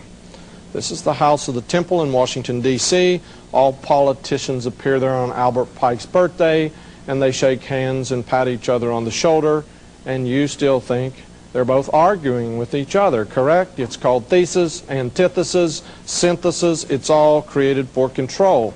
Please notice the street address. When you go there, notice it is 1733. I wonder how much manipulation, how much bargaining has to be done to make sure you get a street address that has the right number. Yes, that is a Sphinx. Let's study this building a little more. Notice when you go in the entrance, high above, there is some very detailed artwork outside the building.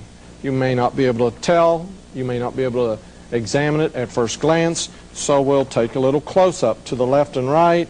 Notice that was a serpent. Again, if you were a good student, you had been reading Alexander Hislop's book, The Two Babylons. Please note, I will repeat it, it's in the top 10 Christian books of all time. He has a woodcut drawing about the twin serpents. Remember, I told you, make a note about the red circle, the red O. It deals with sun worship. You will see the rays of the sun coming out. There's much more symbolism. They have the double-headed eagle. But let's move on. Here are some transparencies of a place you've already heard about. There's that great Masonic symbol, the compass and the square. This is Denver International Airport. The next time you're going through, please take some time to look around. Now, a lot of people have seen these mysterious murals on the wall. If you'll be patient, I'll show you something beyond the murals. There must be a lot of significance. There must be a lot of symbolism. Why does this gal have a cross? I've stood there for hours with people who are trying to figure out the symbolism in these strange murals at the Denver International Airport. I think it would take someone well versed in clinical psychology to even make inroads trying to figure out what in the world do these murals represent. These are very well known. You can even bring them up on the internet if you want to study some of these pictures yourself.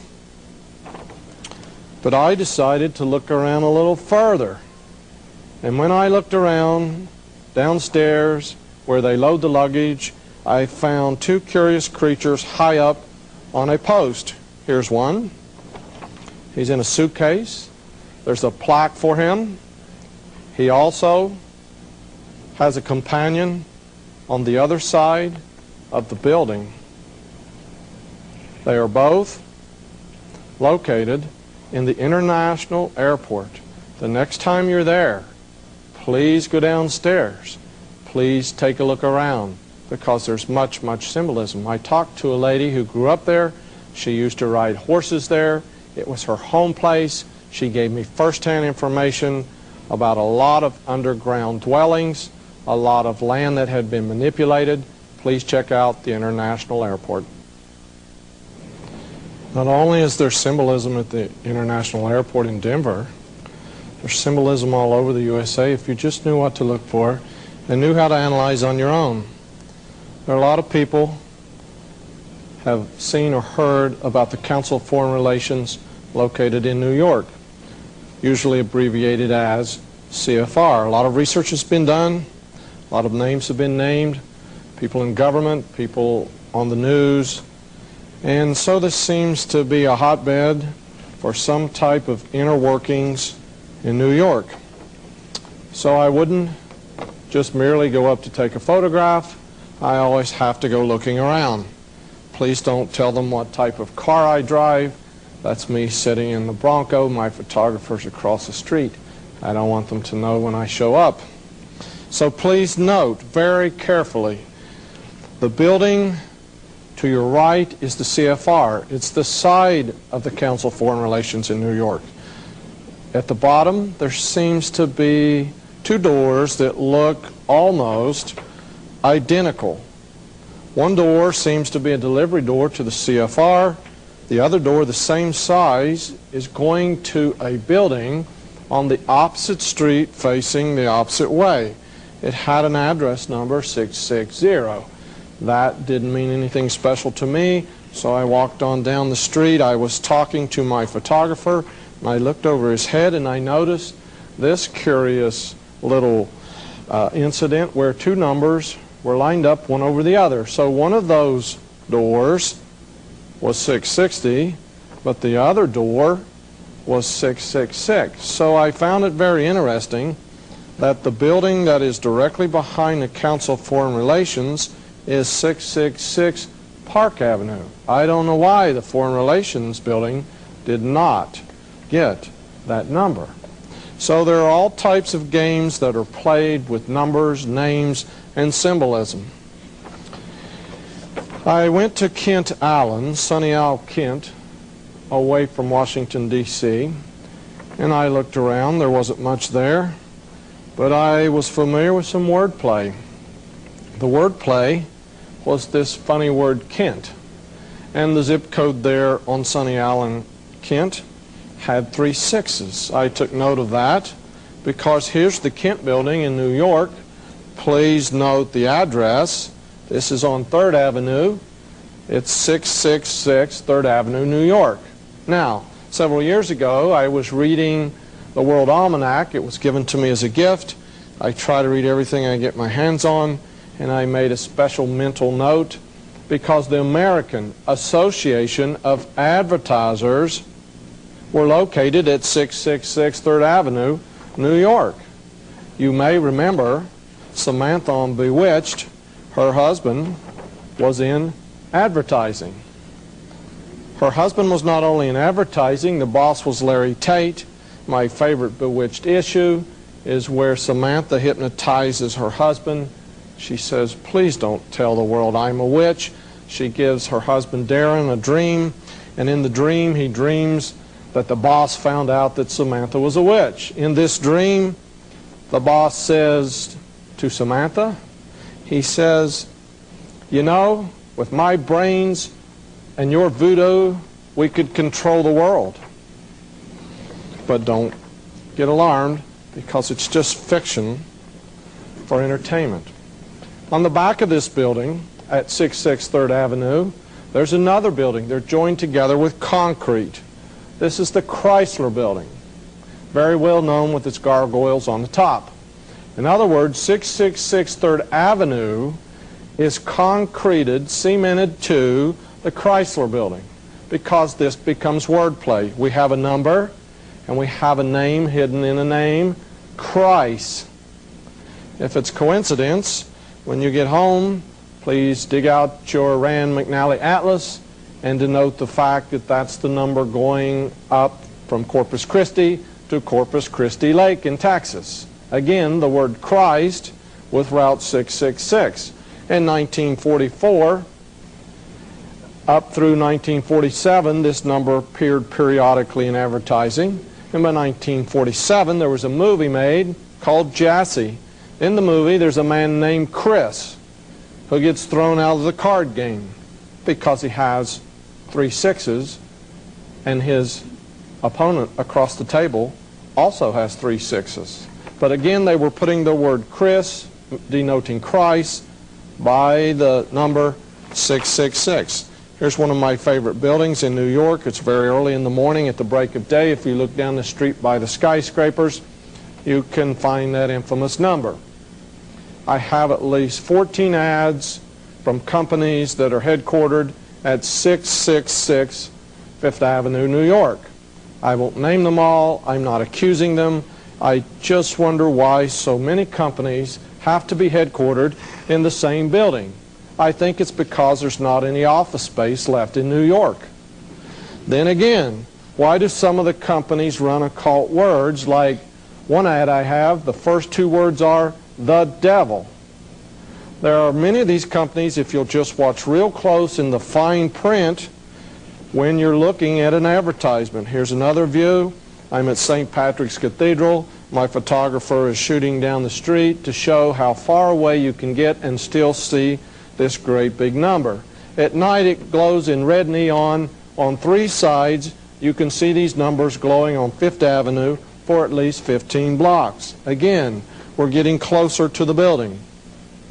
Please note, at the bottom of this building, hidden between the skyscrapers, is some type of cathedral. I didn't check to see what denomination. I just wonder how they enjoy their service when they're underneath the shadow of this huge number. In the late 80s, there was a small newsletter that appeared in the country which included occult symbols and tying the conspiracy to the black arts. This newsletter was called Conspiracy Tracker. In one issue, they stated that the Rothschilds had an office at 666 5th Avenue. Again, on the bottom floor, please note, the name is only the name of the contractor who built this building. There was a strike the day I took the photograph. We had to wait 20 minutes to get a clean shot without the taxis. They thought it was great. They thought we were photographing the strike that day. Now, at the bottom, you can barely see it. It is the headquarters for the Italian Airlines. It is the headquarters. It is the direct route from Rome to New York. If you go down either side of the Italian Airlines, you have to go through a long hall to enter this building, and you will come to 2 sets of glass swinging doors. Now they have a guard inside. He's about 6'5". He's very well versed in body language and clinical psychology, and you may not enter the building unless you have a reason or a pass. But I want you to take a close look at one of the sets of glass swinging doors. They want you to make sure you know where you're at. This is just one set. Please notice how many times the numbers appear on the doors. Now I want you to do some more research on your own tomorrow. Please call your local librarian, tell her you're researching glass, and you need a number from the Dewey Decimal System at your library on glass. And maybe, without calling, you could guess ahead of time what number may come up. You may not enter the building. It is now closed. There used to be a very, very fancy restaurant on the top floor. That has been closed. This is a photograph from that restaurant. I've been in the building. Now it's a private smoke club to make sure that no one from the public can enter. I had a comic book I collected in the 70s, and it had a very diabolical message. I'm trying not to name the company that printed this comic book. The cover was a hero. He was called El Diablo. That is Spanish for the devil. This was the hero. This comic book came out every month. Are you watching what your children are reading? El Diablo was the hero. In this one particular issue, the cover of the comic book was about missing children. I'm not sure I appreciate those two things mixed together. And by the way, the comic book headquarters were located in this building, 666 Fifth Avenue, New York. Another comic book that came out at that time, the hero was the son of Satan. I collected as many as I could. They came out monthly, the issues. My favorite son of Satan comic book was when the son of Satan was in an automobile traveling. He quickly turns to his friends. He says, "What day is it?" The friends reply, "Why, it's February the 2nd. He said, "It's my birthday. Quick, let's go to the state forest." Did we study the state forest earlier in Pennsylvania? He said, "Let's go to the state forest." They said, "Why?" He said, "Never mind. Quickly, drive to the state forest." Now remember, this is the hero. Confusing, isn't it, that the son of Satan would be the hero. When they arrive at the state forest, there are people wearing hoods. There's a human sacrifice going on, a black mass. And of course, the son of Satan stops the black mass. Now, I would like to ask you, do you know what goes on February the 2nd? And of course, Americans say, oh, we have this little superstitious holiday, we have this little custom. But if you've heard some of the speakers with the Prophecy Club, they have mentioned that that is the first occult high day in the year. February the 2nd is known as Candlemas. By the way, how many days into the year are we on February the 2nd?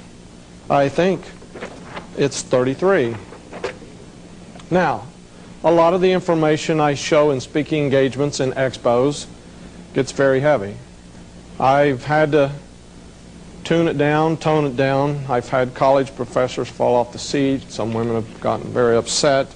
And so I say to you, if some of this information is troubling, it worries you, please remember that you still have your constitutional rights.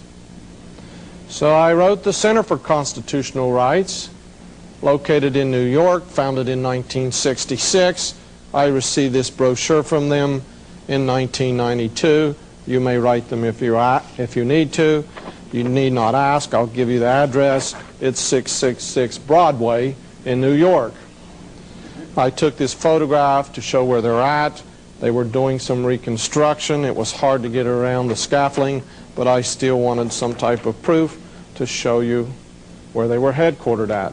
So I ask again, how many coincidences are in a conspiracy? Then again, we do not want to become conspiracy theorists. In 1933,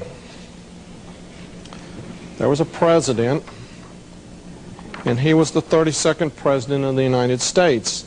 This is a photograph of the president in 1935 attending a meeting of a certain fraternity. Two of his sons are in the background. In 1933, he passed legislation which has controlled a lot of patriotic, a lot of constitutional issues. It's known as the War Powers Act. In 1933, he also demanded that all the gold be turned into the government. You would receive a prison term or a very heavy fine if you did not turn in your gold in 1933. There were things happening on the other side of the ocean. I won't say which rich man in New York. His family's very well known. The four brothers seem to control politics in the United States. One of them told his dad we could set up Hitler on the other side of the ocean without being elected if you'll use this method. His father said it was a great idea. Hitler moved into the Chancellery 1933. The first detention centers were created in 1933. The first pickup of citizens in Germany happened in 1933. Back on this side of the world, two men, a member of a secret organization that goes to 33rd degree, one named Laurel and one named Hardy, made a movie for the year 1933. You may rent it at your video store. It's called Sons of the Desert. Watch closely. You'll find a secret message inside of this movie that was planned to come out in 1933. And again, the Vice President of the United States, on your right, Henry Wallace, was a known occultist. I found out this information. It's available in your public library. It's very easy to find. It is no secret. Henry Wallace decided it was time to put the reverse seal of the United States on the back of the dollar bill. Again, the year was 1933. I ask you, did this happen by coincidence? Did they decide in the middle of 1933 to do these things, or were they planned well in advance? Please note, that's Harry Truman. He's being sworn in as the Vice President as Henry Wallace is exiting. That would make Harry Truman the 33rd President of the United States, and this is from Life magazine. So there were a lot of things going on in 1933. They were not there by coincidence. They were planned many years in advance. Now, if we would move ahead to the year 1966, there were a lot of things going on in the United States in 1966. For example, this man, now deceased, Anton LaVey, created the Church of Satan. It was founded in San Francisco on May the 1st, 1966. May the 1st is, again, an occult holiday, one of the high days in the occult. It became a tax-free, exempt, I hate to use the word, but it was a church, the Church of Satan. People say, well, you know, it was just circus showmanship. They actually didn't become involved in anything. Sammy Davis Jr. was a member. He stated on television that he was a member for 2 years, and he was ashamed of some of the things that he participated in while a member of the Church of Satan. Sammy Davis Jr.'s daughter said he wasn't in it 2 years, he was in it 15 years, and I will not tell you all the rites she said he participated in. Now, people say it's a very harmless thing, it's just a type of white magic, but listen, the son of Anton LaVey is carefully guarded. He lives in Las Vegas. I have a friend who interviewed him. They do not want Anthony to tell his story because he said he watched his father commit 1,000 human sacrifices in the United States. So I think there must be more involved than just circus showmanship. Again, why in 1966? In June of 1966, that of course is the 6th month, Dark Shadows premiered on television. Dark Shadows was the most occult television show to ever appear and come across the screen into the lives of Americans. It was not fiction. The movies are in such demand, all of them have been made available to the public. It is based on the Collins family, and the Collins family brought witchcraft to America. This was noted by Fritz Springmeier, a former Prophecy Club speaker. Of course, the Collins family changed their name to Todd in the Civil War. Back to 1966, Science and Mechanics, a magazine for men, in June of '66, that is the 6th month, had an article called The Return of Witchcraft. Now, what is an article on the return of witchcraft doing in a man's magazine, Science and Mechanics? Again, advertisers had a heyday in 1966. People were asleep back in 1966. There were motorboats sold with devil tails in the advertising. The automobiles had devil tails because people understood the significance. Anton LaVey said, this is the year of Satan. There were lots and lots of organizations created. Neal was created. HUD was created. The Black Panthers were created in 1966. There was anti. Did you catch that little four-lettered syllable? Anti-poverty legislation, anti-war demonstrations. Why would we have to have anti? Why would we have to have the word appear in 1966? Because someone understood the deeper symbolism. A black man stood up and said, you know, it's safe to walk. Don't worry about all these racial issues. He began to walk from Memphis heading south. He was shot on the 6th day of June in '66 because some people wanted racial tension to go to an all-time high. It is a message always sent by symbols. Now, how many years between 1933 and 1966? There are, of course, 33 years. Because these men consider 33 very special to them in their belief system and in the secret degrees they use as they climb up the initiated scale. Now, you will only have to take one more simple step to figure out when they plan to culminate their plans for this century. Why did George Bush say, I'll meet the leaders of the world in the Great Pyramid, December 31st, 1999? And of course it's just a coincidence that the stamp will change to 33 cents in January. And it's probably just a coincidence, the shape. More about 1999 in a few moments.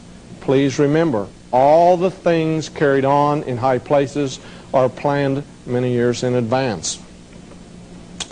Again, forgive me, it's the traveling on the road. I can't seem to get away from this one ad and this one man. Please forgive me. I'll do better on the next lecture. Okay, people say martial law could never come to this country, but headlines in the United States on July the 7th, 1987, from the Atlantic to the Pacific, carried stories and news releases in the AP press about statements made by Oliver North. Some of the headlines read, "Secret Government Alleged." I have original copies of all these newspapers. Please note in this little Florida newspaper, it said that Oliver North had devised a plan for martial law in the U.S. What in the world would we need martial law for in this bastion of freedom? How many years have gone by? How many people are awake? How many people even think that martial law could come to this great country? My friend Alex Cuppet raised a lot of information about a so-called train upholstery repair station south of Indianapolis.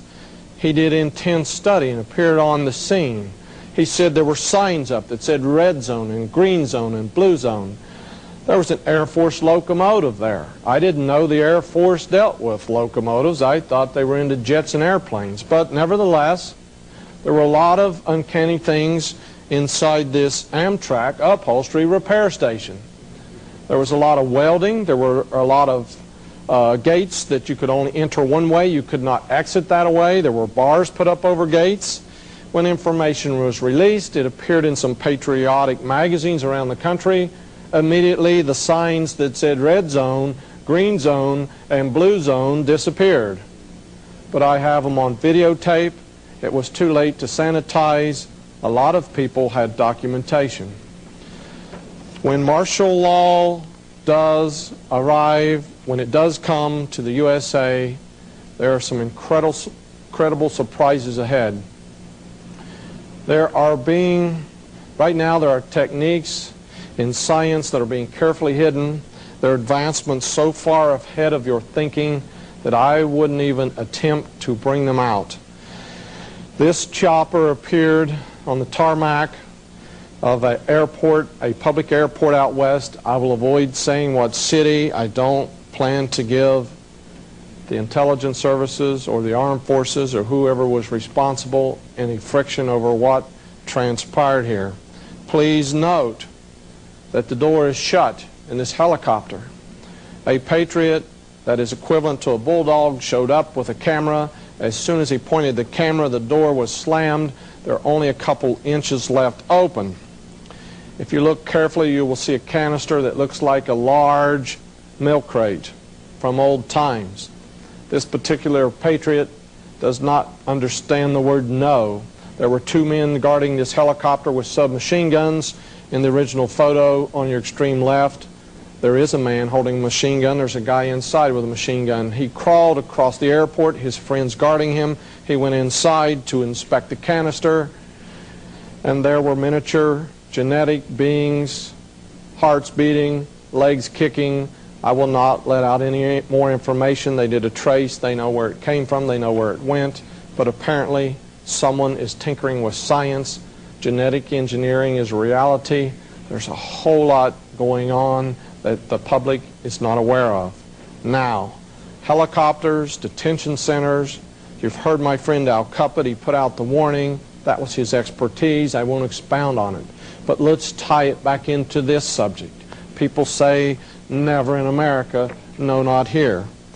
In this Time Life graph from a book on prisoners of war, available at your local library, I found an interesting little notation. This map symbolizes detention centers in this country in World War II for German soldiers. Please note at the bottom of this little picture that there were 666 detention centers for German soldiers at the end of World War II. I think if I was working with those detention centers, I would have built 10 more just to say there were 676. I do not understand why anyone in our government would want this number to appear on anything. This is an ad. I'll leave out the product at the bottom. I am not critiquing the company that ran this ad. It appeared in 1972, Better Homes and Gardens. It was for the American housewife. They were introducing the barcode. This group is very well advanced. You understand that this barcode has three codes, the one on the left, the one on the right, the one in the center that never change. Of course, the first half of the barcode is different from the second half of the barcode. It uses a different numbering system. The light, the dark are read by the laser. They can tell where the product was manufactured, what time, the cost, whatever information they intend to encode. Notice on the right-hand side that two thin lines denote the number 6. There are two thin lines above a 6. All these bars change except the long one extended at the front, the one in the middle, and the one at the end. This is very well known. There have been articles written, books written on this subject. Now, go beyond that. This was 1972. Can you read the subliminal line at the top of the ad? It reads, "This is the beginning of the end." My Bible in Revelation chapter 13, verse 17 and 18 states there'll come a time when people cannot buy or sell except they have the mark, they know the name, or they have the number. Every can of food in your cabinet in the kitchen contains this bar graph. You can't buy or sell food without having this number. So what might that lead to? Here we have the number. This number has appeared for decades. I have ads that are 80 years old with the number 666 in them. I will not name the company. There were ads in World War II about shoes for sale. They appeared in major magazines. They would place one shoe beside another one, and they would ask you in the ad, can you tell these shoes apart? This one is very expensive. But guess what the price was of the other one, which was only an imitation.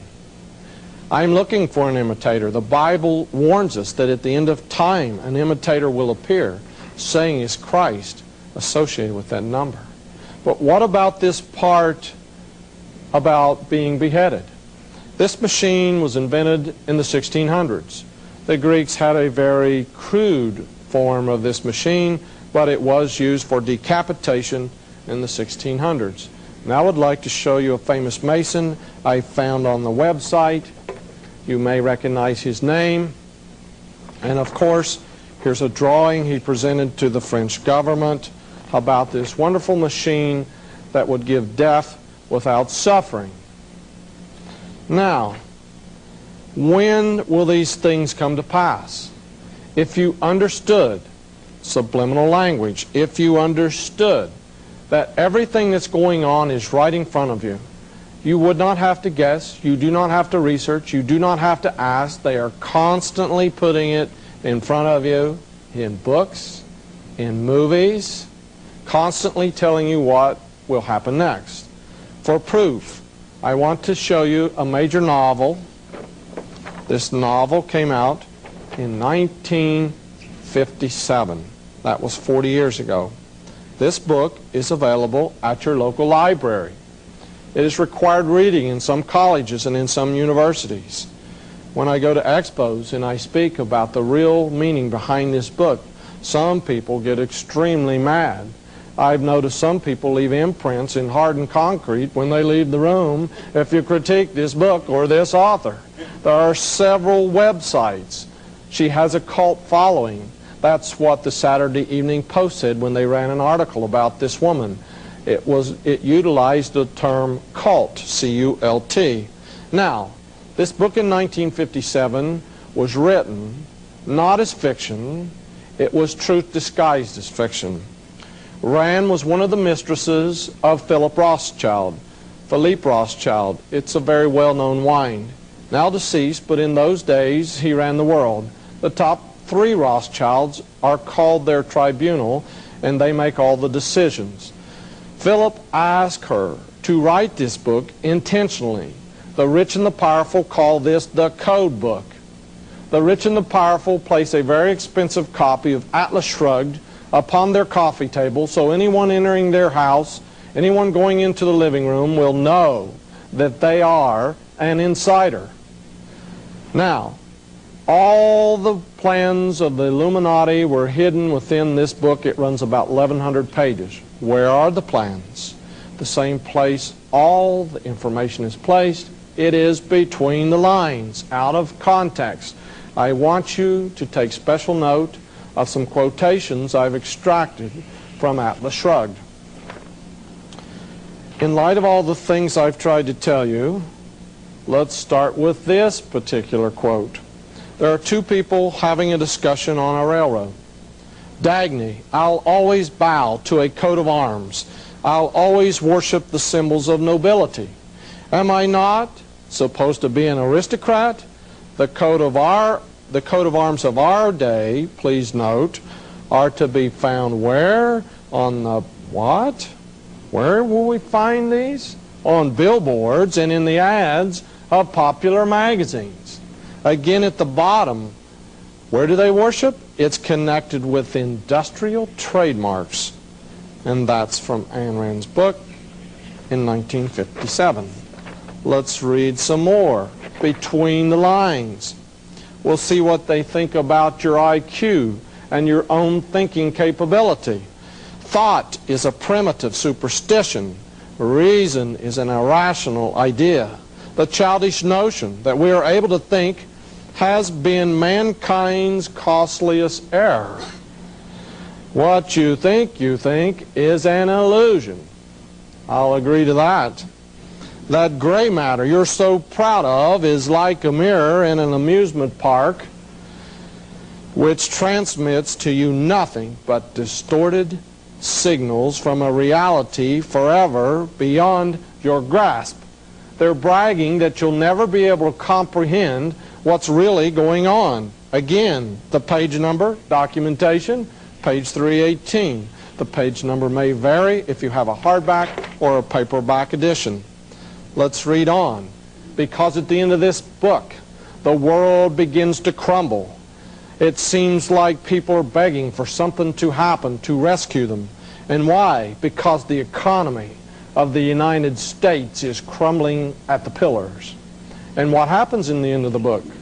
The President of the United States has to invoke presidential executive orders. I said the book was written in 1957. We are now in the last chapters of the book. Maybe you are unaware about executive orders, about the continuity of government. You need to do some homework before it's too late. Now let's read the quote. What will they eat while they're waiting? There's got to be some victims in times of national emergency. I suppose there will be some victims in times of national emergency. It can't be helped in times of crisis. Economic service to the nation is just as much of a duty as military service. Please note, anyone who abandons it should be regarded as a deserter. It's just a fictional book. Don't be alarmed. She states, I have recommended that we introduce the death penalty for those men. Let's read on in Atlas Shrugged. Twice within this quote, if you will read ahead, you will notice a peculiar term mentioned in our Bible. I know that this stands for something. I do too. The dollar sign, for a great deal. It stands stamped where? On the forehead of a man? Stamped on the forehead of a man like Hank Reardon as a mark of damnation? Incidentally, do you know where that sign came from? It stands for the initials of the United States. Do you know that the United States is the only country in history that has ever used its own monogram as a symbol of depravity? Ask yourself why. Ask yourself how long a country that did that could hope to exist, and whose moral standards have destroyed it. Read on, because again, it mentions this curious statement, a mark in the forehead. At the bottom it says we choose to wear the sign of the dollar on our foreheads proudly as our badge of nobility. I don't think I'm going to wear anything on my forehead. The production of airplanes have been declared temporarily suspended. Air travel for private purposes had been forbidden. You're free to travel today. Don't take that freedom for granted. An enlightened citizenry should abandon the superstitious worship of logic and the outmoded reliance on reason, just as laymen leave medicine to doctors and electronics to engineers. So people who are not qualified to think should have all the thinking. Where are they going to leave the thinking to? To the experts. I'm sorry. I enjoy doing my own thinking, and I don't like the experts to tell me what to think. I seem to have a problem of thinking on my own. Notice the quote was from page 863. Again, from Atlas Shrugged. It's a great responsibility, said Eugene Lawson, to hold the decision of life or death over thousands of people. And here's that famous Illuminati word that appears on almost every page in her fictional novel, to sacrifice thousands of people, the decision of life or death over thousands of people, to sacrifice them when necessary. But we must have the courage to do it. Give us leeway to save the eastern states. That's all that's left of the country and of the whole world. The time of national peril, it is your duty to serve, to suffer, and work for the salvation of the country. And notice the repetition. You have to make certain sacrifices to the public welfare. Again, from Atlas Shrugged. If you haven't caught on yet, the plans are between the lines. In this quote, they're talking about taking extreme measures because it's a national emergency. You can't have lawlessness in the streets. But what's this about even putting critics or dissenters to death? But don't worry, it's only a release. That's what fiction is created for. On page 1024 we read, for instance, in view of the desperate shortage of food, it has been suggested that it might become necessary to issue a directive, a presidential directive, ordering that every third of all the children under the age of 10 and of all adults over the age of 60 be put to death to secure the survival of the rest. I don't find that interesting even in a fictional novel. The plans were set in motion in 1957 in this code book. 40 years have gone by. You may obtain a copy at your local library. Don't go out and purchase one. Read between the lines, and you can find out what they're planning. At the end of the book, a man named John Galt has gathered together the brains of the world. They've gone to a retreat to let the world crumble around them.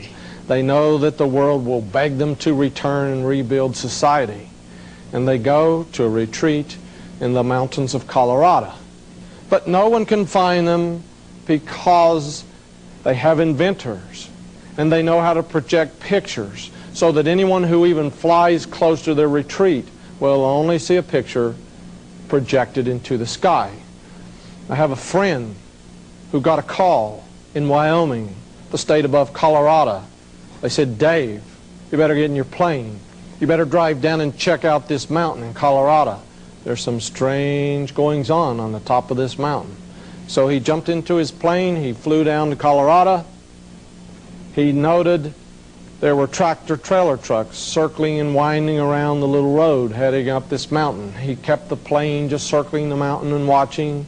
He'd go around the mountain and come back. The tractor-trailer trucks were driving up the mountain, and all of a sudden they drove right into the mountain, right through the rocks and the trees and the ground, and he found out it was a holographic projection protecting the tractor-trailer trucks driving into the top of this mountain. Yes, there were some good patriot generals in the United States that heard about this.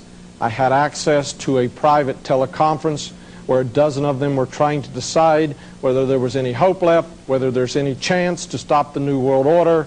One of them made the comment, "It sounds like Atlas Shrugged." By the way, their conclusion was this handful of good, godly, patriot military men, they said, "We think it's too late to stop them. They have too much money and too much power."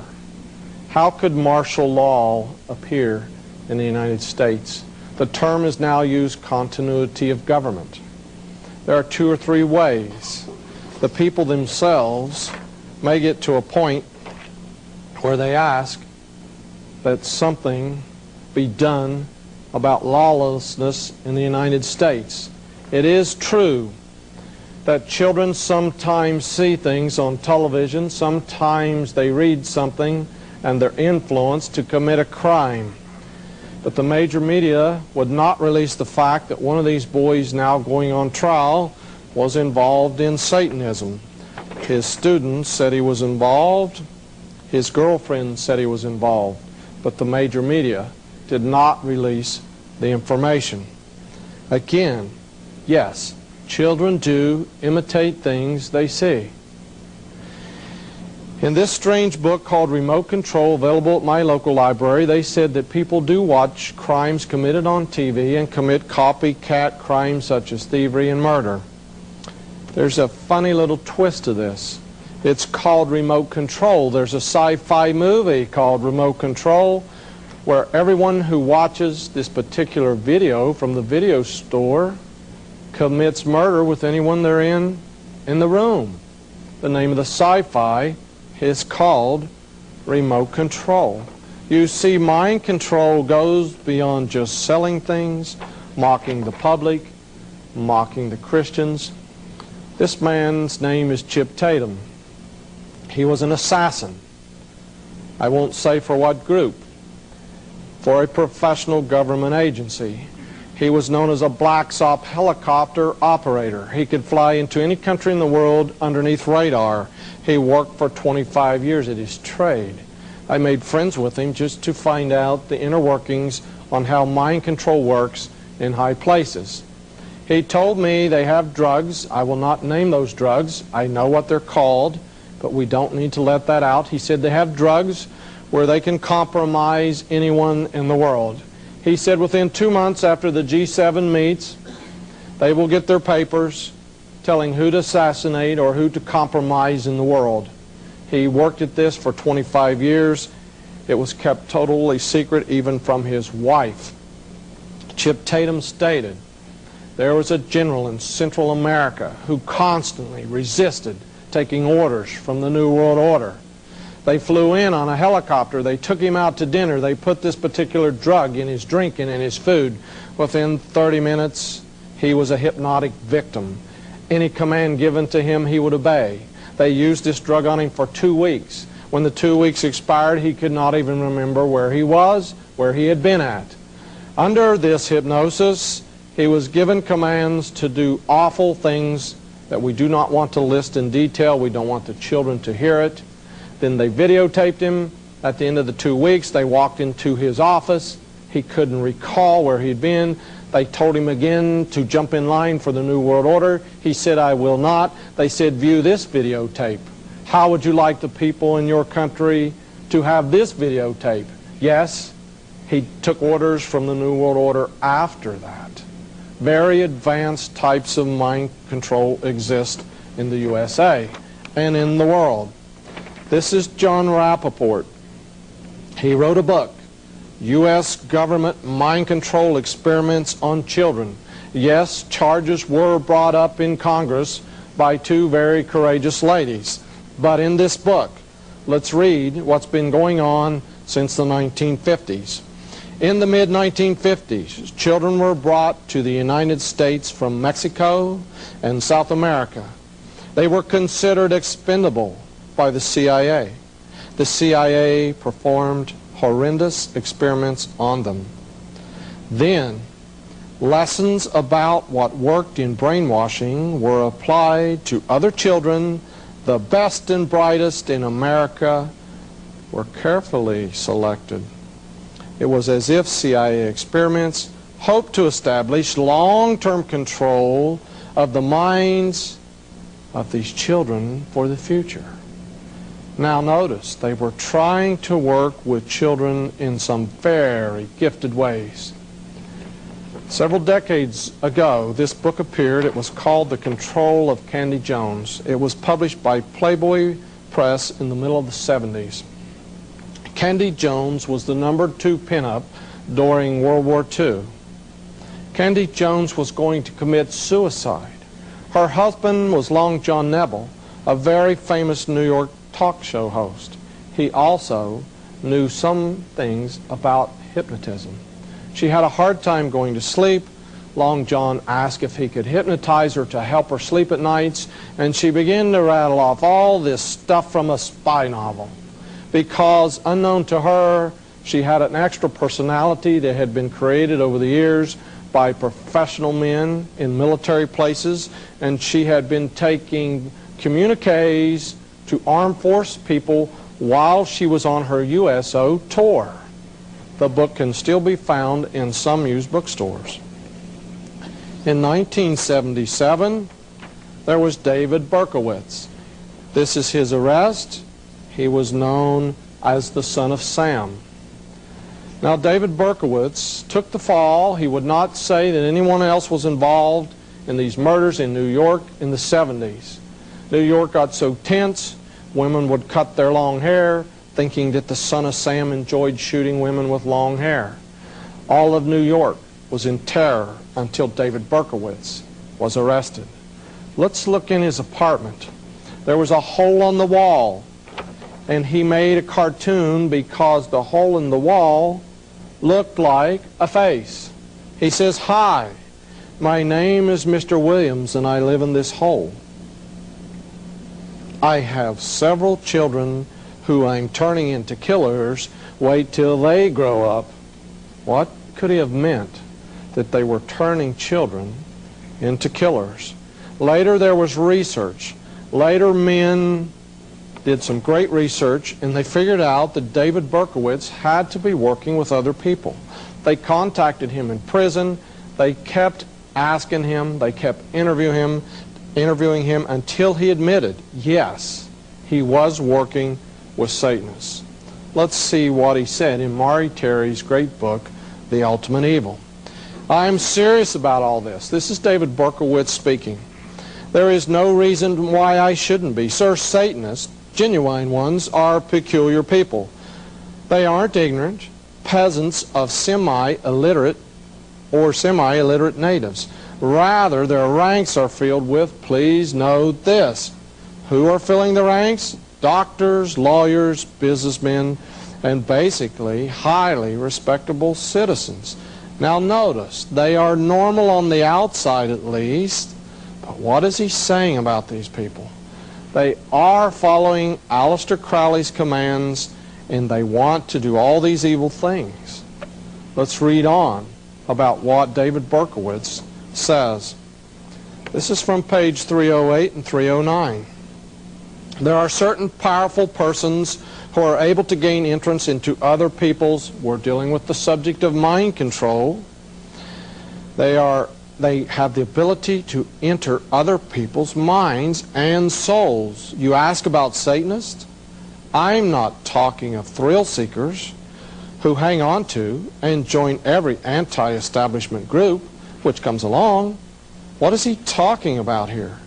If you'll read on, he says that they love a good kill. At the very bottom, he says they are half-mad zombies. Again, David Berkowitz in this book states that he believes he was programmed, he was controlled since he was a young boy to commit these crimes. There are other people coming out in the country. This lady stated that she was programmed on military bases and by professional politicians under advanced mind control, and this was the man who rescued her. Some people do not believe their story. I've interviewed them. I have some advanced techniques of my own I utilize to find out if someone's lying. Through every advanced technique I knew, I had created them myself. This man passed all the tests. The type of programming involved is called trauma-based mind control programming. For instance, these people have all told stories about horrendous torture, things that we would not even want to discuss. It is called trauma-based mind control programming. Let me give you an example. They always refer to the JFK shooting. If you're an older person, you will remember where you were when JFK was shot. I remember the table sitting in study hall in high school. I remember exactly where I was when it came over the intercom and they said the president had been shot in Dallas. Why? Because the trauma heightens all your sensual awareness, and all of a sudden everything around you is recorded. Now let's look a little deeper. Do you remember the name of the street that the president was shot on? Here's a photograph from Dallas. Notice I've included the building. It's Elm Street. Can you name a movie utilizing this word, Elm Street? Notice it's called Nightmare on Elm Street. And the actor who starred in Nightmare on Elm Street, now deceased, stated, I have the articles in my file, that his mask was based on the face of Lee Harvey Oswald. Again, in one of the movies, this killer is standing across the swimming pool from teenagers and he says, you are all my children. And they are his children because they were all trauma-based programmed when JFK was shot, because what great, powerful group could kill a president and get away with it? Now do you understand how it works? You could program a whole generation by just blowing up a building with children in it. And they would all be programmed with the same storyline that would appear in the twin news magazines of that week.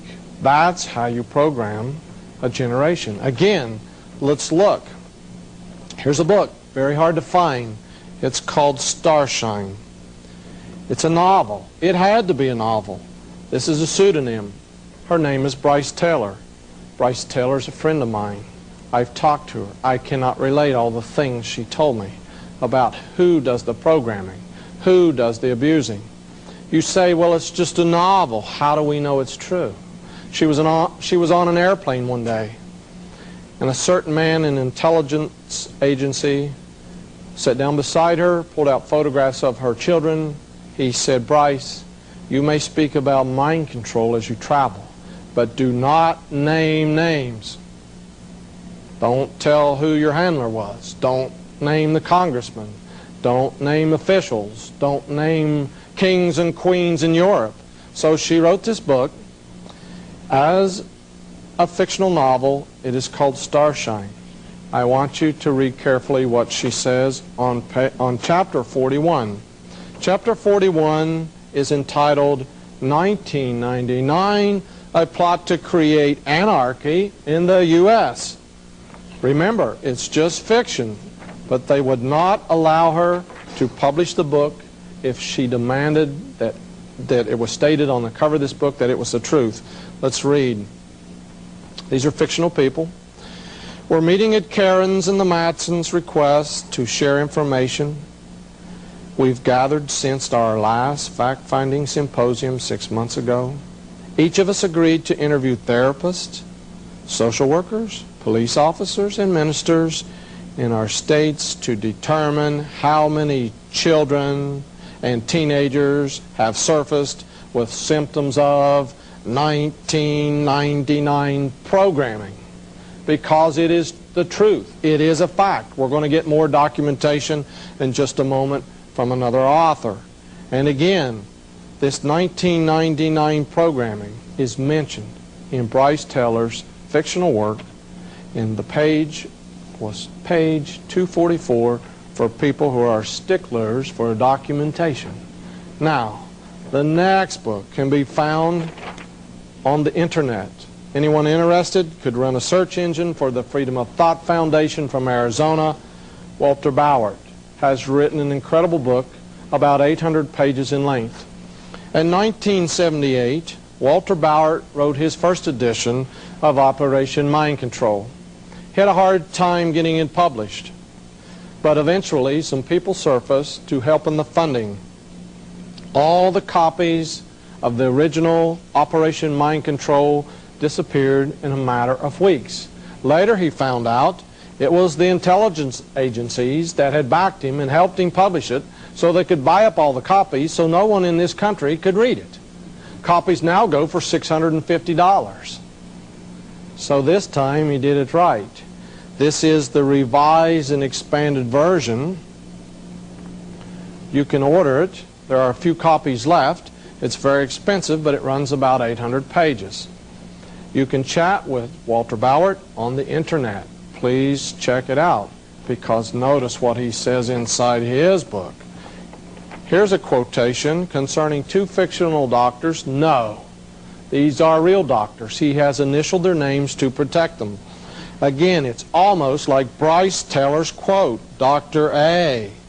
We've heard the patients say, many of them. What does he say? It's the year what? It's the year 1999, and again we're discussing programming. We're discussing programming where violence is to be committed, escalating up to that year. Now why? Why are so many children committing murders in classrooms of parents? Could there possibly be a connection? Now, I'm going to go to a subject that for a few moments will seem to be unrelated. But if you will look closely, we're going to tie them together at the last minute. In Walter's book, he states that these people are programmed according to the Greek language.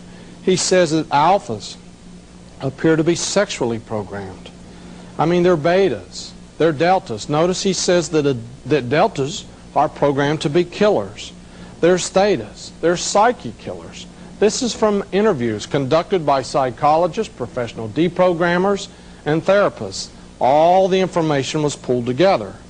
But again, he states that they're using Greek letters to do the programming. At the bottom, again, he mentions another letter from the Greek alphabet. For example, he states that omega programming is a program built into these mind-controlled victims where if anyone tries to interview them, any professional therapist tries to help them, they commit suicide because they're programmed with omega programming. So apparently more than just the doctors understand the Greek language. I won't leave this one up too long lest you figure it out. It's very fuzzy. It's a neon sign in the window in Washington, D.C. It's a Greek letter. When I went down the street, I saw the Greek letter. My photographer was in the car. It was Christmas time. I said, jump out and get me a photograph. There was no place to park. He said, why? I said, it's a homosexual shop. He said, how do you know? Because they always use this particular Greek letter. It's a secret form of communication. He said, Al, sometimes I worry about you. Till he went inside and he took a good look. And then he ran out the door. He said, oh, no, you won't believe all the lesbians, all the homosexuals were in there buying the worst literature. And he said even, there were even in the window 2 male little elves kissing, 2 little female elves kissing. It was Christmas time. He said, how did you find this out? I said, it's very well known. It's even been in major motion pictures about this little Greek letter. Now let's move on to Hebrew letters. You do not have to be a scholar. You do not have to attend some theological seminary to find out that Hebrew letters are involved in magic and witchcraft at the deepest levels. Here's a quote again from Walter Bauer in his book. He's talking about mysticism that is tied up with a type of magic that involves Hebrew letters. He states that he didn't know anything about this, but by deprogramming people, it constantly was coming up from different people through different therapists in different parts of the country. When screening patients, he developed a technique to make sure he was not leading them on. He very carefully used phrases so that these people would have to come up with this information on their own. When it's brought out that people have been programmed with Greek letters and Hebrew letters, they always say, well, it must have been the therapist. He was leading them on. He was putting these words in their mind. Again, let's get some more proof. A former Prophecy Club speaker, Fritz Springmeier, stated in his monumental book the very same fact, that Hebrew and Greek letters were used for programming in this advanced MK Ultra, Project Artichoke, Project Monarch mind control programming. Notice the page numbers. Page 68. Again, he's stating that the Illuminati is using Hebrew. And they're using these to label the different altered personalities when they split the personalities in these victims. The personality split is created by extreme torture. Let's read a little. In the second quote it says, the programs are put into a system and given codes. These programs use Greek, Hebrew, and Druidic letters or other esoteric languages in their activation codes. Now again, at the bottom he mentions again Hebrew letters. That's page 334 and 335 of Fritz Springmeier's monumental book on mind control, once sold at the Prophecy Club. Do we need more proof? What does Fritz say? He says an ex-programmer states that the Illuminati mind control intentionally used verses from every book of the Bible. The programmers also intentionally used everything Jesus said in one distorted way or another in the programming. Now they're using the Bible and verses in connection with this mind control programming. Remember earlier? I said the biggest shock I've received in 35 years of research is that the occultists seem to know more about the Bible than the people that carry them. They actually use the verses in the programming. Again, let's finish this little quote. A person can pick up a Bible with Jesus' words in red and get a quick idea of one of these areas where this mind control is being used. They're taking the very words of Jesus Christ, and of course they're twisted in these parables used for programming. Can we find documentation in other places? Here's an incredible book, The Symbolism of the Eastern Star, one of the best books out by Dr. Kathy Burns. Notice again, she says that this science is secret. And at the bottom, there's a very powerful part of this quote you need to read. That it seems to appear like meaningless jargon, but this is a necessity to conceal the secrets from the profane. What secrets? The secrets of mind control, the secrets of mind-controlled assassins, the secrets that are going on where people walk into post offices and begin to do shootings, people who commit mass murders before gun legislation, people that have mass murders going on even in other countries. In England, there were mass murders and shootings in Australia to help in that gun legislation.